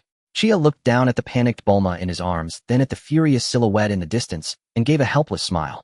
Looks like our vacation is over early. He patted Bulma's back reassuringly. Hold tight. Huh. Hold wah. Before Bulma could finish, Chia, holding her, stepped out through the shattered hole, stepping directly into the 100-meter-high sky. The wind howled past her ears. Bulma's mind went blank. She instinctively squeezed her eyes shut and clung tightly to the Chia beside her. It's all right, we're safe. Chia's gentle voice sounded. Bulma cautiously opened one eye and found herself standing on the rooftop of a skyscraper. Beneath her feet was solid concrete, and around her the cold night wind. She released her grip on Chia, her legs giving way, nearly collapsing to the ground, but Chia caught her in time. Chia's gaze had already fixed on the distant battlefield. Bulma followed his line of sight. There, the mountain-like colossal beast was swinging its massive claws, slamming down fiercely at a tiny figure. That figure was number 18. A thunderous boom echoed as the claw struck the resulting gale, causing the rooftop beneath them to tremble slightly. Yet no scene of blood and gore ensued. The white-clad figure, number 18, simply raised one hand and firmly caught the monstrous claw, dozens of times larger than her entire body, mid-swing. At that moment, a flicker of human-like astonishment passed through the Starfall beast's crimson eyes. It felt as if it had struck not a fragile creature, but an immovable mountain. Is that all the strength you have? Number 18's icy voice cut through the roaring battlefield. Are you tickling me? She raised her other hand, fingers together, forming a fist. Without any superfluous motion, she delivered an uppercut straight to the Starfall beast's massive lower jaw. A dull thud resounded. The 100-meter beast's enormous dragon head was sent flying backward by the overwhelming, irresistible force. Its colossal body lost balance for the first time, the ground beneath its feet cracking inch by inch as it staggered back a dozen steps, each step leaving a massive crater in the earth. A roar of unparalleled rage burst from the Starfall beast, fueled by agony and humiliation. Its thick armored tail like a whip forged from steel swept toward number 18 with a shrieking tear through the air.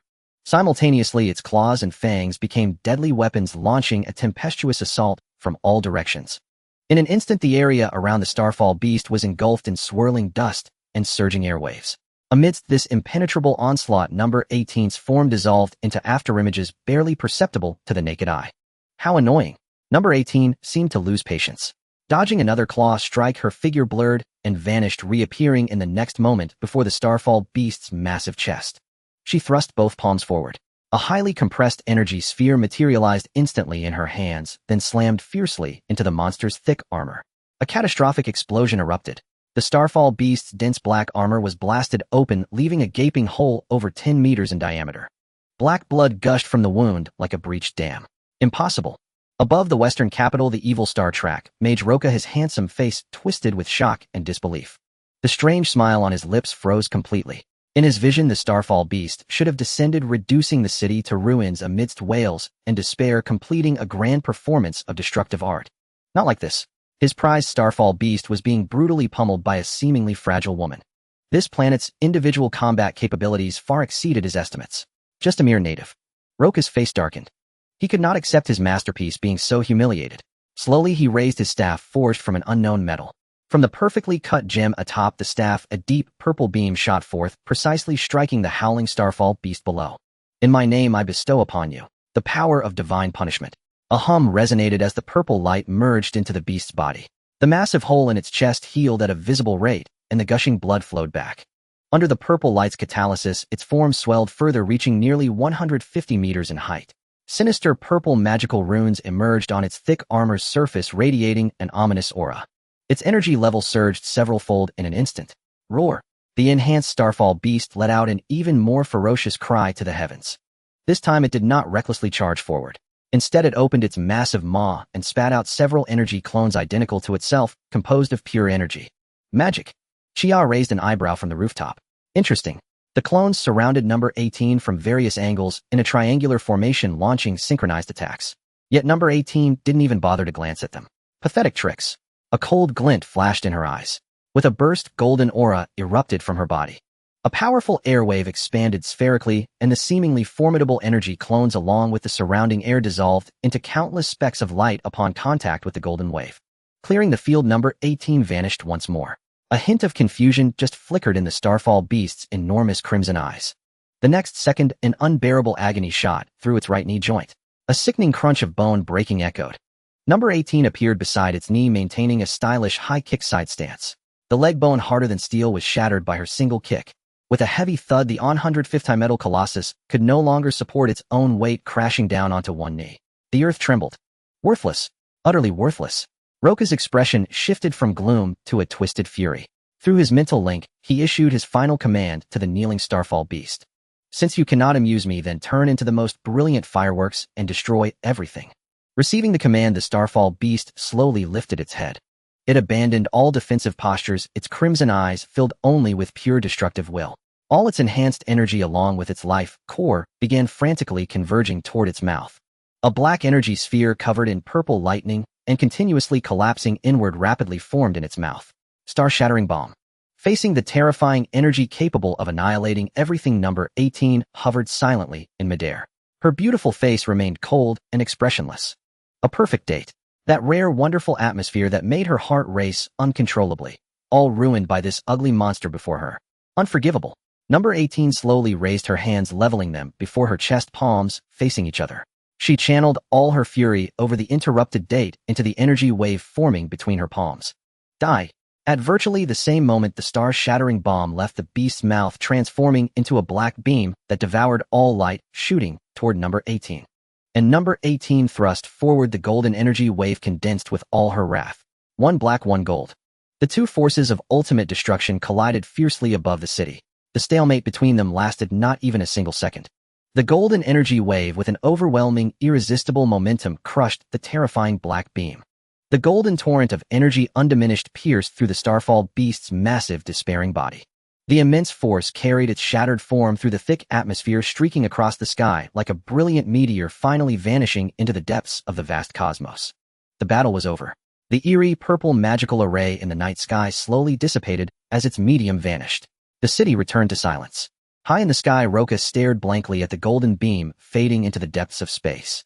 His fury had long evaporated, leaving only endless bewilderment and stupor. His ultimate weapon of destruction, just gone. High above, the night wind howled fiercely. Loka was completely dumbfounded. His pale, handsome face now bore an expression more bitter than if he had swallowed filth. Stunned, then an incomprehensible collapse. That was Starbreaker, the pinnacle of his centuries of effort, fusing ancient beast genes with stellar magic. A mobile calamity capable of easily annihilating galaxies. And yet, it was blasted into the cosmos by a single energy wave from some unknown blonde woman. This defied magic. Just as Loka's worldview crumbled and he began to doubt his existence, a calm voice sounded behind him. "You're the one pulling the strings, aren't you?" Every hair on Loka's body stood on end in an instant. He spun around. A handsome face carrying a faint smile was nearly pressed against his nose. "You? When did you?" Loka's words caught in his throat, for a hand had already covered his crown. The magical power within him turned incredibly sluggish, impossible to mobilize. Utter terror finally shattered his last shred of reason. "Let me go, you despicable native." Loka thrashed wildly, his visage twisted, bereft of any trace of his former elegance. "He'll kill you. He'll tear out your soul and make it an ornament on my staff." Kia's smile remained unchanged, but his eyes turned cold. Annoying. He tightened his grip on Loka's head. "Eoward." Loka let out a blood-curdling scream, feeling his skull groan under the unbearable pressure. Survival instinct drove him to squeeze out the last drop of magic within. Abandoning all control, he unleashed the vast, chaotic energy stored inside, without restraint. A deep violet storm of energy erupted from him, intending to devour Kia and himself alike. Yet Kia stood still, his clothes not even stirring. The storm, potent enough to warp space, dissipated silently upon approaching within 3 inches of his body, as if meeting an invisible barrier. Loka at the storm center was not so fortunate. His opulent robe, his handsome face, his ambitious form, disintegrated inch by inch in the raging energy he himself had released. Finally, it turned into fine ash scattered by the high-altitude night wind, vanishing completely. Kia withdrew his hand and patted the non-existent dust from his palm. He glanced down at the western capital below, which was beginning to restore order, but still bore the scars of devastation. The sirens of ambulances and police cars had become a cacophony. He sighed and muttered to himself, "Earth is my.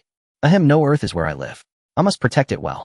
The next day, in someone's backyard, Kia walked around with a strangely shaped radar. Beep, beep, beep. The light on the radar blinked faster and faster. Kia stopped and looked at a doghouse before him. He crouched down, lifted the doghouse's curtain, and pulled out a cool, smooth orange orb. On it, 4 crimson stars were engraved. Done. He pocketed the 4-star ball. The 7 lights on the radar had all converged. In the past few hours, he had nearly circled the globe. He had gathered all 7 Dragon Balls scattered across the world. Finding a suitable spot, Kia arranged the 7 Dragon Balls on the lawn and chanted the summoning incantation. "Come forth, Shenlong. Grant my wish." In an instant, the sky darkened. The 7 Dragon Balls erupted in dazzling golden light, and a colossal pillar of light shot into the heavens. A divine dragon, its body immense and covered in azure scales, materialized within the pillar, coiling in the sky. "State your wish. Any wish can be granted." Shenlong's majestic, resonant voice echoed in Kia's mind. "Please revive all the innocent humans who died in last night's monster attack." Kia stated his wish calmly. "This wish is simple." A red gleam flashed in Shenlong's eyes. Reviving multiple people at once would consume 2 wishes, leaving 1 unused meant no need to wait a year for the next summoning. "Your wish has been granted." With those words, its form reverted to golden light, diving back into the 7 Dragon Balls. The Dragon Balls shot up into the sky, turning into 7 meteors, scattering once more to the far corners of the world. The sky cleared. Kia looked up, then turned and walked back into the villa. Everything returned to normal. A few more days passed. Night fell. In Bulma's courtyard, lights blazed brightly. A long table was laden with sumptuous dishes and drinks, steaming and fragrant. Bulma was cheerfully chattering, holding a glass of juice. On the other side of the table, Android 18 listlessly poked at her steak with a fork. Today she wore a simple white t-shirt and denim shorts, revealing her long, shapely legs. Her short blonde hair was neat and tidy, and her pretty face remained expressionless. But upon closer inspection, the corner of her mouth seemed slightly softer than usual. Her gaze occasionally drifted to the man sitting across from her. Kia was cutting his steak with deliberate slowness. Eating slowly once in a while wasn't so bad, was it? Seeming to notice Android 18's gaze, he looked up and smiled at her. She instantly averted her eyes like a startled kitten pretending to watch a cricket in the lawn.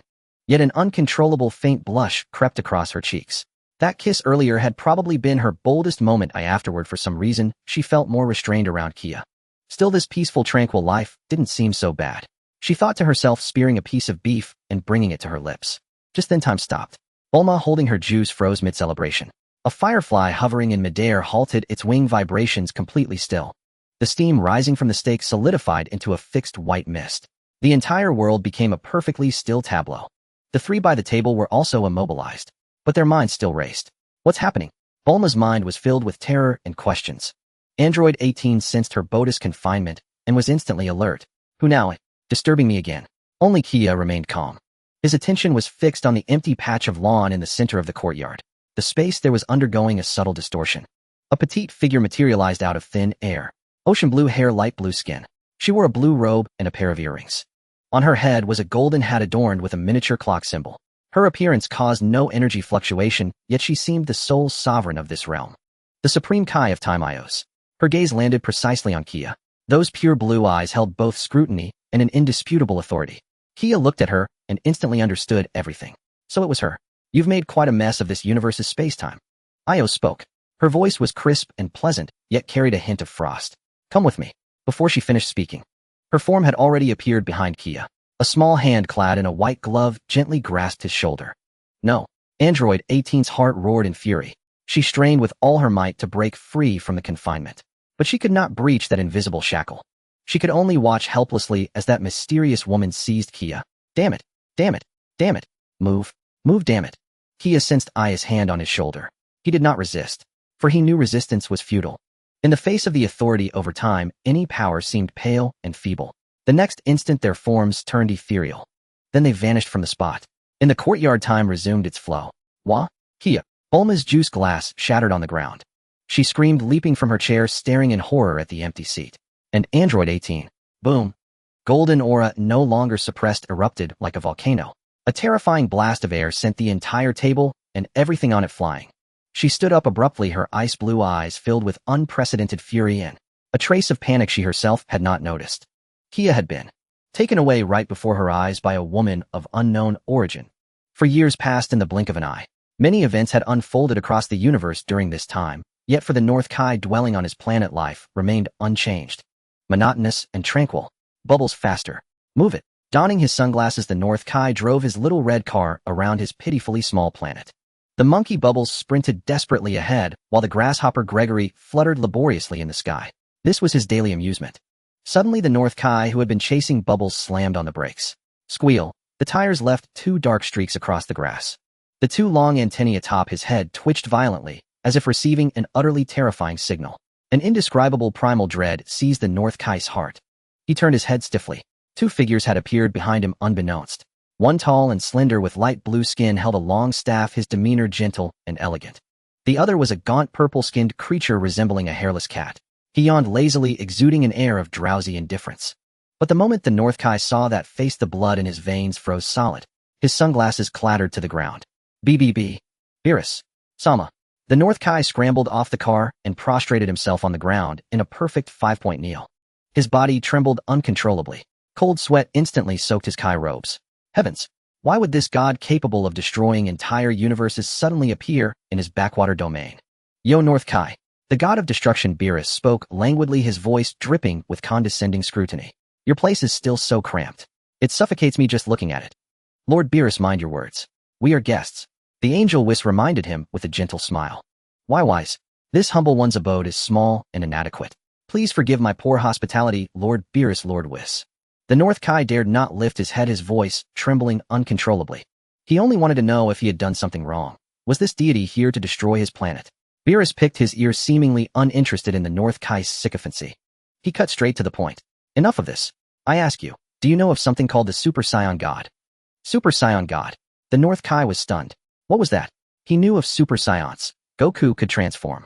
But adding the word God to it, what did that mean? are reporting to you, Lord Beerus. This humble one has never heard of it. The North Kai answered honestly. He dared not play any tricks before such an existence. Never heard of it. Beerus' brow furrowed, a dangerous glint flickering in his golden pupils. The surrounding air temperature plummeted. I had a prophetic dream. In it there was someone who could match me in battle. That Super Saiyan God. And you claim to know nothing. Perhaps we should just blow up this planet. It's vexing to look at. No, please. The North Kai was terrified out of his wits, wailing outright. Lord Beerus, have mercy. Though I don't know the science, I know might. The North Kai spoke at lightning speed, fearing that even a half-second delay would spell the end of his tiny planet. Oh, Beerus finally showed some interest. Have him come see me. Yes, right away. The North Kai, as if granted amnesty, quickly aimed his two antennae at his head and began mentally calling out to Son Goku frantically. Goku, Goku, can you hear me? Answer quickly. Something huge has happened. On Earth, Son Goku was attending Bulma's birthday party. Suddenly, the North Kai's urgent voice rang in his mind. Hello, Lord Kai. What's the matter so urgent? No time for chatter. Use instant transmission to get here now. Hurry. It's an emergency. The North Kai's voice was choked with tears. A very, very important person wants to see you. Whatever you do, don't be rude, or the entire Earth will be doomed. A very important person. Son Goku's eyes lit up. What kind of strength could scare Lord Kai like that? He quickly said a few words to Goten and Piccolo, then placed 2 fingers on his forehead, sensing the North Kai's energy. The next second his figure appeared on Kai's planet. Yo, Lord Kai, I'm here. Son Goku greeted excitedly, then noticed Beerus and Whis beside him. Wow, are you the important people Lord Kai mentioned? You look incredibly strong. His pure eyes blazed with the fire of fighting spirit. The North Kai nearly fainted on the spot. This battle maniac. Didn't I tell you not to be rude? What's with that come fight me expression? So you're Son Goku. Beerus looked him up and down, his gaze tinged with scrutiny and disappointment. Haha. Son Goku scratched his head. Care to spar a little? Goku. The North Kai let out a despairing mental scream. Sure. Beerus smiled instead. Let me see what a Super Saiyan is truly made of. Alright. Son Goku excitedly took his stance. Huh. He let out a low shout as golden aura erupted skyward. His hair stood on end, turning a dazzling gold. Super Saiyan. Here I come. Before the words faded, his form vanished, reappearing before Beerus with a powerful straight punch aimed at his face. Yet Beerus merely extended a single finger. Gently he touched it to Goku's fist. The terrifying force that could shatter a planet dissipated instantly. Son Goku's pupils contracted sharply. Impossible. Unconvinced, he turned into a blur of afterimages, launching a storm of attacks from all directions. But Beerus stood still, hands behind his back, dodging every strike with casual ease. He even took the time to yawn. Too slow. Too weak. Is this your full power? Beerus' tone was dripping with undisguised disappointment. Damn it. Enraged by the contempt, Son Goku leaped back as his aura surged even higher. However, crackling arcs of electricity burst from the golden flame. His hair stood straighter, his gaze turning fiercely sharp. Super Saiyan 2. Again, this time his speed and power reached an entirely new level. Yet the result remained unchanged. Beerus didn't even bother moving his feet, merely tilting his body and head to evade every attack. Whis smiled on as if watching a childish scuffle.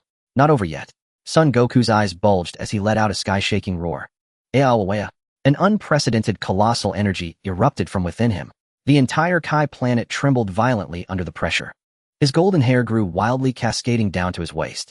A savage primal aura swept across everything. The ultimate form, Super Saiyan 3. Oh, this form has a bit of flair.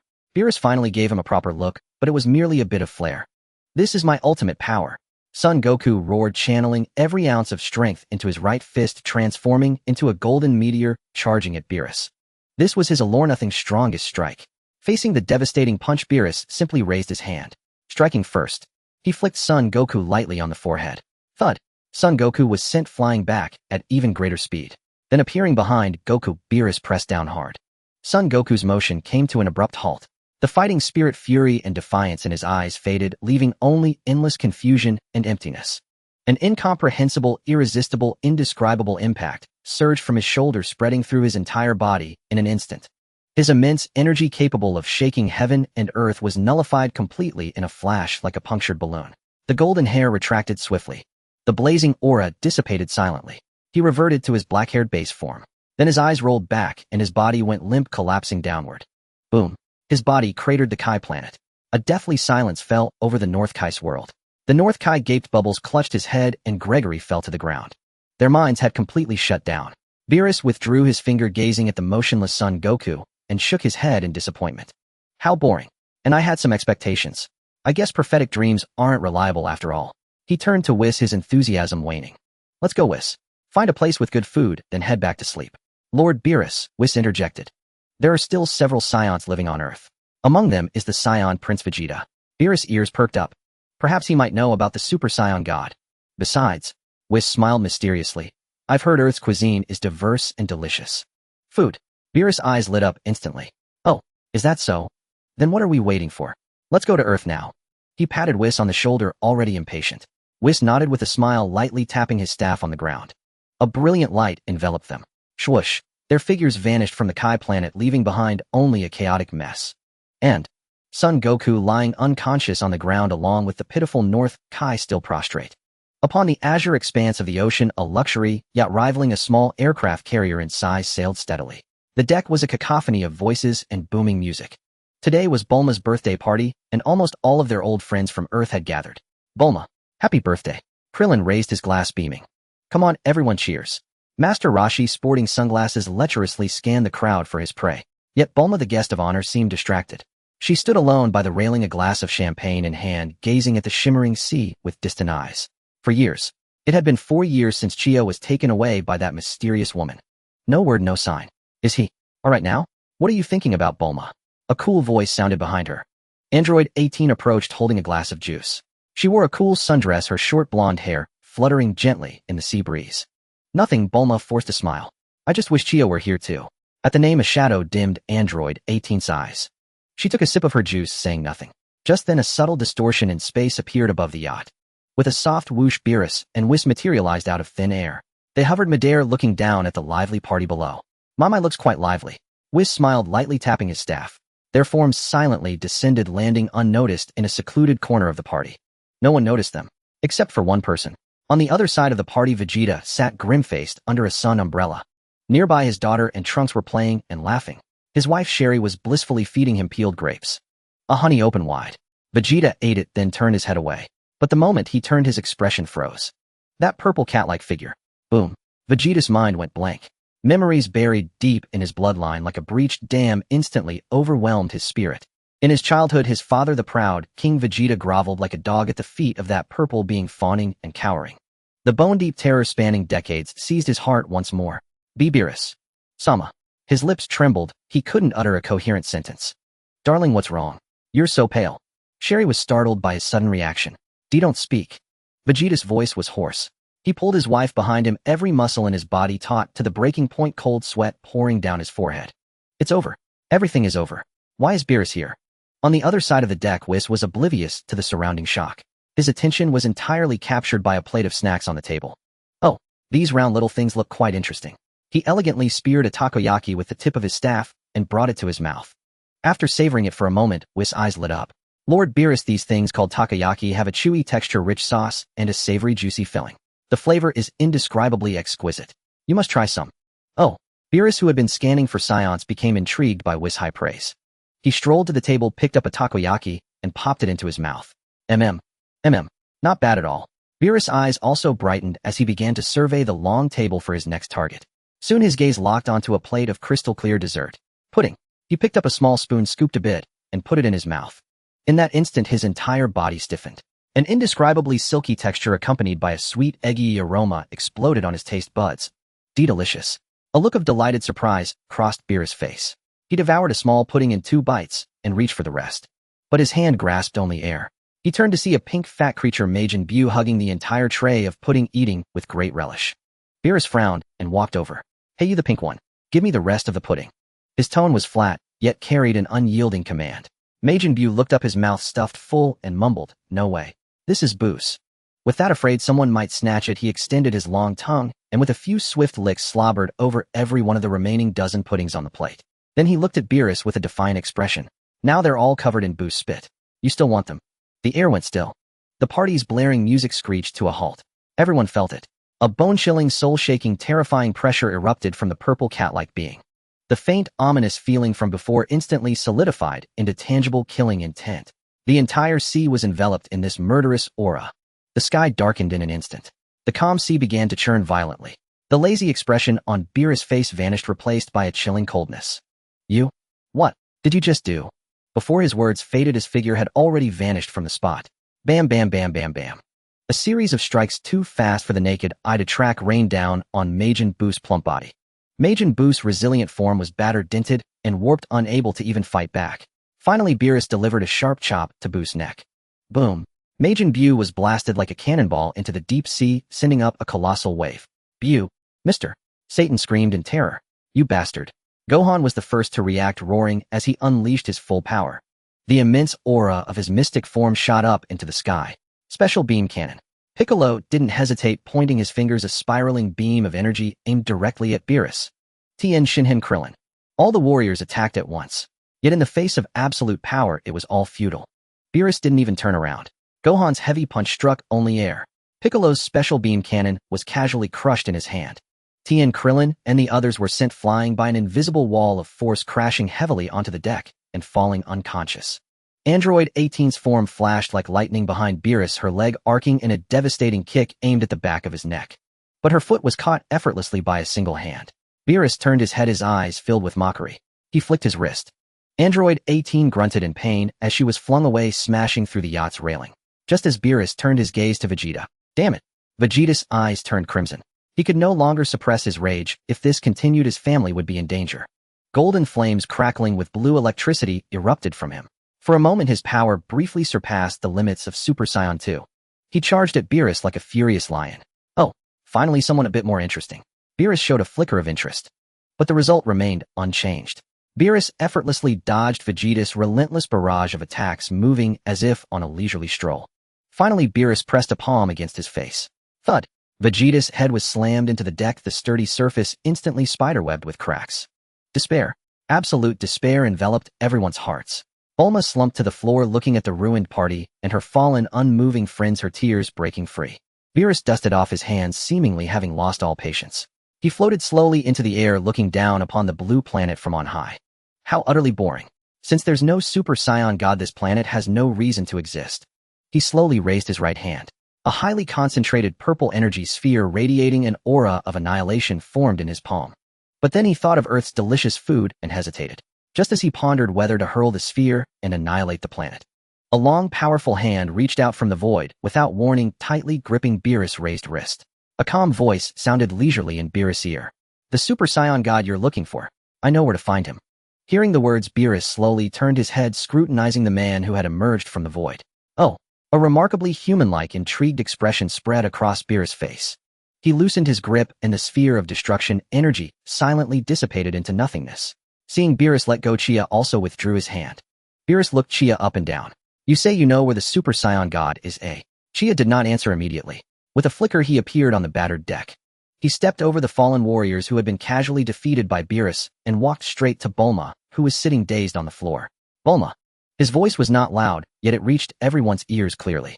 I'm back. Just 4 simple words. Bulma could no longer hold back. All her grievances, longing, and fear burst forth like a dam breaking. She didn't cry out loud, she just bit her lip hard and nodded heavily. At that moment, a graceful figure rushed over and from behind hugged Chia with all her might. It was Android 18. She buried her face deeply into Chia's back, her body trembling slightly with emotion. For years, for 4 whole years, this man had finally returned. Feeling the warmth at his back, Chia gently patted the arms wrapped around his waist to soothe her. Then he turned around to face Beerus and Whis, who were hovering in midair. Chia's tone was neither humble nor arrogant, his gaze calm as he met the destroyer's eyes. The Super Saiyan God you seek does not exist yet.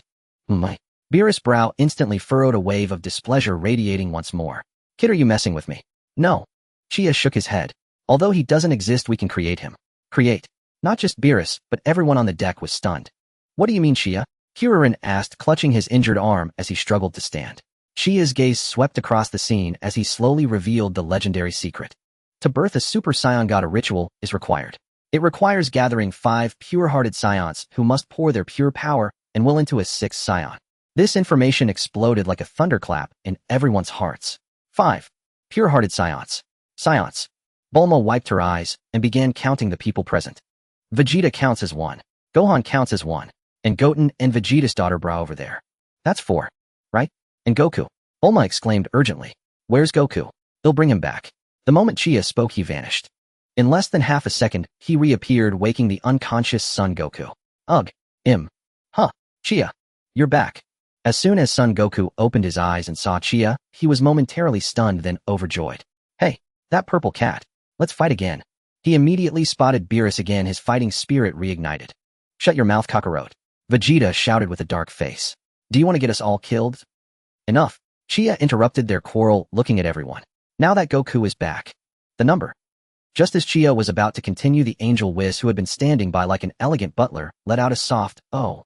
The crystal ball atop his long staff was glowing with a gentle, soft radiance. With a mysterious smile on his lips, Whiz pointed his staff at a girl in the crowd. The fifth scion with a righteous heart is here. Everyone's gaze followed the direction of the staff. The staff was pointing at neither Bulma nor Android 18, but at Videl, who was filled with worry as she supported her husband Gohan.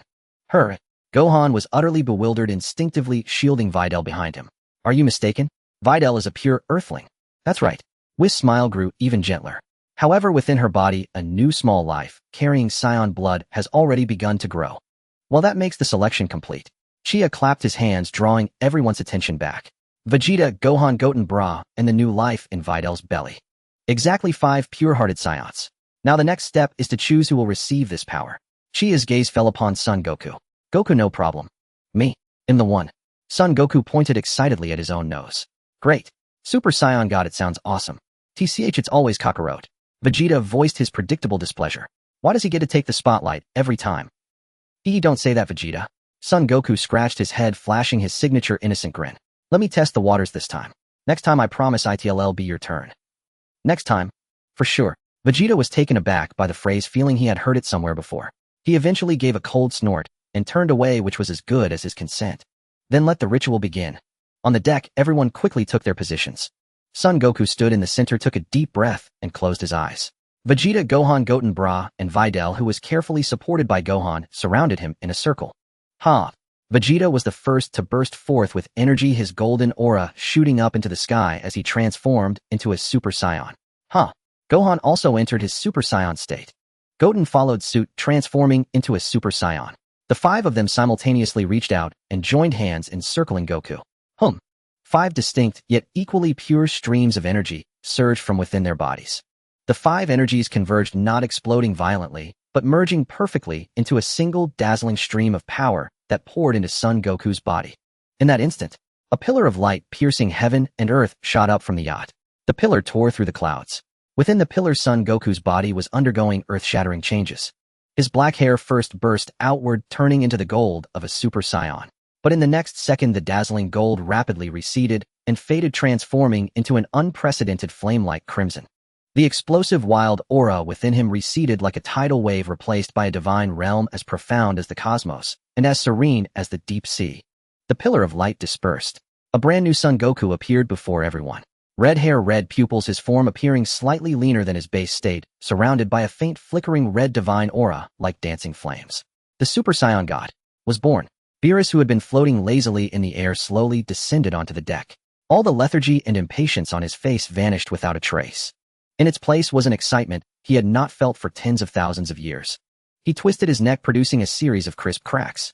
His golden pupils, like a beast that had locked onto its prey, were fixed firmly on the newly born crimson-haired god. A grin stretching from ear to ear bloomed across his face. All eyes on the deck were focused on the 2 figures facing each other. One was the newly emerged red-haired deity Sun Wukong. The other was the lazy yet imposing god of destruction Beerus. As long as you win, I won't destroy the earth. Beerus' smile grew increasingly radiant, his golden pupils filled with amusement. So, can we begin now? Super Saiyan God. No sooner had the words left his mouth than whoosh. Beerus' figure vanished from everyone's sight. What a... Vegeta's pupils suddenly constricted, unable to perceive any movement from his opponent. Sun Wukong's reaction, however, was lightning fast. After becoming a Super Saiyan God, his perception had entered an entirely new realm. He suddenly turned his head, but it was too late. Beerus' figure had already appeared before him like a ghost mere inches away. The god of destruction wore that teasing smile on his face. He slowly extended his right hand, gently flicking Sun Wukong's forehead. Bang! The excitement of battle on Sun Wukong's face instantly froze, replaced by an unprecedented shock. A terrifying shockwave erupted on his forehead. Boom! Sun Wukong's entire body felt as if it had been struck by an invisible planet. The next second, he transformed into a crimson meteor, blasted away at a speed exceeding the speed of sound. Bang! Bang! Bang! Bang! A series of metal fractures and deck explosions merged into one. That luxurious yacht comparable to a small aircraft carrier was pierced through by Sun Wukong's body, creating a hole that went straight through. Finally, boom, a deep rumble came from the bottom of the ship. The entire yacht shook violently, as if something had slammed heavily against the bottom cabin. Everything returned to silence. Wukong! Wukong! Krillin's voice trembled in fear. Dad!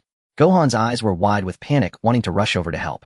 Vegeta's face had turned ashen, his fists clenched until his knuckles turned white. On the deck, Beerus withdrew his finger, glancing at the horrified expressions of the crowd, and smirked. Really fragile, huh? This is what you all worked so hard to create. He hadn't finished his sentence. A crimson figure shot up like a cannonball from the hole Reese's spinning in front of Beerus. Sun Wukong shook his slightly dazed head. On his forehead, there was only a faint red mark, besides that he was completely unharmed. However, his expression was more serious than ever. How amazing! There was no hint of discouragement in his voice, instead it was filled with pure excitement, as if he had discovered a new toy. He had gradually mastered the power of the Super Saiyan God. He slowly brought his hands together at his waist, striking a pose familiar to everyone. A blue energy imbued with a sacred and overwhelming aura surged wildly in his palms. The surrounding air began to distort, and the sea below, centered around the yacht, formed a massive whirlpool. Sun Wukong thrust his arms forward. A thick blue energy beam, unimaginable in its power, tore through the atmosphere, carrying the terrifying force capable of annihilating planets, and shot down towards Beerus. However, facing this world-destroying strike, Beerus lazily raised his right hand and extended his finger once more. At the moment the crimson Kamehameha was about to engulf him, his fingertip gently tapped at the very front of the energy beam, like a dragonfly, touching the water. The next second, an astonishing scene that shattered everyone's worldview occurred. The violent torrent of energy imbued with divine might was directly disintegrated. At the point where Beerus' fingertip made contact, it instantly collapsed, transforming into countless specks of light. Vegeta's body trembled slightly. How could this happen? Krillin sat down heavily, his mouth agape, as if he could fit an egg inside. The gap in power has reached this level. Piccolo's voice was incredibly dry. As everyone felt despair from this absolute power gap, Kaiot's gaze, however, was focused on the finger that Beerus had just retracted. That was not merely power. It was a capability from a higher dimension. A force that directly acted upon existence itself, erasing it. Is this the authority of the god of destruction? High above, Sun Wukong stared at his empty hand, stunned. But true to his nature as a combat genius, he quickly understood. I see mere energy attacks are utterly useless against you. His excitement grew even stronger. What about this? He abandoned all flashy energy techniques, completely consolidating divine power within himself, opting for the most primal and purest form of combat. Close combat. Boom. Sun Wukong's figure vanished in an instant, reappearing at Beerus' side, delivering a kick imbued with divine energy. The battle had truly begun at this moment. High above, the two figures transformed into fleeting shadows that the naked eye could hardly capture, engaging in an unimaginable high-speed offense and defense. Bang, bang, bang, bang, bang. The sound of dense impacts like a sudden downpour echoed down from 10,000 meters above. Each impact exploded in the sky, creating visible white shockwaves. Sun Wukong's combat talent shone brilliantly at this moment. He attacked frantically, while also learning furiously. Learning Beerus' use of divine power in every attack. In a rapid transition between offense and defense, Sun Wukong suddenly seized upon a fleeting opportunity. Concentrating all his strength into a single point, he lunged forward, delivering a seemingly ordinary straight punch. This punch produced no whistling wind, and even the fluctuation of chi was minimal. However, Beerus, who had been leisurely handling all of Sun Wukong's attacks, revealed a look of surprise for the first time.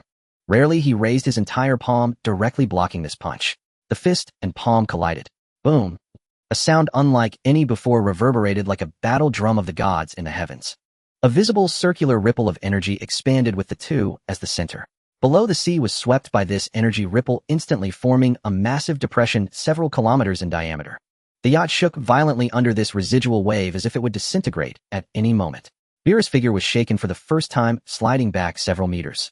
He looked down at his slightly numb palm, then lifted his head to gaze at Sun Wukong across from him. The teasing glimmer in his golden pupils finally faded, replaced by genuine surprise, tinged with admiration. Oh, quite impressive. To have grasped the threshold of divine domain in such a short time. You are very interesting, Scion. Beerus grinned, his smile filled with wild and exciting ferocity. The warm-up is over. Now let's have a proper fight. Before he finished speaking, the two transformed into a blazing stream of red and purple shooting upwards. Their speed was so fast that they instantly surpassed the visual range of any Earthling. The crowd on the yacht could only gaze upwards in shock. They saw nothing. All they could see was the azure sky occasionally flashing with massive silent explosions. The entire area of the sea below boiled like water stirred by the terrifying residual waves coming from above the atmosphere. Tornadoes of water shot upwards, connecting heaven and earth, creating a scene reminiscent of the apocalypse. High above, beyond the atmosphere, the battle had reached a fever pitch. The crimson divine aura surrounding Sun Wukong erupted to its peak, with each punch and kick carrying world-destroying power. He was enjoying this unprecedented, exhilarating battle. However, just as he was about to push his power to the limit and deliver a punch aimed at Beerus' face, a sudden change occurred. The layer of crimson divine essence surrounding him flickered violently for a moment. Just once. Then, as if snuffed out by someone, it completely extinguished. Edge. Sun Wukong's smile froze. He could distinctly feel the vast divine power within him rapidly flowing away and diminishing at an unbelievable speed. His red hair and red eyes quickly faded. In the blink of an eye, they reverted to ordinary black hair and black eyes. The time for the Super Saiyan God had ended. He had fallen from the realm of gods back to the mortal realm. My. Beerus' kick had already been unleashed, and he tilted his head, watching the rapidly diminishing Sun Wukong. Oh, has the time come? A hint of regret appeared on his face. High in the sky, the divine aura of Sun Wukong extinguished. The vast ocean-like power that could briefly contend with the god of destruction receded from his body like a retreating tide. He transformed from the red-haired deity back to a mortal with black hair and dark pupils. He was falling from an altitude of 10,000 meters, plunging straight down toward the boundless sea below. Damn it, Goku. On the deck, the group let out despairing cries. Everyone saw it clearly. Sun Wukong had reverted. The overwhelming, suffocating divine presence vanished without a trace. Father. Gohan's eyes burned with fury as golden aura erupted from his body, ready to charge forward. Don't go, Gohan. Piccolo grabbed him, his expression grim. If you go up there now, you'll be annihilated in an instant. Damn it. Gohan gritted his teeth so hard they creaked, his fists clenched so tightly that his nails dug deep into his palms. He could only watch helplessly as his father fell like a meteor, powerless, into the deep sea. TCH. Vegeta's face was filled with intense resentment and fury. In the end, it's up to the prince, isn't it? He fixed his gaze on the purple figure in midair. Though he knew the gap was immense, his pride as a Saiyan prince would never allow him to stand by and watch Kakarot be defeated without doing anything. Hey, Beerus. Vegeta roared to the heavens, unleashing his golden Super Saiyan aura without restraint. Your opponent is me. Yet Beerus did not spare him even a glance from the corner of his eye. The god of destruction merely watched the falling black with boredom, yawning languidly. Sigh, is this all there is? How dull. And I had a little hope.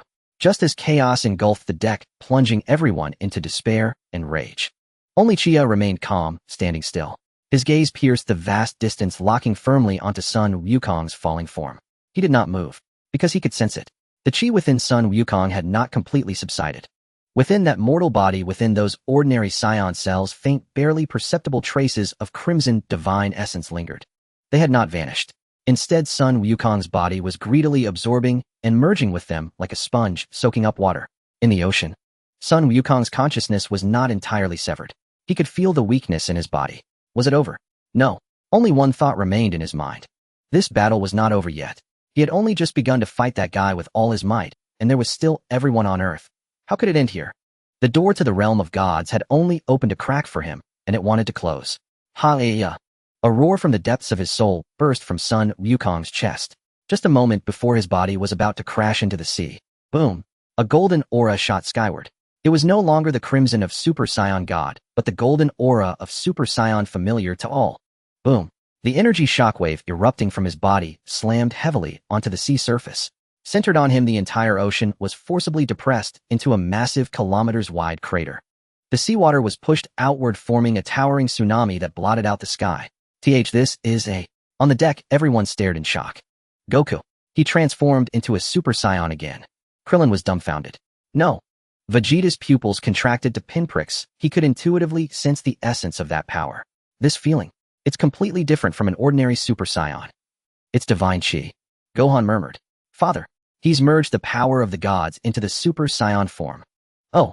Midair, Beerus, who was about to turn and leave, paused. He slowly turned his head, and in his golden pupils the fading interest reignited, burning even more intensely than before. Interesting. So you've managed to harness the power of the gods for yourself. On the sea surface, Sun Wukong looked up at Beerus in the sky. He grinned, revealing that iconic pure smile of a battle maniac. Then he raised his right hand and extended his index finger, pointing toward the deep, boundless cosmos. The meaning was clear. Fighting here is too restrictive. Let's change locations.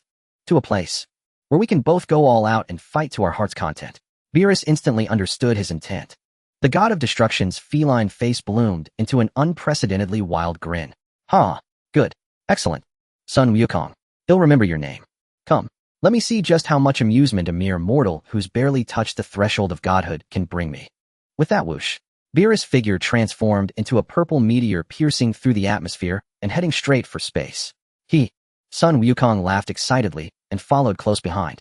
A golden meteor with an indomitable momentum chased the purple trail and vanished into the sky, leaving only the group on the yacht staring at each other in bewilderment. Chia's gaze, however, remained profound. He looked up at the azure sky. The battle was only just entering its true phase. In the vast, boundless cosmos, two streaks of light, one purple, one gold, traced long arcs against the dark backdrop. Finally they stopped, facing each other from several kilometers away. No words were needed. Boom. They moved simultaneously. The golden and purple figures crossed the kilometers in an instant within the vacuum. Then, channeling all their power into a single point, they threw a mighty punch. Fist met fist. Thud. There was no sound. But in that instant of impact, a destructive ring-shaped shockwave composed purely of physical force and energy erupted outward from the two. It swept over a meteor, and the surface of the massive rock was instantly torn open by deep, bottomless chasms. Far away in the realm of the Kai, the East Kai, an old Kai leaped up from the ground in fright from the sudden tremor. What's happening? The entire universe. The entire universe is shaking. At the center of the battlefield, Sun Wukong felt the shockwave sweeping everything, and his expression shifted slightly. He abruptly turned his head, looking back at the beautiful blue planet behind him. No. If this continued, even the aftershocks of the battle would be enough to shatter Earth, or even the entire solar system. He had to think of something. The battle had to continue. But Earth also had to be protected. What to do? In the blink of an eye, Sun Wukong's mind raced faster than ever before. Got it. The next attack. Beerus still came with a simple, brutal straight punch. Sun Wukong didn't dodge. He also threw his own fist. But this time, the power and angle of his punch were adjusted to an incredible degree, perfectly matching Beerus' strike. Fist met fist once more. The anticipated galaxy-destroying shockwave did not occur. All the energy and physical impact were perfectly and completely neutralized at that single point. From the outside, it looked like their fists had barely touched. But only the two involved knew that the energy released in that instant was several times more terrifying than the previous blow. Beerus, who had been attacking wildly, stopped for the first time. He looked at his blocked hand, then at the golden-haired scion with the intensely serious expression. The fervor on his face slowly faded. In its place was an unprecedented complex mix of surprise, approval, and disbelief. You actually managed to do something like this in the middle of a fight. Sun Wukong grinned, shaking his slightly numb fist. No choice. If I accidentally broke Earth, I'd never get to eat the food made at home again. Beerus fell silent. He carefully re-examined Sun Wukong before him. After a long moment, he smiled. The smile no longer held condescending mockery or the amusement of toying with a plaything. Instead, it was a genuine smile of true recognition for an opponent. Good. Very good. Sun Wukong. Beerus slowly assumed his stance, and the purple destructive divine power around him began to surge wildly like never before. In the vast expanse of the universe, there existed an absolute darkness and void. In Beerus' golden eyes, the intertwining emotions of battle, intent, excitement, and a hint of divine authority merged together. Come on, Sun Wukong. Let me see how long you can last under my hands. The moment his words fell, he made his move. No extraneous movements. It was still the simplest and most brutal straight punch. But this punch was faster and heavier than any before. Wherever the punch struck, even light itself was distorted, and the very fabric of space let out a mournful cry under the unbearable strain. Good come. Sun Wukong's eyes widened, and his golden divine aura surged to its peak. He held nothing back and swung his fist. Boom. The two figures once again transcended the limits of vision, colliding furiously in the silent universe. Fist against fist. Foot against foot. With each clash, no world-destroying shockwaves were produced. All energy was perfectly compressed and nullified at the point of collision through their unfathomable techniques. From the outside, it seemed like two streaks of light were continuously crisscrossing and flashing. But only the two within knew that each collision contained terrifying power capable of grinding stars to dust. Bang, bang, bang, bang, bang. The rhythm of the battle had accelerated to the point where thought could barely keep up. Sun Wukong's battle instincts were pushed to their limits. His body was screaming, every cell burning madly. He could feel the power within him being consumed at an astonishing rate. This mode of merging divine energy with the Super Saiyan form was too burdensome for him. However, his gaze grew increasingly brighter. This was the battle he had longed for. Seizing a fleeting opportunity, Sun Wukong unleashed a powerful kick infused with golden divine flames, fiercely sweeping towards Beerus' neck. Beerus smirked, reacting first. His arm moved like a purple lightning bolt, precisely blocking the strike. Bang! The dull sound of the collision erupted between them. An immense force that could not be entirely resisted surged through Sun Wukong's leg, flooding into his body. Ugh! Sun Wukong grunted. The terrifying impact sent him reeling back several kilometers. He barely stabilized himself in the pitch-black universe, only to feel the shooting pain radiating from his attacking leg. The gap was still too great. Even though he had touched the threshold of the divine realm, compared to a true god of destruction, there remained an insurmountable chasm. Is this all you can do? Beerus' cold voice echoed in Sun Wukong's mind. He slowly raised both hands, and the purple energy of destruction around him began to gather in a terrifying manner. In the next second, 1, 2, 10, dozens. Energy spheres the size of basketballs radiating ominous purple energy appeared one after another behind Beerus, as if conjured from thin air. They hovered silently, each containing enough power to easily annihilate a planet. Dozens of such energy spheres were densely arranged behind Beerus, tinting the dark expanse of the universe with an unsettling purple hue. Sun Wukong gazed at the sky, filled with purple energy spheres, his expression more serious than ever. He knew he had reached his limit. The divine power within him was nearly depleted. Should he take this next blow, he would undoubtedly lose all fighting capability due to energy exhaustion. But could he retreat? Behind him was that beautiful blue planet. There lay his family, his friends. Hey! In the face of despair, Sun Wukong instead smiled. In that smile there was no fear, no despair, only the purest battle intent belonging to a scion belonging to Sun Wukong. He would go all out. With this final strike, he would wager everything. He abruptly adjusted his stance, gathering all the remaining divine energy, every last drop, into his palms. The golden aura momentarily dimmed. A blue, brilliantly radiant energy surged wildly in his palms. He poured all his will, all his belief into this attack. Ha! A torrent of blue energy infused with divine might tore through the dark universe. It surged towards the sky, filled with purple stars representing destruction. Simultaneously, with a gentle wave of his hand, Beerus commanded go. Dozens of destruction energy spheres like a legion of annihilation responding to orders charged towards the tiny blue beam. Boom! The blue and purple energies collided at the center of the universe with a resounding crash. A blinding white light instantly engulfed everything. No one knew how long had passed. Only then did the blinding white light slowly dissipate. The universe returned to its previous state of eerie silence. Beerus remained quietly suspended in place. Across from him, Sun Wukong. His golden Super Saiyan aura flickered violently like a candle in the wind. Then, it was completely extinguished. His golden hair rapidly faded, reverting to its original black. The Super Saiyan transformation was undone. The eyes that once sparkled with indomitable battle intent now completely lost their luster, slowly closing. He had reverted to an ordinary Earth Scion. The energy within him had been entirely exhausted. His spirit had also burned out in that Allen confrontation. He lost consciousness completely. Like a stubborn rock, he began to slowly fall towards the gravitational pull of the blue planet below in the stillness of space.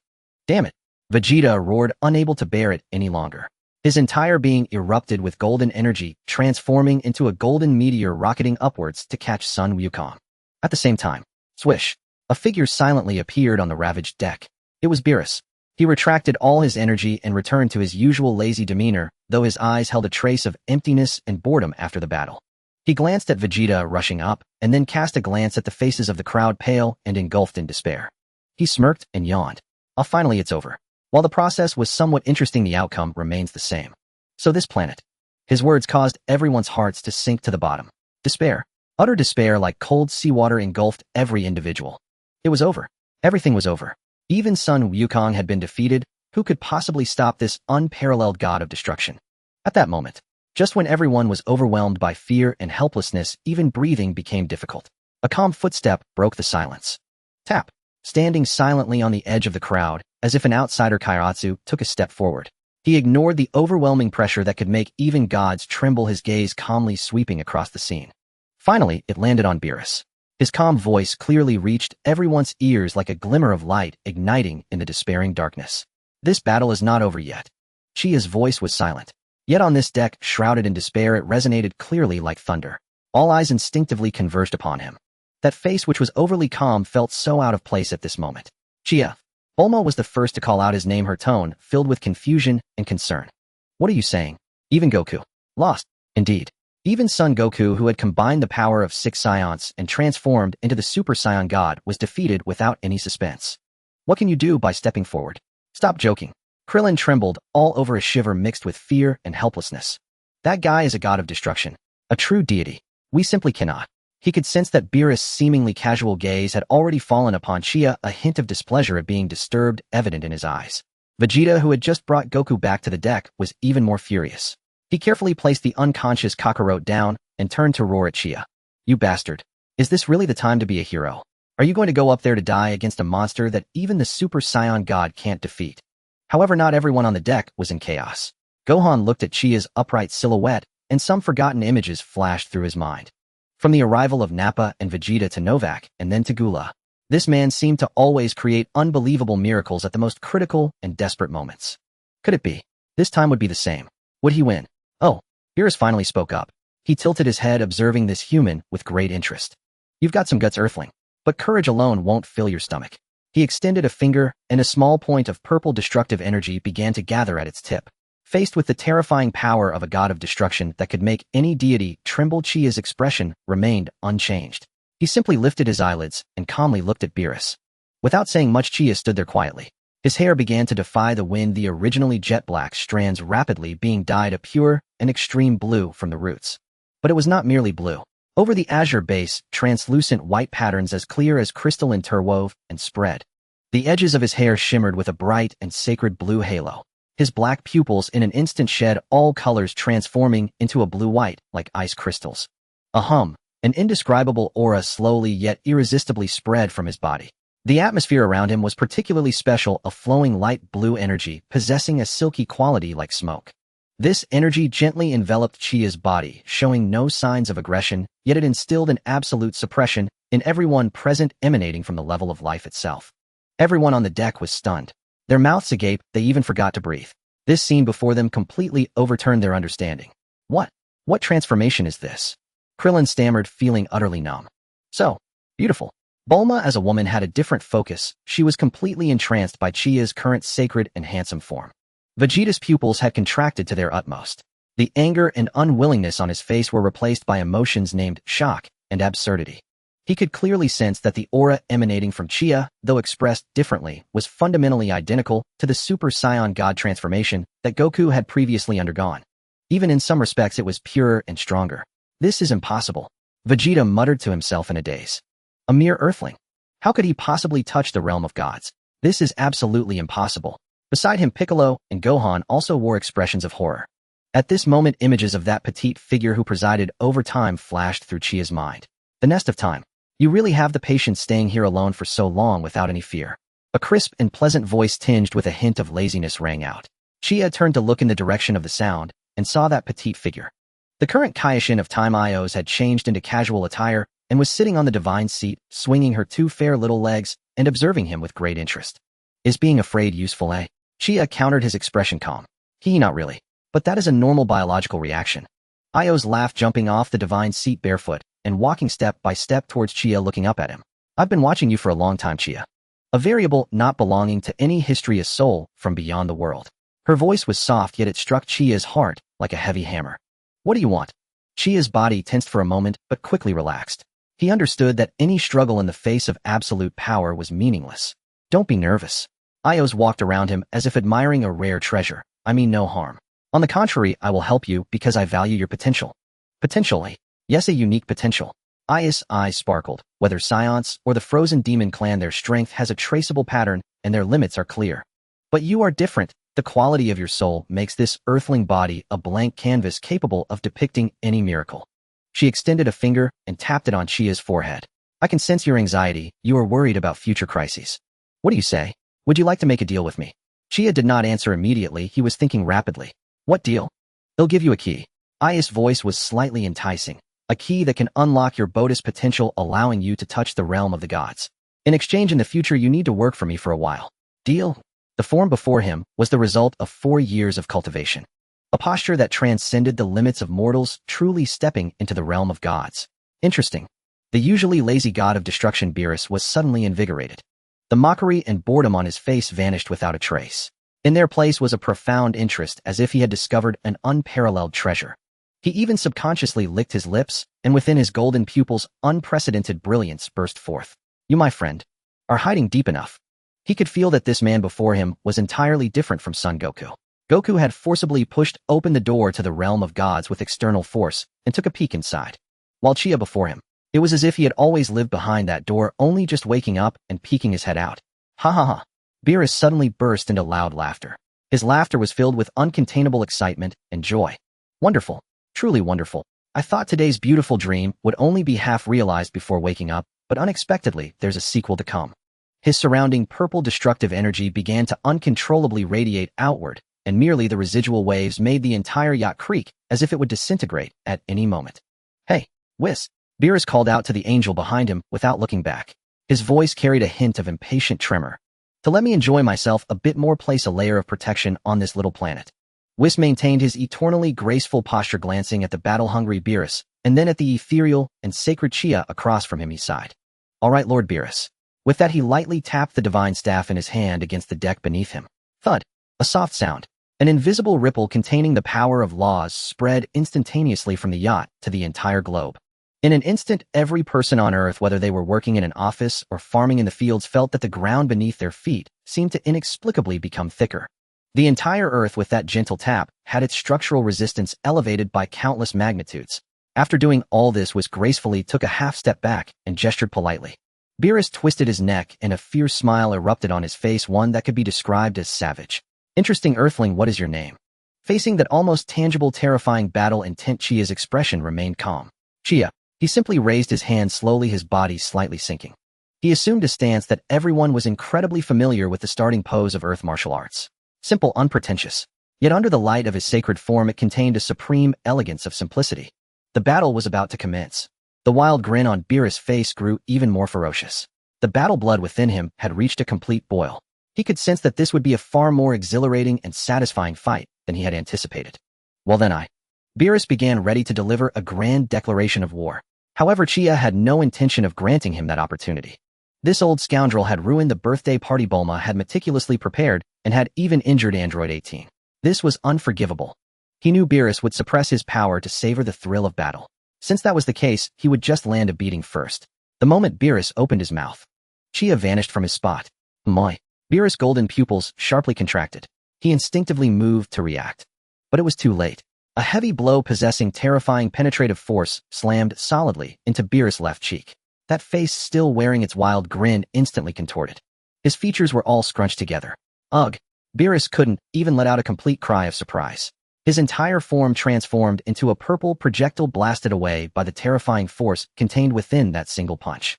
His body tore through the atmosphere, carving a long white wake across the azure sea as he hurtled backward toward the distant horizon. The entire process was incredibly swift. The others on the deck hadn't even clearly seen what happened. They only saw Chia's figure disappear for an instant. Then the god of destruction Beerus was sent flying. An eerie silence fell over the deck. Everyone's jaws were agape, their eyes wide as saucers, their expressions frozen solid. That was the god of destruction, the one who had just defeated Super Saiyan God Goku. While everyone was still immersed in this immense shock, Whis moved. He maintained his elegant posture, but a hint of barely concealed surprise appeared on his face. He gently tapped his staff against the air. A soft ripple spread outward, and a massive screen of energy materialized in midair. The screen clearly displayed a vast ocean scene. Beerus, sent flying by Chia's punch, was tumbling awkwardly over that sea, struggling to regain his balance. My lord, Beerus seems a bit angry," Whis said softly, his tone carrying a hint of mischievous glee, as if enjoying the spectacle.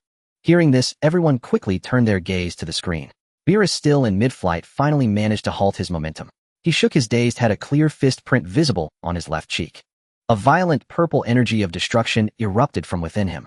You dared to ambush." Beerus' voice was filled with barely suppressed fury.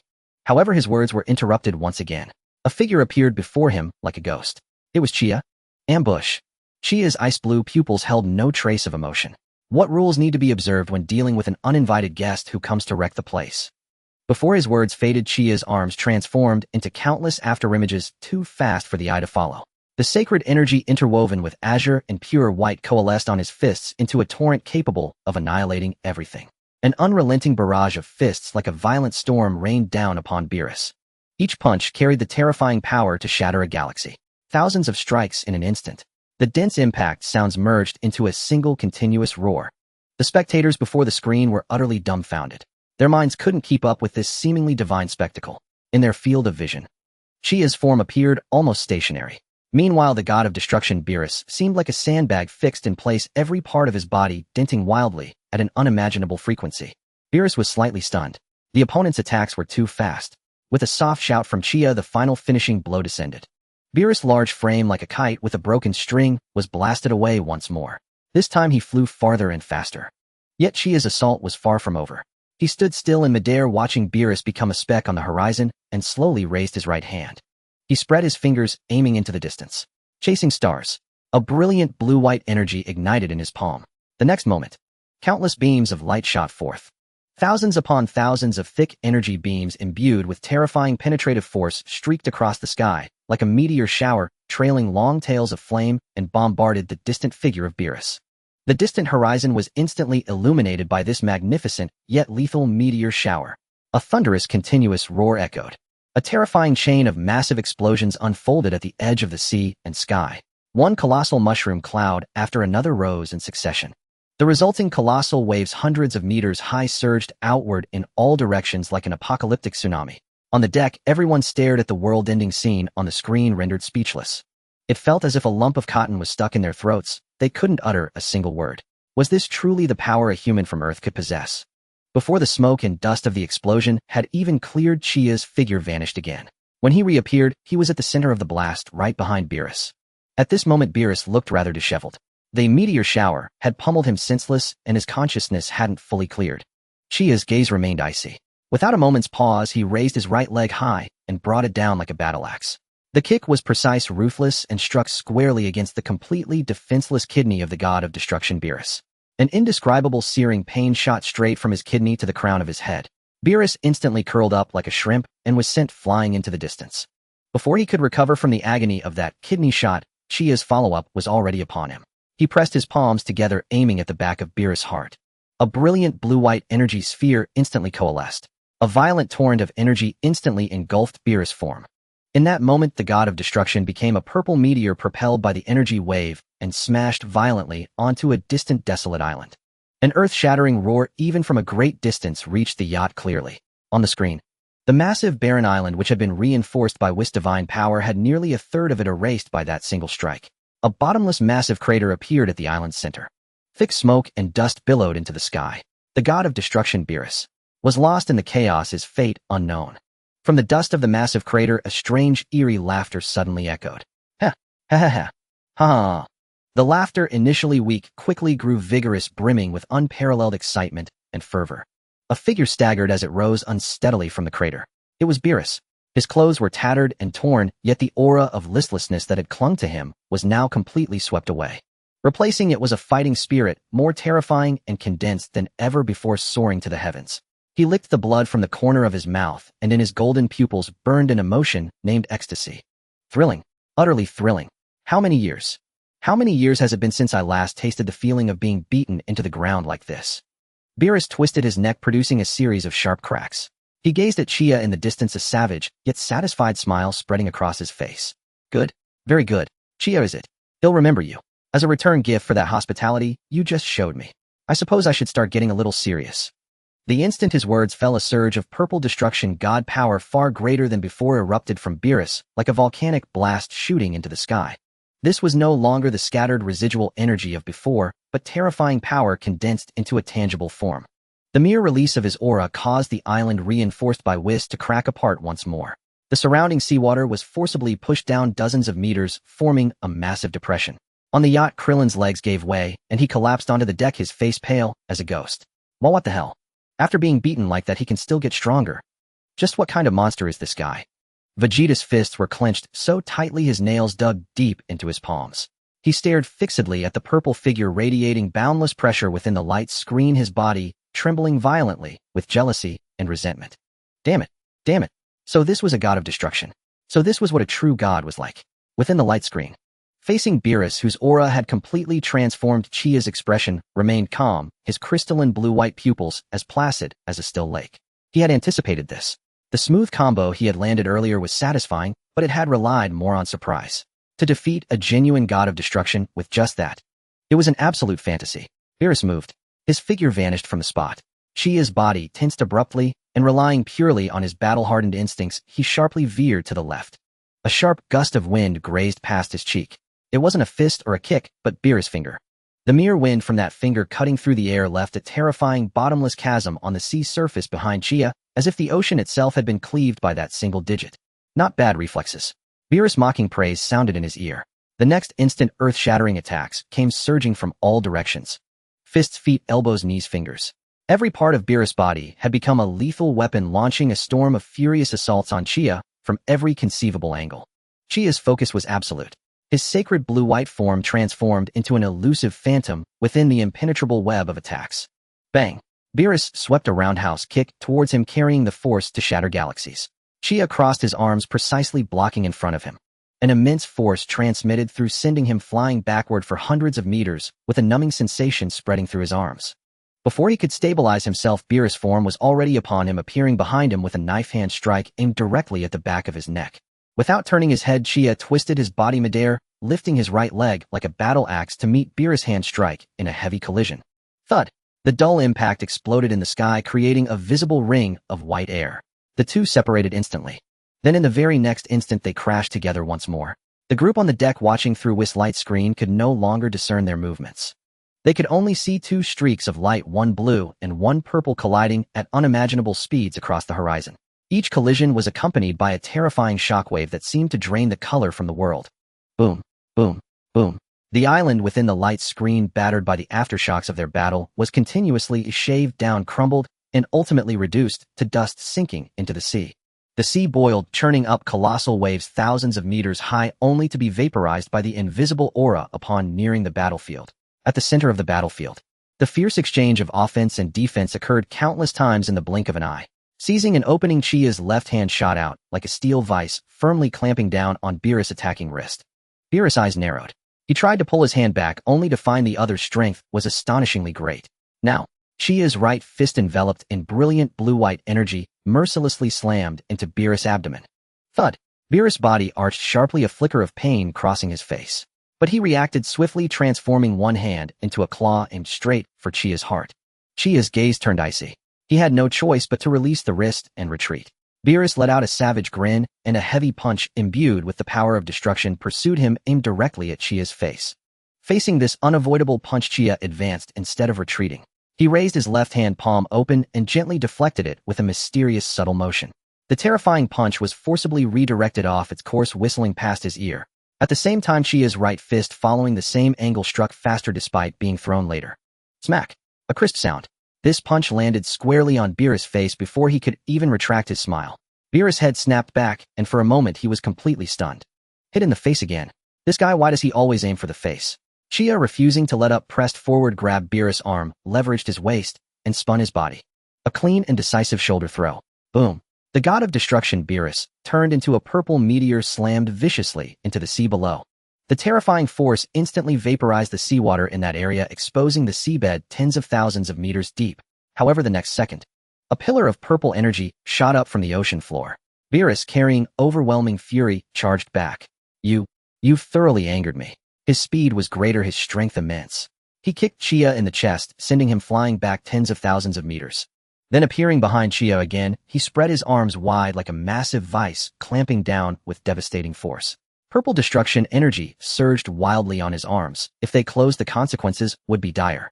A divine light flashed in Chia's eyes. In the instant before Beerus' arms could close, he performed an extremely compressed burst of the sacred energy within his body. A pure wave of energy radiated from his body. Beerus felt an overwhelming, irresistible force strike him, his arms forcibly pried apart for a single instant. That was the opening. Instead of creating distance, Chia surged forward, closing in to press right against Beerus' chest. Then he raised his arm. Using his elbow, he drove it fiercely upward into Beerus' chin. An elbow strike. Boom.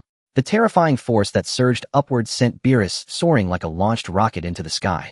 He didn't even have time to let out a cry of pain. His consciousness blanked for a moment due to the violent shock. However, just as everyone thought Beerus would be blasted into outer space, an unexpected change occurred.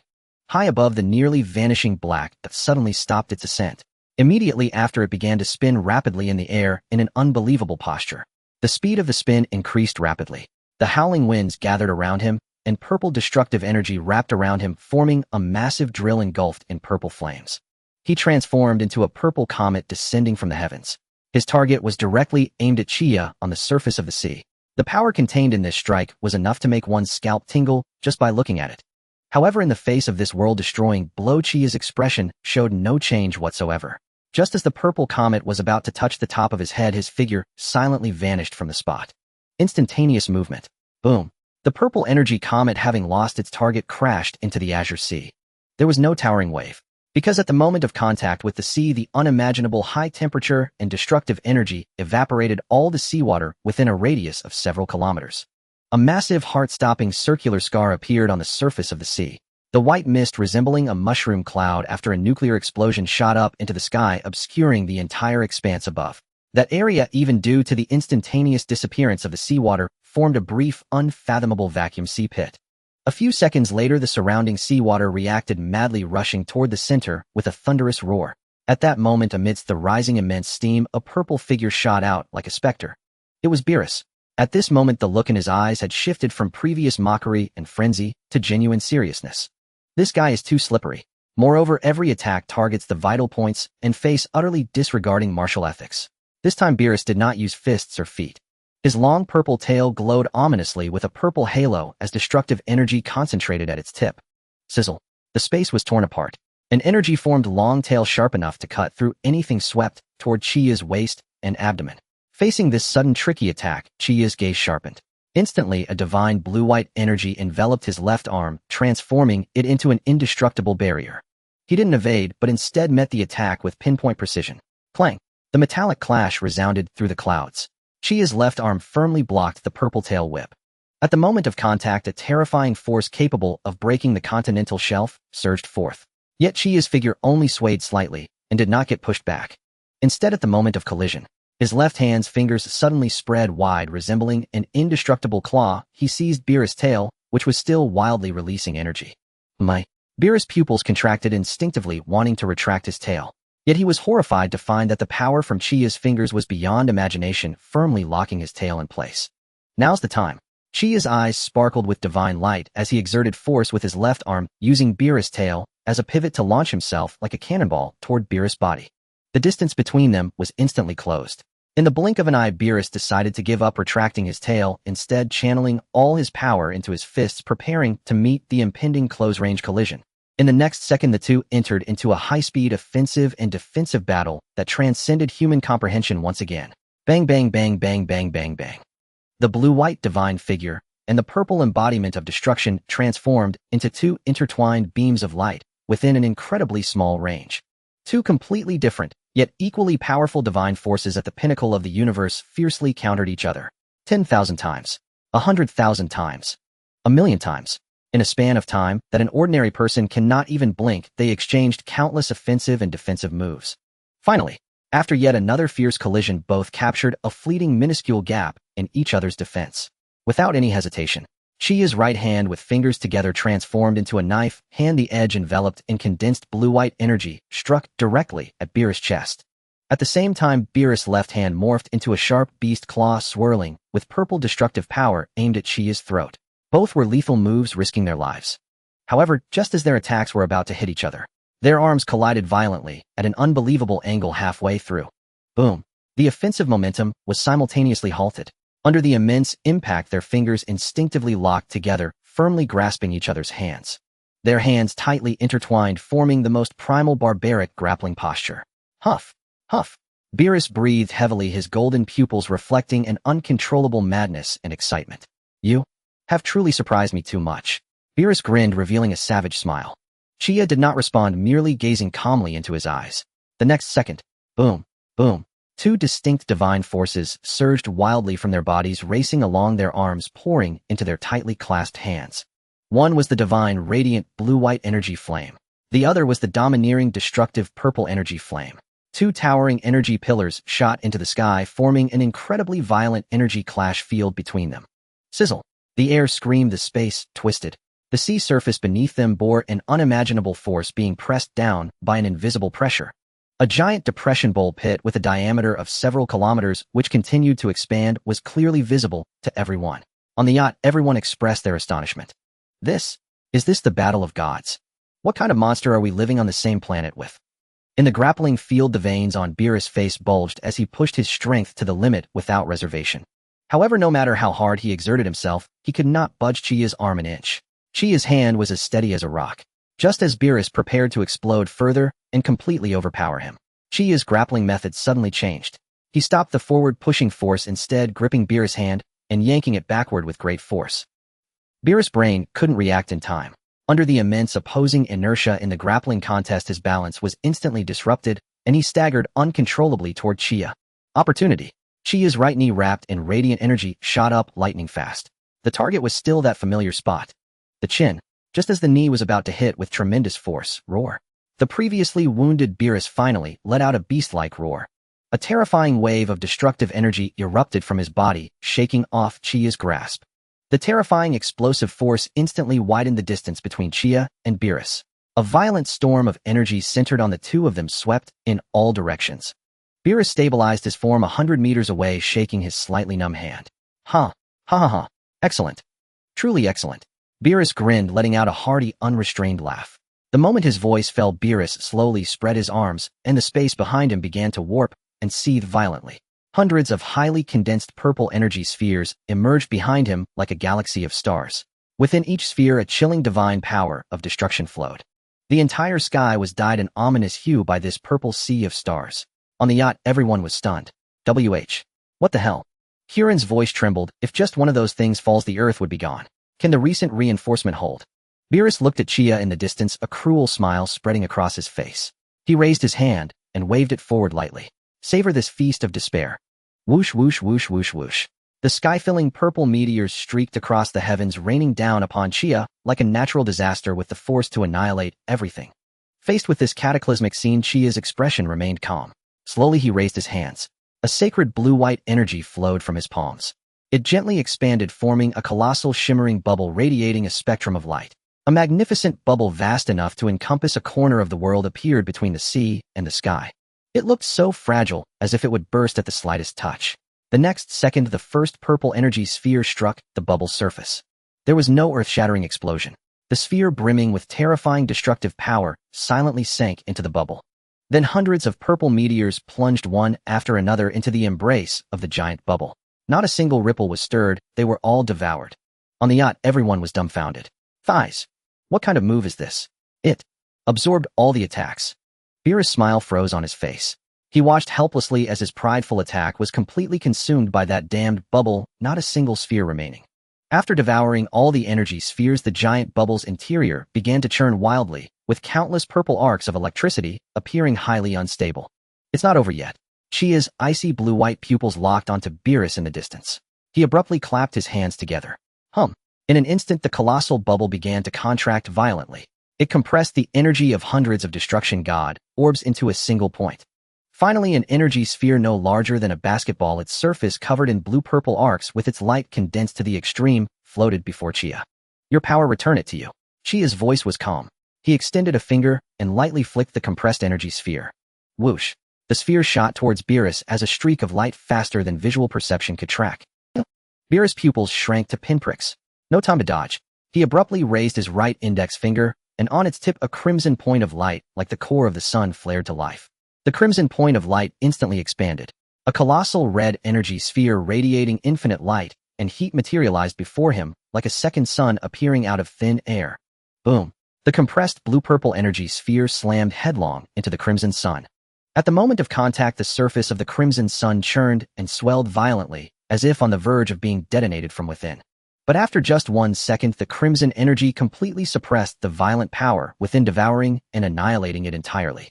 Having consumed the compressed sphere, the crimson sun became even more unstable, surging abruptly towards Chia. Damn it. Chia's expression changed for the first time. Without a moment's hesitation, the blue-white sacred energy on Chia's body flickered. In the next instant, an identical figure appeared beside him. The original and his clone exchanged a glance. Without a word, their natural rapport led them to make the same move in perfect unison. Perfectly synchronized, they slightly crouched, brought their hands together at their sides, and in their palms, brilliant blue-white energy began to gather frantically. Two immensely thick beams of energy shot from their palms. Midway, they intertwined and merged in a mystical trajectory. Finally, it transformed into a blue-white dual-colored spiral torrent of energy that pierced the heavens. This was the bond between him and his clone. Boom! The sacred blue-white torrent struck the crimson sun of destruction with pinpoint accuracy. In that moment, the entire world lost all sound and color. Ultimate destruction and ultimate sacredness clashed and annihilated each other in a frenzy. An indescribable shockwave swept across the entire planet. Fortunately, Whis had reinforced the Earth and erected an energy barrier. Otherwise, even this residual force alone would have turned everyone on the yacht except Vegeta into dust. After an unknown period, the blinding white light finally faded. The sky returned to its azure blue. The crimson sun capable of destroying everything and the blue-white pillar that pierced the heavens had both vanished. They had canceled each other out in the final collision. Midair Chia's clone dissolved into specks of light and scattered into the air. As for the original Chia, the sacred, brilliant blue-white aura around him died out rapidly like a candle flickering in the wind. His hair turned from blue back to black. The divine transformation had deactivated. His last ounce of strength spent, his body swayed. His eyelids grew heavy, and like a kite with a broken string, he fell helplessly towards the turbulent sea below. Just as Chia was about to hit the water, a purple blur flashed by. It was Beerus.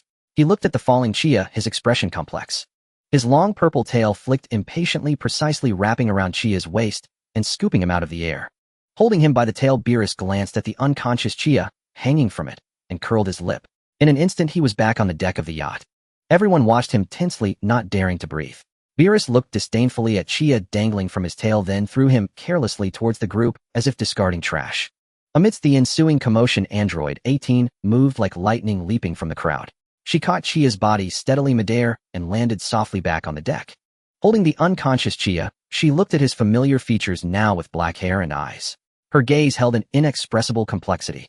Having done that, Beerus clapped his hands, his gaze sweeping over the trembling crowd on the deck. It was over. The battle was finished. Chia had lost. Now it was their turn. Vegeta, bracing himself, stood in front of Sherry, grinding his teeth audibly. Beerus looked around, and finally his eyes landed on Whis. He opened his mouth, seemingly about to deliver the final judgment. Whis-I. However, he only got halfway through his sentence.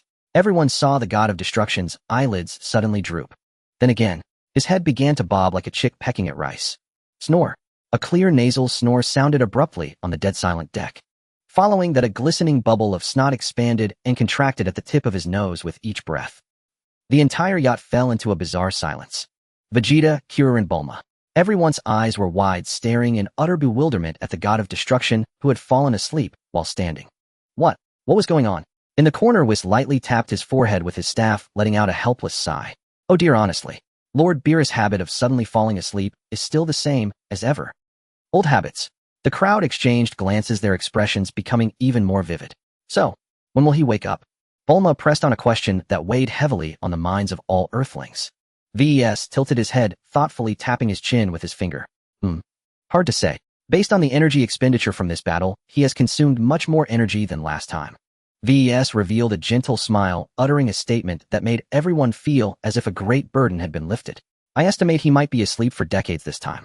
Decades. Those two words made everyone's already taut nerves completely relax. We are saved. Klin's legs went weak, and he slumped onto the deck, gasping for breath. My god, Earth has been preserved. Bulma patted her chest, looking relieved to have survived a calamity. However, Vegeta's expression was grim. He glanced at the purple figure snoring loudly, and then at Chia, who was weakly held in the arms of Android 18. His fists clenched tightly. Is this the gap between him and the top powerhouses? All right, everyone. Ves gently tapped Beerus' neck with his staff. The god of destruction, who had been sleeping soundly, floated up effortlessly. Since Lord Beerus is already asleep, let us bring today's commotion to a close. Thank you all for your hospitality. The cuisine of Earth truly lives up to its reputation. Ves elegantly bowed to the crowd, then pointed his staff gently at the air in front of him. Buzz, the space rippled with colorful waves. A brilliant beam of light descended from above, enveloping him and the floating Beerus. Then we shall meet again by fate. With that Ves figure along with Beerus slowly vanished within that beam of light. The deck returned to tranquility once more. All that remained were the disheveled yacht, disturbed by the aftermath of battle, and a group of Earth warriors still feeling the lingering dread. In a vast white space corridor, Ves floated leisurely ahead, holding his staff. The sleeping Beerus quietly followed him, gently bobbing up and down with the turbulent flow of time and space. VES spoke in a relaxed tone, Lord Beerus. How much longer will you pretend to be asleep? As he finished speaking, the Beerus floating behind him twitched his eyelids. Finally, he slowly opened his golden pupils, his gaze clear and devoid of any sleepiness. He yawned and stretched his joints, cracking with a series of sharp sounds. That guy named Chia and that Saiyan named Son Goku. They are truly formidable opponents. Especially Chia, who managed to push me to this extent. It's been many years since I've had such a refreshing workout. Beerus paused, licking his lips, as if recalling something delightful. Moreover, did you not taste it? The cuisine on Earth is indeed exquisite. He mused, what a pity to destroy such an interesting opponent and such delicious food in one fell swoop. After a week in Bulma's courtyard, Chia lay lazily on a lounge chair, enjoying the afternoon sun in a loose-fitting leisure outfit. Though he had ultimately collapsed from exhaustion after the battle with the god of destruction, his physical foundation remained strong.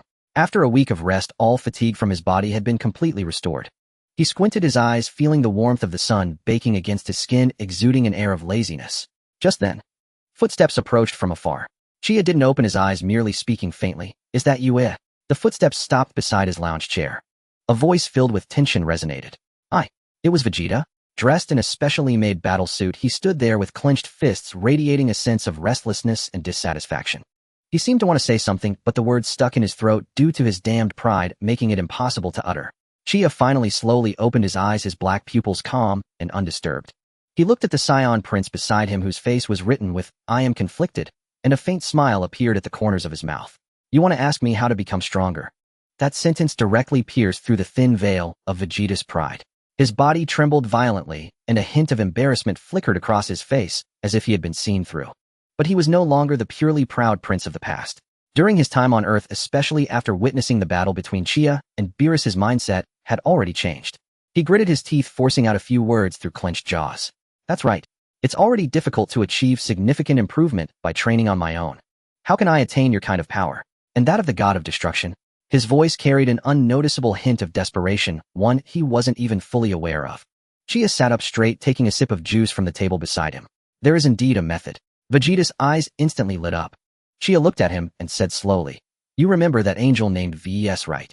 Vegeta was taken aback, then nodded, the servant of the god of destruction. He is far more than just a servant. Chia shook his head. His strength far surpasses that of Beerus. He is Beerus' master. What a... Vegeta's pupils constricted violently. That seemingly harmless, even somewhat effeminate angel is actually the master of the god of destruction. So, Chia looked at him and said in an encouraging tone, if you want to take a shortcut, the fastest way is to become his disciple. Become his disciple. Vegeta frowned. But he has already left. Where do I find him? Chia smiled. That depends on your sincerity. VES has no interest in battle, but he is very interested in the earth delicacies that Beerus has yet to taste. Have your wife Sherry prepare all the finest ingredients from Earth, creating a feast that would make even the gods rave.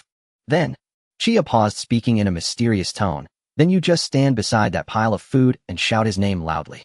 Remember, your heart must be sincere. Vegeta. Seeing Vegeta's expression akin to constipation, Chia knew exactly what he was thinking. Believe it or not, I've given you the opportunity, whether you can seize it depends on you. With that, Chia lay back down, closed his eyes, and ignored him.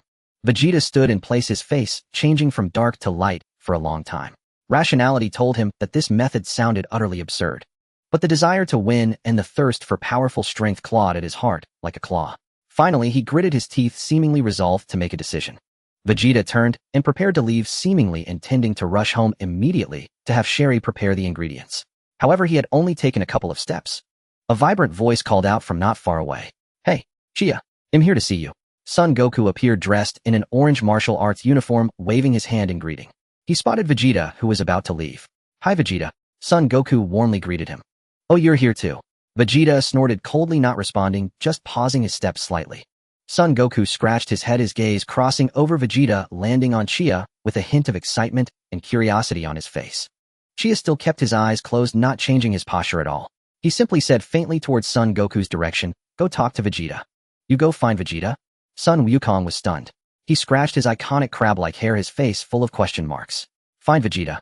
Sun Wukong's gaze swept back and forth between Chia, who was resting with closed eyes on a lounge chair, and Vegeta, whose entire being radiated a don't mess with me aura. Oomph. Vegeta did not linger any longer. He turned around and strode out of the courtyard. Hey, Vegeta, wait for me. Seeing this, Sun Wukong, too preoccupied to chat further with Chia, quickly gave chase. Sun Wukong used an instant transmission, blocking Vegeta's path. Vegeta? What's wrong with you? I feel like you were acting really strange just now. What did you talk to Chia about? Is there some secret method to getting stronger? Sun Wukong fired off questions like a machine gun, a pure, curious childlike light shining in his eyes. Get out of my way, Kakarot. Vegeta's mood was already at rock bottom, and being blocked by Sun Wukong now only made his fury blaze higher. This is none of your business. How is it none of my business? Sun Wukong's voice also rose. Anything related to getting stronger is related to me. Just tell me. Seeing Sun Wukong's determined, unyielding attitude, a vein bulged on Vegeta's temple. He knew he wouldn't get any peace today unless he explained himself. Vegeta took a deep breath and with a tone of extreme reluctance repeated the method Chia had told him.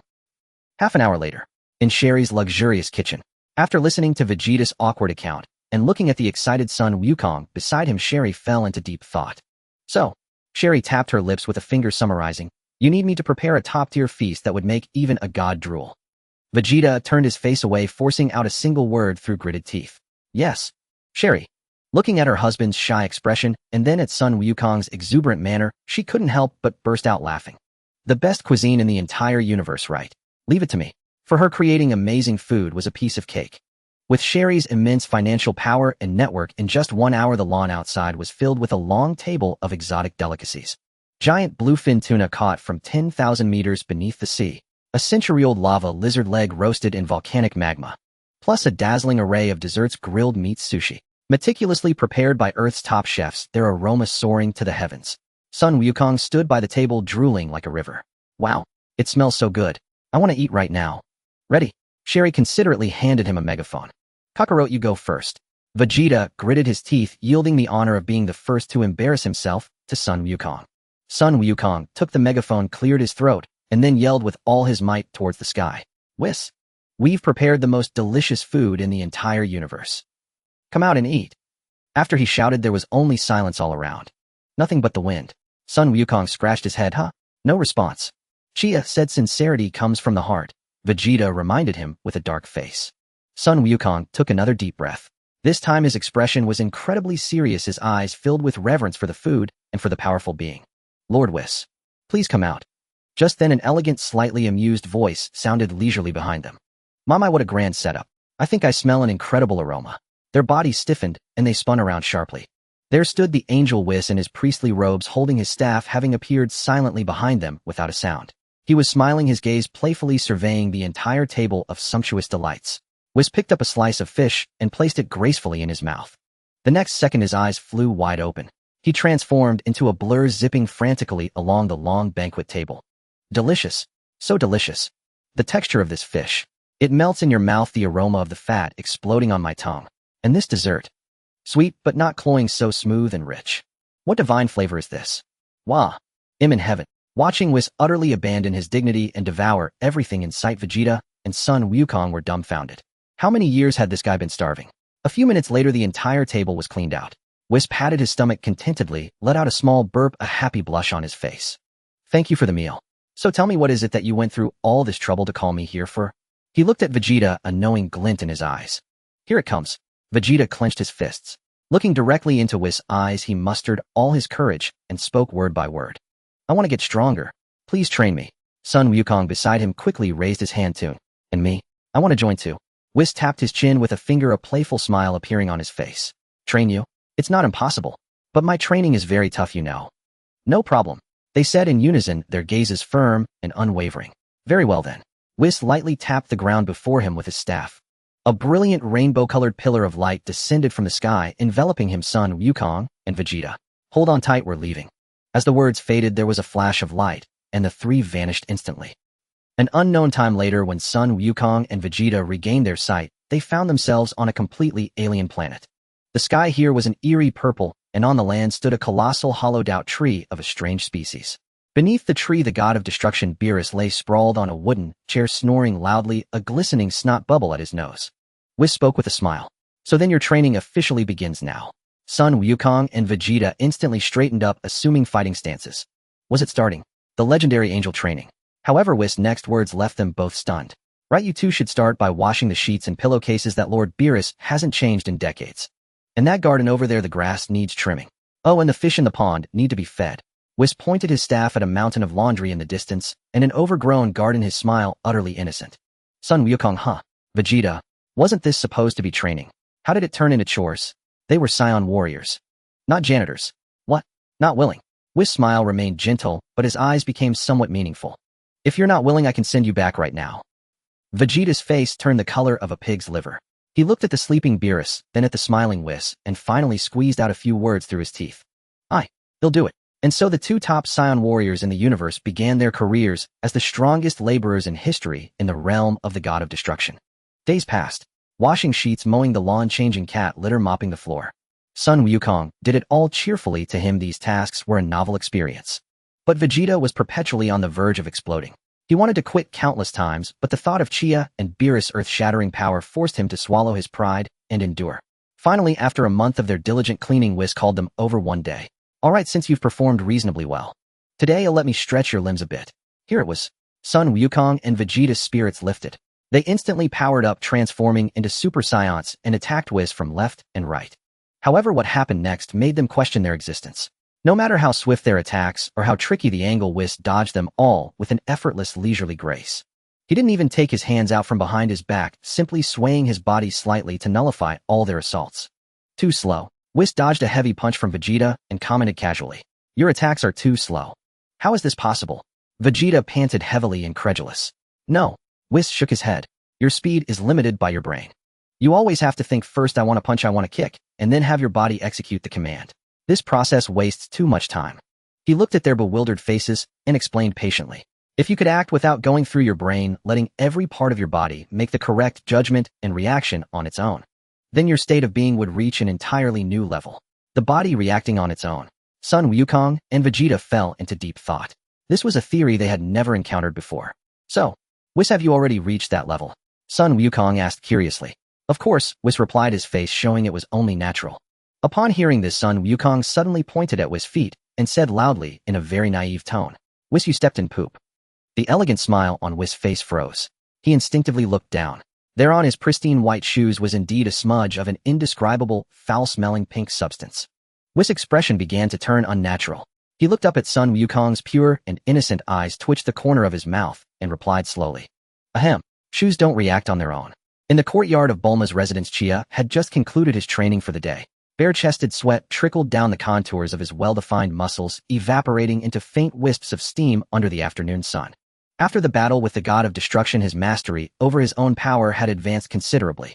The immense force that once required deliberate effort to summon now flowed as naturally as breathing, responding to his will with effortless grace.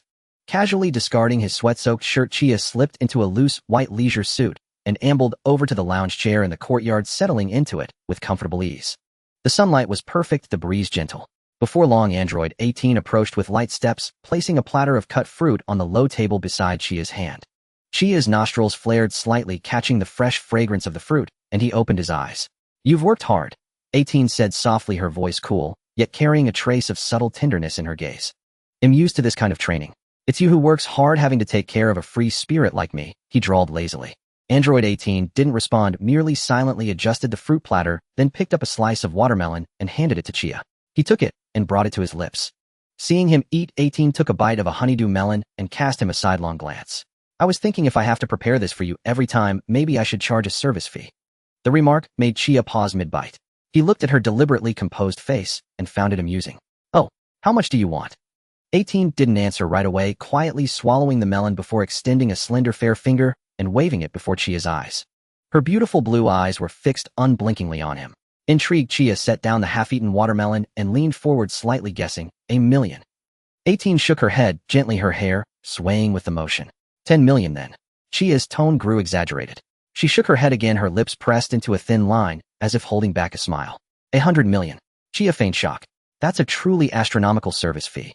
18 finally lost her composure, the corners of her mouth curling into the faintest smile before she quickly smoothed it away. She shook her head a third time. A brief silence fell over the courtyard, broken only by the rustle of leaves in the breeze. The playful expression on Chia's face gradually faded as he looked into 18's clear, earnest eyes. He suddenly realized she might not be joking. Just as he was about to seriously ponder what that number signified, 18 withdrew her hand and spoke softly. Her voice was light, yet it struck his calm heart, like a pebble stirring ripples across its surface. "A lifetime." Chia froze entirely. In that instant, the sunlight, breeze, and fruit's aroma seemed to retreat from him. In his mind, only those 3 words echoed over and over. He looked at the girl before him. She still wore that cool demeanor, yet in her azure pupils reflected a trace of nervousness and anticipation she herself might not have noticed. Chia's heart skipped a beat. Though it sounded a bit like a corny line, he, a transmigrator who had weathered countless storms, found himself momentarily at a loss. He opened his mouth to say something in response to this weighty emotion, but something in the chest pocket of his shirt suddenly emitted a faint vibration. Chia paused. He set down the watermelon and reached into his pocket, pulling out a warm palm-sized stone slab. The surface of the slab glowed with a faint light. Then a slightly anxious yet still crisp and pleasant female voice emanated from it. "Hey, little Chia, can you hear me? Something huge has happened." Chia held the slab in his hand and spoke into it. "Sister Cain." "It's me," the voice from the slab confirmed. "My master." After she passed the position of Time Supreme Kai to me, she vanished without a trace. "Can you come to the nest of time? I have something very important to tell you." Chia's eyebrows lifted slightly at the news. The former Time Supreme Kai, that ill-tempered blue-haired lowly, had actually gone missing, and passed the position to Cain. He glanced at 18, who was watching with curiosity, and gave her a reassuring smile. "I have to go out for a while. He'll be back soon." Then into the slab in his hand he replied succinctly, "All right." Chia picked up the watermelon slice again and finished it in one bite. With a thought he activated the stone slab in his palm, the eternal tome. A hum resonated. A ring of transparent ripples radiated from his body, and in the next second his figure vanished from the lounge chair, leaving 18 staring wide-eyed. The nest of time. The space twisted and Chia's form materialized out of thin air. He immediately spotted the figure pacing anxiously. A female with a youthful appearance and petite stature. She had shoulder-length curly orange-eyed hair, lavender skin, and a pair of distinctive patera earrings on her pointed ears. Chia walked up to her looking at this girl, who had lived for 75 million years yet looked like she could be pinched, and asked, "Sister Cain, what exactly is going on?" "You're finally here." Cain, seeing Chia as if he were a savior, hurried over. Her small face was scrunched up in distress as she shook her head incessantly. "I have no idea. Master left only a letter saying she was going to pursue some life goal, and then she dumped the position of Time Supreme Kai, and that." Cain paused, lifting her head to look at Chia with a complex expression. "And the usage rights of your worker. She threw it all at me. Then she just ran off. Nothing else." Chia's mouth twitched involuntarily. "All right," he shrugged, accepting reality. After all, even if the boss changed, the work still needed to be done. "So, new boss, what job do you need me for?" Cain's expression turned deadly serious. "There is an extremely urgent incident that requires your immediate attention. I need you to save a collapsing timeline. With your current strength, it shouldn't be too difficult." With that, Cain extended her slender finger and tapped lightly on the air before her. A stream of light shot from her fingertip, precisely vanishing into the eternal tome in Chia's pocket. Chia pulled out the eternal tome, and a flood of information surged into his mind. It was a series of fragmented images. He closed his eyes, quickly digesting the data. A few seconds later, he opened them again, his previously relaxed demeanor gone. In its place was a look of gravity. He had seen all that had transpired in that timeline. It was a parallel world strikingly similar to the main timeline, yet with a completely different tragic outcome. Chia fell silent. He replayed the images in his mind: collapsed buildings, Gohan's severed arm at desperate Trunks. "He'll take this mission." Cain's tense little face finally relaxed into a smile. "Great. Once the mission is complete, I'll give you one of my private treasures, a time honey fruit. It's a fine thing that can extend your lifespan by 100,000 years." This newly appointed boss had certainly spared no expense to secure his loyalty. "Let's go." Chia didn't dwell on the reward. He raised his hand, and the mark of the eternal tome in his palm glowed again. The next moment, Chia's form was once again consumed by warped space. Watching where he had vanished, Cain let out a long sigh of relief. But soon she frowned again, muttering under her breath, "Strange, where did Master go?" The vertigo of traversing space-time vanished in an instant. Chia's foot landed on solid ground. Yet what followed was not the reassurance of terra firma, but a suffocating, deathly stillness. An acrid, choking dust mixed with the scorched stench of molten metal surged into his nostrils. Before his eyes lay a scene of shocking devastation. This might have once been a thriving metropolis. Now only crumbling walls remained. Skyscrapers, like building blocks snapped by a giant lake, contorted on the ground in twisted poses. Steel skeletons thrust grotesquely towards the sky. Ash-gray smoke shrouded the entire world, even the heavens taking on a morbid yellowish-gray hue. Sunlight could not pierce this heavy veil, leaving the world feeling cold and oppressive. A desolate wind swept through, lifting scraps of paper and dust, its wailing moan echoing in the air. Chia walked silently through the empty streets. There were no cries, no screams, not even a whisper of life. This was a world that had been cleansed. The scenes in the Eternal Book were not even 1% as shocking as seeing it with his own eyes. Chia closed his eyes, shutting out the external world. He extended his perception across the entire planet searching for that familiar aura. Sun Wukong's chi was gone. Vegeta's chi was gone. Piccolo's chi was gone. One by one the life flames of those once mighty warriors had been utterly extinguished. This world was truly left with nothing but despair. Finally, deep within a distant mountain range, Kia sensed two auras. One of them was Son Gohan. Beside him was another more fragile and weaker aura. Found them. With a thought, Kia locked onto Gohan's location. Whoosh. His figure vanished from the spot instantly. Amidst the desolate barren mountains outside a deeply hidden cave, Kia's form appeared without warning. He did not conceal his presence. The very next second a voice sharp with vigilance rang out from the cave entrance. Who goes there? A youth agilely darted out from the cave, blocking the entrance. He had short lavender hair and wore a tattered jacket, yet his eyes were as sharp as an eagle's. His right hand gripped the sword hilt at his waist tightly, his entire being radiating a guarded keep-away aura. It was Trunks. His gaze was locked onto Kia, scrutinizing him again and again. This sudden black-haired man, clad in clean, neat clothes and with a relaxed demeanor, seemed utterly out of place in this ruined world. Who are you? Trunks demanded again, his voice thick with suspicion. How did you find this place? Kia paid no heed to his almost drawn sword, merely looking at him calmly. My name is Kia. I come from another dimension. He stated it directly without any prevarication. Another dimension. Trunks was stunned for a moment, then remained on guard. Stop joking around. Who would believe such nonsense? Are you sent by Cell? Trying to lure us out with such a ridiculous lie? The young man's emotions were agitated, his knuckles white from gripping the sword hilt so tightly. Kia understood his feelings. He spoke calmly, explaining his troublesome. Why don't you just see for yourself? As the words faded, an indescribably terrifying aura erupted from within Kia. His black hair transformed into a clear, brilliant azure in an instant. His black pupils shifted to a deep, profound silver gray. He made no move, merely standing there silently. Yet the air around him began to warp violently. Pebbles on the ground began to levitate one by one. Thighs. This chi. Trunks was completely stunned. The vigilance and hostility on his face were replaced in that moment by boundless shock. This power was far greater than anyone he had ever seen. Even more terrifying than that monster Cell. Yet this chi was clear and pure, without a trace of evil. Who on earth was he? Just as Trunks' mind went blank, a steady voice came from the cave behind him. Trunks, stand down. Trunks snapped back to reality and turned to look. A tall figure emerged from the cave's shadows. The newcomer wore an orange martial arts GI, but his left sleeve was empty, hanging limply. His face bore several shallow scars and his expression was weary, yet his eyes remained bright. A one-armed, resolute-looking Son Gohan. He walked over to Trunks, patted his shoulder, and then turned his gaze to Kia. His eyes, too, were filled with shock. Kia looked at him and dispersed his aura. His azure hair and silver-gray pupils instantly returned to normal. The terrifying pressure that could shake heaven and earth vanished without a trace, as if it had all been an illusion. Gohan was silent for a few seconds, then made an inviting gesture towards Kia. Sir, if you don't mind, please come inside and sit.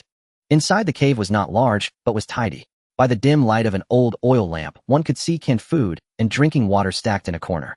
A tattered map hung on the wall, marked with red crosses and circles. Gohan handed Kia a cup of water, then sat down against the stone wall. Trunks still stood by his side, the hostility in his eyes gone, replaced by curiosity and a glimmer of hope. You said you come from another dimension. Gohan spoke first, his voice somewhat hoarse. In your world, things are different, right? As he asked, a barely concealed shadow of sorrow passed through his eyes. Before Kia could answer, Trunks clenched his fists and couldn't help interjecting, in your world, is there that monster Cell too? Kia glanced at him and said calmly, yes, but he's dead. And everyone else is alive and well. Really? Trunks and Gohan both raised their heads, their eyes blazing with an impossible light. Yes, Kia confirmed. Cell was destroyed by Piccolo before he could even achieve his perfect form. A long silence fell over the cave. After a long while, Gohan let out a deep sigh, slowly recounting the despair of this timeline. In our world, from the moment the androids appeared, everything went wrong. Not long after 17 and 18 showed up, that monster called Cell appeared. Before we could react, he had already absorbed 17 and 18. Gohan's voice was low and heavy. Perfect Cell is an absolute nightmare. Dad, Uncle Vegeta, Uncle Piccolo. They fell one after another. In less than a year, over half of Earth's population was wiped out. Trunks' eyes reddened. He turned his head away to hide his vulnerability from Kia. Now the only ones left on Earth who can still fight are me and Gohan. Gohan took over, a bitter smile on his face. Trunks, I and Aunt Bulma, we live separately. It's to prevent that bastard Cell from wiping us all out in one go. He's already invincible, so he's in no hurry to kill us. Gohan lifted his head, his black eyes burning with a deep-seated hatred. He's just playing a game of cat and mouse. He enjoys watching us cower in the shadows, barely surviving. Kia listened to everything in silence. He looked at the one-armed young man and the grieving boy before him, seeing the flame in their eyes that was nearly extinguished. Kia stood up. He walked to the cave entrance, gazing at the lifeless yellowish-gray sky outside. Then he turned back to look at the two pairs of eyes fixed on him, holding their last shred of hope. A smile appeared on Kia's face for the first time since arriving in this world. "Leave it to me,"